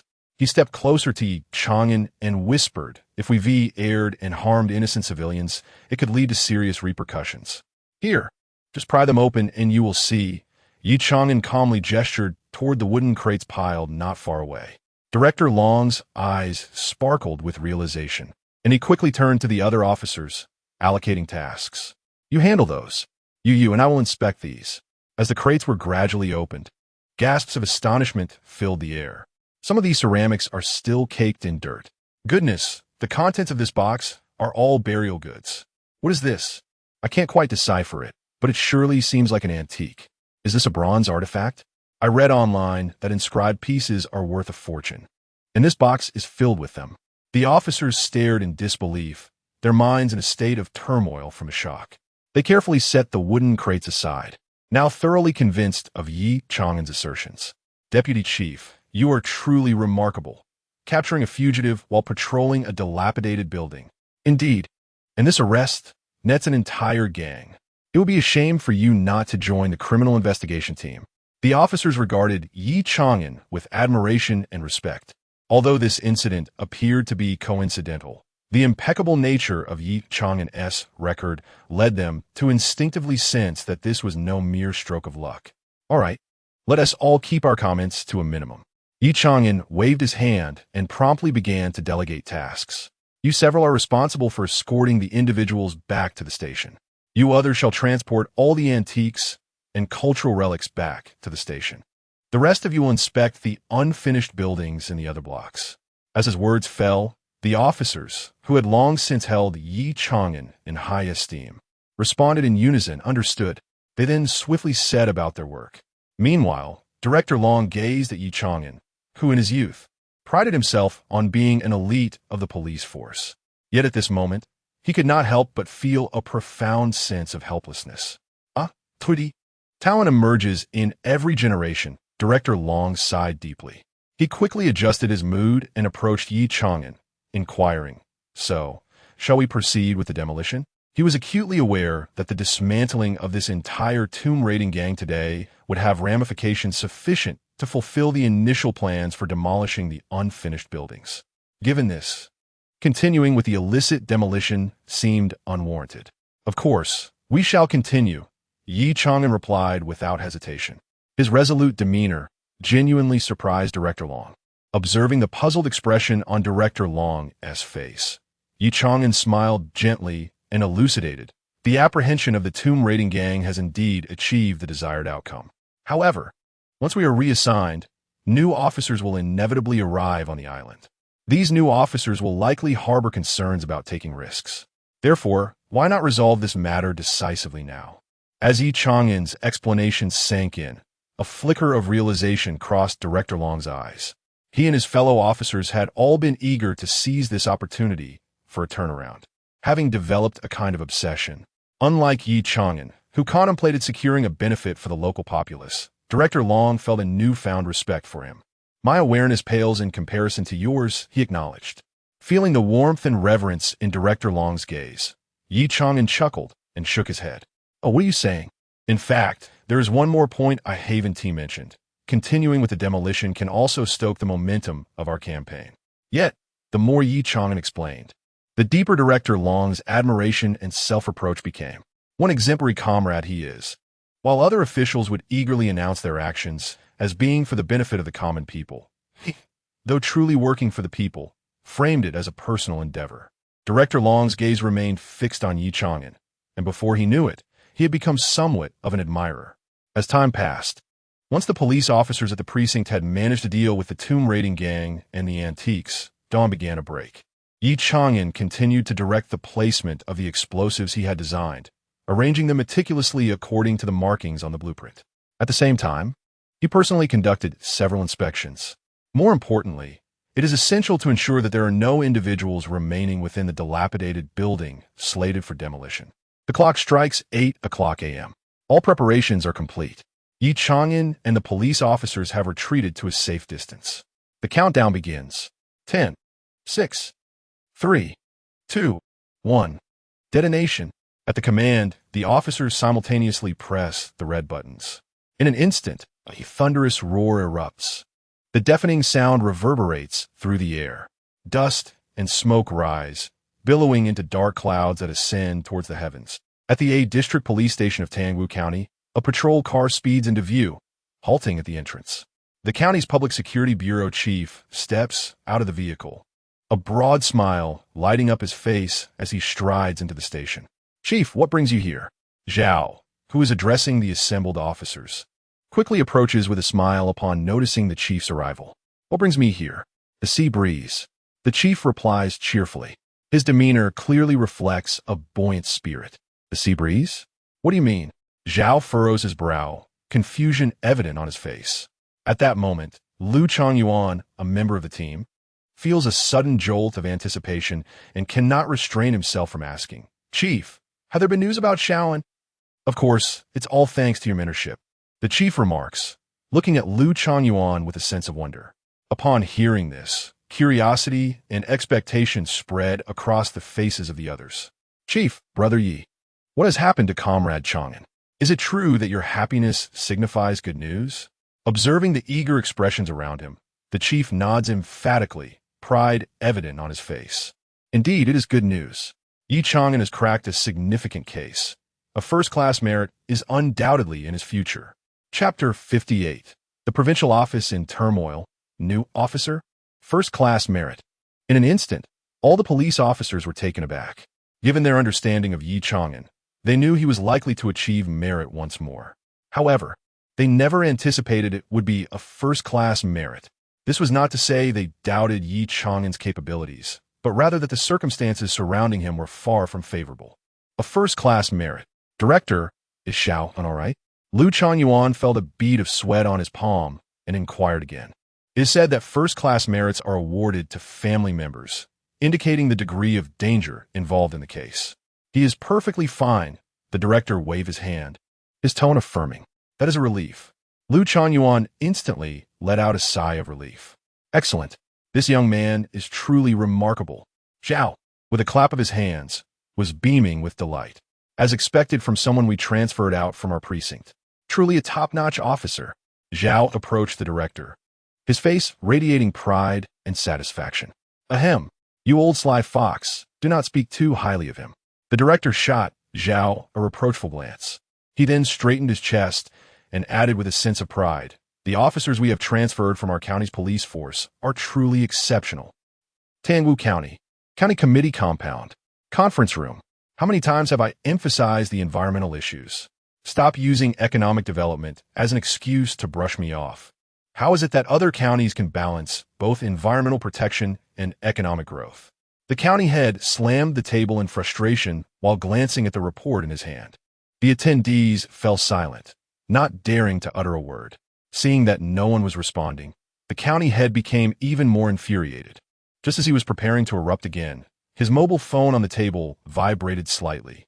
The county head picked it up casually and glanced at the screen. His previously sullen expression transformed into one of brightness.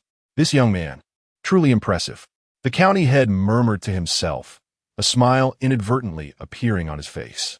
He then put down the phone and turned his gaze back to the crowd. "All right, I will give you another month." The sudden leniency of the county head left those present in disbelief, exchanging glances filled with astonishment. What on earth had transpired to make the county head so elated? Dazhou City, in a private villa. Chun Xiangtian, clad in satin pajamas, jolted awake from his slumber. He immediately frowned and shouted irritably towards the outside. "What is all the shouting? Did I not say not to disturb me this morning?" As his rebuke faded, a voice from outside, filled with urgency, replied, "Director Chun, the recent tomb-robbing gang case has been solved." "So what if it has been solved? I am not in charge of public security." Director Chun rolled his eyes, just as he was about to drift back to sleep. However, the voice outside added, "It was that officer Ye Chang'an who cracked the case." "Who did you say?" Director Chin's eyes widened as he abruptly threw off the covers, not even pausing to put on his shoes before rushing to the door. "It was the auxiliary police officer Ye Chang'an from Tangwu County." The secretary cautiously replied, He is indeed quite remarkable. I sent him to that desolate place. Yet he managed to crack such a significant case." Chun Xiangtian's face darkened, his mind swirling with confusion. He quickly composed himself, waving his hand dismissively, attempting to appear calm. It's nothing to be concerned about. It's merely the capture of a tomb raiding gang, after all. Other police departments have apprehended criminals before. Just as Chan was ready to reassure himself with this thought, the secretary nervously pressed her lips together and added, not only did he apprehend them, but he also recovered all the antiques and artifacts. What did you say? Chun Xiangtian staggered, nearly losing his balance on the stairs. Once he steadied himself, he disregarded the cold sweat forming on his back. Realizing the gravity of the situation, he fixed a penetrating gaze on the secretary. Where are those tomb raiders now? The news just reached the city, and a report is about to be sent to the provincial department.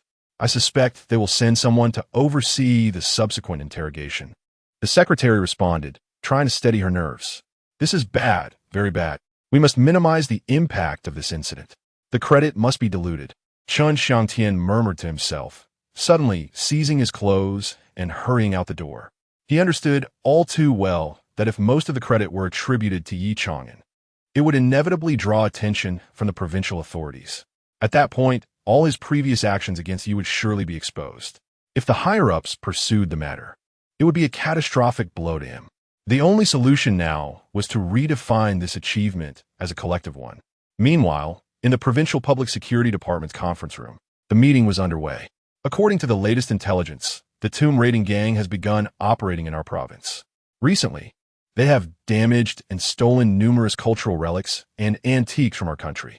The higher-ups have begun to take this matter seriously, the provincial director declared passionately.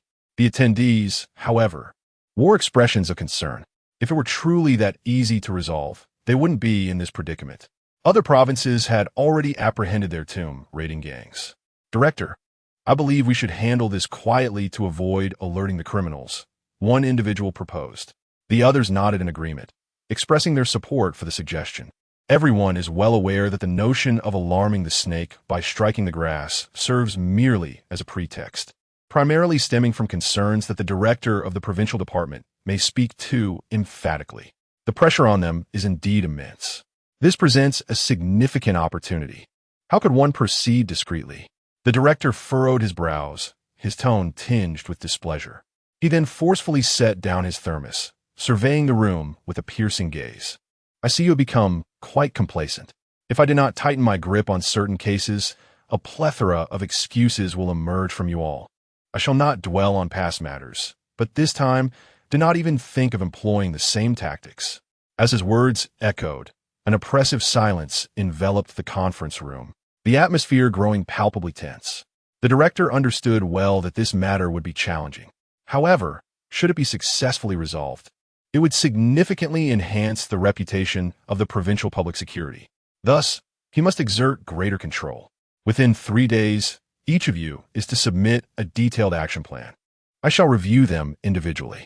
At this juncture, others attempted to protest, but suddenly, the secretary approached the director with an expression of astonishment, whispering urgently, "The tomb raiding gang has been apprehended, along with the stolen antiques and artifacts." Apprehended? The director's gaze shifted abruptly to the secretary, his face alight with joy. Which police force executed this operation? It was a case solved by a local police station on a small island in our province. The secretary replied candidly. Wow. Although the secretary's words were uttered softly, in the hushed environment, everyone present heard them clearly. A multitude of criminal investigation teams and special police could not manage to subdue that gang. Yet it was resolved by a mere local police station responsible for maintaining public order? Excellent, excellent, excellent, the director exclaimed, nodding enthusiastically. He then, brimming with confidence, speculated. It must have been an experienced veteran officer who detected their whereabouts, am I right? Upon noticing the secretary's troubled expression, the director's brow furrowed slightly. Is that not the case? The secretary offered an awkward smile and softly clarified. It was a newly appointed officer, to be precise, a recently confirmed auxiliary police officer. Chapter 59. Antique Profits? A True Punishment. Oh, is that so? The director of the provincial department raised an eyebrow, revealing a contemplative expression. Upon learning that Ye Chang'an was merely a newly confirmed officer, he was neither overly shocked nor delighted. Instead, a sense of relief washed over him. The fact that a tomb raiding gang, which had eluded countless skilled detectives nationwide, was now apprehended by a rookie officer could only indicate one thing: pure luck. That young man must be fortunate indeed. The others present exchanged whispers, sharing the same sentiment as the provincial director. It was simply a stroke of good fortune, a chance encounter. Consequently, they paid little heed to Ye Chang'an. Nevertheless, this case, being resolved within the province, warranted attention and a closer examination of its details. At this moment, the provincial director turned his gaze forward, addressing the chief of the Dazhou City Public Security Bureau in a calm tone. Please instruct your colleagues at the City Bureau to convene a video conference. Let us all gather here to review the case and the details of the crimes, ensuring nothing is overlooked. Upon hearing the provincial director's request, the chief of Dazhou City promptly complied, making a call back to the bureau to relay the task. On the highway, a convoy approached, drawing the attention of countless pedestrians. Traffic police on motorcycles maintained order on either side. At the front and rear of the convoy were police vehicles, while between them traveled a passenger van and several trucks. The trucks were laden with antiques and cultural relics, plundered by the tomb raiders, set to be promptly transferred to the city bureau for safekeeping. Simultaneously, Ye Chang'an, selected as a representative along with a few other officers, sat in the passenger van. Unlike his fellow officers, who displayed excitement, Ye Chang'an wore a pensive expression. Ding! Congratulations, host, for exceeding the task requirements. Over the past century, many heinous criminals have resorted to the destruction of buildings. Yet, no one has ever behaved as you did, directly demolishing an entire residential complex. This system has never witnessed such an act. Describing your actions as those of a terrorist feels utterly inadequate. Your mastery of explosives is nothing short of an art form. Rating: SSS. Reward: critical hit. No system. Please, no need for such flattery. Maintain a low profile. Do you understand? Ye Chang'an felt a tinge of embarrassment, acutely aware of his guilt. He feared that if this continued, the system might uncover his true identity as a police officer. Since the host wields explosives with such finesse, why not consider utilizing bombs for profit? Ding! Commencing distribution of super rewards. Tomb-seeking skills, critical hit tomb sensing, expert in artifact appraisal. In an instant, a torrent of memories flooded Ye Chang'an's mind. Having grown accustomed to this sensation, throughout the entire process, he managed to maintain a stoic expression, with no tombs in the vicinity. The sensing ability did not manifest itself in any significant way. However, the artifact appraisal expert was a different matter altogether. His profound knowledge regarding the authenticity of antiques and relics, coupled with an extensive reservoir of historical knowledge, seamlessly integrated with him. At this moment, he was fully prepared to participate in an appraisal program, hammer in hand, ensuring every strike would be precise. Crime value 15,000. Criminal ranking 6,000. Subsequently, a new notification emerged before Ye Chang'an. As for the rankings, he paid little heed to them at present. However, the crime value was a different story. Previously, he had relished the benefits of exchanging crime value within the system. Now, he was eager to accumulate more, hoping that he could exchange for even better features next time. Detection of host activating money laundering feature significantly reduces the risks associated with the proceeds of tomb raiding.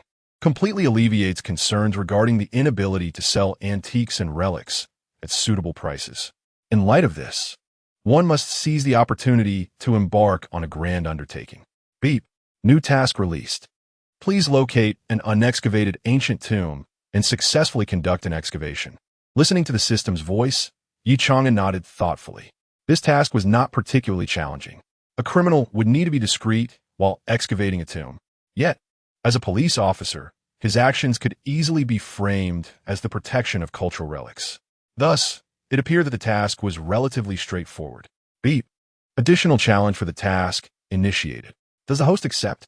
Suddenly, the system's notification sound resounded in his mind. Another challenge? Ye Chang'an raised an eyebrow, contemplating for a moment. The previous challenge, involving accumulating $1 billion in software development funds, remained unfinished. Nevertheless, the progress bar was gradually shortening. and he was eager for the rewards of the challenge. This time, there was no reason to let it slip away. Except, additional challenge officially commenced. Please excavate the ancient tomb and achieve a profit of 100 million from the artifacts and antiques within. Indeed, it was as he expected. Upon hearing the details of this challenge, Ye Chang'an was not surprised. It was essentially akin to the previous challenge.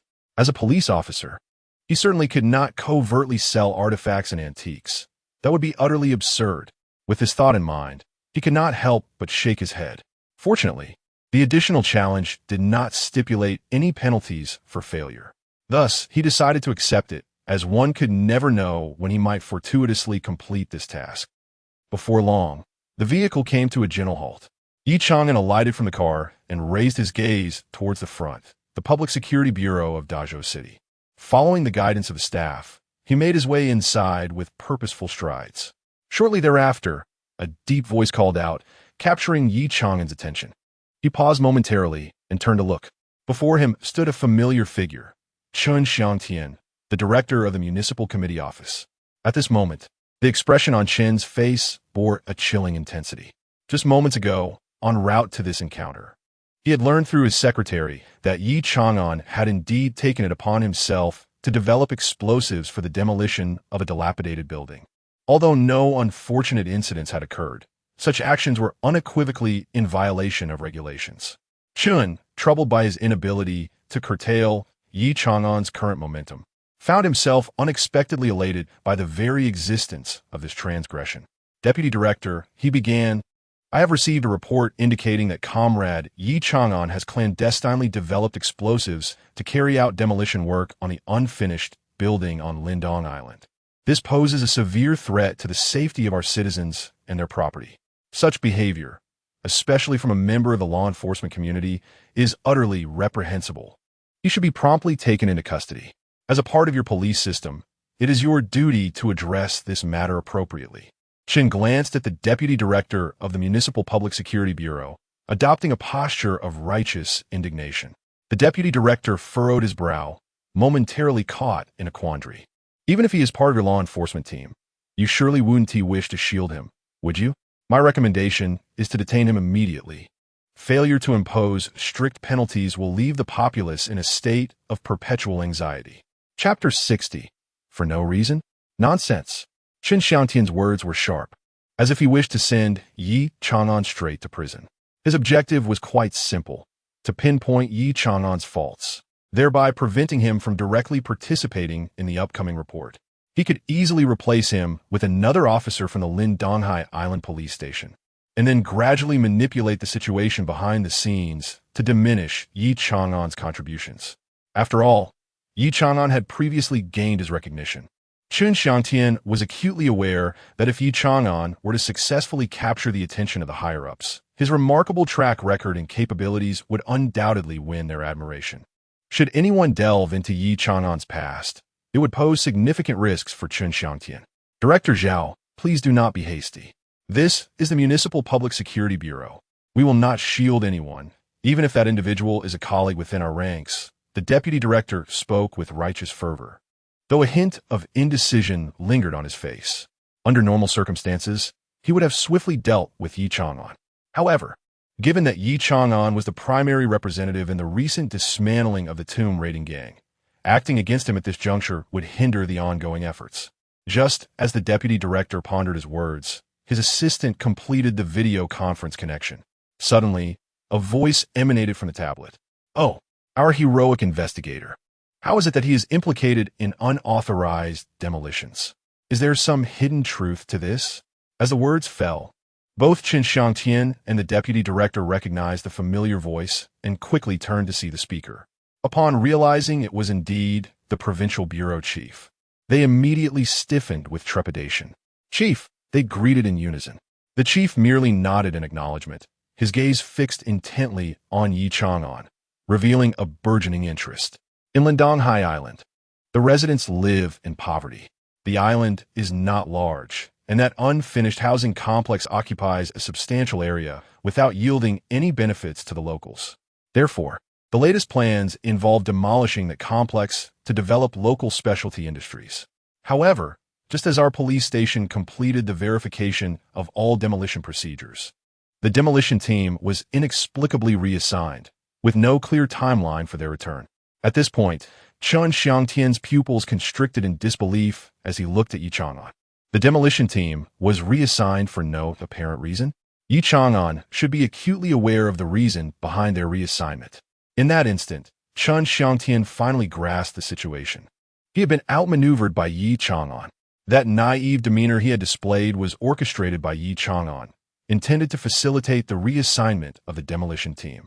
Had he truly been played? This individual harbored such depth of cunning. Suppressing his emotions, Chen Xiangtian dared not make any abrupt movements in front of Chief. He could only endure and watch as Ye Chang'an earnestly spun his narrative before him. The locals are eagerly anticipating the establishment of industry this year. In order to avoid hindering local development, I have taken it upon myself to self-study relevant knowledge and, in violation of regulations, proceeded with demolition operations. At this moment, Ye Chang'an recounted the origins of the situation with eloquence. His discourse instantly stirred a considerable commotion within the conference room of the Provincial Public Security Bureau. Although this young comrade breached regulations, his earnest desire to serve the public is indeed commendable. Indeed, many of our current officials advocate the principle of more action, more mistakes. Inaction leads to no errors, and it is rare to find those willing to jeopardize their own positions for the sake of the community. Self-taught in demolition, this young comrade possesses remarkable abilities, truly a rare talent. In an instant, leaders from other cities began to discuss Ye Chang'an animatedly. Faced with Ye Chang'an's infractions, they surprisingly expressed a unified understanding and appreciation. The most significant aspect is that both the city leaders and the provincial director underwent a subtle shift in their perception of Ye Chang'an, transforming from viewing him as merely fortunate in solving cases to recognizing that he may indeed possess genuine capabilities. Ye Chang'an. The director gazed at the young figure on the screen and nodded thoughtfully. After a moment of contemplation, he spoke. Violating regulations is, after all, inappropriate. Nevertheless, one must draw a line. Comrade Ye Chang'an, as the representative of the case, I propose that we allow him to successfully conclude the investigation first. Upon hearing this, the other leaders naturally expressed their agreement. With the director having spoken, Chen Xiangtian dared not utter a single word more. In the presence of such prominent figures, even a slight misstep, whether a misplaced word or expression, could wholly reveal one's inner thoughts. Ye Chang'an, please follow me. The deputy director secretly breathed a sigh of relief, then gestured for Ye Chang'an to accompany him to the records room. The content of the inquiry was straightforward, involving questions about the details of the case. Comrade Ye Chang'an, may I ask how you discovered the tomb raiding gang within the unfinished building? Or what led you to deduce that they were hiding inside? The deputy director, seated across from Ye Chang'an, personally conducted the questioning. Ye Chang'an sat up straight, beginning to respond with earnestness. Those answers had long been rehearsed in his mind. Recently, the matter of this tomb raiding gang has stirred considerable uproar online. Upon my transfer to Lindong Island, I suddenly noticed that the island is quite remote and coastal, making it an ideal location for tomb raiders to smuggle and transfer antiques and cultural relics overseas. Of course, there are many similar places across the nation. I merely pondered it briefly and did not pay much attention. However, Ye Chang'an paused, hesitating to continue, a look of concern crossing his face. Young comrade, feel free to speak your mind. Whatever it may be, it is merely your conjecture regarding the case and will not lead to any other accusations. On the other side of the video conference, the seasoned director quickly discerned the underlying issue. His deep, resonant voice instilled a profound sense of security. Very well. Ye Chang'an nodded solemnly, his gaze sweeping the assembled individuals. Although it was a perfectly ordinary gesture, Chen Xiangtian felt an inexplicable chill run down his spine. An indescribable sensation enveloped him, signaling that something was amiss. Not long ago, the demolition team had been pressing the office for progress on their review. Yet, just as the office was on the brink of completing the review, the demolition team was unexpectedly reassigned. Once the team departed, the abandoned building was left unattended. A thought suddenly struck me. What if the tomb raiding gang had struck a deal with a certain leader, prompting the reassignment of the demolition team? In this scenario, the remote, coastal abandoned building would serve as an ideal hideout for the gang, facilitating the smuggling of antiques and artifacts overseas. No sooner had the thought crossed my mind than Shan Xiangtian, standing nearby, felt a jolt of alarm in his heart. Ye Chang'an, oh. Chapter 61. Shan Xiangtian, double regulation. Of course, these are merely my conjectures. However, to substantiate, or rather, to prevent any potential missteps that could alarm snakes during that period, I discreetly observed the derelict building from a distance, especially at night. Sure enough, within a few days, a group of unfamiliar individuals appeared at the site, continually transporting wooden crates inside. Operating under the cover of darkness, I noted that their lighting equipment closely resembled the headlamps commonly associated with clandestine activities. This only deepened my suspicions. Later, seizing an opportunity when they were inattentive, I infiltrated the abandoned structure.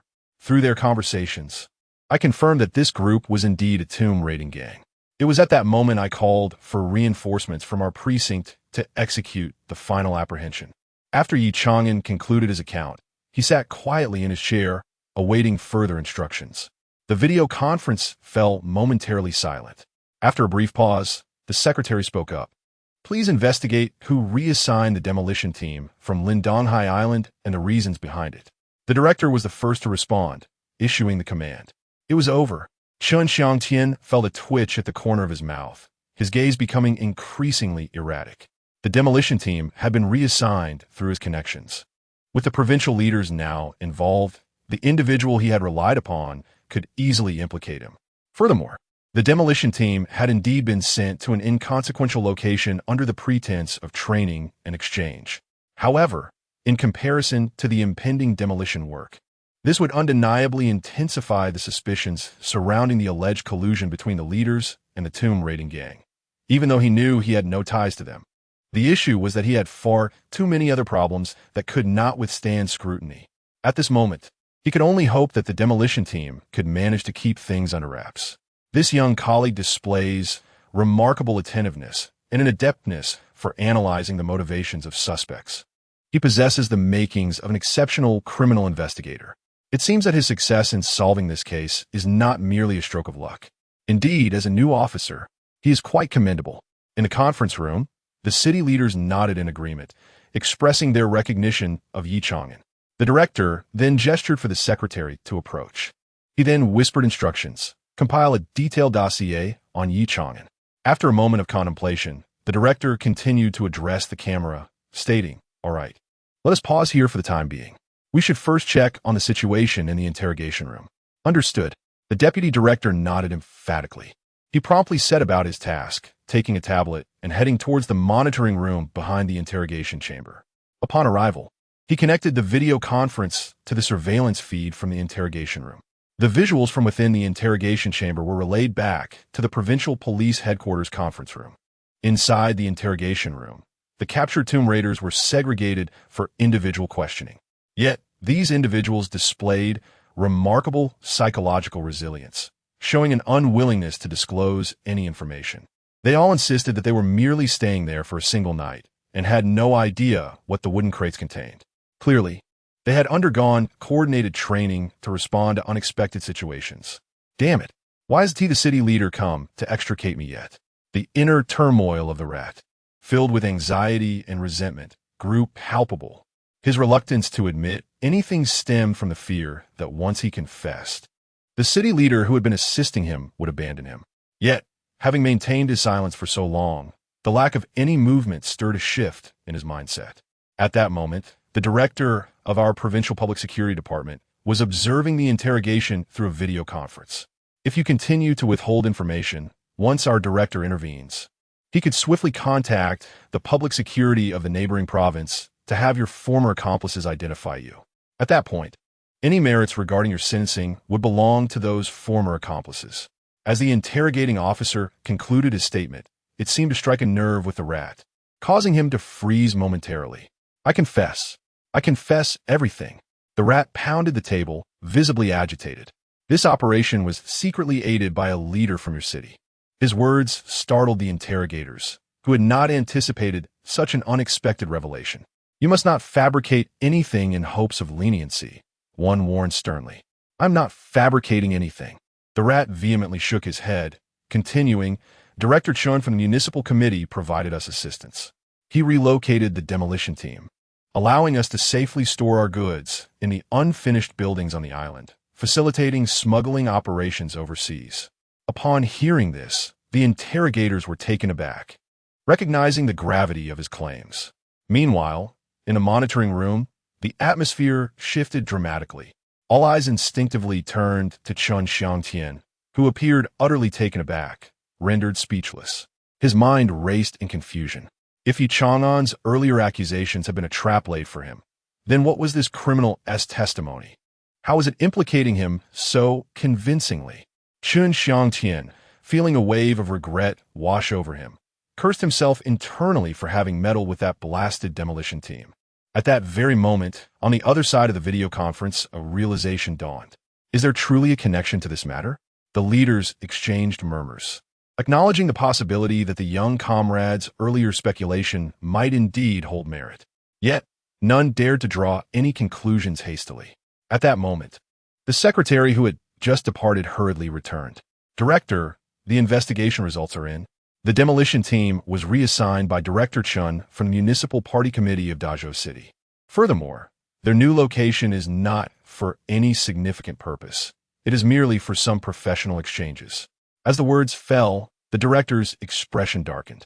He had just heard the suspect's testimony and had refrained from taking immediate action, knowing that mere words from the suspect lacked evidence, and hasty measures could lead to adverse consequences. However, now that the secretary's findings aligned perfectly with the suspect's account, a consensus emerged among the attendees. Contact the Discipline Inspection Commission immediately.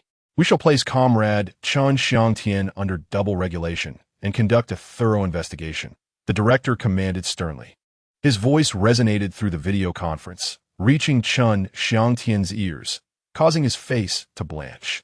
Yet, having navigated the corridors of power for many years, he quickly regained his composure, adopting an air of righteous indignation. Deep down, he knew he had no ties to the Tomb Raiders and doubted any substantial repercussions would ensue.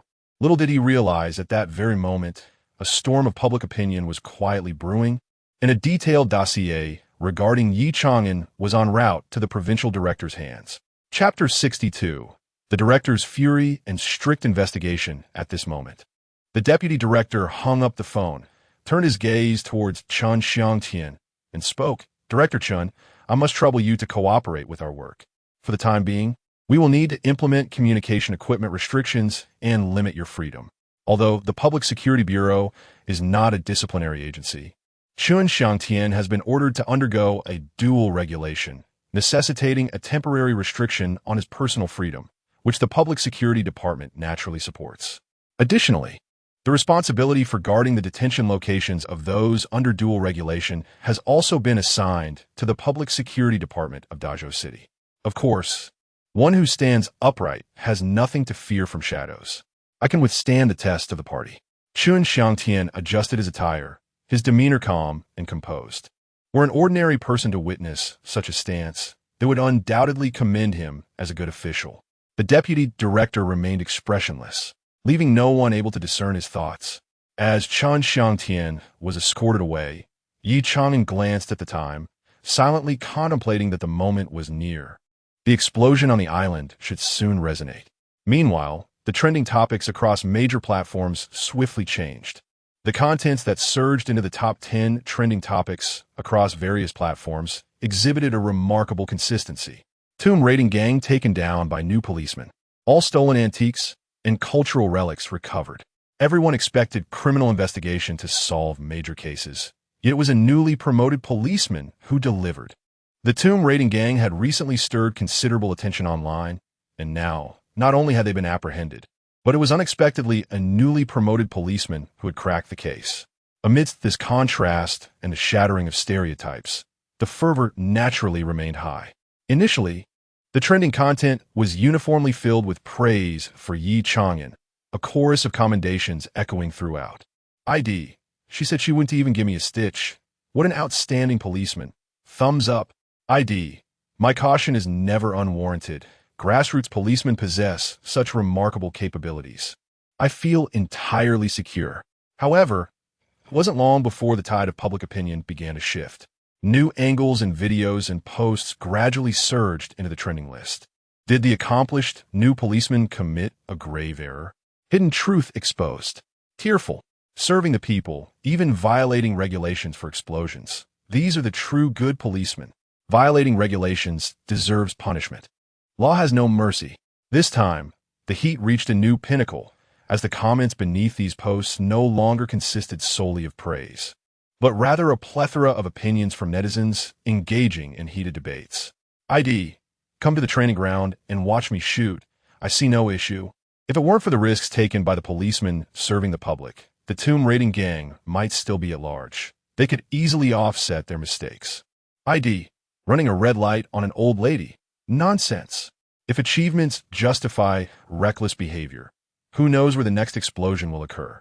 Just as netizens were fervently arguing, some began to delve deeper into the underlying truths, uncovering significant new findings. Policemen violating regulations at the police station, each one a talent. Remote island policeman. Yet such an impressive resume. As the professional background of the police officer from Lindong Island continues to be disclosed, avid onlookers and surfers among netizens swiftly detect an anomaly. Clearly, the officers from this precinct possess qualifications that could elevate them to elite status. Yet here they remain, trapped on that remote island, each without significant fault. ID. Self-taught in demolition? A narcotics officer? An exemplary civil servant? A celebrated traffic cop? How is it that such a modest police station harbors so many hidden talents? ID. If there is no underlying corruption, I'll forsake gaming altogether. ID. I must inquire, is there still justice? Is there still law? ID. While others are reassigned to guard pawns, these individuals are tasked with overseeing an entire island. Countless netizens fixate on that seemingly ordinary island. Yet a succession of significant revelations emerges. In no time, the tide of public opinion intensifies. The comment sections of major state-run media outlets succumb to an overwhelming influx of reactions. Upon recognizing the surge of unusual commentary, the operators of these official accounts promptly grasp the situation and report upwards. In the conference room of the Provincial Public Security Department, the director receives a detailed dossier regarding Comrade Ye Chang'an from his secretary, who briskly approaches and hands over the documents. As the director accepts the file, he is immediately presented with another. A fleeting glance at the secretary prompts no further inquiries. However, his peripheral vision catches the title of the new document, Emergency Incident Investigation Report. Without revealing his thoughts, the director discreetly accepts the new file, tucking it beneath Ye Chang'an's dossier. He then begins to peruse the pages. Initially, his expression reflects admiration and approval. This young comrade possesses remarkable potential. The director nods inwardly. Despite having encountered numerous elite officers, few, like Ye Chang'an, who began his career as an auxiliary officer, demonstrate such exceptional abilities and achieve significant results in a short span of time. Such occurrences are exceedingly rare. However, his mood sours as he continues reading. While the findings in the report are somewhat ambiguous, the director, seasoned in political affairs, discerns the underlying implications with ease. In that moment, the only sound in the conference room is the rustling of paper as the other city police leaders sit in tense silence. Even without a word from the director, their apprehensive expressions reveal their awareness of the gravity of the situation. Before long, the director slams the stack of documents onto the table with a resounding thud. Utterly outrageous, a flagrant abuse of power. He barks in fury, his eyes ablaze with indignation. At this moment, the director is consumed by wrath. Who has caused these heroes to bleed and weep? Regardless of the identity of the culprit, he shall show no mercy. Immediately, he cast a glance at his secretary, who promptly understood his silent cue. She began to distribute Ye Chang'an's personal information and the new document to the others present for their perusal. Upon viewing Ye Chang'an and the police officer from the Lindong Island precinct, Along with his commendable credentials and current predicament, the attendees exchanged knowing glances, instantly grasping the underlying implications. Had the tomb raiding gang not taken refuge in the unfinished building, and had these comrades not contemplated illegal detonations, such matters would have remained obscured, leading to an interminable night of uncertainty. In my view, the present situation not only warrants no punishment, but should indeed be rewarded. However, while the intention behind the illegal explosion was commendable, if left unpunished, it could yield adverse consequences. For a moment, the city leaders present engaged in animated discussions. Soon, the director raised his hand, and an immediate hush fell over the room. He unconsciously crumpled the document in his grip, leaving it marred with creases. Yet he uttered not a single word. After a while, he regarded the assembly with a bemused expression, his tone laden with gravity. This explosion, what a magnificent detonation it was. It has resonated with the public sentiment and unveiled corruption. The director paused. Then his gaze shifted to the secretary, a stern expression gracing his features. This matter must be thoroughly investigated, regardless of how many high-ranking officials are implicated, whether they bear significant or minor titles. I shall see to it that they're all held accountable. Chapter 63 To arrest me? Understood. I shall promptly convey your intentions. The secretary, witnessing the director's earnestness, responded with utmost gravity. Despite the fact that Chen Xiangtian, the director of the municipal office, did not belong to the same system as the Public Security Bureau, the position of the provincial director of public security, wielding genuine authority, was seldom singular. Typically, it entailed concurrent duties as a deputy provincial governor. Consequently, it enabled direct intervention in matters of the municipal office. This time, a significant change was indeed on the horizon. The leaders of the municipal public security glanced at one another, their expressions laden with unspoken significance. In the city of Dazhou, two figures hurriedly approached the Municipal Public Security Bureau, Chen Yi and Team Leader Wu, to celebrate their successful transfer to the city. They had indulged in copious amounts of alcohol the previous night. Now, having just awakened, they paid no heed to anything else and rushed to report for duty. Upon reaching the entrance of the Municipal Public Security Bureau, they halted their steps, their gazes instinctively drawn to the prominent words above the door. Dazhou Municipal Public Security Bureau. Back again. A smile crept onto Chun Yi's lips, his face radiating an air of entitlement. Stepping through the bureau's doors, he resembled a wayfarer returning home after a journey through scenic landscapes. Meanwhile, team leader Wu stood rooted in place, unable to shake off the moment's significance. The Municipal Public Security Bureau. At the instant Wu crossed the threshold, a wave of emotions surged within him, his heart a tumult of feelings. The distance from the county police station to the municipal bureau was merely 2 hours by car or 1 hour by subway. Yet, despite investing over a decade into his career, he had never envisioned, nor dared to imagine, that his path would lead him to the Municipal Public Security Bureau in such a brief span of time. In an instant, his thoughts spiraled back to a week prior, in the office of the director at the A District Police Station in Tangwu County. Wu, have you made up your mind? Are you truly going to follow Chen Yi to the city bureau? Director Zhao inquired, his expression serious and complex as he scrutinized Wu. For everyone at the station, transitioning from the precinct to the Municipal Public Security Bureau was nothing short of a meteoric rise. Yet, what was the cost of such ascension? A precarious step, a murky path. Should one misstep, the fall would be catastrophic.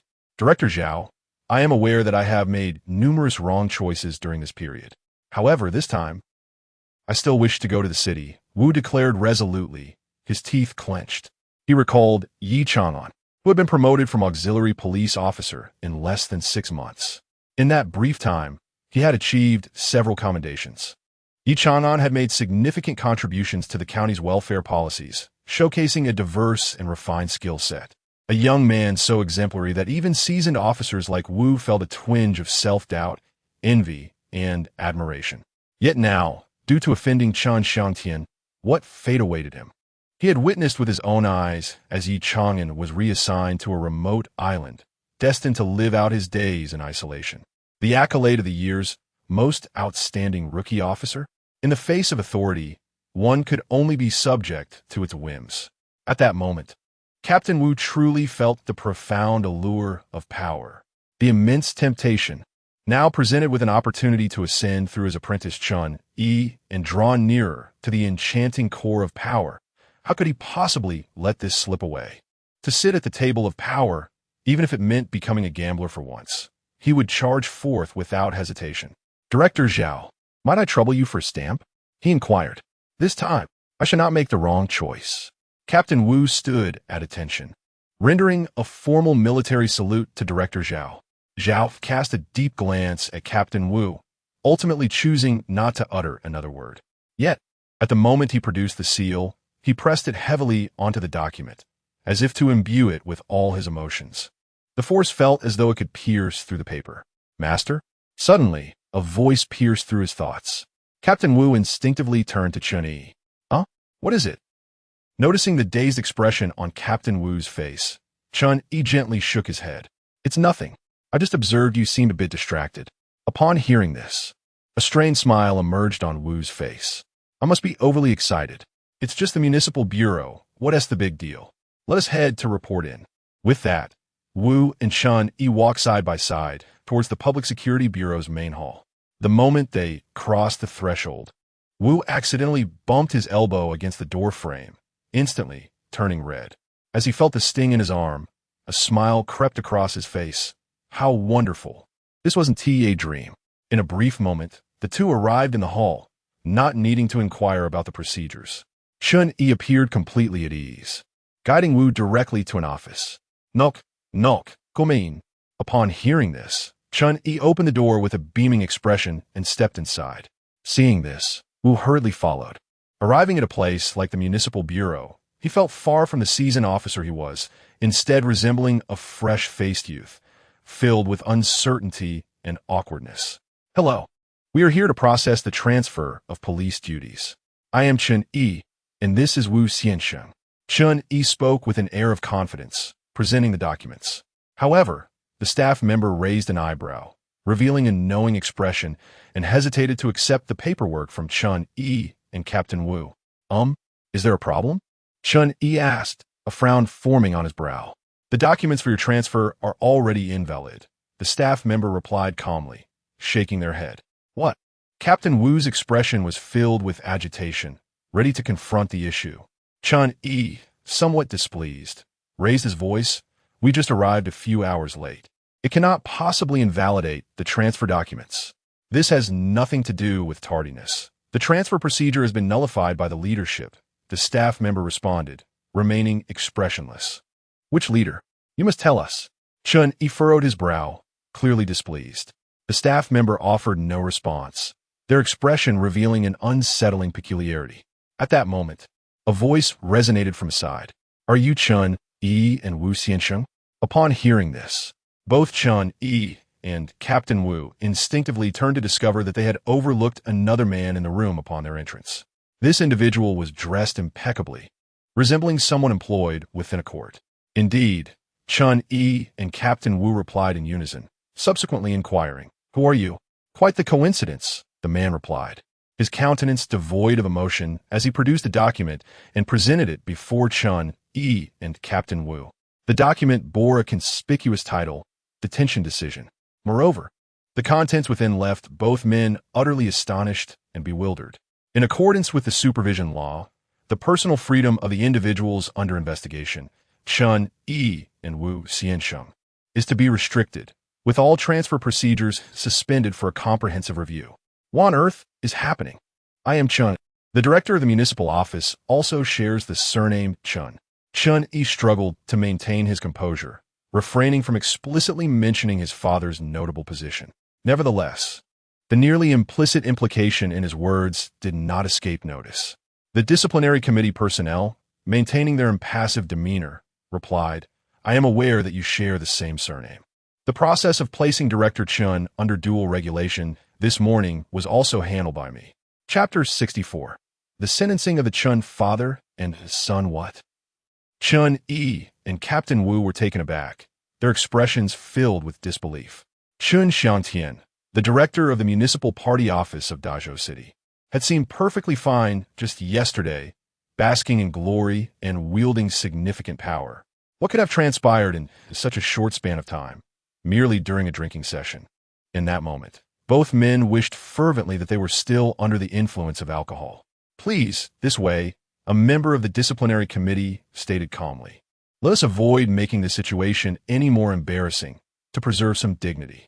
Upon hearing this, the defiance on Chun Yi and Captain Wu's faces dimmed significantly.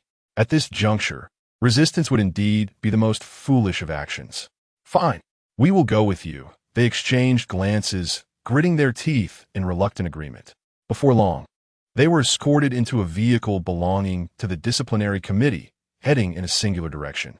Still unaware of the unfolding events, the two men gleaned their answers from the radio news within the car. Here comes a breaking news segment. Comrade Ye Chang'an has cracked a major tomb robbery case, showcasing outstanding capabilities. Remaining true to his original aspirations, he upholds the mission of the party, consistently serving the people, and has displayed exceptional performance. He has garnered high recognition from the populace. Listening to the broadcast, Chun Yi and Captain Wu were left in stunned silence, barely able to comprehend the news. How could a person who had been dispatched to such a remote island possibly make a comeback? Not only had he made a comeback, but it was also swift and with such significant impact. "Ye Chang'an, why must your existence permeate my world?" Chun Yi's fist clenched tightly, his fingertips nearly piercing his flesh. At that moment, Ye Chang'an's figure loomed over him like a colossal entity, overshadowing all his brilliance. He felt as though he would spend his entire life trapped in the shadow of Ye Chang'an. Simultaneously, Captain Wu, seated beside Chun Yi, resembled a deflated balloon, slumped against his chair. "This time, I shall not err again." The confident choice made in the director's office now echoed in his mind like a cursed incantation. Regrettably, he had once more made the wrong decision. Perhaps at that time, he had considered that with Ye Chang'an's exceptional abilities, there might be a chance for him to leave the island. Yet, he had never dared to contemplate, nor would he have imagined, that a newly appointed police officer could unsettle someone as elevated as the director of the municipal party office. What was this? An ant shaking a tree? And yet, it had succeeded? In an instant, everything before him seemed to dissolve into illusion. He found himself transported back to that day, standing in the director's office. Director Zhao nodded gently and spoke. "Then I will entrust both of these newcomers to you." Captain Wu gazed at Ye Chang'an beside him, desperately wanting to utter the word "good." However, he felt as if he had become mute, unable to articulate a single sound despite straining with all his might, until the world before him crumbled into chaos. At this moment, he yearned for a chance to begin anew. If only he could turn back time, he would never look down upon the auxiliary police.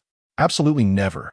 In the disciplinary committee's interrogation room in Dazhou City, Director Chun faced a grave inquiry. "We have discovered numerous antiques and cultural relics in your other properties. What do you have to say for yourself?" The committee members presented several photographs from the scene, their expressions turning stern as they pressed on. This Ye Chang'an hesitated, struggling to articulate his thoughts. The antiques and cultural relics, indeed, bore no connection to the recent tomb raiding gang. However, given his position and duties, the acquisition of such items was equally scandalous. It appeared that the confessions from the tomb raiders regarding collusion with you were, in fact, true. The committee members regarded Chun Xiangtian with a chilling demeanor. Without granting him a moment to ponder or breathe, they continued to present a series of documents. "According to our investigations, you have repeatedly engaged in bribery, instructed other officials, and interfered with the job transfers of your colleagues. You have sought to gain promotions for yourself and your relatives through unscrupulous means." In a steady stream, the committee members recounted Chun Xiangtian's many undisguised transgressions over the years. One by one, the revelations became suffocating. Like a defeated army in retreat, he was acutely aware that he was beyond salvation. Though he had anticipated such a day in his political career, he had never imagined that the catalyst for his downfall would be a mere lowly police officer, an officer he could have easily dismissed with a wave of his hand. Defiance, resentment, humiliation, regret. How could a mere police officer dare to threaten his standing? He could accept defeat, He could endure loss. But why must he succumb to a lowly officer? In that moment, he felt utterly nailed to the pillar of shame, forever and ever. Even if he descended into hell, he would be the object of scorn and ridicule by malevolent spirits. A week later, in Dazhou City, the People's Court convened. The courtroom was packed beyond capacity. Yet, the number of attendees paled in comparison to those genuinely concerned about the verdict. The online audience had exceeded 100,000. At this moment, every police officer from Lin Donghai Island Station had been invited to attend the trial. Ye Chang'an occupied a front row seat, his gaze sharp and posture erect. This was the day he had awaited. Before long, a procession of figures was escorted into the courtroom. Familiar faces, such as Chen Xiangtian, Chen Yi, and team leader Wu, mingled with many unfamiliar ones. As Chen Xiangtian and Chen were brought into the courtroom, their eyes inadvertently swept across the seats, and they froze upon recognizing Ye Chang'an. Chen Xiangtian pressed his lips together, recalling his earlier arrogance towards Ye Chang'an and the sarcastic remarks exchanged on the island. Chen Yi's face flushed crimson, a stark reminder of the blow to his pride. Reflecting on the application he once sent to the municipal bureau regarding Ye Chang'an, he found it utterly absurd and ignorant. At this moment, both father and son felt a burning embarrassment. Their past actions against Ye Chang'an had now returned to them as a silent rebuke, a silence far more potent than any spoken words. Their eyes met only for a fleeting instant before Chen Xiangtian and Chen Yi hastily averted their gazes. Now, both were prisoners, while Ye Chang'an sat triumphantly on the pedestal of victory. They dared not exchange glances, utterly stripped of dignity. The former director of the municipal office of the Great Zhou City, Chen Xiangtian, had violated the spirit of the Central 8 regulations. Having long engaged in the improper acceptance of gifts, monetary bribes, and shopping card for managed service objects, totaling a staggering 10 million yuan. He breached organizational discipline by maneuvering for official positions through unethical means during the selection and appointment of cadres. One by one, these transgressions elicited gasps of astonishment from the audience. Following this, the political commissioner of the Great Zhou City Public Security Bureau, other officials from the municipal office, and various department officials were also scrutinized. Soon, attention returned to a few familiar faces for Ye Chang'an. Former police officer of the Tangwu County Station, Chen Yi, along with Wu Xiansheng, had abused their connections to interfere with work transfer procedures, constituting a serious breach of discipline through their running for positions actions, which involved self-staged efforts to claim professional accolades. Ultimately, the moment everyone awaited arrived, the final verdict. Chen Yi and Wu Xiansheng were sentenced to expulsion from the party, dismissal from public office, and 5 years of imprisonment. Chen Xiangtian faced the lifelong deprivation of political rights, expulsion from the party, and a life sentence. With a resounding thud, the gavel struck. Staff approached to place handcuffs on Chen Xiangtian, Chen Yi, and Wu Xiansheng. The sound of the handcuffs clicking into place was almost surreal as the three men's eyes instinctively turned towards Ye Chang'an, seated at the front. Under Ye Chang'an's icy gaze, they found no courage or resolve left to meet his eyes. In unison, they bowed their heads. They were now the vanquished, reduced to mere prisoners. Could an ant shake a tree? Could a mantis block a chariot? Could a moth fly into a flame?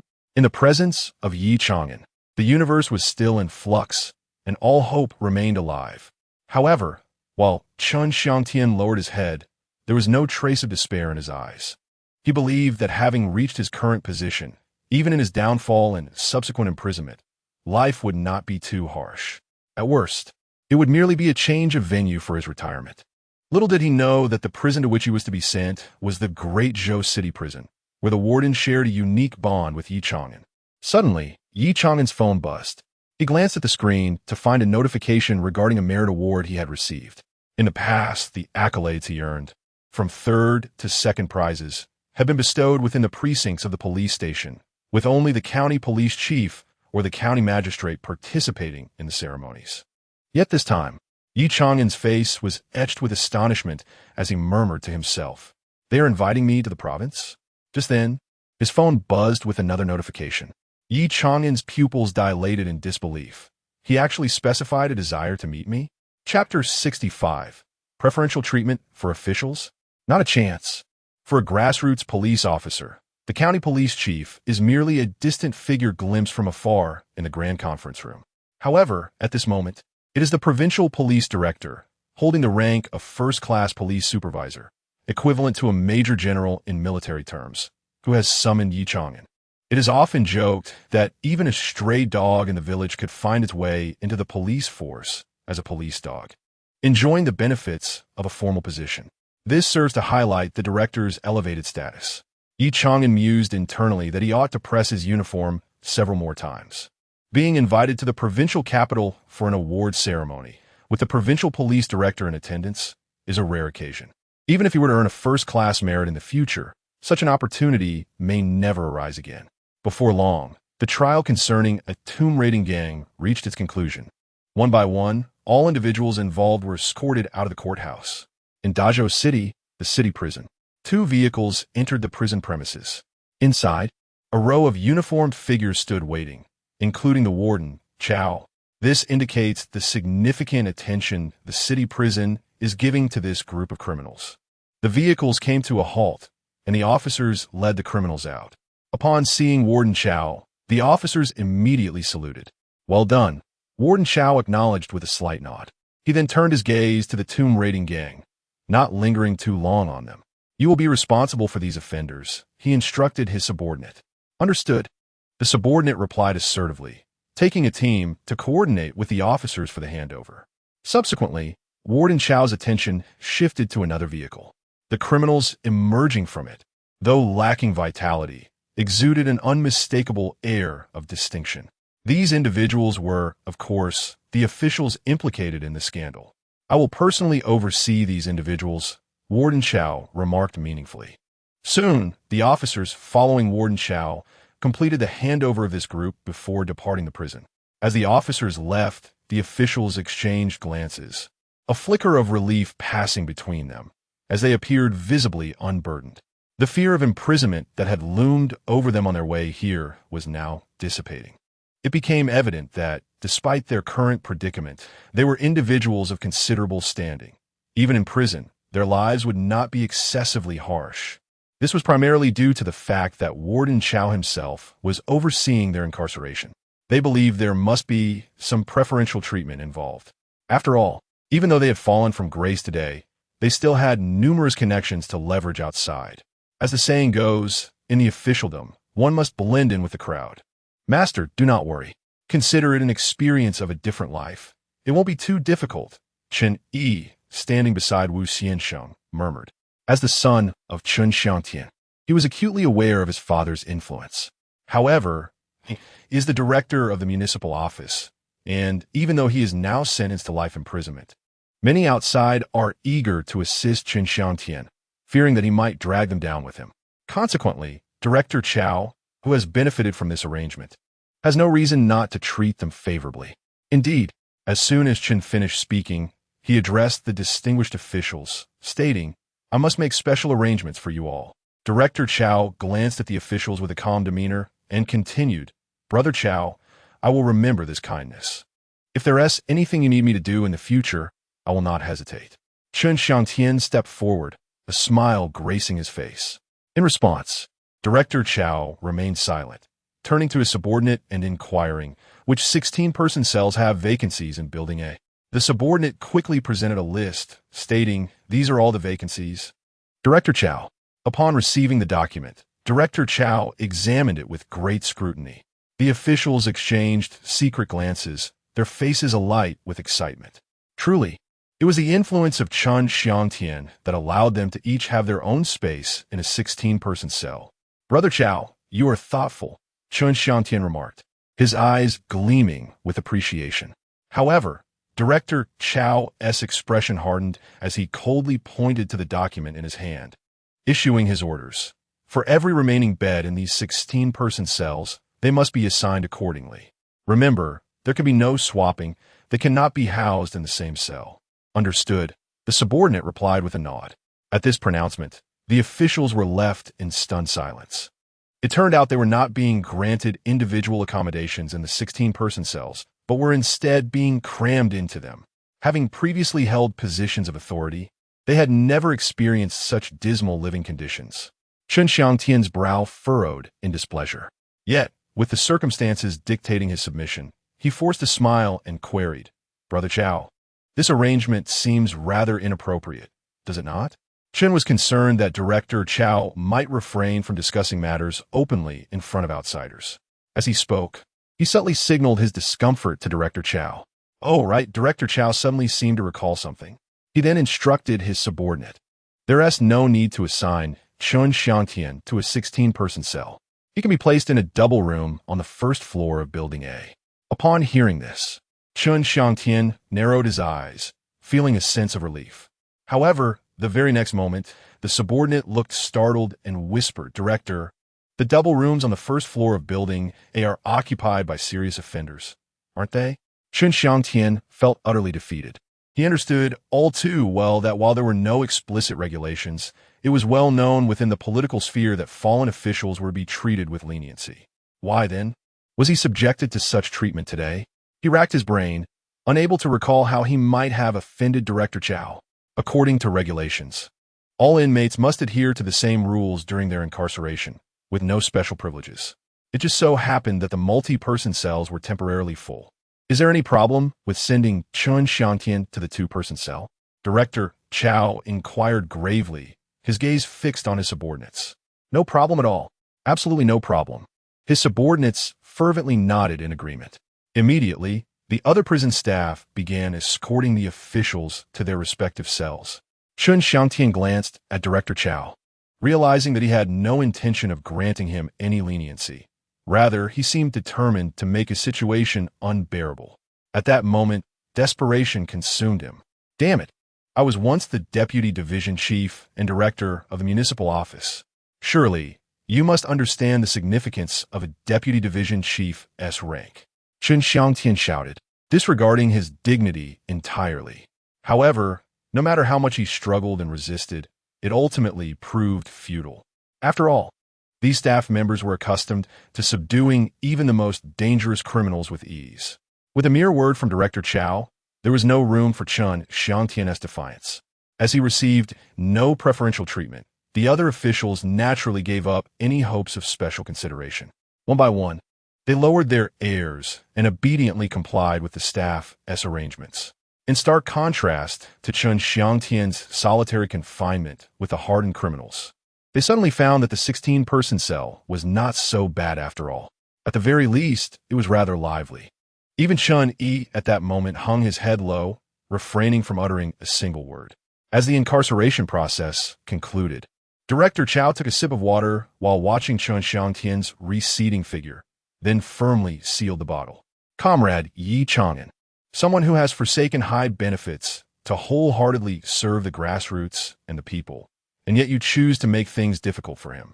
Fortunately, I am in charge of the prison, not the underworld. Otherwise, you would be in for quite a ride."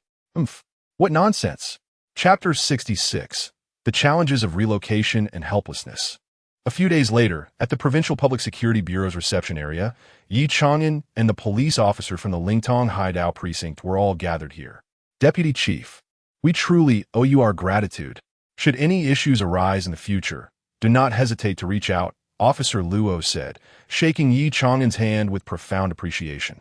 In the distribution of merits for this incident, Ye Chang'an, as a key contributor, naturally received a first-class merit award, while these police officers were recognized with third-class meritorious service. However, the ceremony for third-class merits was still a significant event at the provincial level, with the Provincial Public Security Bureau chief personally in attendance. This recognition bore a different weight altogether. Most importantly, due to Ye Chang'an's actions, the injustices they had endured finally garnered the attention of higher authorities. They were now all set to be reassigned from Lingtong Hideout to positions that rightfully belonged to them, where they could shine and contribute meaningfully. It is no exaggeration to say that Ye Chang'an had indirectly bestowed upon them a new lease on life. At that moment, Director Long approached, regarding Ye Chang'an with a gaze filled with both admiration and shame. "When you first arrived, I feared you would succumb to the same fate as us. Yet, what you have accomplished has completely transformed my perspective.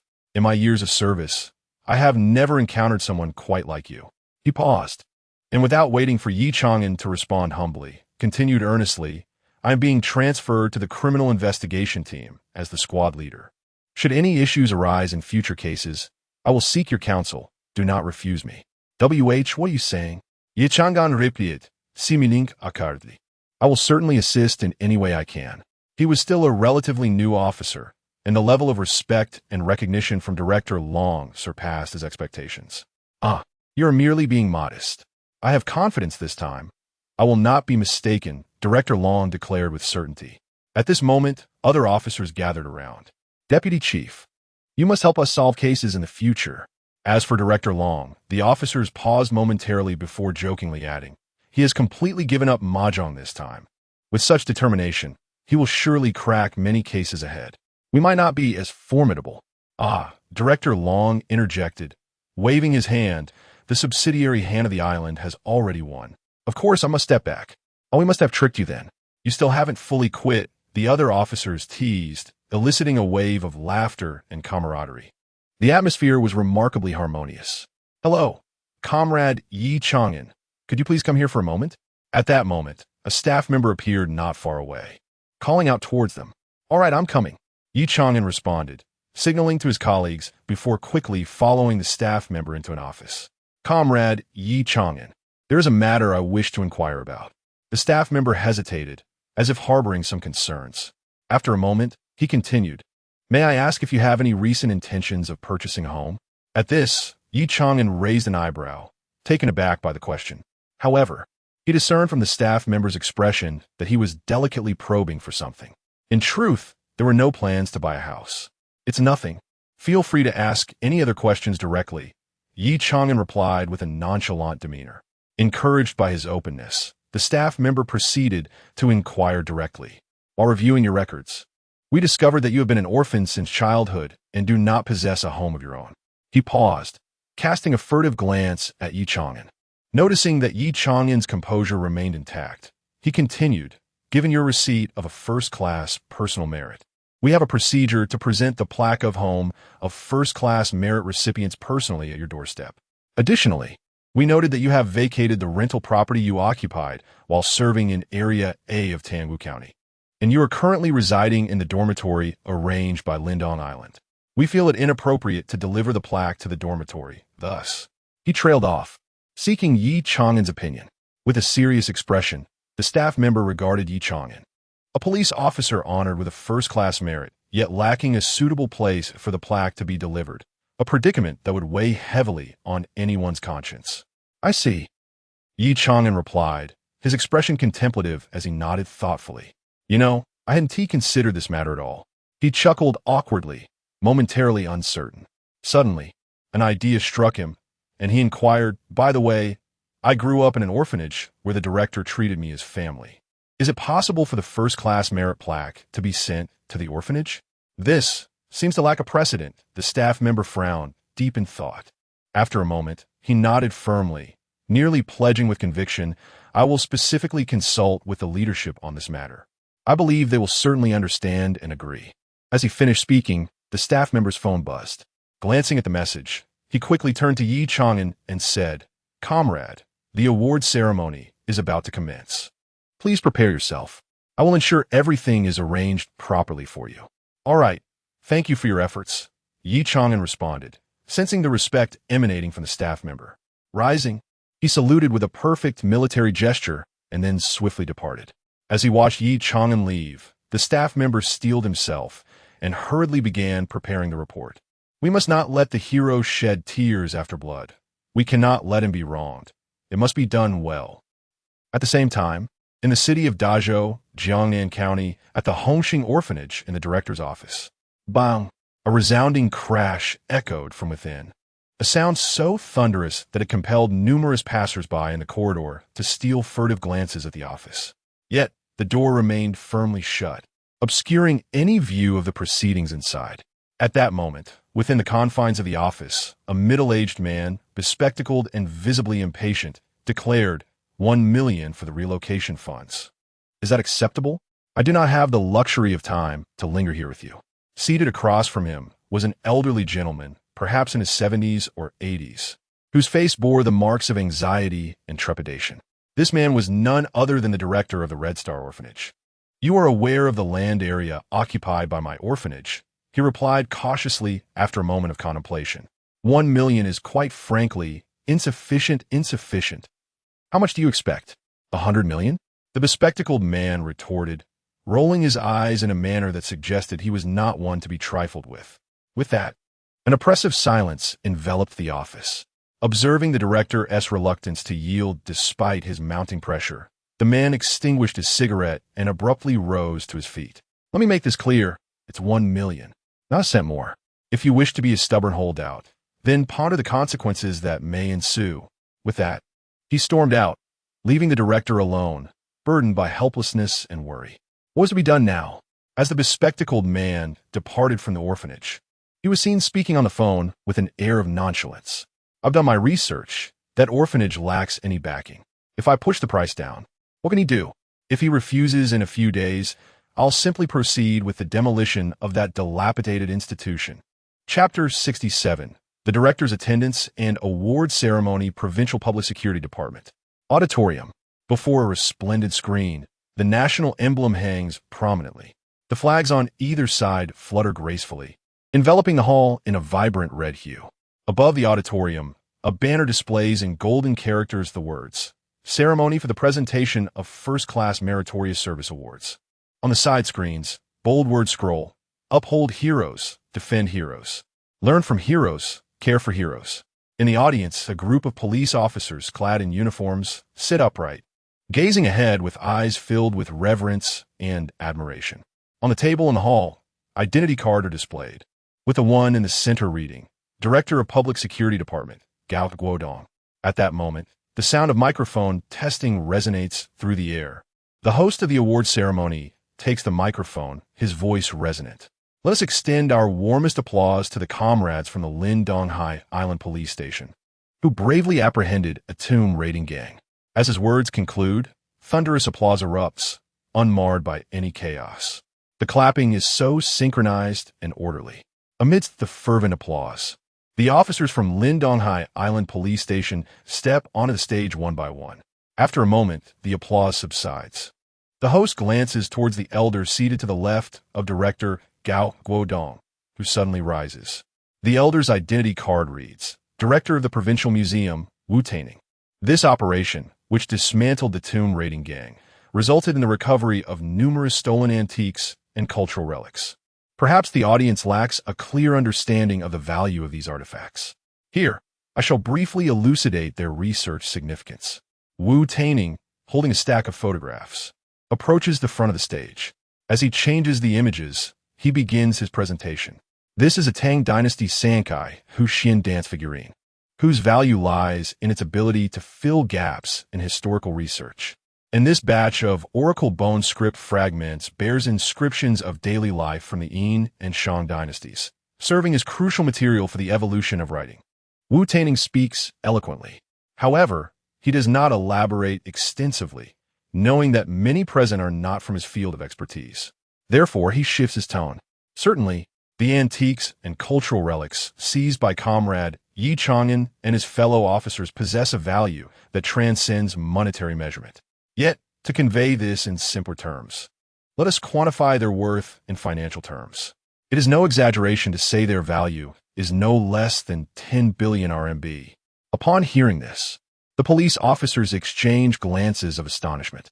Such an assertion clarifies the matter for them. However, even amidst their surprise, there is not a trace of unrest or noise from the audience. This exemplifies the quality of Huaxia's soldiers. At this moment, Gao Guodong takes the microphone, surveying the audience below. By organizational decision, we present a personal first-class meritorious service award to Comrade Ye Chang'an and to Comrades Long Yu Wei and Luo Yu. Among others, we bestow personal third-class meritorious service awards. Additionally, we confer a collective second-class meritorious service award to the Lindonghai Island Police Station. Your heroic deeds will not be forgotten by history, nor by our motherland, the party, and the people. He pauses for emphasis. He gestured towards the ceremonial officer standing aside. The officer, understanding the cue, approached with a group adorned with various merit medals, marching with precision. Upon witnessing the award ceremony, Director Gao Guodong was the first to rise, prompting other leaders to follow suit as they proceeded to the front. The leaders received the third-class merit medals from the ceremonial officer, personally handing them to the other police officers from the precinct. As for Director Gao Guodong, he accepted the first-class merit medal and stepped forward to stand before Ye Chang'an. The provincial police chief personally awarded Ye Chang'an, a privilege not afforded to other officers. "Comrade," Gao Guodong said in a lowered voice, "once the ceremony concludes, please visit my office." With that, he handed the first-class merit medal directly to Ye Chang'an. "Thank you, leader," Ye Chang'an replied, his eyes flickering momentarily before he responded loudly. "Good comrade." Gao Guodong nodded gently and then stepped aside. In an instant, the audience erupted into thunderous applause, which persisted for an extended period. It was not until the host waved his hand that silence enveloped the auditorium, as if a pin could be heard dropping. "Stand up," the host commanded with a firm voice. With a swift motion, the police officers in the audience stood at attention. "Salute to our meritorious comrades," the host proclaimed with fervor. In unison, the officers executed their salute, an embodiment of their utmost respect for their heroic counterparts. "Let us learn from our meritorious comrades," the host declared, leading the charge. "Let us learn from our meritorious comrades." The officers echoed with fervent voices, their necks straining, veins bulging in their foreheads. The young soldiers yearned to achieve merit and revered it. In Tangwu County, at the 8th District Precinct, a group of officers gathered around a computer, their faces brimming with excitement. The screen displayed the live broadcast of the award ceremony from the Provincial Police Department. "Brother Yi is truly impressive," one exclaimed. "Look at that, in such a short time. He has received first, second, and third-class merits." The officers whispered among themselves, filled with admiration. "Huh, they should remember who brought Comrade Yi into the precinct, Zhao," the precinct head remarked proudly as he adjusted his collar. Moments later, as the broadcast neared its conclusion, Zhao began to look around. Just then, he noticed Lu Changyuan returning from duty and quickly waved him over. "Old Lu, come quick. Your apprentice is on television." At this, Lu Changyuan waved dismissively, his expression indifferent. "So what if he is? What is so special about it? I'm off to rest since I'm not on duty next," he stated, and without waiting for Zhao to respond further, he departed. "Hey, you." Zhao furrowed his brow, but chose not to press the matter further. In the precinct's temporary dormitory, Lu Changyuan locked the door behind him and hurriedly retrieved his phone from his pocket. The screen displayed the live broadcast of the award ceremony from the Provincial Police Department. Additionally, a small dot on the screen indicated that it was being recorded. "That impudent lad is truly making remarkable strides. Ah, it seems he has grown considerably taller as well. His wrinkled, aged face is now radiating with exuberance." In Tangwu County, within the office of the County Public Security Bureau, has the notification been disseminated? This is the intention of the county governor. Everyone is expected to witness the upcoming live broadcast and learn earnestly from it. Even those occupied must make time to view the replay. Upon concluding his remarks, the bureau chief gestured for his subordinates to depart. He then opened his phone and accessed a communication group for the leaders of public security across the counties. In a moment of careless oversight, he inadvertently shared the live stream link. 2 minutes later, "Oh dear, this phone is malfunctioning. How could it possibly trigger while in my pocket?" After sending the message, a broad smile adorned the bureau chief's face. This Ye Chang'an has truly brought honor to the county's public security. In Hongxin City, within a desolate house, the television is broadcasting the live award ceremony from the Provincial Public Security Department. Grandma Liang, watching the screen, continuously pulls tissues from the table to wipe away her tears. "Child, you were right. Merely shouting slogans is futile. It is only through leading by example that more individuals will willingly engage in upholding and promoting this cause. Mother truly understands you now." In Dazhou City, at the municipal prison, all personnel assemble. The announcement echoed. Inmates gathered collectively in the multimedia education room. "Director Chen, what happened to you?" One prisoner, noticing Shen Xiangtian's brisé de visage, hurriedly inquired. Chun Xiangtian averted his gaze, shielding his face with his hand, muttering that he had simply fallen, an unfortunate accident. Reflecting on his former glory, and then upon his current disheveled state, an overwhelming sense of desolation and despair consumed him. Little did he know, misfortune would compound. In the next moment, Warden Chow seized the microphone and declared loudly, "Today, we have a special event. Everyone is to watch the Provincial Public Security Award ceremony, and each person must compose a reflection on it." Chapter 68. The Director's Expectations and Burdens. What? Chun Xiangtian felt a twitch at the corner of his mouth upon hearing those words. Ye Chang'an was the enemy responsible for his loss of position and imprisonment. Now, not only was he compelled to witness Ye Chang'an's award ceremony, but he was also required to pen a reflection on it. How absurd! At that moment, his mind was swirling with tumultuous thoughts, yet he dared not voice them. After all, he was serving a life sentence, with ample time ahead to coexist with the other guards. A poor performance could lead to dire consequences. What nonsense! To demand that I witness his award presentation and write my impressions? I protest. I shall not watch, nor will I write. Chun Yi resolutely held his head high, his face set in defiance. However, a voice suddenly cut through the air, chilling him to the bone. The identity of the speaker was unknown. Yet Chun Yi lacked the courage to turn around. That single utterance shattered his resolve.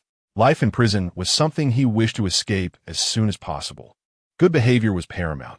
He must strive for it. Coughing, he quickly retracted his earlier words, declaring his intent to watch and even requesting a seat in the front row for a clearer view. Chun Yi raised his hand, eager to comply. Before long, the viewing concluded, and all prisoners submitted their reflections. Warden Chow extracted 2 submissions from the stack and set them aside. With a stern expression, he stated that the reflections of Chun Xiangtian and Chun Yi were unsatisfactory, lacking genuine emotion. They were to remain behind, watch the video several more times, and submit a new reflection. Without allowing either man a chance to respond, Warden Chow turned and departed. Chun Xiangtian and Chun Yi exchanged glances, their faces paling in unison. This was going to be a torment. They had barely suppressed their emotions while enduring their enemy's award ceremony, and after much self-reassurance, they had managed to write a reflection. Now, they were to watch the award video repeatedly and rewrite their impressions with sincerity. Chun Xiangtian and Chun Yi exclaimed in despair. At the Provincial Public Security Department, Director's Office. Knock, knock. Enter. Upon hearing the response, Ye Chang'an pushed the door open. Director Gao Guodong raised an eyebrow and gestured with a smile. Come in. Have a seat. Yes, leader. Ye Chang'an replied with a respectful yet composed demeanor, sitting upright in the chair. You, young comrade. Splendid, splendid. So promising. Gao Guodong surveyed Ye Chang'an with satisfaction, nodding in approval.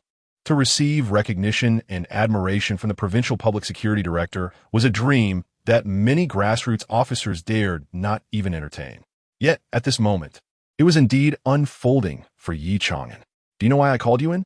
Gao Guodong leisurely twisted open his thermos, casually inquiring. I'm a grassroots police officer. Certainly, it pertains to matters concerning grassroots work. Ye Chang'an replied without hesitation, with a firm conviction.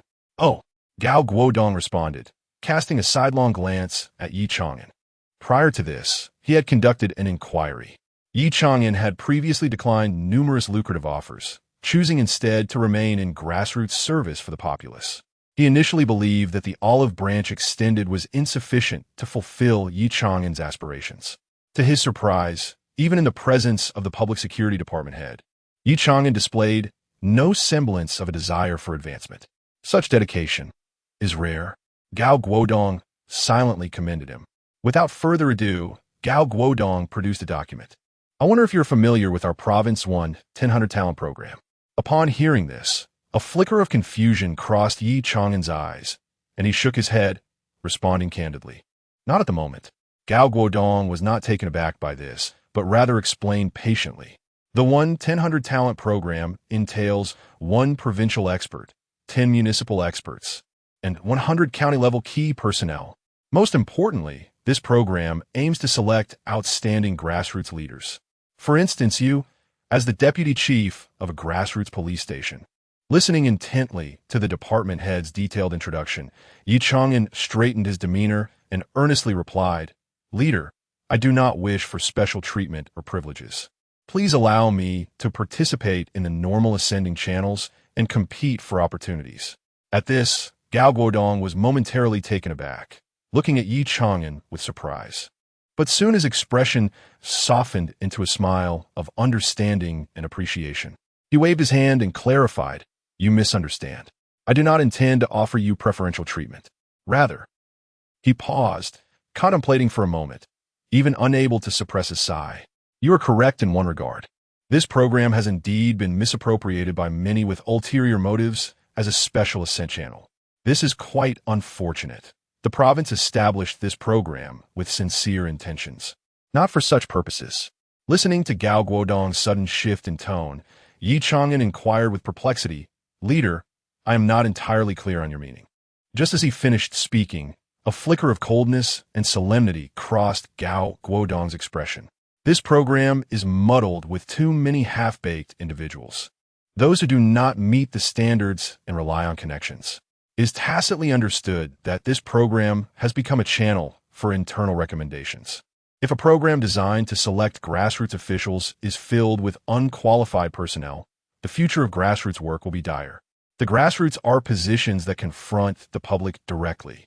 If future grassroots managers lack genuine talent and skills, as a grassroots police officer, you can surely imagine how dire the situation would be. At that point, not only will grassroots officials complain, but the public will also voice their grievances.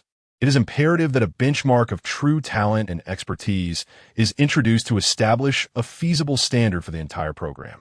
Simultaneously, this benchmark serves as a mirror to reveal one's true nature, exposing those unworthy of their positions." At this moment, Gao Guodong's emotions surged with fervor and intensity, a realization dawning upon him. After a brief pause to regain his composure, he approached Ye Chang'an. Upon noticing this, Ye Chang'an immediately rose to his feet. Without uttering a word, Gao Guodong quietly adjusted Ye Chang'an's collar and straightened the police cap adorned with the national emblem. With a gaze imbued with profound expectation, he locked eyes with Ye Chang'an. "I have faith in you, and thus I hope you will partake in this endeavor. I firmly believe you will become an exceptional disruptor." Upon hearing these words, Ye Chang'an felt a moment of clarity, and waves of emotion surged within him.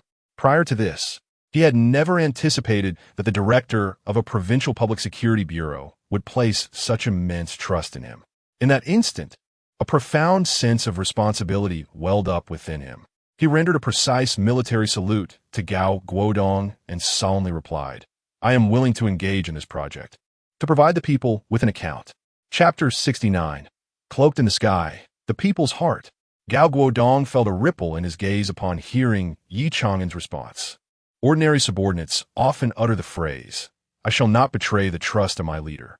Yet, with Ye Chang'an, it seemed to resonate differently. The leader was no longer paramount. Rather, the foremost concern was eternally the people. "You, young comrade." A meaningful smile broke through Gao Guodong's stern demeanor. After a brief moment, he returned to his desk, retrieving a document from the drawer and presenting it to Ye Chang'an. "Prepare to return to Haidao. This is your transfer order. Effective today, you will assume the position of Deputy Chief at the Lindong Haidao Police Station, transitioning back to Area A of Tangwu County." Gao Guodong paused, and before Ye Chang'an could respond, he swiftly added, "This was rightfully yours. It is not a privilege, mind you." At his words, Ye Chang'an accepted the document with both hands and smiled knowingly. "Understood, leader. Head back. A special vehicle awaits you outside." Gao Guodong patted Ye Chang'an on the shoulder and continued, "There is a surprise awaiting you upon your return." "Surprise?" Ye Chang'an raised an eyebrow, though he did not press further. If it was indeed a surprise, it warranted no additional inquiry. Watching Ye Chang'an's departing figure, Gao Guodong's gaze held both anticipation and reflection. That saying rings true. There is no so-called lost generation. As long as there exists a youthful spirit, there will always be reason to believe. Before long, the secretary entered. Noticing Gao Guodong's buoyant mood, he cautiously inquired, "Leader, you hold Comrade Ye Chang'an in high regard, don't you?" Gao Guodong nodded without hesitation. It is no small feat for a young comrade without connections to reach this point. Keep a close watch on his progress. Let's not wait until he loses faith and confidence before seeking to remedy the situation. Truly capable young comrades deserve consideration for exceptional promotion and special support. Understood. The secretary responded earnestly, taken aback by Gao Guodong's high esteem for Ye Chang'an. The following day at the Lindong Haidao Police Station, other colleagues like Ye Chang'an returned to their rightful posts. They were all busy packing their belongings when suddenly they halted their activities, their gazes fixed on the entrance of the station. What is happening? Ye Chang'an queried, puzzled, and turned to follow their gaze. At that moment, his eyes widened in recognition. The scene before him felt eerily familiar. A throng of people had gathered outside the station, their eyes collectively peering inside, faces alight with gratitude. This mirrored the scene when he had departed from the Tangwu County area, a police station. The town mayor? Suddenly, Director Long noticed the figure leading the crowd and was taken aback. The other officers exchanged surprised glances at his words. To his astonishment, the mayor personally came to bid them farewell. At that moment, the mayor approached with a distinguished elder, ultimately stopping before Ye Chang'an. This is Comrade Ye Chang'an. The mayor introduced to the elder at his side. Comrade Ye. The elder exclaimed, his expression brimming with emotion as he extended his hand towards Ye Chang'an. Taken aback, Ye Chang'an swiftly reciprocated the gesture. The moment their hands clasped, he felt the elder's grip was firm and resolute. Your immense kindness and benevolence shall be eternally remembered by our clan. I have brought my kin to express our gratitude. The elder continued, had the mayor not advised against kneeling, I would have brought my entire clan to bow before you. His profound gaze was fixed on Ye Chang'an, visibly overwhelmed with gratitude. But I haven't done anything, Ye Chang'an replied awkwardly, casting a puzzled glance at the mayor. The mayor smiled gently and elucidated. This incident has attracted considerable attention from our superiors regarding the economic development of our island. Consequently, we have been designated as a key support area and have been granted substantial funds for dedicated use on the island. The lives of our fellow villagers will undoubtedly improve significantly. Upon hearing this explanation, Ye Chang'an suddenly understood. The surprise mentioned by Director Gao Guodong yesterday was indeed this. We leaders have tirelessly labored year after year without securing tangible benefits for the island. We owe it all to you, the mayor remarked, filled with both sentiment and gratitude as he regarded Ye Chang'an. He could hardly fathom that what they, responsible for the island's development, had failed to accomplish was achieved by this newly appointed officer. Just then, the elder recalled something and beckoned to the younger members of his clan. A young man approached swiftly, carrying a wooden box. Comrade Ye. This is a small token of our appreciation. The elder handed the box to Ye Chang'an, who replied no, absolutely not. He immediately declined with firm resolve, despite not knowing the contents of the box. I cannot accept anything from the public, not even a thread or a needle. This is a crucial principle I must adhere to. The elder, witnessing Ye Chang'an's steadfast refusal, quickly sought help from the mayor with his eyes. The mayor, smiling, waved his hand dismissively and spoke leisurely. Comrade Ye, during your time on the island, you must have noticed something. Many residents were the same color of clothing, correct? Hearing this, Ye Chang'an appeared enlightened and nodded emphatically. I thought it was merely a coincidence. I had no idea there was a deeper significance. Indeed, the mayor replied, nodding gently, and gestured towards the wooden box, continuing, this is part of their customs. A dyeing ceremony is held every 3 years. Chosen individuals from the clan cast various colors of dye into a large vat. Subsequently, fabric is immersed to absorb the hues, which are referred to as heaven's colors. For the ensuing 3 years, they will don garments of these colors, seeking blessings. The village chief paused as he spoke, then opened a wooden box, revealing a piece of vibrant red cloth. The clan convenes to select those who have contributed most significantly over the 3 years. And the honor of receiving this heaven's color goes to that individual. This time, it is you. Do not betray the goodwill of your fellow villagers. Having said this, the elder held the red cloth with both hands, gazing at Ye Chang'an with eyes full of gratitude and hope. Comrade Ye, Hero Ye, please accept this. It is a token of our heartfelt intentions. Suddenly, the villagers behind the elders spoke in unison, their voices resounding like thunder. Ye Chang'an, observing the earnest expressions of his simple fellow villagers, felt a tremor within. After a moment of contemplation, a thought struck him, and he nodded solemnly. I shall accept this heaven's color, but I have one request. The next time you dye the fabric, it must be with my contribution. Upon hearing this, the villagers exchanged glances and agreed to the stipulation. Since the conversation had reached this point, let us invite Comrade Ye to preside over the next ceremony. The village chief added in support. Indeed, just so, the elder affirmed, solidifying the arrangement. He then held the heaven's color with both hands, once more looking towards Ye Chang'an. Ye Chang'an promptly adjusted his attire and slightly bowed. In the next moment, the elder carefully draped the heaven's color around Ye Chang'an's neck. In that instant, a profound sense of honor and responsibility surged within him. As a servant of the people, who would not wish for their recognition? Grandfather! Ye Chang'an grasped the elder's hands firmly and declared, Then let our agreement for these 3 years be set. I shall certainly keep my promise. Chapter 70. The Return of Honor, the Hero. Very well, let's settle on this. At that time, our entire clan will await your arrival to preside over the proceedings. The elder grasped Ye Chang'an's hands tightly, his eyes brimming with tears. The vehicle has arrived. It is time for us to depart. At that moment, Long spoke up from the side. Very well. Ye Chang'an cautiously adjusted the amulet around his neck, then surveyed the crowd with a sweeping gaze. He then gathered his luggage and boarded the designated vehicle. Comrade Ye, Hero Ye, we await your return. The villagers shouted in unison, each one following the car, waving their farewells. No need to see me off, dear villagers. I shall certainly return next time.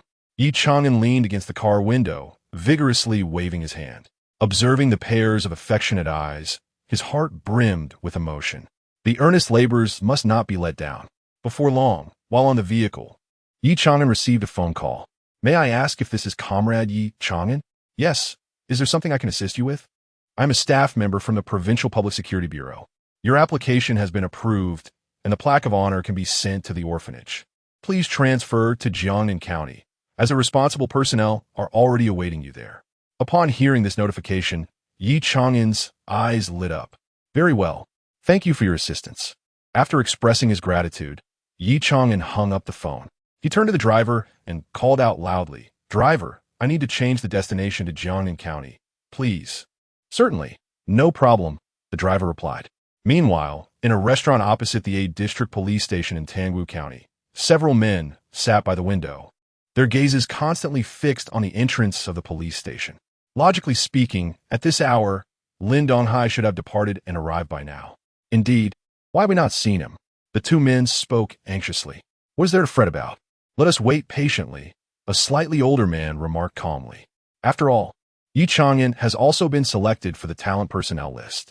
This fellow is currently in the limelight. If he continues on this trajectory, we shall all face dire consequences. As soon as the words left his mouth, another man immediately chimed in. Indeed, we must invite him to a meal upon his return today, whether overtly or subtly. In any case, he must be made to take it easy for a while. Otherwise, our pot of congee will truly be spoiled by his meddling.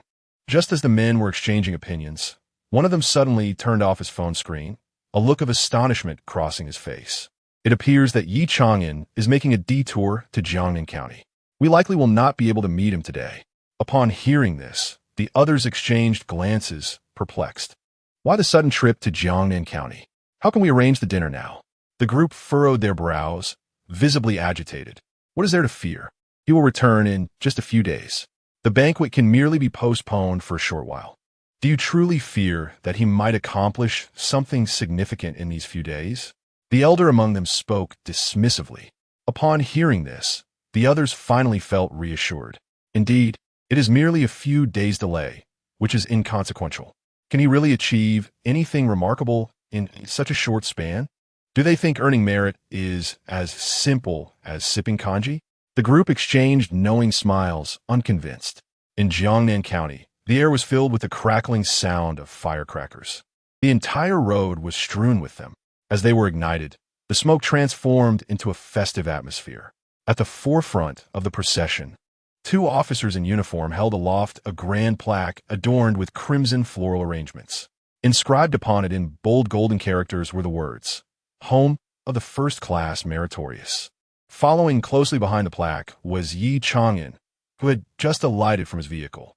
Dressed in a police uniform, his chest was adorned with numerous medals, third class, second class, and first class honors.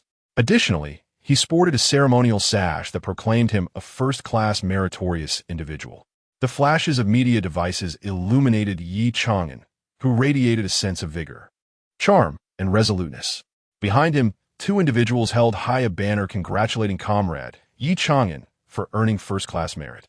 At the rear of the procession, the sounds of gongs and drums resonated, accompanied by the lively dance of lions. The spectacle was grand and exuberant.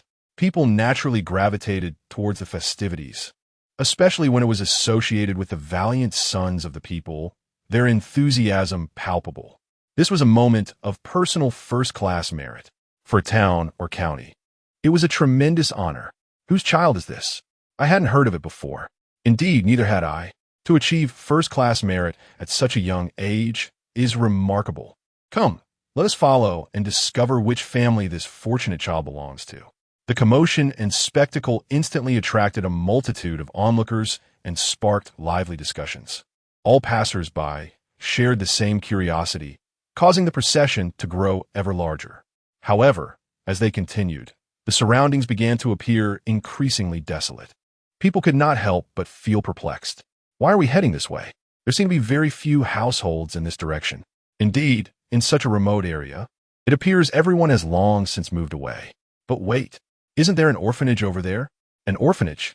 Meanwhile, at the Red Star Orphanage, the surroundings have been largely obscured by sheets of metal. At the entrance of the courtyard stood a bulldozer and an excavator, blocking the way. You cannot dismantle it. You must not. The director, wielding a hoe, stood defiantly at the forefront, ready to defend his ground with his life. Behind him, a group of scruffy children had barricaded the entrance, staunchly declaring, "Do not bully our grandfather, the director. Do not ruin our home." The children chattered incessantly, causing the bespectacled man in a suit to wear a look of exasperation. "Silence. All of you be quiet." The man, cigarette in hand, shot a glare at the director. "Do not disrespect your elders. The compensation for relocation has already been deposited into your account. Now that you've received the money, you refuse to acknowledge us. Is that it?" Upon hearing this, the director's face contorted with rage, disregarding his dignity as he erupted in furious curses. "Nonsense. That is clearly your trap. That money was never given to me." In response, the bespectacled man merely shrugged, a smug expression adorning his face. Who would believe such a claim? "Old man, considering how far this has escalated, why do you still lack awareness? With your limited capabilities, do you truly think you can obstruct our relocation?" He scoffed disdainfully. Seeing that the director remained unyielding, he tossed his cigarette but to the ground and stomped on it with force. "Damn it, you're asking for trouble. Tear it down. Anyone who dares to obstruct will face dire consequences." The bespectacled man shouted. Though his words were fierce, he was still wary of inciting actual violence. Before the excavators and bulldozers could commence their work, his henchmen hastily moved forward to pull the director and the other children away. "I will not leave. You heartless wretches. You would even seize an orphanage." The director resisted fiercely, his voice rising in desperation. However, the bespectacled man merely chuckled coldly at his words. "I target your orphanage specifically. I wouldn't dare do so with any other institution." Just as he finished speaking, the man furrowed his brow, seemingly hearing some commotion, and abruptly turned to look. The sound of gongs and drums grew increasingly clear and closer. What is happening?" he murmured, bewildered. Before long, his eyes widened in shock as he began to tremble. Countless figures in police uniforms were approaching, forming an imposing presence. At the center of the procession was a large plaque reminiscent of a county office sign, instilling a profound sense of pressure within him. Gradually, the inscription on the plaque became clearer, amplifying the weight of his apprehension. Finally, he could read the words emblazoned upon it. "Home of the First Class Meritorious." Chapter 71. The House of Heroes, First Class. The House of First Class Heroes. No, wait. Am I not demolishing an orphanage? The bespectacled man stood there, utterly stunned. The sudden emergence of such a grand spectacle left him trembling in fear. Demolishing the residence of a first-class hero? Was he courting death? Stop! What are you doing? At that moment, several uniformed police officers approached swiftly, their voices sharp and authoritative. The hired thugs, too, were rooted to the spot, exchanging incredulous glances. Wasn't he had said that this orphanage had no backing? What was the meaning of this multitude of police? As this question flickered through their minds, they soon caught sight of the plaque indicating the residence of a first-class hero not far away. Instantly, their faces turned ashen, and they began to frantically distance themselves, each claiming to be a mere temporary worker. However, they had just been reveling in their actions. Now, this excuse would hardly convince ordinary citizens, let alone the police. Leaders, this is all a misunderstanding.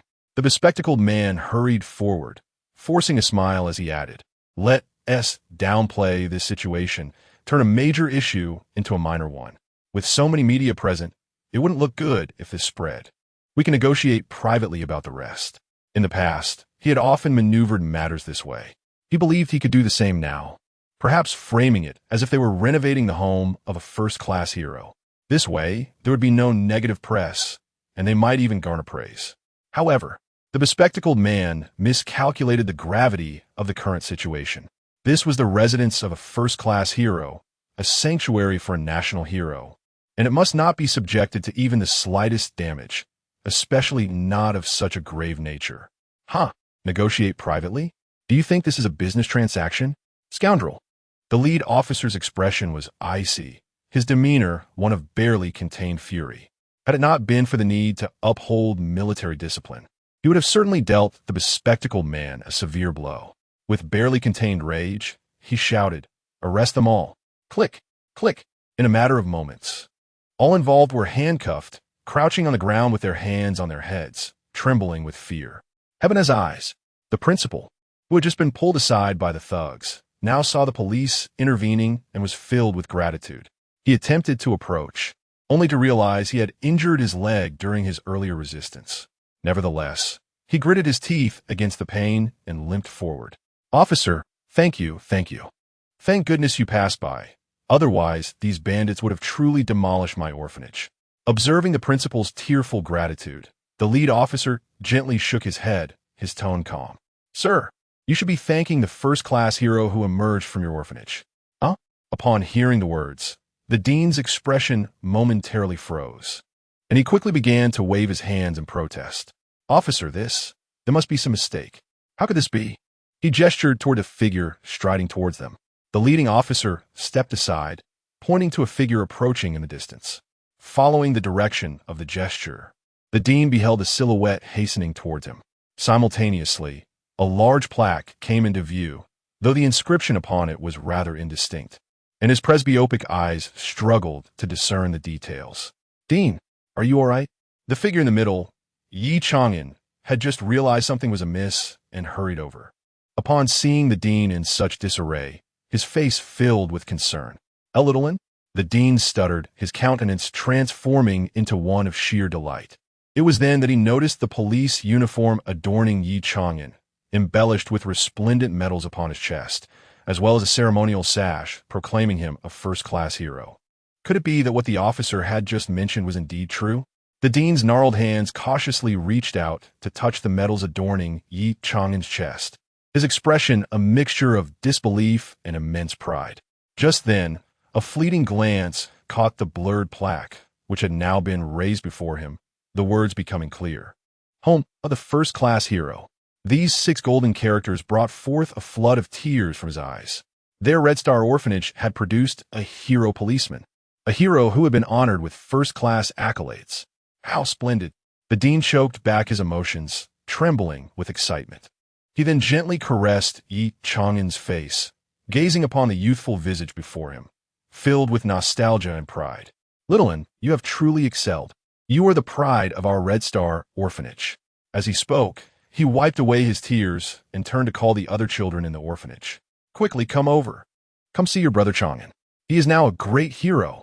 Upon hearing this, the children scampered over, forming a lively circle around Ye Chang'an. Wow, is my brother the kind of hero who fights bad guys? I see that on television all the time. Each child looked up at Ye Chang'an with adoring eyes, chanting, "Great hero! Great hero! Our brother is a great hero." In the minds of these children, there was no clear understanding of professions. What they knew was that there existed very wicked villains in the world, yet there were also formidable heroes. At this moment, knowing that their brother standing before them was such a hero, they erupted with joy as if they had encountered a celebrity. Quiet down, quiet down. Ye Chang'an hastily waved his hands, feeling a bit embarrassed by the attention. Then, recalling the earlier situation, he composed himself and inquired Dean, "What exactly do these individuals do?" The director was about to say something, but he merely waved his hand. "Never mind. Today is a day of great joy. Let us not dwell on such matters. In due time, I shall explain everything to you." With that, the leading police officer at the side confidently added, "Comrade Yi, rest assured, I will certainly provide you with an explanation regarding this matter." Upon hearing this, Ye Chang'an pondered briefly and nodded. "Very well. Let us postpone this discussion for today." He then turned to the director and added, "By the way, Director, I wish to hang this plaque in our institution. What do you think?" Upon hearing these words, the director displayed an expression of astonishment and nodded repeatedly. "This is indeed a splendid achievement. To have your plaque displayed in our institution is an honor." "Excellent. Your agreement is all that matters." Ye Chang'an beamed, immediately signaling to the other officers. "Moments latte." The officers procured a ladder from within the institution. Under the gaze of many onlookers, they affixed the plaque, signifying the first-class merit, above the entrance of the orphanage. In an instant, the entire orphanage appeared to be transformed. Under the auspices of this plaque, it took on a solemn and dignified air. At that moment, Ye Chang'an, the director, and several children from the orphanage were gathered beneath the plaque for a photograph. Ye Chang'an stood at the center, flanked by the director and the leading police officer on either side, while the children and others encircled him. "Ready? 3, 2, 1. Click." The camera shutter snapped, and the flash illuminated the scene. The photographer, satisfied with the captured image, turned to the crowd and proclaimed loudly, "Let us pay tribute to the meritorious individuals and their families. This honor is truly well-deserved." Chapter 72. The Crime Forum, a Competition. The presence of Ye Chang'an has cast a radiant glow upon the entire Hongxing orphanage, bestowing upon it the honor of first-class merit. "Let us present flowers to our hero." Moments later, the photographer's voice rang out. The officials, having arranged for this occasion in advance, hurried forth to present Ye Chang'an with a bouquet. Just as he embraced the blossoms, believing the ceremony to be at an end, a multitude of spontaneous well-wishers surged forward, each bearing gifts. Homemade rice wine, cured meats, hand-woven fans, hand-knit hats, locally grown specialties, and regional delicacies. A veritable cornucopia, each item a testament to the heartfelt appreciation of the local community. The fervor of the scene took the attending officers by surprise. Had it not been for the ample police presence, the situation might have spiraled out of control. The moment the townsfolk beheld the plaque honoring the first-class meritorious individual, they had already prepared their tokens of gratitude.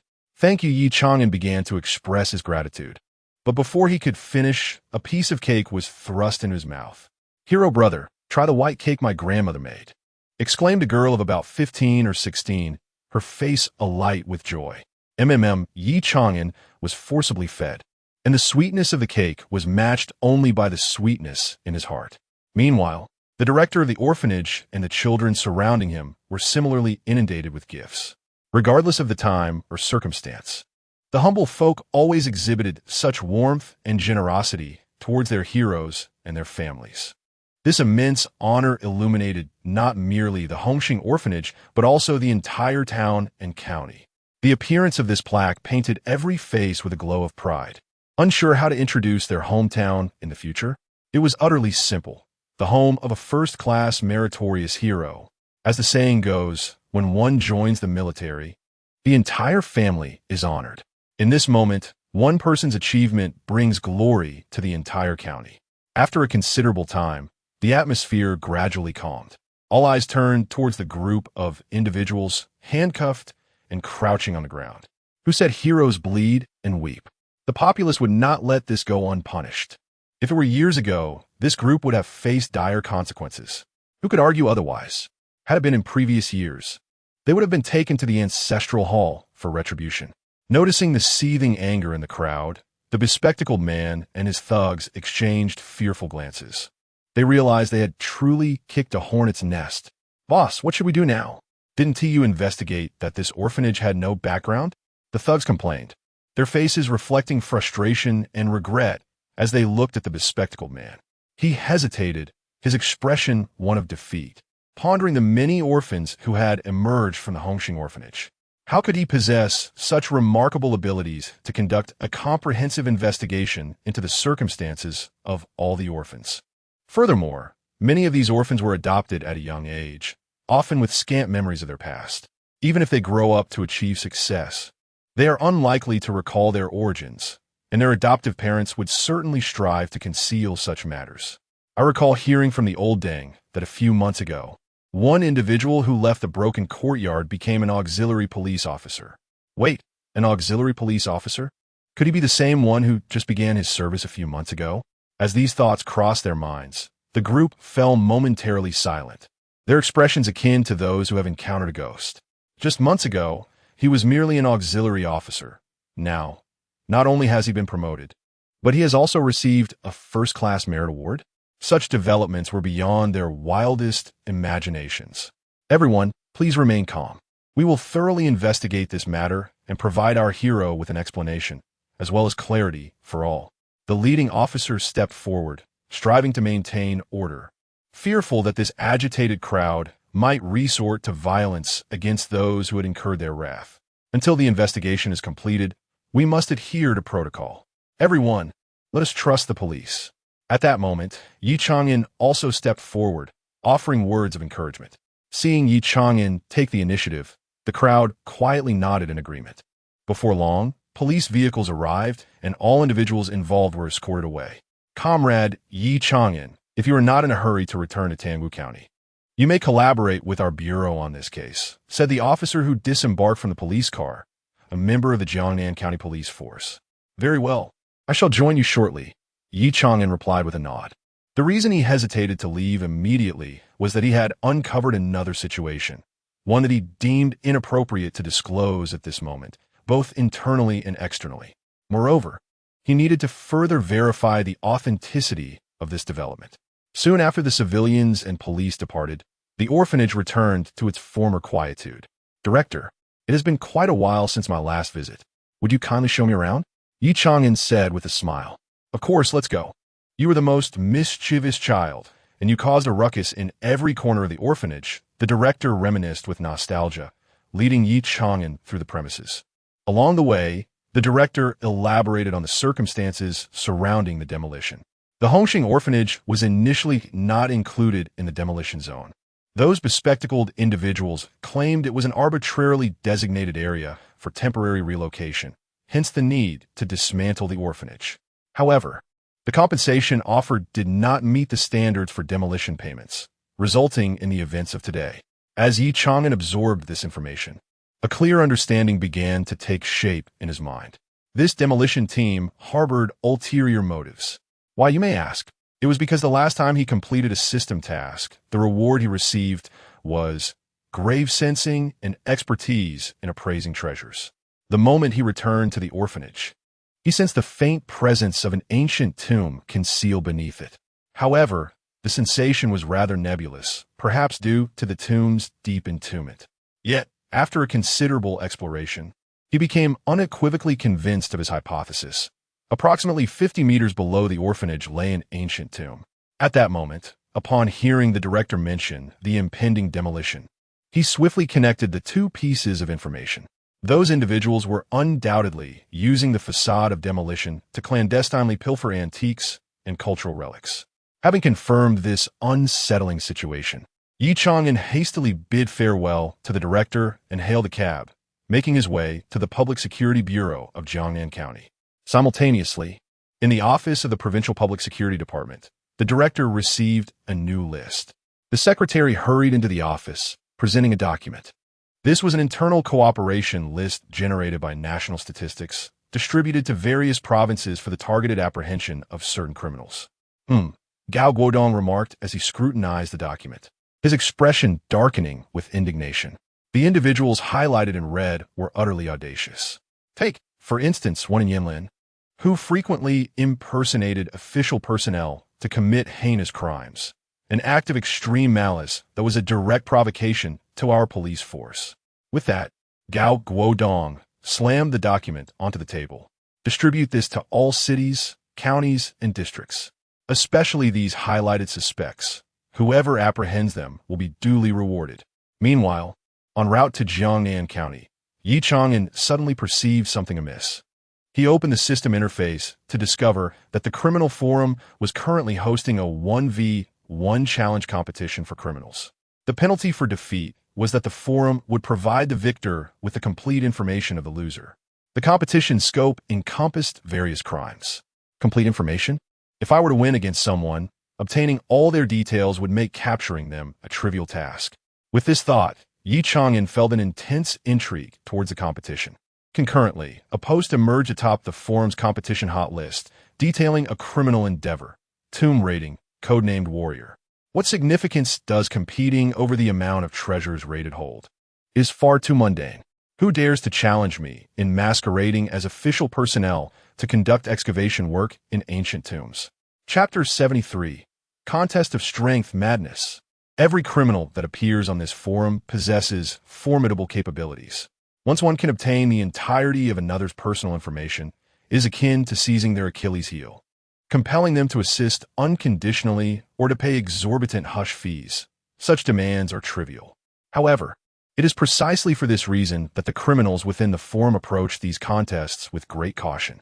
Without a confidence of at least 70 to 80%, they would not dare to accept a challenge lightly. Codename, sulfuric acid. Have you lost your mind? What is the purpose of such a contest? If one were to be apprehended, what good would it do to possess mountains of gold? Codename, Warrior. How vulgar. Silence yourself. With your capabilities, you shall remain a petty thief for life. To speak bluntly, you lack the qualifications to respond to my post. The remarks from Codename Warrior stirred a tempest among the criminals. His arrogance naturally provoked discontent. Codename, Star Shark. If you seek death, go find a gun and end it yourself. You disgraceful fool. Codename Buddha. Our forum pursues the utmost meticulousness in criminal endeavors, rather than the reckless, thrill-seeking of clowns like you. Yet for the time being, the others merely chastised him verbally. After all, the challenge proposed by Codename Warrior was indeed rather perilous, and no one dared to truly take it up and invite trouble upon themselves. Faced with a barrage of forceful yet evasive responses, Codename Warrior was utterly disdainful. Codename Warrior. You all look like wolves and tigers, but in reality, beyond drenching my post in spittle, what else can you do? With this single reply, an immediate silence fell upon the assembly of criminals, their bravado shattered. The previously incessant stream of posts came to an abrupt halt. Lies do not wound. It is the truth that slices like a blade. However, at this very moment, a cascade of fiery effects erupted on the post page. This signified the commencement of the contest. All criminals hurriedly brought the post back to the top. At the pinnacle of the page, a dazzling light flashed. Codename Warrior versus Codename Civilization. Codename Star Shark. Is there truly someone willing to accept? Codename Buddha. It is Civilization. The newly joined criminal has been particularly active lately, with a rapid increase in criminal value. Codename Sulfuric Acid. Truly a fresh calf unafraid of the tiger. To accept such a challenge? In an instant, all the criminals were abuzz with discussion. There is never a shortage of spectators, especially during such a captivating showdown. Codename Warrior. At last, a true man has appeared. Civilization. What a boastful codename. I like it. With a criminal daring to accept his challenge, Codename Warrior was instantly exhilarated. Meanwhile, amidst such overwhelming attention, Ye Chang'an found himself lost in contemplation. His interactions with these criminals have but one ultimate aim: to bring them to justice. However, should the offenders on the forum discover that anyone who has come into contact with him eventually disappears without a trace, suspicion will inevitably arise over time. Thus, He must preemptively devise an explanation for this phenomenon. Codename: Civilization. When you lose, in addition to the forum providing me with all your personal information, I have one additional stipulation. Join my team, and without my explicit consent, you are forbidden from any contact with the outside world. If you are hesitant, I offer you a chance to delete your post voluntarily. Faced with this newly proposed demand, codename Warrior was evidently taken aback. Yet, with such high engagement in the thread and his recent arrogance, backing down would cost him his reputation in the forum. Codename Warrior. Delete the post. I could gain additional subordinates. Why not? I accept the extra condition. As soon as he sent his reply, a conspicuous red notification appeared at the top of the thread. Notice: forum regulators have intervened to impartially judge the contest between both parties. Codename Star Shark. They are all madmen. Disguising as official personnel to conduct tomb raiding, they dare to compete. In my view, both will ultimately fall into the net. Codename Great Buddha. We are now in the information age. Verifying a person's identity in person is exceedingly simple. Under such circumstances, masquerading as official personnel for tomb raiding is akin to courting death. As the contest commenced, it attracted considerable attention from numerous criminals on the forum, many of whom were eagerly awaiting the outcome. Naturally, the voices of skepticism were in the majority. In the vehicle, Ye Chang'an turned off the system page, a hint of a smile gracing his lips. Competing with him on this front? I'm afraid not. I'm a police officer. As for whether the criminals on the forum would expose his identity as a police officer upon their release, Ye Chang'an harbored no concerns. Those criminals who qualify to appear on this forum, once apprehended, face sentences ranging from life imprisonment to execution by firing squad. There is no need to worry that they will ever have the opportunity to communicate with the outside world again. Nevertheless, he had other matters to attend to, so he temporarily set aside this contest. Before long, at the Chang'an County Public Security Bureau, Director Ye, you've arrived. The officer responsible for escorting those involved in the demolition case greeted Ye Chang'an immediately upon seeing him. As for why he was referred to as Director Ye rather than Deputy Director Ye, there is a saying in the workplace and among officials: when addressing someone of higher rank, it is always correct to acknowledge them appropriately. What is the current situation with those who caused the disturbance? Ye Chang'an inquired swiftly, his mind focused on the matter at hand. This incident has had a detrimental impact, and the Municipal Bureau has taken a direct interest in monitoring its progress. Therefore, the interrogation is proceeding rapidly. They have likely all confessed by now. The case is not particularly complex. It involves a group of individuals who frequently masquerade as demolition personnel, subsequently coercing property owners into accepting significantly lower compensation for forced evictions, thus profiting from the process. The police recounted the situation with clarity. Is it merely an economic crime? Ye Chang'an furrowed his brow upon hearing this and promptly requested, "Please take me to the interrogation room." "Of course, right this way." A moment later, in the interrogation room, within the surveillance area. "Director, here are the confessions." Those individuals confessed quite readily, the interrogation officer said, hastening to present the documents. The director of Chang'an County meticulously reviewed the materials, nodding in satisfaction. Quite commendable.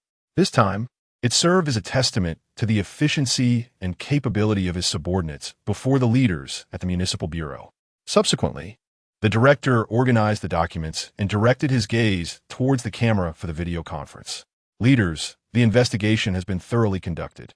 I suggest we conclude the case now and promptly prepare a report for dissemination."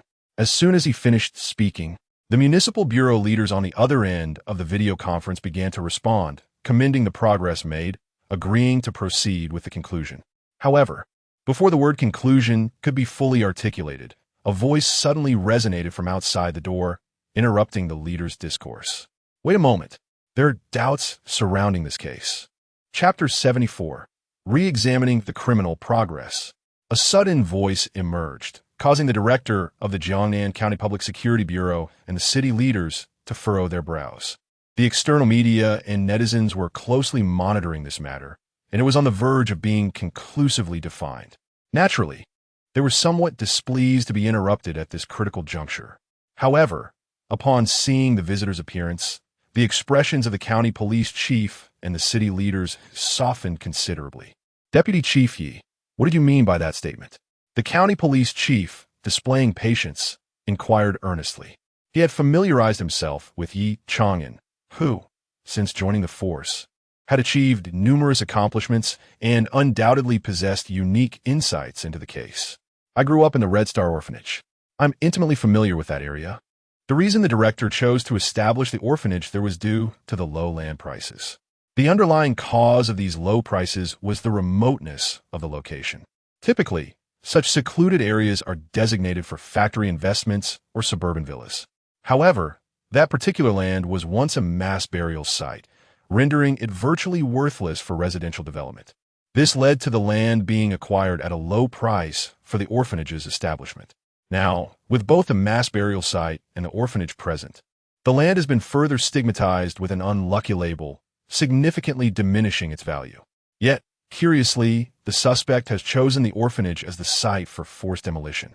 To assert that this decision was solely motivated by the prospect of rising land values seems rather unreasonable.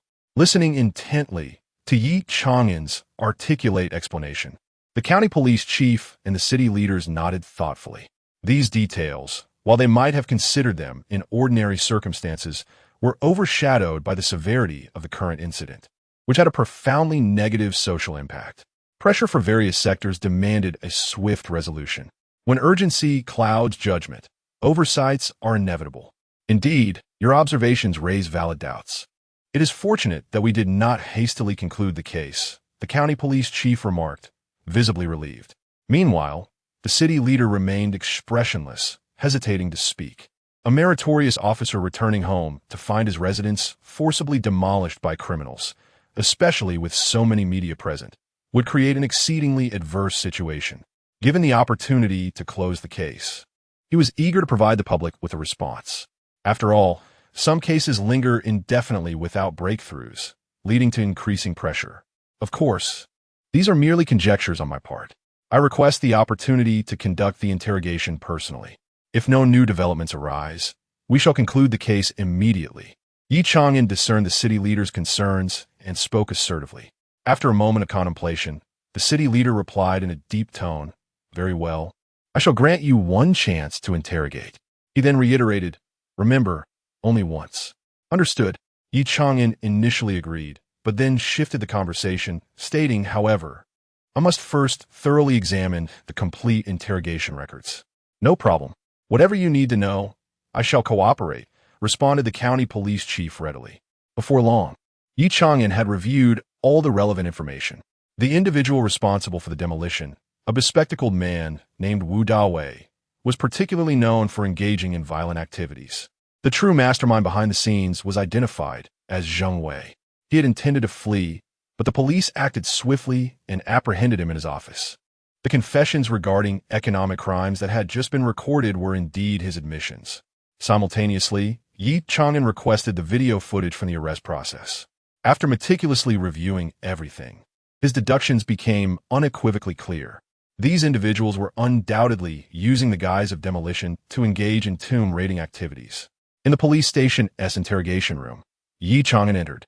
Upon seeing a new face, Zheng Wei immediately furrowed his brow, his agitation evident as he remarked, "I have already disclosed everything I needed to, officer. If you wish to achieve results, you cannot solely pin this on me. If you attempt to fabricate baseless charges against me, I will never sign anything." Noticing Zheng Wei's escalating agitation, Ye Chang'an maintained his impassive demeanor. He observed a purple aura above Zheng Wei's head. Green, blue, purple. If everything aligned with the admitted economic crimes, there would be no reason for Zheng Wei to emanate purple. At that moment, Ye Chang'an's suspicions were further solidified. In our police work, we prioritize evidence. If you have committed no wrongdoing, you need not fear us imposing false accusations upon you. As he spoke, Ye Chang'an glanced at the officer beside him and subtly nodded. Understanding the cue, the officer promptly opened his notebook and prepared to take notes. "Your subordinate, Wu Dawei, has just revealed some new information. That is why we have come to consult with you.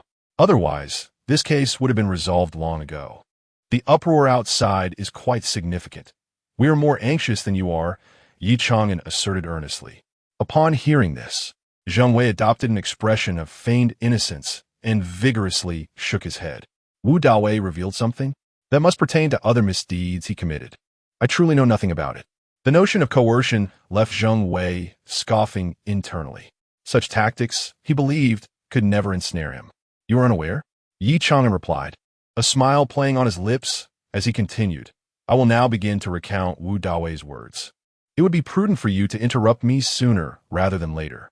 If I finish reciting all his new admissions, any subsequent claims you make will be rendered ineffective. Hearing this, Zheng Wei appeared confident and unperturbed. He had already instructed Wu Dawei and the others to remain steadfast. Even if he were imprisoned, a substantial compensation awaited him. If he confessed, let us all perish together. Not only will imprisonment be unavoidable, but the money will also be lost. Thus, he was exceedingly certain that Wu Dawei and his associates would not confess. Very well.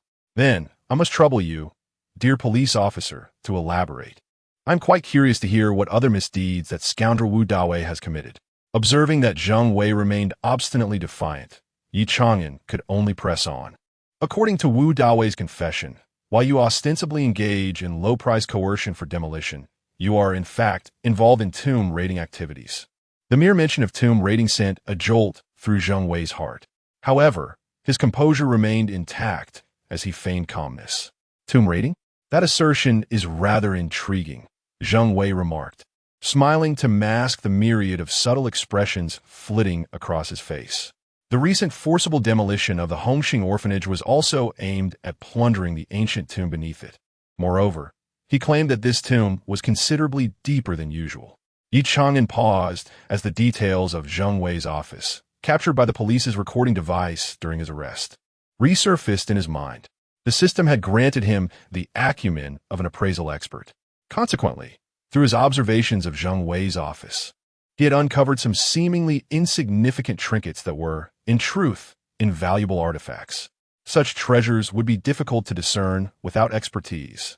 Furthermore, Wu Dawei mentioned that after each tomb raid, you would select certain antiques and items for personal retention, such as a Song Dynasty June porcelain vase, a Ming Dynasty Wang Wali pen holder, and so forth.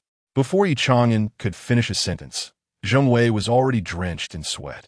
The more he listened to Ye Chang'an's revelations, the more anxious and flustered he became. Wait, officer, I am now willing to confess. Perhaps I could still plead for leniency? Chapter 75, An Eye for Treasure? Astonishing. At first, Zheng Wei was entirely convinced that Ye Chang'an was attempting to elicit a confession. Yet, as the conversation unfolded, an unsettling realization began to dawn upon him. Firstly, Ye Chang'an pinpointed their true motive behind the demolition, grave robbing. Secondly, he revealed information regarding an ancient tomb located beneath the Hongxing orphanage. Furthermore, he even possessed classified intelligence about the tomb's considerable depth. Lastly, the antiques Zheng had collected were not circulating in the market. Only a select few, those who had handled them, were aware of their existence. Even when displayed as mere decorative items, only experts in this field could discern their significance. Yet, here was Ye Chang'an, accurately articulating every detail. Synthesizing all this information, a revelation struck Zheng's mind. Goodness, it must be those rascals who have betrayed me. How else could a mere police officer know so much? Could he possibly possess such remarkable expertise in appraising treasures? With this thought, Zheng could no longer contain himself, fearing that if he delayed even a moment longer, the leniency offered for a confession would be snatched away by his subordinates. At that moment, Zheng's expression was one of fervent agitation, as if he had an overwhelming urge to divulge a plethora of information. However, it depended on whether the information he provided would coincide with what Wu Dawei and the others had disclosed. Ye Chang'an, maintaining an impassive demeanor, replied, unbeknownst to him that internally he was elated. Zheng Wei was exhibiting a dismally low threshold for pressure. It had barely begun, and he was already unraveling. There was no way for their accounts to coincide. They were merely my subordinates, with limited knowledge. I possess more comprehensive and significant intelligence to confess. Zheng Wei, spurred by Ye Chang'an's words, grew increasingly anxious. The thought of his subordinates betraying him exchanging so much of his information for a reduced sentence, filled him with both regret and urgency. Indeed, I shall grant you an opportunity then. Ye Chang'an feigned reluctance.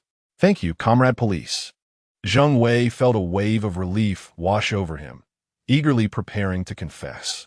Observing this, Ye Chang'an cast a subtle glance at the officer beside him and nodded lightly, signaling to commence taking notes.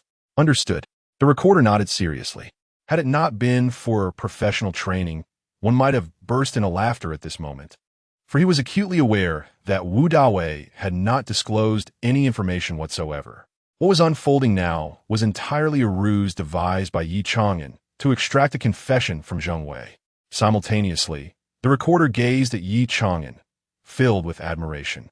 In just a few exchanges, he had transformed a previously obstinate individual into one eager to confess. Such interrogation skills were indeed formidable. Comrade police, there is so much to recount. I scarcely know where to begin. Grant me 10 minutes to organize my thoughts. No, just 5 minutes, only 5 minutes. Zheng Wei, drenched in sweat, was anxious that his opportunity for leniency might slip away. 5 minutes later, Zheng began to expound on his exclusive intelligence in a torrent of words. Meanwhile, in the surveillance room, the expressions of the county police chief and municipal bureau leaders were nothing short of captivating. It was as if Ye Chang'an were tasked with tilling the soil, only to unearth oil instead. Such monumental achievements, reduced to mere words? The county police chief couldn't help but gasp in astonishment, his face reflecting a blend of admiration and awe. Previously, I had felt that the praises shared in the group regarding Comrade Ye Chang'an were somewhat excessive. However, it is now evident that they were entirely grounded in truth. Had it not been for Ye Chang'an's intervention, this case might have been hastily closed, resulting in the loss of countless valuable and significant intelligence. This young comrade truly is remarkable. It is no wonder that even Director Gao holds him in such high regard. The leaders of the city bureau in the video conference expressed their appreciation and admiration. Ye Chang'an, a figure repeatedly lauded for his contributions, certainly lives up to his reputation. He has an astute grasp of the case details and the psychology of the suspects. Before long, the door to the interrogation room swung open, and Ye Chang'an, accompanied by the recorder, emerged. Observing the recorder's fatigued expression, one could surmise just how much information Zheng had divulged. The recorder appeared as exhausted as if he had been punished by a teacher to transcribe lines. All right, please organize these statements, and then go over to Wu Dawei's team to extract further intelligence. Aim to gather some new insights, Ye Chang'an said, handing the record book back to the recorder with satisfaction. Understood. Upon hearing this, the recorder's spirits soared, his eyes brimming with admiration for Ye Chang'an. The art of extracting information with such finesse is truly impressive. Director Yi, you are simply extraordinary. When will you have a time to teach me a few tricks? The recorder gazed at Ye Chang'an, filled with eagerness. Next time, for sure, Ye Chang'an shrugged nonchalantly, deflecting the request. It wasn't he that he was unwilling to share. Rather, he found it difficult to impart such skills. Just as the recorder prepared to leave, a message pinged on his phone. After reading it, he hurriedly spoke up, Director Yi, you should return to the monitoring room immediately. The bureau chief said the city leaders are eager to see you now. Really? Ye Chang'an replied, his expression reflective yet knowing. He nodded gently. All right, I'll head there at once. He was acutely aware that the city leaders sought him not only to commend him for unearthing new intelligence, but also, and perhaps more importantly, to delve into his detailed reasoning and deductions. After all, solving cases cannot rely solely on intuition. Nevertheless, Ye Chang'an remained composed, having already prepared his explanations. Soon enough, in the monitoring room, the leaders awaited him. Deputy Director Yi, please share your thought process with me. How did you deduce that there would be an ancient tomb beneath the orphanage? The city bureau chief inquired solemnly, resembling a mentor evaluating his pupil's thesis. Meanwhile, the county police chief regarded Ye Chang'an with a curious gaze. Previously, while I was handling a case involving a tomb raiding gang, I discovered that some of their peers would disguise their illicit activities under the pretense of demolition, engaging in grave robbing. They would enclose the target area under the guise of constructing new buildings, ensuring that even while committing such acts, passers-by would merely assume it to be construction work and think little of it. Ye Chang'an was well prepared and spoke eloquently. Indeed, the director of the municipal bureau nodded thoughtfully before inquiring. How did you ascertain that the burial site beneath the orphanage is significantly deeper than the average ancient tomb? That is rather simple, Ye Chang'an replied without hesitation. The land has previously undergone both a mass grave and orphanage construction. Had the ancient tomb not been particularly deep, it would have been discovered long ago. That makes sense, the bureau director agreed with a nod, only to pose another question. What about the antique information provided by Zhang Wei? Recently, I dismantled a tomb raiding gang, which provided me with a wealth of knowledge regarding antique appraisal. While observing Zhang Wei's office environment through the recording device, I happened to notice those inconspicuous antiques. Ye Chang'an continued to respond with remarkable clarity. You also possess knowledge of antique appraisal. The bureau director squinted his eyes, unable to restrain himself from scrutinizing Ye Chang'an anew. He had previously heard of the various accolades attributed to Ye Chang'an, adept at lock-picking, a master of combat, well-versed in legal statutes, a sole developer of governmental software, and self-taught in explosives. Now, he had added expertise in antiques to the list. He had never encountered anyone with such formidable self-learning capabilities. The bureau director's mind was reeling with astonishment. What an extraordinary individual. Was this truly a grassroots officer? Serving merely as the deputy chief of a small precinct seemed an egregious underutilization of his talents. He had never imagined that a dignified chief of the Municipal Public Security Bureau would feel such profound frustration in the presence of a mere deputy chief from small county precinct. Most significantly, this deputy chief had only been an auxiliary officer 6 months prior. Chapter 76. Another achievement? Pretty. At times, he genuinely wondered if there was some mysterious background behind Ye Chang'an's rapid promotions. Yet, the irony is that Ye Chang'an grew up in an orphanage. Most importantly, each of Ye Chang'an's advancements was marked by tangible accolades: third-class merit, second-class merit, and first-class merit. These were genuine accomplishments, far removed from mere superficial gestures of formality. At this rate of promotion, it would not be long before he stood on equal footing with me. Would it? Upon this thought, the leaders of the municipal bureau swiftly dismissed the notion. In this era of peace, Ye Chang'an's origins had predetermined the limits of his potential. If he were to rely solely on these case resolutions for promotions, such aspirations would be a distant dream. Unless he could consistently maintain the quality and quantity of his achievements, perhaps there might be a glimmer of hope. Yet, was that truly feasible? Faced with this slim chance, the leaders of the bureau firmly rejected the idea. After all, the quality and quantity of such accomplishments are unattainable for the vast majority of police officers throughout their careers. Moreover, in the eyes of the municipal leaders, Ye Chang'an's current success was merely a peak reached upon his entry into the field, foretelling a future of mediocrity in his police career. Is everything all right, leader? The county police chief, noticing the prolonged silence from the municipal leaders, cautiously inquired. The municipal leader was startled, suddenly regaining his focus. He had just been dazzled by Ye Chang'an's performance, leaving him momentarily distracted. He composed himself and turned his attention back to Ye Chang'an. Deputy Section Chief Ye, your performance in this reassessment was quite commendable. I will recommend to the organization that you be awarded a personal third-class merit for your efforts. Upon hearing this, a hint of envy crept onto the county police chief's face. As the county police chief, he did not particularly covet a personal third-class merit. It was just that it was quite rare for someone to receive such recognition merely for reinterrogating a suspect. After all, interrogation is typically considered a routine duty of a police officer, and outstanding performance usually only merited verbal praise. However, Ye Chang'an's recent reassessment had yielded an abundance of valuable information. Most critically, had it not been for Ye Chang'an's reinvestigation, the matters concerning the ancient tomb beneath the Hongxing orphanage would have remained obscured. If a tomb raiding gang were to succeed one day, countless antiques and cultural relics would face destruction and loss. Given these circumstances, the request for a personal third-class merit was indeed justified. Thank you, leader. Ye Chang'an's demeanor remained largely unchanged. First, His initial aspiration to become a police officer was not driven by the desire for accolades. Second, he had a vast database of criminals awaiting his pursuit of merit. Just one of them could easily warrant a second or even first-class merit. Thus, at this moment, a third-class merit did not stir much excitement within him.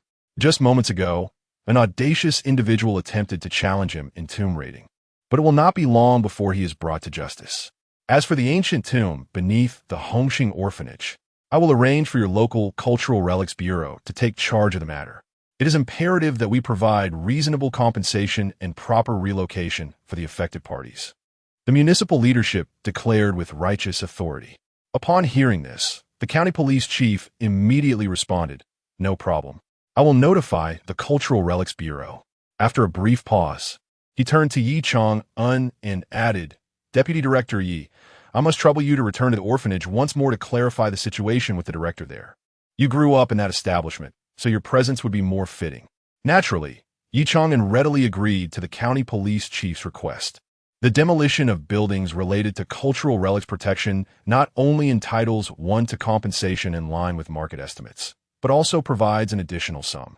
He was more than willing to spearhead an endeavor that would benefit the orphanage. Furthermore, excavating and safeguarding the ancient tomb beneath the orphanage would also assist him in accomplishing a task assigned by the system. It was a win-win situation, and he saw no reason to decline. Not long after, the video conference with the municipal leadership concluded, and both Ye Chang'an and the county police chief set about their respective tasks. Deputy Director Yi, you may go ahead. I have a phone call to attend to, the county police chief remarked upon hearing his mobile phone vibrate in his pocket. Understood, Ye Chang'an replied, recalling that he had put his phone on silent during the interrogation and promptly switched it back.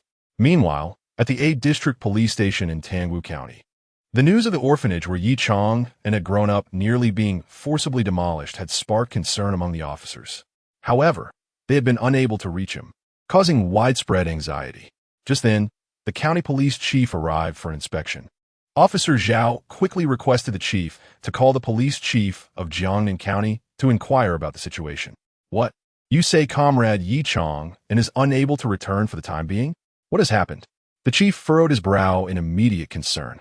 Upon hearing this, the officers felt a wave of apprehension wash over them. Yet, the next moment, the chief's expression relaxed. "Are you saying that while assisting in the interrogation at your station, Ye Chang'an performed so exceptionally that he inadvertently achieved merit? At the very least, he has earned a third-class merit award, hasn't he? So he needs to stay at your station a few more days to handle follow-up matters?" "Oh, I see." The chief's face brightened with a broad smile, adopting a very accommodating demeanor. "No worries. Let him stay with you for a few more days. Let us hope he can achieve another accomplishment." After hanging up the phone, the chief turned to the crowd at the station and announced, "Did you all hear that?" The officers nodded vigorously, their expressions filled with admiration. "No. Deputy Director Yi is truly remarkable. Is this your first day getting acquainted? Back when you were an auxiliary police officer, you were already quite impressive at the station." "Indeed.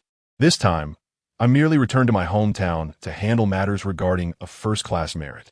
This also allows for the possibility of establishing a third-class merit. Which police station can boast such an achievement?" "Precisely. The deputy chief continues to perform consistently and admirably as always. The ordinary officers in the station are filled with envy." However, upon hearing about Ye Chang'an's situation, Lu Changyuan did not react as vigorously as the other officers. Instead, he wore a look of complete reassurance. As for Zhao, the chief and the director, they exchanged knowing glances. Although their expressions did not betray any overt joy, the subtle upward curve of their lips revealed everything. As the superiors of Ye Chang'an, he has once again brought honor to them. What more could one desire from this comrade? Truly remarkable.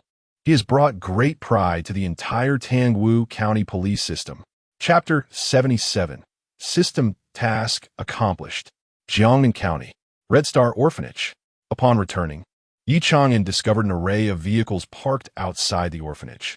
Observing this, he refrained from entering immediately and instead positioned himself a short distance away to call the director and inquire about the situation. "Is it Ye Chang'an?" Those vehicles outside are all for the purpose of adopting children and charitable donations. Wasn't it previously mentioned that our orphanage was once a burial ground, and the children here were deemed undesirable? Now, with the plaque of your benefactor's house hanging, numerous families are inquiring about the adoption process. Moreover, many prominent businessmen have called, expressing their intentions to contribute to our charitable efforts. The director spoke with a blend of joy and excitement, though, as he continued, his voice gradually became choked with emotion. Chang'an, we owe it all to you. Otherwise, I truly do not know how much longer we could have sustained this. You are the savior of the children in this orphanage, and my pride as a director. The director's heartfelt elation was palpable.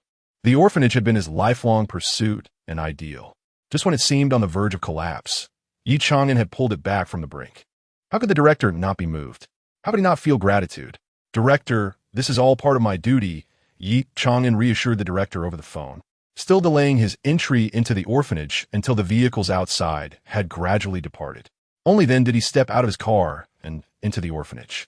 Upon meeting the director, Ye Chang'an noticed the director's eyes were still tinged with red veins, clearly a testament to the emotional weight of their earlier conversation. He genuinely regarded Ye Chang'an with pride. To ease the atmosphere, Ye Chang'an engaged in casual conversation with the director about events from recent years. Once the director's emotions had fully settled, he proceeded to explain the interrogation and the matter concerning the ancient tomb beneath the orphanage in detail. You mean, there is an ancient tomb buried beneath our orphanage? The director gazed at Ye Chang'an in disbelief. Indeed. Therefore, the premises must be demolished. Subsequently, the local Cultural Relics Bureau will intervene to excavate and preserve those antiques and artifacts.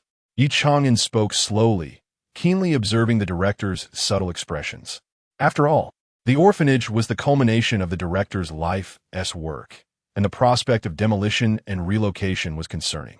To his surprise, after grasping the full situation, the director solemnly stated, I do not understand antiques or the preservation of cultural relics, nor do I care about the compensation or relocation funds, regardless of the amount. I only know that since you are responsible for this matter, I shall fully cooperate. Seeing the director's genuine expression of emotion warmed Ye Chang'an's heart. It appeared that his significance and standing in the director's heart had reached an unimaginable level. A few days later, the matter of the orphanage's demolition has been completely settled. The director has signed the documents, and the children have been relocated to alternative accommodations. On this day, the chief of the Ye County Public Security Bureau personally visited, bringing with him a large piece of red cloth. He draped it over the plaque of the first-class merit home that hung at the orphanage's entrance before allowing it to be removed and temporarily stored at the police station. It was stated that on the day the new orphanage is completed, the officers would carry the plaque back and hang it at the entrance of the new establishment. Unveiling it then, this practice symbolizes that the honor of heroes shall remain untarnished. Before long, bulldozers and excavators once again appeared at the entrance of the Red Star Orphanage. However, this time, the demolition was conducted with complete official and legal procedures. As the excavators went to work, the old orphanage building began to collapse in large sections. Besides the construction crew, staff from the local Cultural Relics Bureau were present, concerned about the potential damage to ancient tombs beneath the ground during the demolition. Out with the old, in with the new. In the future, the children will have a better environment. This is indeed a positive development, and I felt a surge of happiness. The director stood nearby, watching the scenes of the orphanage's collapse. Though he spoke of progress, his heart was heavy with reluctance, tears already welling in his eyes. He wiped them away and turned to his companion, Ye Chang'an. Chang'an, you are the hero of the children. They will no longer be crammed into those dilapidated dormitories. Following the direction of the director's finger, Ye Chang'an gazed at the dormitory area as it thunderously fell. It was a part of his childhood memories, and he was overwhelmed with emotion. As a child living in that worn-down place, he had always wished for a hero to come and save him. Now, having weathered the storms of life, he had grown into the very protector he once longed for. In a moment of reflection, he was struck by the realization that he had unknowingly become the embodiment of his childhood dreams.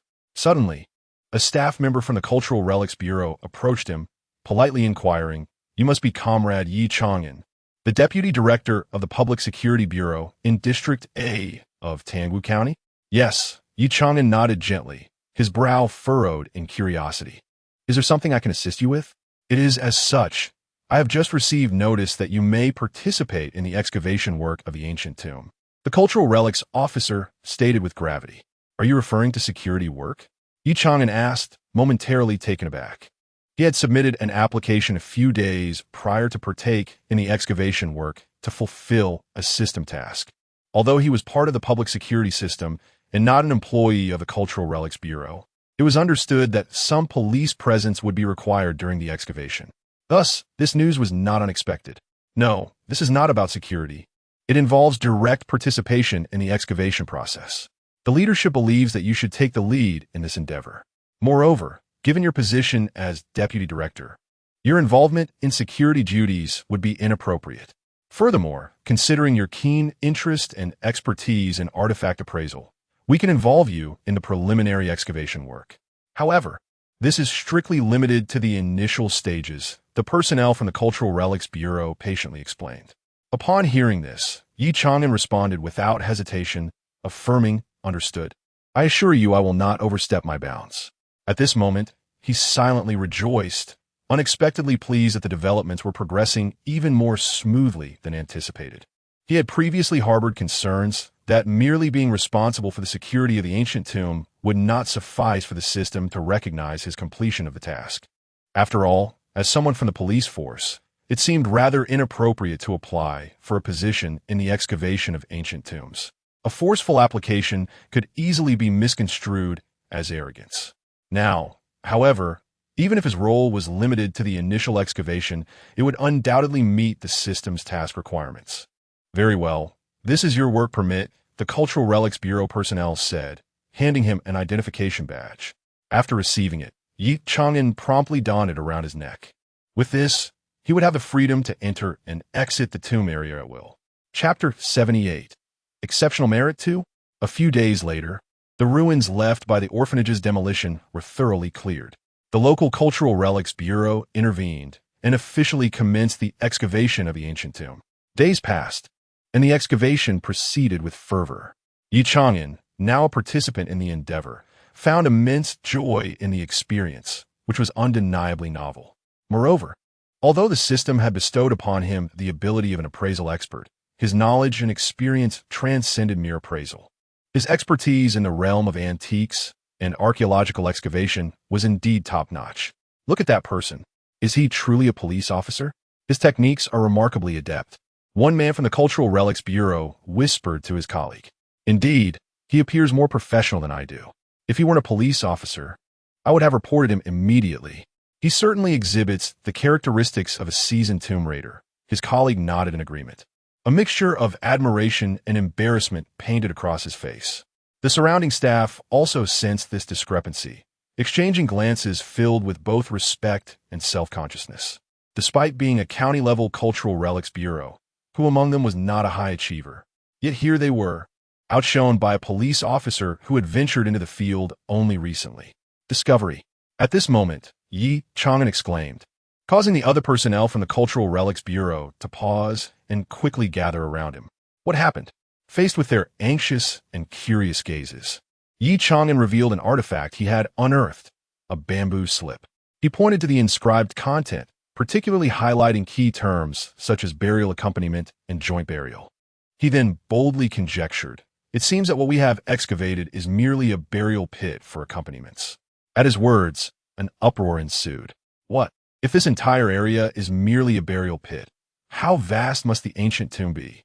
In that instant, the staff of the Cultural Relics Bureau were struck with awe. Soon, all the workers halted their tasks, promptly reporting the news to the leaders of the local Cultural Relics Bureau. Before long, the director of the Chang'an County Cultural Relics Bureau and the chief of the Public Security Bureau, who were engaged in discussions, arrived at the scene after receiving the news. Where's the bamboo slip? The bureau director inquired while donning white gloves. Director, the bamboo slip is preserved here, the staff member quickly responded, leading the way with the sealed slip. The Cultural Relics Bureau director cautiously accepted the bamboo slip and began his examination. Time elapsed gradually until, after an hour, the director cast a meaningful glance at Ye Chang'an. Deputy Director Ye's conjecture was indeed accurate. As soon as he spoke, the chief of the Public Security Bureau raised an eyebrow, inwardly astonished. Is it truly a grand tomb? It seems that Deputy Director Ye's interrogation merits far more than a third-class commendation. The circumstances surrounding the ancient tomb were indeed extraordinary. The excavation of the ancient tomb has exceeded all expectations, surpassing the capabilities and responsibilities of the local Cultural Relics Bureau. The director of the local bureau can only draft a report for submission through various levels, from the Ye County Cultural Relics Bureau to the Dazhou City Cultural Relics Bureau, requesting the intervention of the Municipal Bureau in the excavation of the tomb. In Tangwu County, the local police station has been involved in the preliminary work of the excavation. However, they have yet to return. The director, visiting from the bureau, frowns slightly upon hearing that Ye Chang'an remains in Chang'an County. How could it take so long for the preliminary work? The head of the Tangwu County Public Security Bureau, concerned, retrieves his phone to call the director of the Chang'an Public Security Bureau for an update, especially since Ye Chang'an is currently the deputy director and should not be away for an extended period. What? There are issues with the preliminary work? The director furrows his brow, a hint of worry in his eyes. Yet, as he listens to the response on the other end of the line, his expression brightens. The frown dissipates, replaced by a slight smile. You mean there has been a significant discovery?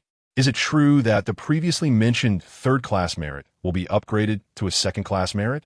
Very well, there is no rush. Let Comrade Ye Chang'an remain a little longer in Chang'an County. The work at the station is not too demanding. The director, filled with joy, hangs up the phone. He then tidies his attire in front of the mirror, proclaiming with pride, "The officers we produce in Tangwu County are simply exceptional." With that, he playfully pats Zhao, the station chief, on the shoulder, reassuring him to take on more responsibilities during this period. Let the deputy stay a few extra days in Chang'an County. Who knows? He might return with a first-class merit award. Watching the director depart, Zhao, the esteemed chief of the police station, grabs a broom and dustpan, heading towards the deputy director's office. A first-class merit? Then it is only fitting that I personally clean this office. Meanwhile, at the former site of the Hongxing Orphanage in Chang'an County, the team from the Dazhou City Cultural Relics Bureau has now engaged in the excavation of the ancient tomb. Equipped with more advanced tools and extensive experience, the team does not voice any objections upon learning that the involvement of Officer Ye Chang'an in the preliminary excavation was sanctioned by the city. They promptly issue him a work permit representing the Municipal Bureau and begin a new phase of excavation. As the preliminary work nears completion, the excavation of the tomb is abruptly halted once more. The city bureau's staff has discovered that this grand tomb is likely not that of a feudal lord, but possibly that of an emperor. Consequently, all work is suspended, and yet another report is drafted for submission through the layers of bureaucracy. This time, it is the City Cultural Relics Bureau reaching out to the Provincial Cultural Relics Bureau. A few days later, at the A District Police Station in Tangwu County, the director made another visit for inspection. From Officer Zhao, he learned that Ye Chang'an had yet to return from Chang'an County. This time, he felt genuinely troubled. After all, he was the deputy officer, and such a situation could not persist indefinitely. He dialed the chief of the Chang'an County Public Security Bureau once more to inquire about the circumstances. However, before he could utter a word, the voice on the other end anticipated his inquiry and responded first, laced with palpable envy and a hint of bitterness. There had been a significant breakthrough in the excavation of the ancient tomb. It was highly likely that they had discovered an imperial tomb. The matter had already been reported to the Provincial Cultural Relics Bureau. This time, Officer Ye's interrogation was credited with the success, and he was almost certain to be awarded first-class merit. If it were indeed an imperial tomb, the implications would be monumental. After all, without Ye Chang'an's renewed interrogation at that time, the matter concerning the ancient tomb beneath the orphanage might have remained concealed for an indeterminate duration. There was even a substantial risk that Zheng Wei would sell the intelligence to other tomb raiders. In such a scenario, the theft of an imperial tomb would result in an incalculable loss of cultural relics. The director of the Tangwu County Public Security Bureau was acutely aware of this, and upon hearing the response from the phone, his expression shifted to one of astonishment. Could it be that a police officer from their county was about to achieve first-class merit twice in quick succession? His astonishment quickly transformed into elation. After hanging up, he turned to Officer Zhao, thumping his chest in assurance. Let your deputy remain in Chang'an for a few more days. It's of no concern. If your station is truly overwhelmed, I shall temporarily assume the duties of the deputy officer. Chapter 79, the most beautiful title, Comrade. Zhao gazed at the director's serious demeanor, his face a portrait of astonishment. It is indeed rare for the director to exhibit such fervor. Upon deeper reflection, however, it became evident that if the police under his jurisdiction were able to achieve 2 first-class commendations in quick succession, it would represent an unparalleled honor for both the precinct and the county police department. With this in mind, Zhao could hardly blame the county police chief for his current excitement. Ah, Zhao, your precinct has truly produced a lucky star. You should take a more active role in the recruitment of auxiliary police in the future, the director remarked with a broad smile, evidently pleased and grateful for having recruited Ye Chang'an as an auxiliary officer. Had you been recruited by another region's police force, it would be he, not the officers from neighboring counties, who would now feel disheartened and envious. I will do my best, Zhao replied with an awkward smile. He too wished to recruit more exceptional individuals. Yet, despite years of hiring auxiliary police in Area A, and indeed throughout Tangwu County and the entire Dezhou City, it seemed impossible to find another as remarkable as Ye Chang'an. In Jiangnan County, the site of the former Hongxing orphanage was now completely cordoned off. At that moment, a coaster vehicle slowly approached and halted just outside the perimeter. The figures disembarking were not clad in administrative jackets. Rather, they wore standardized Zhongshan suits and were predominantly of advanced age.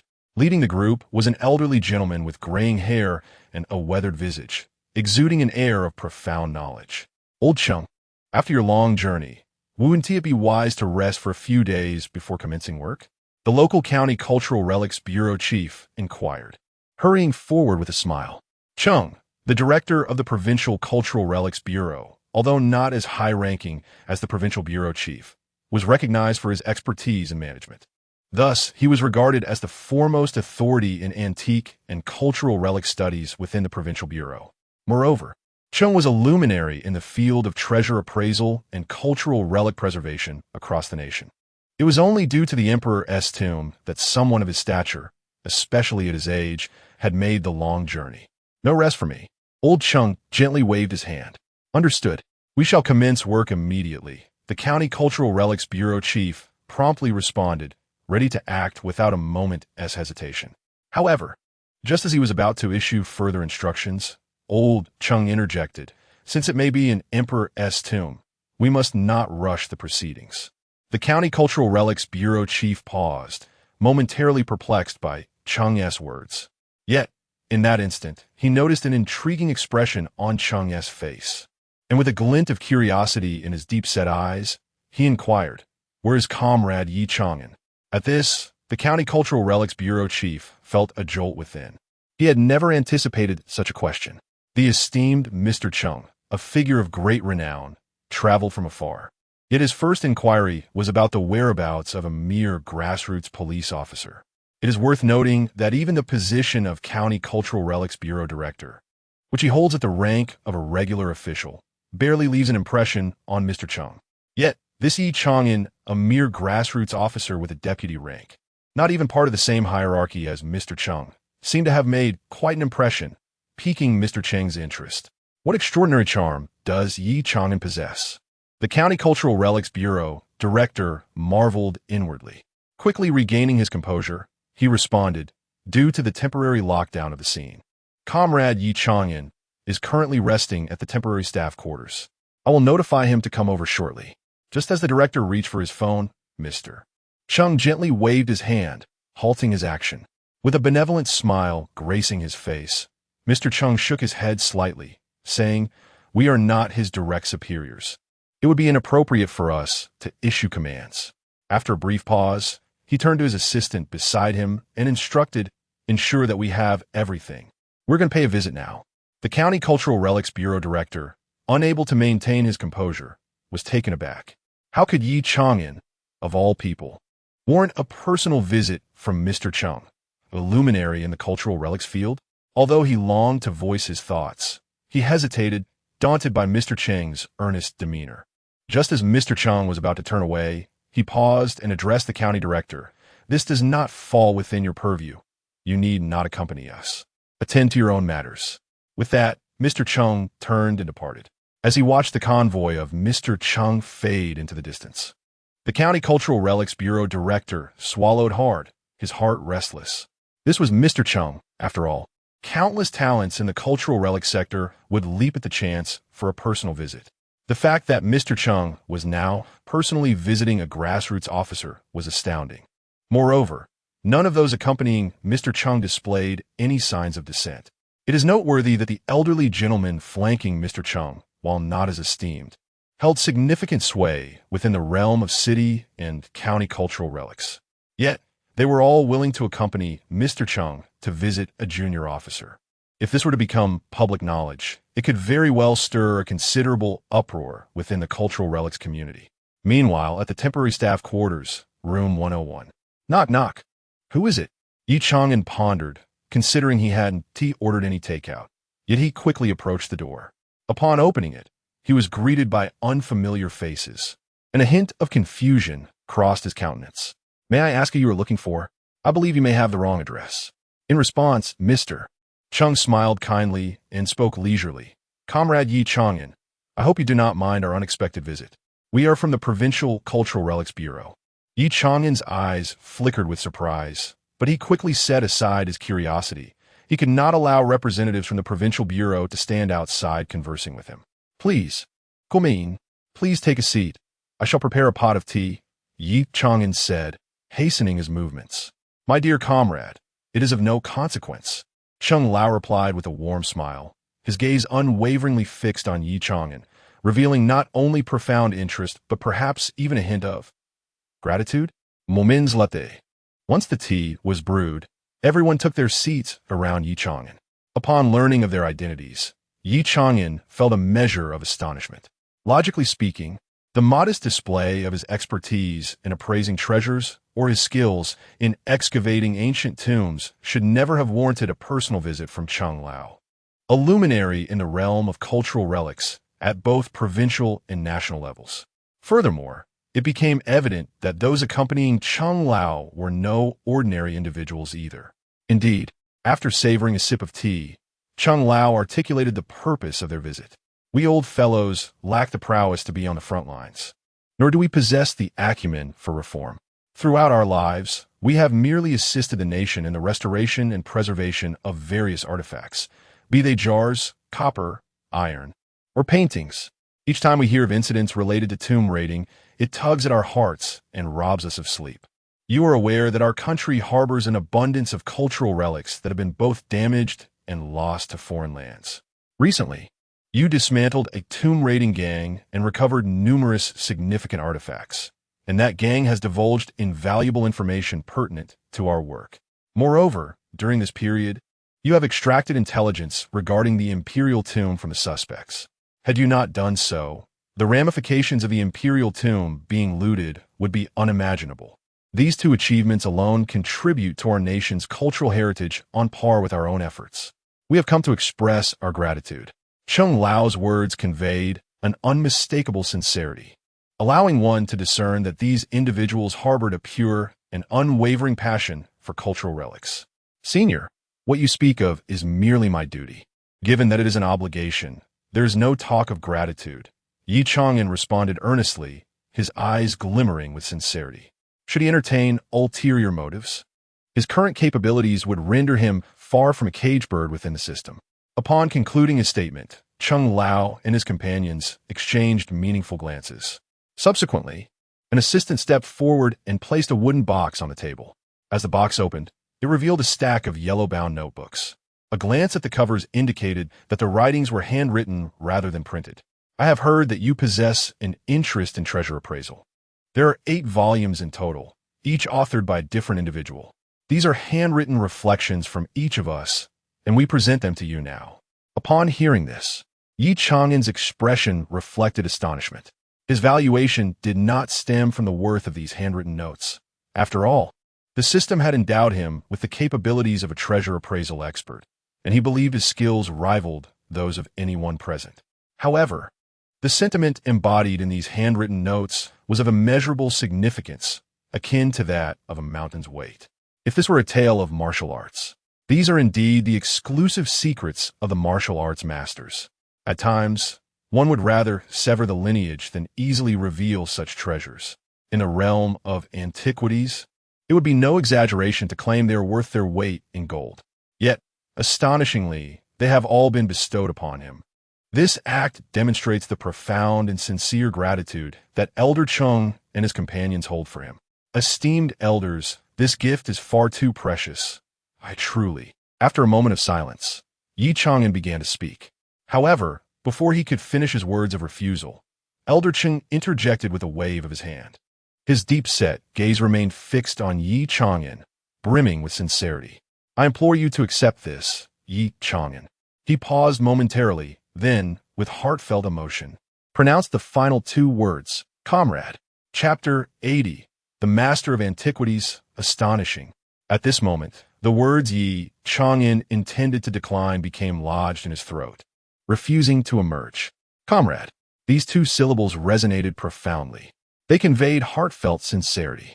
Although Ye Chang'an aspired to be a people's police officer, serving the populace, at first glance, it seemed he had little in common with the esteemed Old Chung, a scholar of antiquities.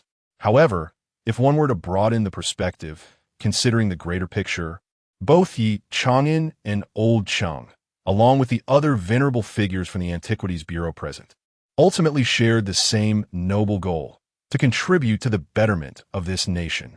The only distinction lay in their paths. Some pursued knowledge for the rise of Huaxia, while others enlisted in the military for the same purpose. Countless individuals were driven by a singular ideal and belief. These 40 million compatriots referred to one another with two simple words, comrades. Very well, I shall accept this sentiment. Ye Chang'an nodded earnestly. In that instant, he ceased to refuse and cautiously secured the wooden box, placing it on his desk. Observing this, Old Chung and the others exchanged glances, their weathered faces breaking into warm smiles. Subsequently, Old Chung signaled to his assistant, who understood immediately and produced another wooden box, setting it upon the tea table. This. Ye Chang'an, taken aback, looked at Old Chung and the others in astonishment. Just as he was about to speak, Old Chung interjected. Rest assured, these are not gifts. We have heard of your interest in appraising treasures and your apparent talent in the field. Hence, we brought a few items to test your skills. If you don't mind? Upon hearing this, Ye Chang'an let out a sigh of relief. Thankfully, it was not more gifts. Otherwise, he would have found it difficult to accept further. No problem, Ye Chang'an replied with a bright smile, readily agreeing. Since these esteemed elders were keen to assess his abilities, he felt obliged not to disappoint them. The box was opened, revealing a vibrant red plate, no larger than an adult's palm. Look, Old Chung gestured with a smile. Well then, I shall make a fool of myself. Ye Chang'an carefully lifted the plate, scrutinizing it intently. After a moment, his gaze sharpened, and he confidently declared, a modern imitation. Upon hearing this, Old Chung and the others remained impassive, their expressions betraying nothing about the accuracy of Ye Chang'an's conjecture. Is that so? Please elaborate on your reasoning, Old Chung prompted. In response, Ye Chang'an nodded slightly, beginning to articulate his thoughts. This is a crimson glazed plate from the Qianlong period. The texture feels authentic, almost indistinguishable from the old ones. However, it does possess flaws. First, the glaze color is neither pea red, nor langyao red, nor truly crimson. This hue is a muddled concoction, lacking refinement. Second, the body material is excessively dry. After a lengthy pause, Ye Chang'an ceased his discourse, directing his gaze towards Old Chung, awaiting a response. However, Old Chung, as expected, offered no verbal response this time. Instead, he casually picked up the crimson glazed plate and tossed it into the trash bin without a hint of concern. This action was transparently indicative of his affirmation of Ye Chang'an's answer. It was indeed a contemporary textile. Shortly thereafter, the assistant retrieved a box from the table and presented a new item. Upon opening the box, it revealed a piece of blue and white porcelain. Old Cheng's gaze shifted to Ye Chang'an, remaining silent. Understanding the unspoken message, Ye Chang'an continued to examine the porcelain, subtly shaking his head. This time, he refrained from offering a verbal answer, instead pointing to the base of the vase. In response, a faint smile graced Old Cheng's face. As time passed gradually, Old Cheng and his companions brought forth a total of 8 items, with each individual selecting one. Each of these 8 items presented its own unique complexities, delving into aspects such as coloration, firing techniques, and characteristics of the era, among others, 8 distinct directions in total. As Ye Chang'an adeptly navigated through each item, the eyes of Old Cheng and his companions sparkled with admiration, even tinged with incredulity. It is worth noting that for an average enthusiast of antique appraisal, to reach Ye Chang'an's level of expertise in even one area is no small feat moreover. Ye Chang'an articulated his insights with remarkable clarity across all aspects. Only the selectors understood that the items they had chosen were indeed the most challenging of challenges. Many professionals could easily misjudge them. Yet, here Ye Chang'an exhibited effortless proficiency, committing no errors whatsoever. As the 8th appraisal concluded, the atmosphere in the room shifted to one of palpable tension. Old Cheng and the other 7 exchanged glances, momentarily at a loss for words. Their feelings towards Ye Chang'an's appraisal skills evolved from initial curiosity and surprise to recognition, astonishment, and ultimately, sheer shock. In that moment, a profound admiration for Ye Chang'an blossomed within the hearts of all 8 individuals. However, Old Cheng remained silent, and the others hesitated to speak first. With a soft exhale, Old Cheng broke the silence after a prolonged pause. Finally, he turned to Ye Chang'an and offered a single word of evaluation. Brilliant. Comrade Ye Chang'an. I am not implying that serving as a grassroots police officer is undesirable. However, should you partake in the excavation and restoration of national relics, you may find a greater avenue to express your value to the nation, Old Cheng remarked, his face alight with expectation, his admiration evident. Indeed, the other 7 chimed in unison, clearly echoing Old Cheng's sentiments, which resonated deeply within their own thoughts. In response, Ye Chang'an simply smiled faintly. He had anticipated this scenario from the moment he accepted the challenge, and it was not the first time he had faced such circumstances. From the vice president of Tangwu Bank to the county chief of Tangwu, and subsequently to the warden of the Dezhou City Prison, and even to the present moment, where he finds himself imprisoned as the director of the Dezhou City Municipal Committee, his response remains unwavering. I'm deeply sorry. My aspiration is to serve the people at the grassroots level. Chapter 81. The Civilizational Titan, so powerful. Upon hearing this, Elder Cheng and the other 7 exchanged glances, their faces betraying a hint of regret and sorrow. Yet, as these emotions lingered, they collectively transformed into profound respect. Before long, the hearts of Elder Cheng and his companions found solace. Had Ye Chang'an accepted their olive branch, they would have undoubtedly rejoiced. However, the choice made by Ye Chang'an to forsake grassroots work for a more prestigious position perhaps meant that he would never truly reside in their hearts with that deep-seated admiration for talent. Understanding this, Elder Cheng solemnly responded, "We respect your decision." Soon after, the group rose to bid farewell and exited the room. Ye Chang'an gazed at the departing figures, then turned to glance at the stack of handwritten notes on the table, a ripple of emotion stirring within him. The pure sentiments of the older generation always had the power to touch one's heart. With the Provincial Cultural Relics Bureau intervening, the preliminary work on the ancient tomb was nearing completion. It was time for him to return. As this thought crossed his mind, an exhilaration welled up within him. Master, Zhao, and those colleagues. I miss them dearly. Meanwhile, outside the temporary apartment building, the elder beside Elder Cheng turned to glance at the door and sighed. Is indeed a pity. Our Cultural Relics Bureau has lost a young genius. Upon hearing this, the other 6 nodded in agreement. However, Elder Cheng gently shook his head, responding with a profound remark, but the people have gained a devoted guardian. Days later, the preliminary work on the ancient tomb was completed, and Ye Chang'an was en route back to Tangwu County. On the journey, he heard the system's notification and opened the page. To his surprise, numerous messages tagged him on the crime forum. Upon investigating, he discovered it was the post regarding the tomb raiding competition he had previously accepted. Codename Warrior. The information I submitted to the forum has been approved. Now, I invite everyone to witness together. The pinned reply contained a link. Clicking on it revealed the official notification page from the forum. After verification by the forum, the user under the codename Warrior, through means of forged documents and hacking into the local police system to alter information, successfully masqueraded as an official personnel to excavate the ancient tomb. Though the tomb was small, the entire process went undetected. The release of this notification stirred considerable commotion within the forum. Amidst the astonishment of numerous criminals, many, relishing the unfolding drama, extended friendly greetings to Ye Chang'an, who had taken on the competition's wager. Codename Knight. How are things progressing? Codename Civilization. Share some insights with us. Codename Butcher. What else could it be? He's bound to lose. He may be arrogant now, but the outcome is perilous. Codename Sulfur. This host is too arrogant. Someone should step in to cool his overconfidence. Codename Nameless. Codename Civilization. My friend, are you seeking a way to resolve the competition? Name your price, and I shall assist you. Beneath the post, an overwhelming number of replies flooded in, nearly all mentioning Ye Chang'an. Some are merely spectators, others disapproved of the codename Warrior, while many sought to profit from the situation. Amidst this cacophony of responses, Ye Chang'an remained expressionless. Compared to this tomb raiding outcome, he was leagues ahead. System. How do I submit the results? Ding. No submission required from a host. This system has automatically submitted the results.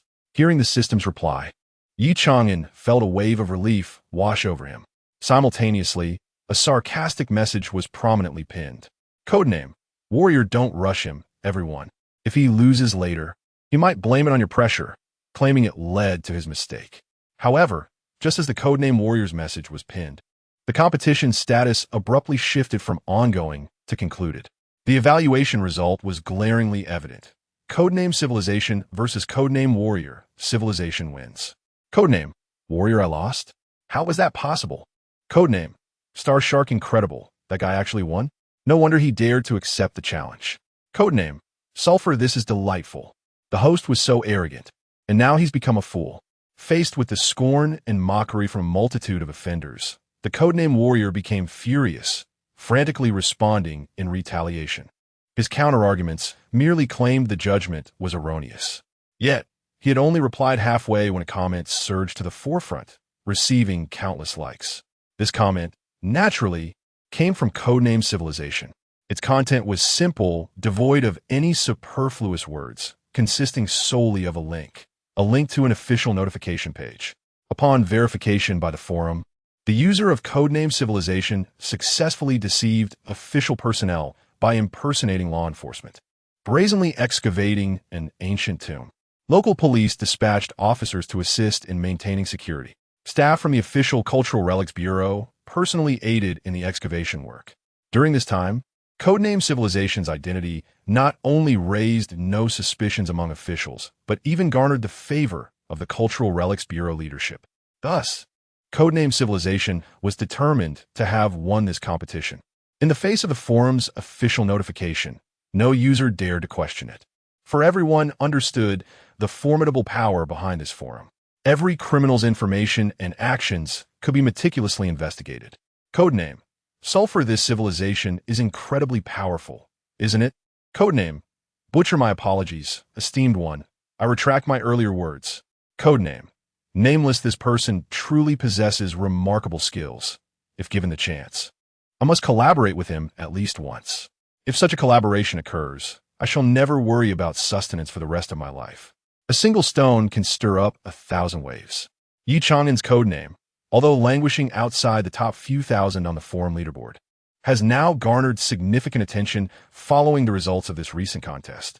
His crime rating, positioned in the lower middle tier of the entire forum, pales in comparison to the notoriety he has achieved. Many criminals have come to a tacit understanding. Ye Chang'an is either connected to high-ranking officials or has a relative who holds such a position. He is certainly not the sort of criminal that resembles the desperate outlaws. For such individuals, the prospect of collaboration becomes enticing, aside from the potential benefits. The assurance of safety is unequivocally guaranteed. Codename Warrior. Assistance from the police in maintaining security. Collaboration with the Cultural Relics Bureau in excavating. I'm utterly impressed. Bowing in admiration. The last vestiges of Codename Warrior's misplaced hope have been utterly shattered. Faced with such an opponent, he is at a loss as to how he might prevail. Yet, soon enough, Codename Warrior shifts from the depths of despair. Let you all revel in my misfortune. So what if I have lost? At the very least, I surrender to a figure of civilization. By joining the leader's team, I can rest assured for the latter half of my life. Chapter 82. Mission accomplished, brainwashing. Faced with the final response from the codenamed Warrior, the group of criminals was momentarily taken aback. The smoothness of this maneuver was astonishing. More importantly, the words of the codenamed Warrior seemed to hold a grain of truth. Collaborating with the codenamed civilization had proven to be no easy feat for them. Now, as a defeated codenamed Warrior, he could still associate with the codenamed civilization. It felt as though losing did not equate to total defeat. Codename Sulfur, Shameless. Codename Nameless. Once again, he found himself enjoying the situation. Codename Star Shark, a bloodbath of profit. Who then truly suffered in this contest? Simultaneously, Ye Chang'an's system page received a message from the forum's official account. The content of the message was straightforward, filled with authentic information about the codenamed Warrior. At the top was his true name, Ye. Further down were details of his life experiences, criminal activities, and connections. After a brief perusal, Ye Chang'an could not help but raise an eyebrow. This individual was indeed formidable. He had brazenly stolen from a high-voltage power tower. Ye Chang'an even suspected that Yinlin's actions were driven by a desire for thrill rather than a lack of funds. However, he had no time to delve deeply into the information at present. After all, Yinlin had committed numerous offenses, and the pages of genuine details were as tedious as reading a dissertation. Just as Ye Chang'an closed the private message from a forum, he suddenly felt as though he had been subjected to online harassment. Countless criminals had inundated him with private messages, each one extending invitations for collaboration. As he surveyed the multitude of messages, a slight smile crept across his lips. These were accolades awaiting his claim. There were simply too many, overwhelmingly so. Nevertheless, for Ye Chang'an, solving cases was a bountiful endeavor. Naturally, he did not respond to each message individually. Firstly, he was pressed for time, and secondly, he could not engage in lengthy conversations. After all, the forum was teeming with dangerous individuals, and any misstep could alert some malevolent criminals. He closed the private messages from others and opened the private message page from the codenamed Warrior. He sent a brief message before shutting the page. Arrive at Tangwu County, Huaxia, within 3 days. Find a construction site to hide. I will reach out to you in due time. With that, Ye Chang'an closed the system page and turned his gaze out of the car window, momentarily taken aback. The familiar sights along the street filled him with a sense of belonging. He was nearing his destination. Tangwu County, a district police station. A few police officers returning from duty paused to observe a government vehicle entering the station, noting the unfamiliar license plate with curiosity. When they saw that Ye Chang'an was the one exiting the car, their faces lit up. Brother Ye is back, one officer exclaimed excitedly. As the conversation waned, a nearby colleague swiftly nudged him with an elbow, discreetly urging him to correct his address. Realizing the implication, the police officer promptly amended his words, exclaiming, "Deputy Chief, you have returned." The moment the words were uttered, a sense of unfamiliarity washed over him. After all, Ye Chang'an's meteoric rise in rank was nothing short of astonishing. He had only recently joined the station, holding the title of auxiliary officer upon his arrival. Yet, suddenly, he had transformed into a leader, prompting a need to address him differently, a transition that was naturally disconcerting. Nevertheless, the officers in Area A had witnessed Ye Chang'an's competence and capabilities firsthand. They wholeheartedly accepted his new role as Deputy Chief. Deputy Chief, we eagerly awaited your return. Indeed, during his absence, the neighboring district's police stations had been exceedingly proactive, attempting to outshine their counterparts. One by one, the officers gathered around him, each sharing their sentiments, reminiscing about the days when Ye Chang'an had guided them to success. Coupled with the recent news of Ye Chang'an's first-class merit award, their admiration for him had reached new heights. Now that he had finally returned, the officers momentarily cast aside their fatigue from duty, their eyes gleaming with reverence and anticipation as they looked upon Ye Chang'an. "Deputy Chief, please come this way." At that moment, Director Zhao emerged from his office, gesturing towards Ye Chang'an from the second-floor corridor.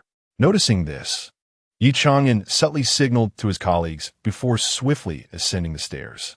However, as he stepped into the director's office, he could not help but feel a flicker of surprise as a series of system notifications resonated in his mind. Ding! Congratulations to the host for exceeding the task requirements. Throughout history, numerous tomb raiders have succeeded in excavating ancient tombs. Yet, none have managed to do so as openly as you, deceiving the police into providing security. Even enlisting the support of the official Cultural Relics Bureau for assistance and gaining favor from its leaders is truly unparalleled.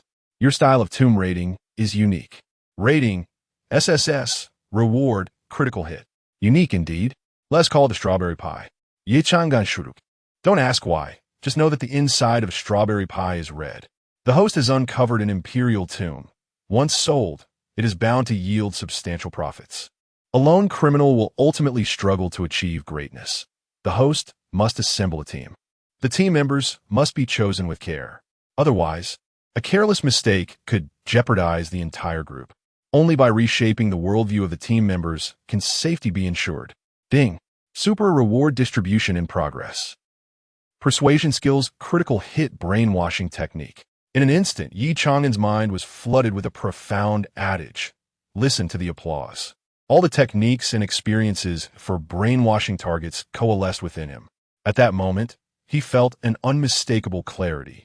If an individual lacks steadfast and clear personal beliefs and judgments, they may easily persuade others with just a few words. Such a skill can range from being merely the leader of a pyramid scheme to, in a more severe case, resembling a cult leader. Just as Ye Chang'an found himself haunted by these thoughts, the system's prompt echoed in his mind once more. Ding! New task released. The host has mastered the art of brainwashing, taking another step towards forming their own team. As a convicted felon, your worldview is likely to be difficult for the average person to accept. The new task is as follows. Convince 100 individuals to wholeheartedly believe in your words. Accept your worldview and act upon it immediately. What? Hearing the content of the system's task, Ye Chang'an nearly burst into laughter. However, having received professional training, he managed to suppress his amusement. If this task were assigned to other inmates, it would indeed be quite challenging. In today's society governed by the rule of law, particularly in a peaceful China, instilling criminal ideologies into 100 individuals and having them agree and act upon it is no trivial feat, but for him, I'm sorry, I'm a police officer. At that moment, the deputy director, Zhao, noticed Ye Chang'an's distracted demeanor and expressed concern. Are you feeling unwell? No, I'm fine. Just a bit reflective now that I'm back to work, Ye Chang'an replied, gently shaking his head. It's not easy, Zhao nodded gravely, aware of the difficulties involved in returning from a remote island, especially with the promotion. He genuinely felt happy for Ye Chang'an. However, Zhao soon adopted a more serious tone, stating, "You're now the deputy director of the station. Your focus should shift away from responding to calls." Zhao understood Ye Chang'an's dedication to emergency responses and added, "Of course, it's perfectly acceptable for you to arrange some response tasks for yourself." Having said that, he handed Ye Chang'an a document and continued. Recently, in area incidents of telecom fraud and health product scams have been occurring frequently. Your primary responsibility as deputy director is to organize anti-fraud campaigns and educate the public to enhance their awareness. For instance, conducting community lectures would be beneficial. Naturally, it is quite challenging to alter the mindset of those targeted by scammers. Therefore, just do your best. Achieving a 10% reduction would already be considered an outstanding accomplishment. After all, no one has managed to eradicate such issues from their jurisdiction over the years. Chapter 83. Organizing lectures, quite appropriate. Director Zhao expressed his thoughts with great clarity this time, directly revealing the truth to Ye Chang'an. This was Ye Chang'an's inaugural task, as the deputy director, and Zhao was concerned that he might be overly zealous in his pursuit of perfection. After all, such tasks are inherently impossible to complete flawlessly. Reducing the fraud rate by 10%. Will that suffice? Ye Chang'an pondered briefly before posing the question. Fraud, akin to vice and addiction, is universally abhorred. For the affluent, falling victim to deception is merely a lesson learned. However, Ye Chang'an's responsibility lay with the grassroots citizens, whose lives afford little room for error. A single instance of deception could jeopardize the future of an ordinary family, disrupt the harmony of a modest household, and even squander the hard-earned savings of countless laborers meant for their retirement and emergencies. At this moment, confronted with Ye Chang'an's inquiry, Zhao sighed, nodding with a hint of resignation, and proceeded to elaborate. Of course, we aspire to reduce it as much as possible. Yet every fraud is meticulously crafted based on detailed analyses of its target demographic. Convincing these individuals that they're ensnared in a scam is akin to overturning their deeply held beliefs and perceptions. As the saying goes, a person's prejudices are like a towering mountain, but the public's understanding and worldview are even more formidable. Despite the tireless efforts of generations, the story of Yugong merely illustrates how one can only move mountains with divine assistance. Do you believe that our generation, as ordinary individuals, can flatten such mountains? All we can do is excavate a bit more earth each time, which is already a considerable contribution to the community. Zhao's words were not intended to extinguish hope. Rather, they stemmed from genuine concern. He would never have expressed such sentiments to anyone else, opting instead for bureaucratic platitudes, emphasizing the necessity of completing the task comprehensively and eliminating all victims of fraud. However, in addressing Ye Chang'an, a young colleague whom he had witnessed evolve from auxiliary police to his current position, Zhao felt compelled to prevent him from tirelessly pursuing an unattainable goal. It was essential to note that Zhao firmly believed in Ye Chang'an's sincere commitment to the grassroots populace, which encouraged him to speak candidly. Director Zhao, I comprehend your message.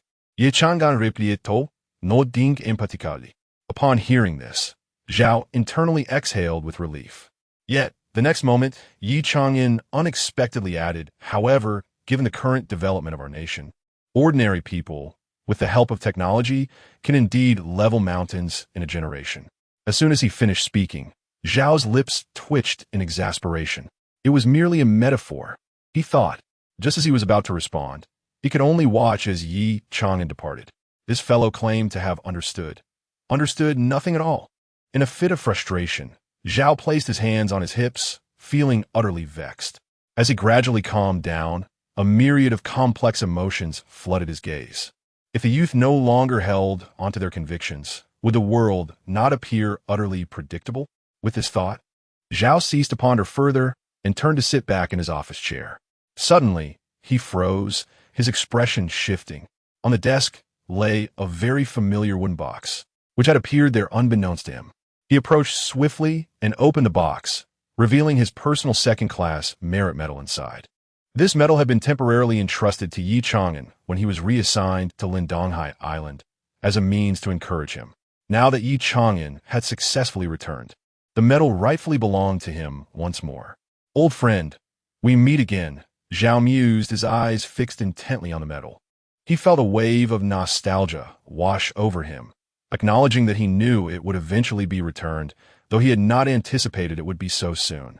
That young comrade is truly exceptional, isn't he? Upon leaving the director's office, Ye Chang'an turned to enter his own space, the deputy director's office. Sitting in the chair, he surveyed the room with a distant gaze, lost in thought, his expression betraying little joy at his recent promotion. He had aspired to serve as a police officer for the people, and now, as the deputy director of the precinct, he felt the weight of responsibility more acutely than ever. Ding! Crime value, 20,000. Crime ranking, 5,500. At that moment, the system's notification brought Ye Chang'an back to reality. Glancing at the page that had popped up, he casually added a few new tags to his forum profile. Tomb raiding, artifact appraisal, mind control. Although there were numerous criminals eager to collaborate with him, he could not simply accept every offer that came his way. Updating his ability tags was also a means to accurately target his apprehension efforts. Once the information was updated, a thought struck him. He had just completed a system task, which had rewarded him with a mind control capability and a new assignment. How fortuitous! This ability could be employed to conduct community lectures. Those potential victims would surely become more astute, wouldn't they? It was decided. Let this newly appointed deputy director perform his first act of goodwill for the community. With that thought, a smile crept onto Ye Chang'an's lips. Perhaps the system would never suspect that a power typically wielded by nefarious individuals could, in his hands, serve to diminish the incidence of fraud within the community. However, despite the plan forming in his mind, Ye Chang'an did not act immediately. There was another matter that required his attention first, namely, capturing the individual code-named Warrior, also known as Yanlin. Casting a glance at the system's private message interface, he noted that the message box for Warrior was incessantly pinging with new notifications. Upon checking, it was indeed Yanlin who had arrived at the general location Ye Chang'an had indicated, persistently inquiring about the next steps to take. Codename Warrior. My esteemed leader, I have found a suitable construction site to conceal myself. When shall you bring me in for a grand endeavor? Are you still occupied, my leader? Are you there? Observing these messages, Ye Chang'an raised an eyebrow. This fellow is becoming anxious. Yet, little does Yanlin realize that the more frantic he becomes, the further he strays from freedom. Codename, Civilization. Kindly send me your precise location. As Ye Chang'an finally replied, the impatient Yanlin swiftly responded with a string of detailed address information. Shortly thereafter, he sent another message. My leader, you have finally acknowledged me. Shall you arrange for my next course of action? Upon seeing this, a peculiar smile crept across Ye Chang'an's face. He promptly replied, Codename, Civilization. Do not rush. As long as you collaborate with me on this venture, you shall no longer need to wander in the latter half of your life. Chapter 84. The Civilized Leader. Absolutely amazing. Upon seeing Ye Chang'an's reply, Yanlin's expression instantly transformed into one of sheer delight. It is noteworthy that the criminals who appear on the forum are not easily swayed by mere monetary incentives. They are certainly not the kind to retire after earning a few hundred or 80,000. The message before him stated that upon completing this job, one could avoid wandering for the latter half of their life. What a tremendous deal that must be. Earning 100 million? A billion? Perhaps even 10 billion? Or maybe 1,000 billion? Truly, he is deserving of the title of my newly recognized leader, showcasing remarkable prowess. With this thought, Yanlin's demeanor ignited with fervor. He truly aligned himself with the right person this time. Just as he was engulfed in immense joy, he abruptly received a message. Codename, Civilized. I see from the information that you have a penchant for unconventional and thrill-seeking crimes.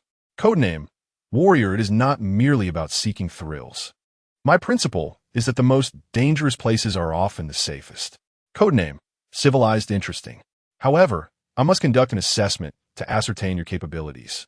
I will designate a time and location for you.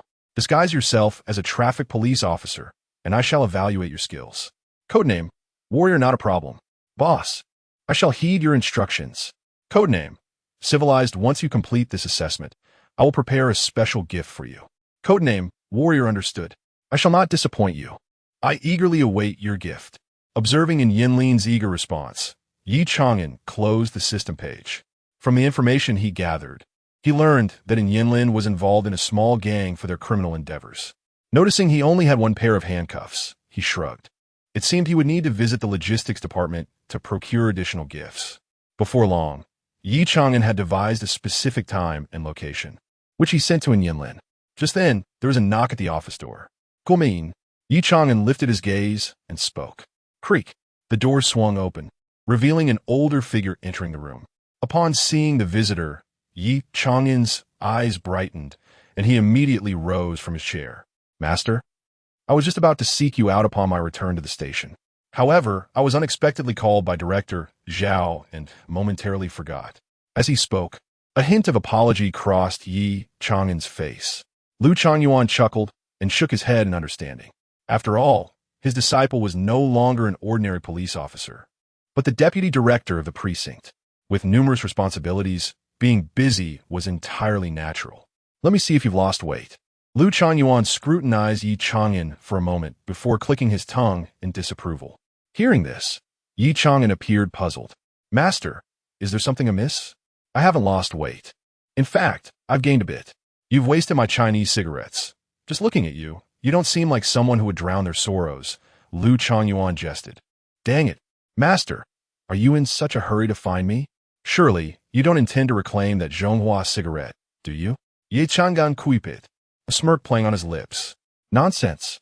I am not such a petty person, Lu Changyuan retorted, casting a glance of exasperation at Ye Chang'an. Yet in the next moment, their gazes met, and both of their faces broke into radiant smiles. Subsequently, Lu Changyuan settled onto the sofa, watching Ye Chang'an pour him tea, feeling both proud and nostalgic. The little auxiliary officer I mentored has now become the deputy director. Truly, he has surpassed his mentor. Ye Chang'an smiled broadly, sincerity shining through. That is only because of your excellent teaching, Master. Oh, come now, Lu Changyuan replied, feeling somewhat bashful at the compliment. He was well aware of Ye Chang'an's capabilities. Well, I taught you were merely the fundamental principles. As for solving cases and achieving merits, I am quite clear that they have little to do with me.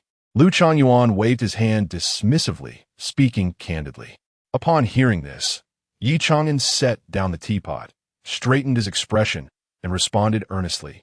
If the comrades who once saved me allowed the seed of my ideals as a police officer to sprout, then you, Master, have been a sturdy branch that supported my growth, ensuring I did not stray. Hearing these words, Lu Changyuan paused mid-sip of his tea. He did not elaborate further, simply draining his cup and remarking meaningfully, the tea is good, the water is good, but most importantly, the skill of the one brewing the tea is paramount. With that, he looked at Ye Chang'an, his weathered face brimming with pride and contentment. On that day in Director Zhao's office, he had not misjudged or mischosen him. They exchanged pleasantries before Lu Changyuan, with a hint of concern, finally said, now that you are part of the 100,000 talent project, you will inevitably face many more competitors. In particular, you must be vigilant regarding the leaders of other precincts in our county. After all, you are currently in the limelight. They might conspire to tarnish your reputation. Therefore, be cautious and avoid falling into traps. As Lu Changyuan earnestly advised him, a warm current surged within Ye Chang'an. However, since the moment he decided to participate in the talent project at the behest of Gao Guodong from the provincial department, he had long been prepared for such eventualities. I understand, Master. Upon hearing this response, Lu Changyuan's eyes flickered slightly. As he turned to leave, he added, you are now the deputy director of the precinct. No need to call me Master from here on. Hearing this, Ye Chang'an furrowed his brow, watching Lu Changyuan's departing figure, and cleared his throat. Understood, Master. As he spoke, Lu Changyuan's steps abruptly halted, and turning his back to Ye Chang'an, he waved his hand dismissively, leaving behind the words, I really have no way to deal with you. You little rascal. The tone made it abundantly clear, a sentiment uniquely belonging to Lu Changyuan, interwoven with both solace and joy. At the same time, at a construction site, within a makeshift metal shelter, an older brother disguised as a traffic officer lamented, the earnings are rather meager. A gaunt younger brother, somewhat discontented, voiced his concerns. Compared to previous endeavors that yielded hundreds of thousands or even millions, this venture felt utterly paltry. However, scarcely had he finished speaking when Yanlin forcefully struck the top of his hard hat. Shallow. This operation is not merely about profit. It is about proving our capabilities. The esteemed leader of the civilized faction has already granted me his assurance. Here, also promise you all, should we execute this task successfully, we will join the civilized leader S-team. I guarantee you a secure future, free from the perils of crime. Upon hearing these words, the younger brother's eyes brightened, instantaneously filled with enthusiasm. Let us do it. The civilized leader is truly formidable. If he says he can arrange our futures, then he surely can. Chapter 85. Internal Wanted? What a coincidence. At the A District Police Station of Tangwu County, in the office of the Deputy Director, Ye Chang'an found himself engaged in a major initiative focused on anti-fraud publicity. Consequently, Zhao, the director, had assigned him fewer responsibilities. However, given Ye Chang'an's current capabilities, Overseeing an anti-fraud campaign required little preparation. Thus, he enjoyed a period of relative leisure over the following days. During this time, he awaited news regarding Yinlin's actions, keen to apprehend the entire group at once. Yet, the duration of Yinlin's preparations exceeded Ye Chang'an's expectations. Nevertheless, upon reflection, he felt at ease. In this information age, imitating the presence of traffic police necessitated thorough preparation. Hence, he refrained from pressing for updates, as impatience might arouse Yinlin's suspicions. Knock, knock. Just then, the office door was rapped upon. The door was unlocked. Ye Chang'an acknowledged the sound, glancing towards the entrance. The door swung open to reveal Zhao, who entered with an expression of fatigue etched upon his face. "Director Zhao, what brings you here?" Ye Chang'an inquired, somewhat surprised, as he rose to his feet. Noticing Ye Chang'an's intent to brew tea, Zhao swiftly gestured for him to cease. "There's no time for tea. Are you available right now?" Seeing Zhao's weary demeanor, Ye Chang'an nodded gently, confident that he could manage any task that was not overly complicated. Upon hearing this, a glimmer of relief flickered in Zhao's exhausted eyes. Having a deputy director to share the workload felt like a lifeline. "I was occupied with matters all night. There's a meeting at the county soon. Could you oversee it? I need to catch some sleep." With that, Zhao yawned, revealing faint dark circles beneath his eyes. Without waiting for Ye Chang'an to respond, he placed down some documents and turned to leave. "Director Zhao, please take care of yourself." Observing Zhao's fatigued state, Ye Chang'an could not help but express his concern. As Zhao's figure faded from view, he picked up the documents on the desk and briefly scanned the meeting's agenda. He then seized the keys to the police vehicle and departed the office. In Tangwu County, at the Public Security Bureau's multimedia conference room, the heads of several district police stations took their seats one after another. Some were directors, while others, like Ye Chang'an, were deputies representing their superiors. As soon as Ye Chang'an settled into his seat, he felt numerous pairs of eyes subtly scrutinizing him.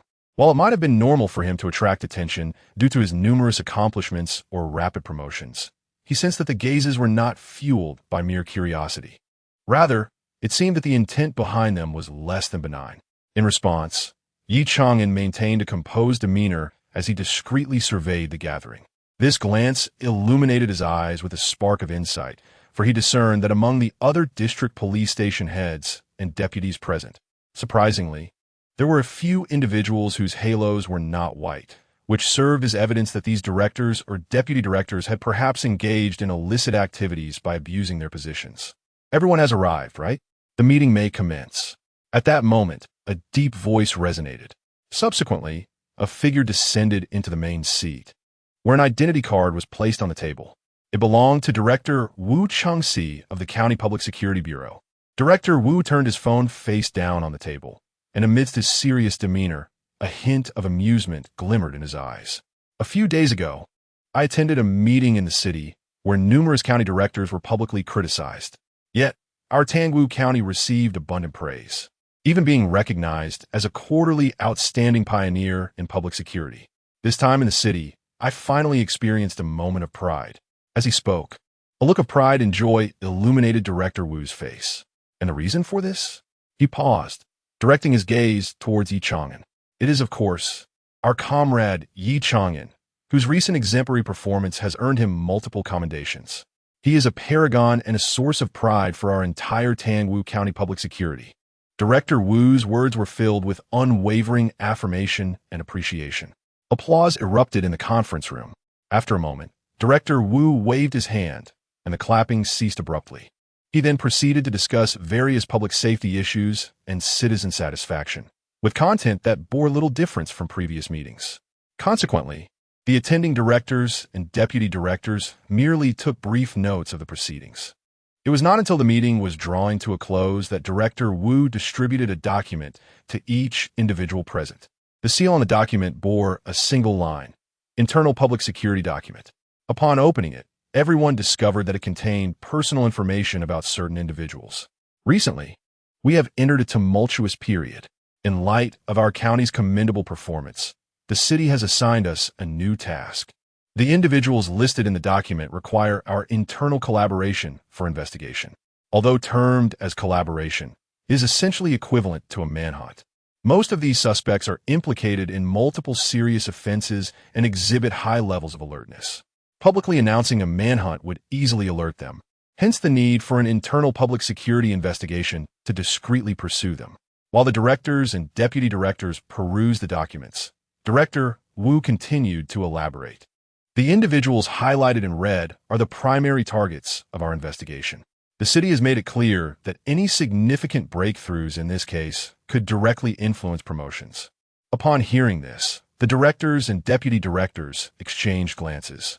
Even though Director Wu's words were enticing and alluring, they all understood that capturing those highlighted in red would not be an easy feat. Thus, no one dared to make any guarantees. Ah, he is also on the list? How coincidental. Ye Chang'an narrowed his eyes, startled by the revelation. Among the individuals highlighted in red, there exists a file belonging to Yinlin. However, upon further reflection, it is hardly surprising. Yinlin has always exhibited a brazen demeanor during his transgressions. Whether it involves impersonating official personnel to pilfer high-voltage power towers or engaging in grave robbing under the guise of authority, his audacity knows no bounds. It is therefore no wonder that he has been marked for close scrutiny once the authorities finally caught on. The reason for not issuing a public wanted notice stems from the concern that such an alert might deter this group from further actions, thereby prolonging the resolution of the case. Ye Chang'an closed the dossier in his hands, a glimmer of determination flashing in his eyes. It appears that he is poised to surprise everyone once again. He expects that within a few days, he shall accomplish this task. As for promotion, he has already ascended from auxiliary police officer to deputy chief in a short span. Could it be that further elevation awaits him? The meeting adjourned with that. Wu Ju closed the documents and turned his gaze towards Ye Chang'an. Comrade Ye Chang'an, I would like you to remain for a moment. With that, the other directors and deputy directors departed. As the room emptied, Wu Ju approached Ye Chang'an with a smile. Do not feel burdened by the recent internal investigation. Do not dwell on your previous successes. Focus instead on fulfilling your duties as deputy chief. Moreover, exercise caution against those who might seek to elevate your standing excessively, leaving you in a precarious position. Just strive to perform your responsibilities well.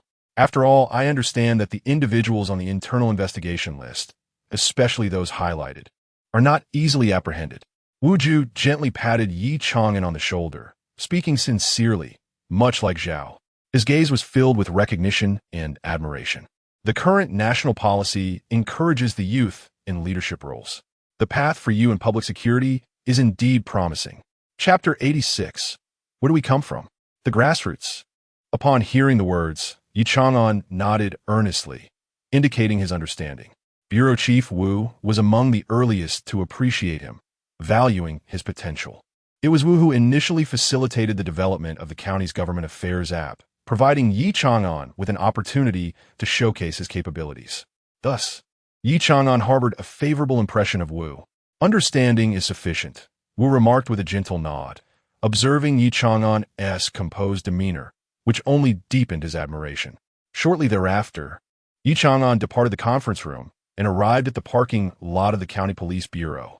Just as he was about to drive away, he noticed several figures standing a short distance away, clearly waiting for him. As soon as they spotted him exiting the meeting room, they approached him hastily. Deputy Chief Ye, we missed the chance to properly introduce ourselves during the meeting. We just booked a private room at the tea house. Would you care to join us? The speaker was Zheng Changtao, the director of the B District Police Station, whom Ye Chang'an recognized from his earlier seating arrangement. Indeed, we all work under the same county police bureau, so it would be beneficial to become acquainted, another person chimed in. Ye Chang'an recalled the other speaker as Wang Ling, the director of the D District Police Station, who had been seated across from him. Observing the friendly faces before him, Ye Chang'an was reminded of Liu Changyuan's earlier admonitions and Wu's recent remarks. Although he was aware of their probable intentions in seeking him out, he understood the necessity of maintaining cordial relations within the same police bureau to facilitate future cross-district collaborations. Very well, I have some time, he replied, not wishing to decline the invitation. Upon hearing this, the group exchanged knowing glances, a hint of amusement flickering in their eyes. At the tea house, on the second floor in the private room, Ye Chang'an and the other directors settled in and engaged in casual conversation.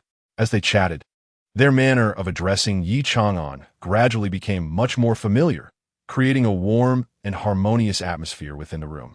Before long, Wang Ling could no longer contain himself and initiated a subtle inquiry.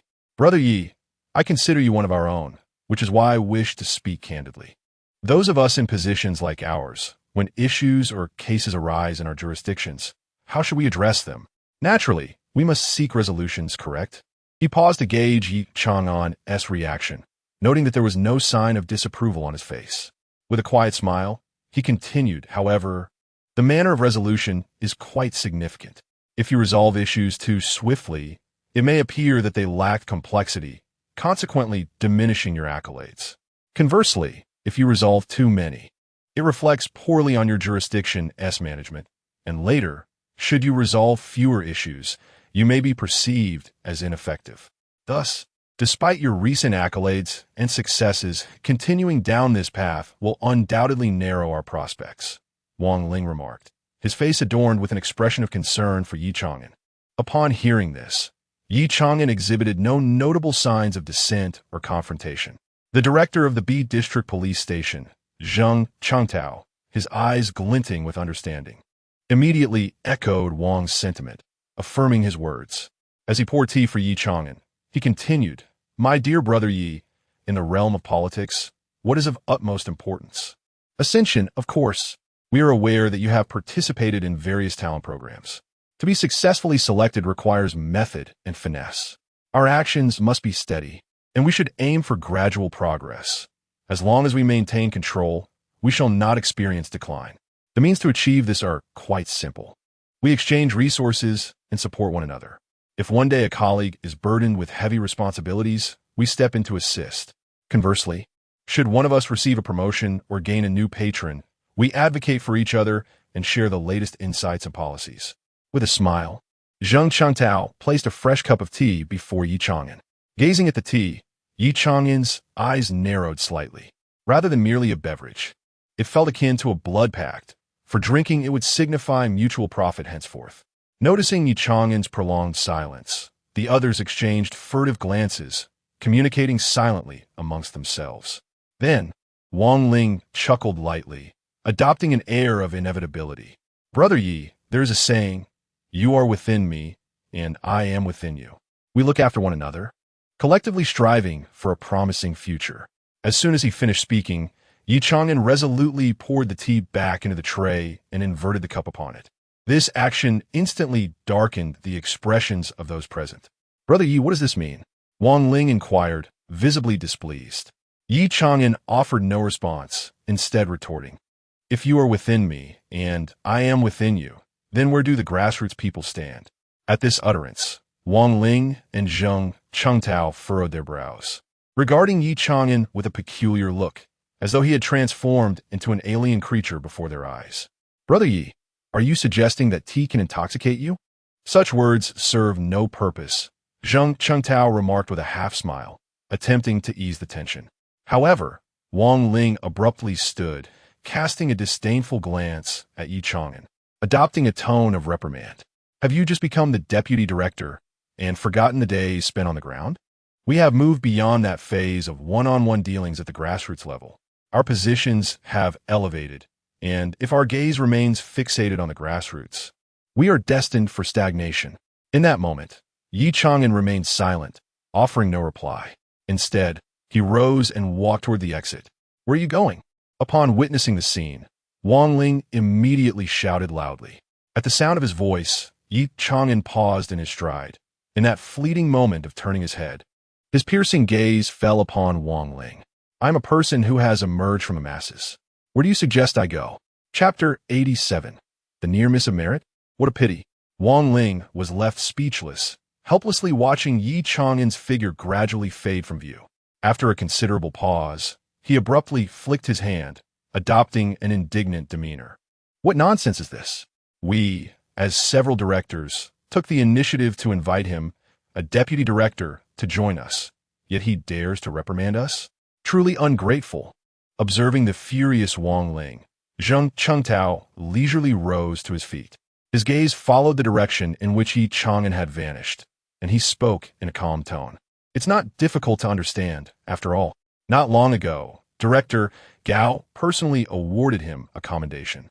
It's only natural for him to look down upon us. The mid-level officials, Zhang Qingtao's words, seemingly nonchalant, were subtly stoking the flames of discontent. Listening to this, Wang Ling felt even more disdain and contempt for Ye Chang'an. It's merely a commendation. Those unaware might think Director Gao has taken him under his wing as a surrogate son. Just watch. That fellow will soon regret today's actions. Remaining at the grassroots level, relying solely on oneself. How can one achieve such merit or handle grand cases? Does he truly believe those significant cases will miraculously land in his lap? Wang Ling scoffed, already beginning to anticipate the moment Ye Chang'an would recognize reality and willingly concede. This is quite normal. Newcomers often relish uttering terms like the people and the common folk to assert their identity. A little lesson from society will do him good in due time. At that moment, another voice chimed in. That makes sense. Wang Ling raised an eyebrow and nodded with a smile. As they conversed, it was unclear whether they genuinely believed this or were simply seeking a rationale for their abandoned vows, attempting to highlight that it was not their fault, but rather an insurmountable external force. Simultaneously, Ye Chang'an left the tea house and drove back to the A District Police Station. He had no time to concern himself with those who conspired for personal gain. Holding the materials distributed by Director Wu, he pondered thoughtfully. He hadn't anticipated that the suspect he intended to apprehend, and Yin Lin, had made it onto the internal investigation list. Thus, capturing him would serve two purposes. It had been some time since he last checked on the situation.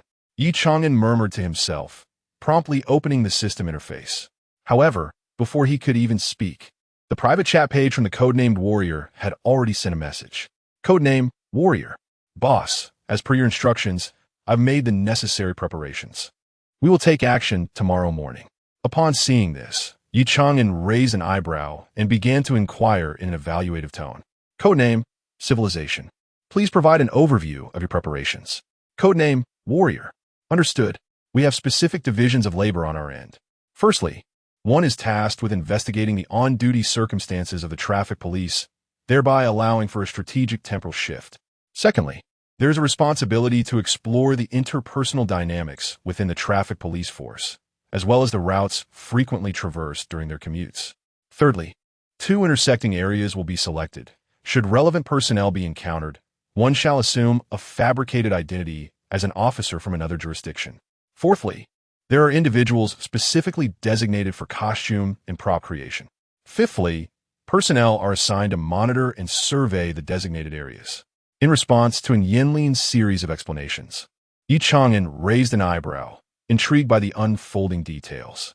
It must be acknowledged that this group is indeed composed of talented individuals. Regrettably, their skills are not employed for noble purposes. Subsequently, Ye Chang'an casually replied to a few of Yin Lin's messages before closing the system page. It appeared imperative for him to gather information about the personnel within the traffic police in a timely manner, ensuring he could provide valid justifications for exposing any imposters during apprehensions. With this thought in mind, Ye Chang'an sprang into action. Just as he exited the office, he unexpectedly encountered Deputy Zhao. "What's the matter?" Zhao inquired with concern, noting Ye's apparent haste. "I've been studying ways to promote anti-fraud initiatives. It occurred to me that the traffic police frequently engage in promoting traffic safety and accident awareness. There are certainly overlaps, and I thought it prudent to learn from them how to enhance effective promotional impact." Ye Chang'an explained with a composed demeanor. "Very well. Off you go," Zhao replied affirmatively. Observing Ye Chang'an's departing figure, he couldn't help but nod in approval, recognizing his dedication and diligence. Unlike others who merely copied lecture notes from the internet to fulfill procedural obligations. At the Provincial Public Security Department, in the office of the director, the secretary stood before the desk, speaking softly. "Director, there's another matter I must report." "Speak," Gao Guodong replied without lifting his gaze from the computer screen. "Comrade Ye Chang'an has recently excelled in an interrogation in Jiangnan County, successfully safeguarding a tomb from theft. However, According to the valuation of the unearthed relics provided by the Provincial Cultural Relics Bureau, his commendation has been determined to be second class, falling short of first class by a margin. Of course, should there be any developments before the meeting tomorrow noon, other possibilities may arise, such as discovering a higher value for the relics, albeit such scenarios are unlikely. Upon hearing this, Gao Guodong finally set down the documents and lifted his eyes to the secretary, gently shaking his head with a hint of regret. This young comrade, having returned only days ago, has already distinguished himself.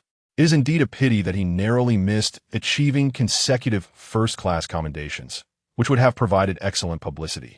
Gao Guodong shook his head lightly, yet his admiration for Ye Chang'an grew ever more profound. The following day, after running back and forth between several traffic police stations, Ye Chang'an ultimately chose not to return home, but instead remained at the station, tirelessly working throughout the night. As the dawn broke outside, Ye Chang'an precisely gauged the moment and rose to set off. After all, arriving at work at this hour meant he was ahead of the early shift by a good 3 to 4 hours. Such an early arrival, coupled with the sudden discovery of unusual circumstances on the road, felt somewhat contrived. However, had he been at the station until this late hour before heading home, only to encounter those impersonating police officers, the situation would have seemed far more plausible. Before long, Ye Chang'an departed from the police station on his electric scooter. The sky was a murky gray, with the sun barely peeking over the horizon. On a secluded stretch of National Road, several vehicles were parked by the roadside, their drivers looking despondent. They had not anticipated that as dawn approached, they would still face checkpoints for drunk driving. Among them were truck drivers, their faces etched with frustration, lamenting the timing, as the traffic police were typically off duty at this hour. Yet, they found themselves ensnared for violations such as overloading. Fortunately, regardless of whether it was drunk driving or overloading, these drivers realized that the officers on duty were surprisingly open to accepting bribes. Given their current predicament, they were hardly in a position to discern that these officers were, in fact, members of a criminal gang in disguise. Just then, a small electric scooter turned onto the scene. The impersonating officers glanced over but showed no intention of stopping it, instead gesturing for it to pass quickly. To their astonishment, the scooter not only failed to bypass them, but headed directly towards them. Chapter 88. Prepared, let's strike. The situation prompted several traffic police officers to exchange glances. Just as Yenlin was about to sternly advise Ye Chang'an to leave, a teammate discreetly gestured towards him. Upon seeing the signal, Yenlin instantly comprehended its significance.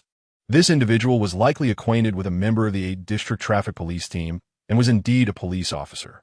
Simultaneously, another gesture conveyed additional information. This person had recently returned and had limited contact with the traffic police team, and Yenlin promptly turned his back, subtly altering the insignia of the 8th District Traffic Police Team. He then approached Ye Chang'an, positioning himself closely to obscure the latter's view of the other officers. Given the limited interactions with the traffic police recently, it would be much easier to feign indifference. Pass, pass, pass. Today we are not inspecting non-motorized vehicles, and Yenlin declared loudly, adopting a stern and impatient demeanor. However, Ye Chang'an showed no intention of departing. Instead, he turned the key, coming to a complete stop. Comrade, you look unfamiliar. I used to visit the traffic police team quite often, Ye Chang'an remarked, a puzzled expression on his face. In response, the well-prepared Yenlin remained unflustered, feigning surprise as he glanced at Ye Chang'an and explained, we are from the B District Traffic Police. He then awkwardly offered a cigarette while maintaining a somewhat embarrassed expression. A few of us have just been transferred to B District and are not very familiar with the situation. We happen to set up a checkpoint right at the boundary, and might have inadvertently encroached upon a district. Here, have a smoke. As he spoke, he not only extended the cigarette, but also produced a lighter as if to offer to light it for Ye Chang'an. At first glance, it appeared as though the other party had neglected their duties and was now seeking a favor, hoping Ye Chang'an would refrain from reporting the incident. If it were an ordinary person, they might have genuinely believed this charade. Upon seeing Ye Chang'an accept the cigarette, and Yenlin quickly ignited it, feeling a significant sense of relief, they then began to engage in casual conversation. Where do you work? Let us get to know each other. Perhaps we can gather together sometime when we have the chance. In response to this friendly overture, Ye Chang'an remained silent, merely holding the cigarette between his fingers.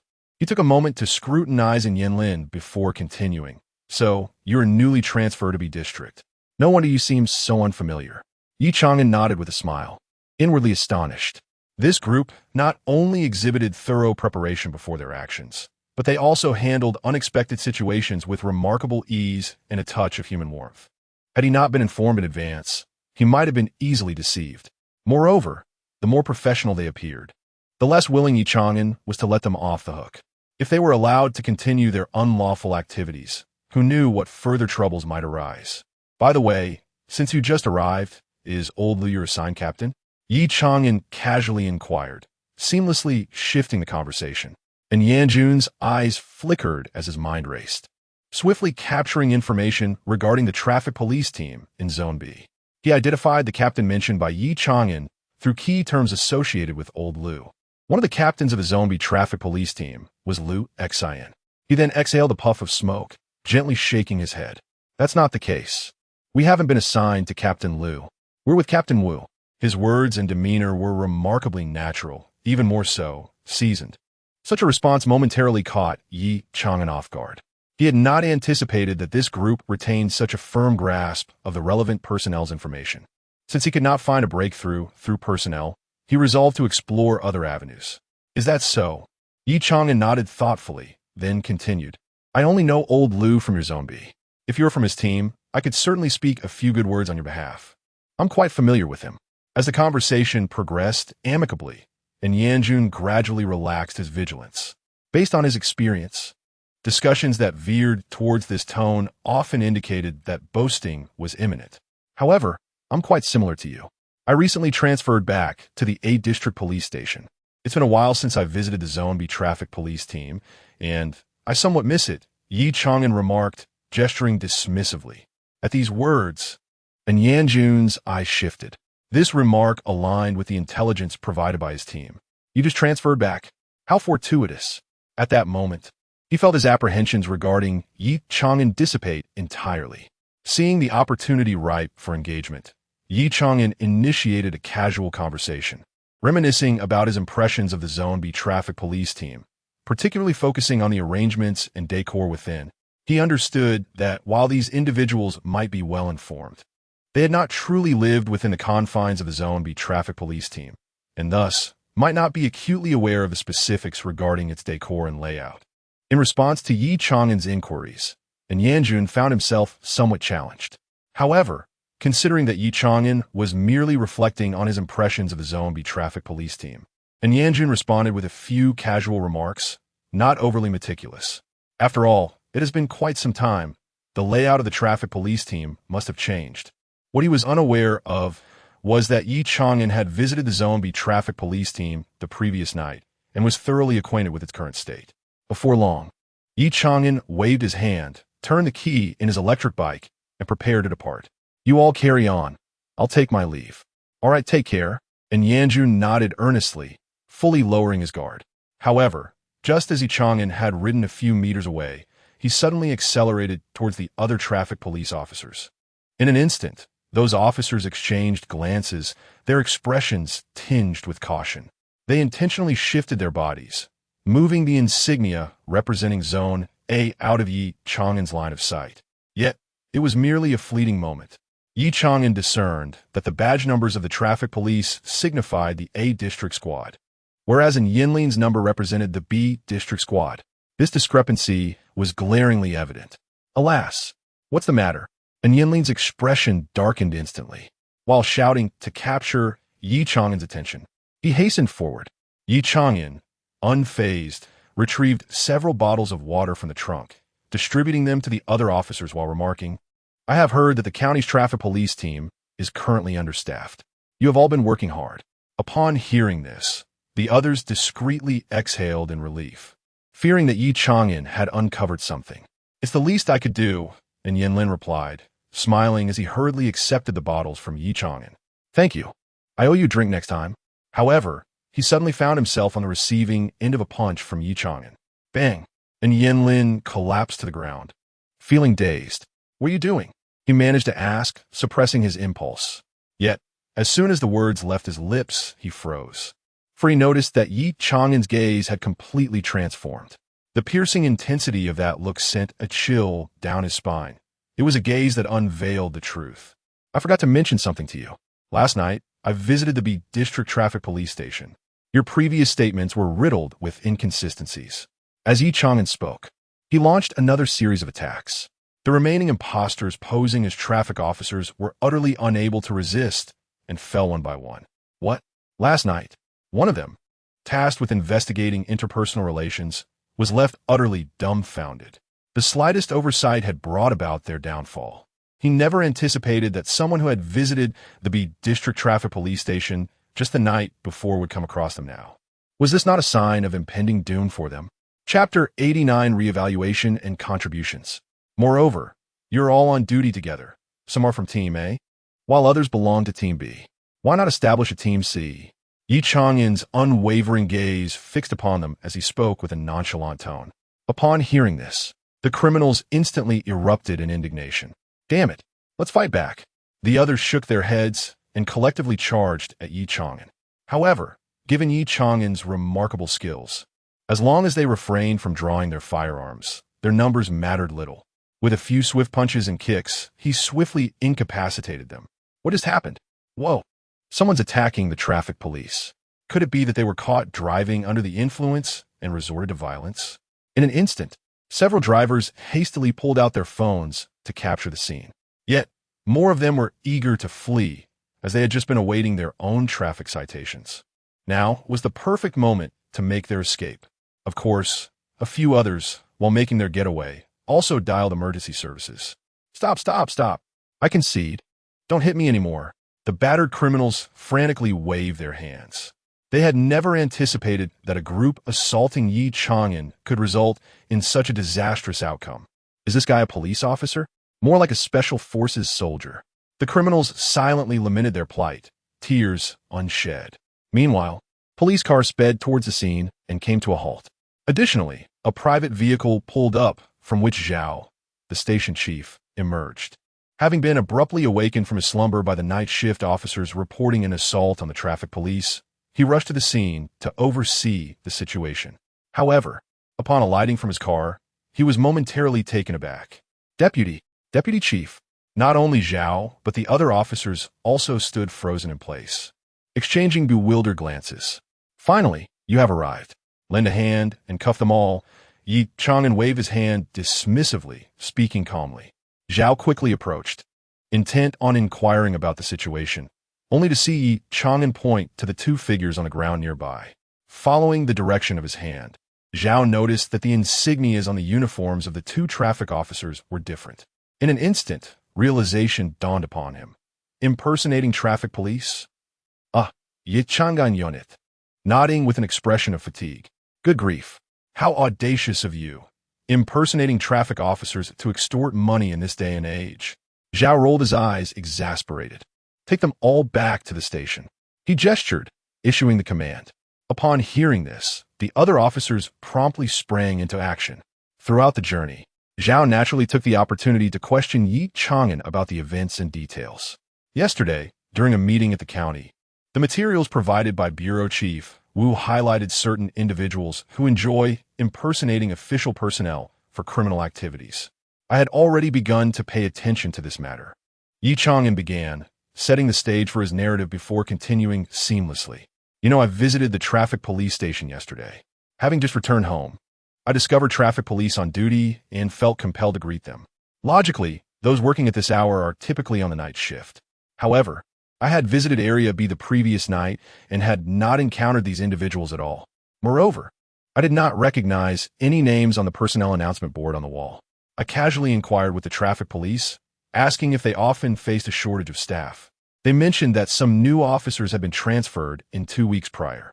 Coincidentally, the officers here also claimed to be newly assigned, which made a semblance of sense. Nevertheless, the previous night, the traffic police had taken the time to give me a tour. I distinctly recalled some of the decorations and arrangements within the precinct. When I subtly tested my observations, however, they did not align at all. How could someone who had spent 2 weeks in a traffic police station be so unfamiliar with its decor? Even so, I remained skeptical. Ultimately, what solidified my suspicions was discovering an error in their regional identification numbers. All these anomalies, coupled with this discrepancy, were sufficient to validate my conjectures. Upon hearing this, Zhao, seemingly deep in thought, nodded appreciatively. He then turned to Ye Chang'an, his gaze filled with admiration. He had not anticipated that assigning Ye Chang'an a task to promote anti-fraud awareness and to represent him at a county meeting, two matters unrelated to solving crimes, would lead to the resolution of a case. This individual possessed an innate talent for investigation, it seemed. Before long, everyone was taken back to the police station, while identities were established through fingerprint and DNA analysis. Intense interrogations commenced. Soon, several of the subordinates could no longer withstand the pressure and began to divulge information. Once one person cracked, the entire operation collapsed like a house of cards. What was initially perceived as a mere case of impersonating traffic officers unfolded into a much more complex situation as more shocking revelations emerged. Zhao, this group is actually on the internal cooperation list, and they are highlighted as key targets. An excited officer rushed to the office to report. Zhao, who was discussing matters with Ye Chang'an, sprang to his feet upon hearing the news. Are you certain? He pressed. Absolutely, came the emphatic reply. The leader among them was none other than Yanlin, listed on the roster. The officer nodded vigorously, his excitement palpable. The officer in charge of the interrogation then handed detailed information to Zhao. He quickly accepted it, taking a seat to examine it closely. Moments later, he closed the file, his expression filled with elation. Excellent. Truly, the net of justice is vast, and nothing escapes its grasp. We must report this to the county immediately. Having spoken, he turned his gaze to Ye Chang'an, nodding in acknowledgement. Deputy, you have once again achieved a remarkable feat. The department has truly struck gold with someone of your caliber. At the County Police Bureau, Wu, upon learning of this development, wasted no time in escalating the report further, from county to city, and from city to province. In the provincial police headquarters, within the multimedia conference room, regarding the commendation for Comrade Ye Chang'an's extraordinary efforts in the urgent interrogation of a suspect, it has been conclusively determined to award him a second-class merit. Do any of you have differing opinions? Gao Guodong cast a glance at the figures flanking him, and the attendees unanimously shook their heads. While an award of first-class merit would undoubtedly spark controversy, the designation of second-class merit falls well within a reasonable range. In fact, some present felt a sense of regret, for had there been a dual first-class merit awarded, it would have served as an exemplary case for the police force. As the New Year's conscription efforts are on the horizon, such a precedent could greatly enhance the recruitment campaign. Since there are no objections, we shall proceed accordingly. Just as Gao Guodong was poised to continue his remarks, a secretary approached him and whispered something in his ear. Is that so? A glimmer of amusement flickered in Gao Guodong's deep-set eyes, momentarily breaking the stern countenance he usually maintained. He turned to address the assembly, saying, "Allow me to share this news." The secretary then looked around at the attendees and spoke. "We have just received word that Comrade Ye Chang'an, on his way home from work, has thwarted a criminal gang posing as police officers. Upon investigation, it was revealed that the ringleader is in Yanlin, a high-priority individual on our internal watch list." The revelation stirred a wave of astonishment and surprise among those in the conference room, quickly transitioning into expressions of admiration. In light of this development, Gao Guodong said with a satisfied smile, retrieving the document concerning Ye Chang'an's merit evaluation, "The matter we just deliberated warrants further discussion." Chapter 90. Beyond remedy? Hard to say. Shortly thereafter, a document was distributed among the attending officials. This document meticulously chronicled the intricacies of the entire process, encompassing Ye Chang'an's conjectures and the rationale behind them. Upon reviewing the report, the assembly of officials nodded in agreement. It was noted that the anti-fraud efforts were pivotal to Comrade Ye Chang'an's resolution of the case, underscoring the diligence with which this grassroots official carried out his responsibilities, often toiling through the night. In contemporary society, there exists a prevailing sentiment that once one secures a stable position, they may retire in comfort. Yet, Individuals like Comrade Ye Chang'an, who exhibit a profound sense of duty, are indeed rare gems. At this juncture, one official was the first to voice his commendation. "I can only concur with half of that sentiment," interjected another official. "The capabilities of Comrade Ye Chang'an are indisputable. However, the notion of settling into complacency reflects a broader phenomenon." What phenomenon, you may ask? It pertains to the stark reality that many grassroots officials, akin to Comrade Ye Chang'an, who lack connections or backing, face bleak prospects for advancement. When the path to elevation appears dim, it is only natural that one may refrain from exerting excessive effort. Thus, I propose we boldly promote capable young grassroots officials. This not only affirms their contributions, but also serves as an inspiration for other young officials at the grassroots level. Upon hearing these remarks, many officials nodded in quiet agreement. In the midst of these discussions, Gao Guodong, who had been observing silently, revealed a subtle, contemplative expression. Given the consensus among his peers, it was indeed imperative to pay more attention to young grassroots officials, particularly those like Comrade Ye Chang'an, who had achieved multiple accolades. In Tangwu County, Area A, after a night spent in tireless pursuit of apprehending a criminal syndicate and participating in interrogations, Ye Chang'an found himself engrossed in paperwork until dusk before finally leaving for the day. At that moment, he lay in his rented room, deeply asleep, unaware that his actions had once again captured the attention and sparked fervent discussions at the provincial bureau.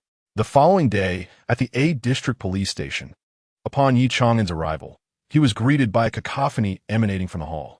Approaching the source of the commotion, he discovered a couple embroiled in a heated argument, while the attending officer appeared somewhat exasperated.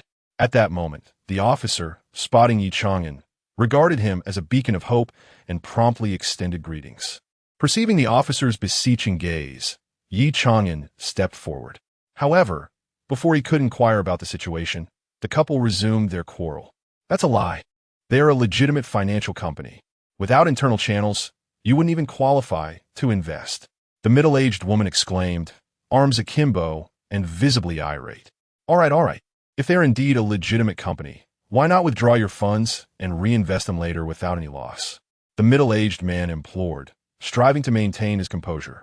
As the middle-aged woman remained unmoved, the middle-aged man appeared utterly distressed. Both of them needed to regain their composure. "I am the deputy director of the police station," Ye Chang'an stated, stepping forward to reveal his identity. Upon hearing this, the man instantly grasped onto this lifeline, his tears flowing unabated. "Officer, please help me persuade her," he implored. "I have worked tirelessly to save 100,000 yuan, and my wife has recently been introduced to an investment software, into which she has poured all our money. She claims it yields 2,000 yuan in interest each month, equating to an annual rate of 24%. The major banks only offer 3 to 4%. What else could this be but a fraudulent scheme? If we do not withdraw it now, it will all be lost." As the man grew increasingly agitated, Ye Chang'an hastily attempted to calm him down. 100,000 yuan. While it may seem trivial in a world where the average online savings per person exceeds 1 million, Ye Chang'an knew all too well that for an ordinary family, it represented a substantial sum. The distinction between earning and saving 100,000 yuan is profound, given the myriad of expenses a household incurs. "What fraudulent program?" the woman retorted, echoing the sentiments of my financial advisor. "You only fear that my earning potential surpasses yours, diminishing your status at home. You're at a mere 6,000 a month. I now have a channel to invest our money without lifting a finger, securing a guaranteed profit of 2,000 monthly. If we withdraw it now, opportunities like this won't come again." With arms crossed and chin slightly raised, the woman radiated disdain. "What is the withdrawal password? You must tell me now." The man abruptly snatched the phone, his patience waning. "I won't say," he shot back, his frustration evident. "Look at you, so pathetic. When the wind blows, you can't even take flight." The woman scoffed, her face a mask of discontent. At that moment, the commotion grew louder, drawing the attention of numerous passers-by at the police station. Most of them shook their heads in disapproval, having witnessed similar scenarios both in reality and online. This was evidently a targeted scam aimed at that middle-aged woman. The saying "the one involved is confused" while the onlooker sees clearly rang true. Attempting to persuade her through the police would prove to be an arduous task.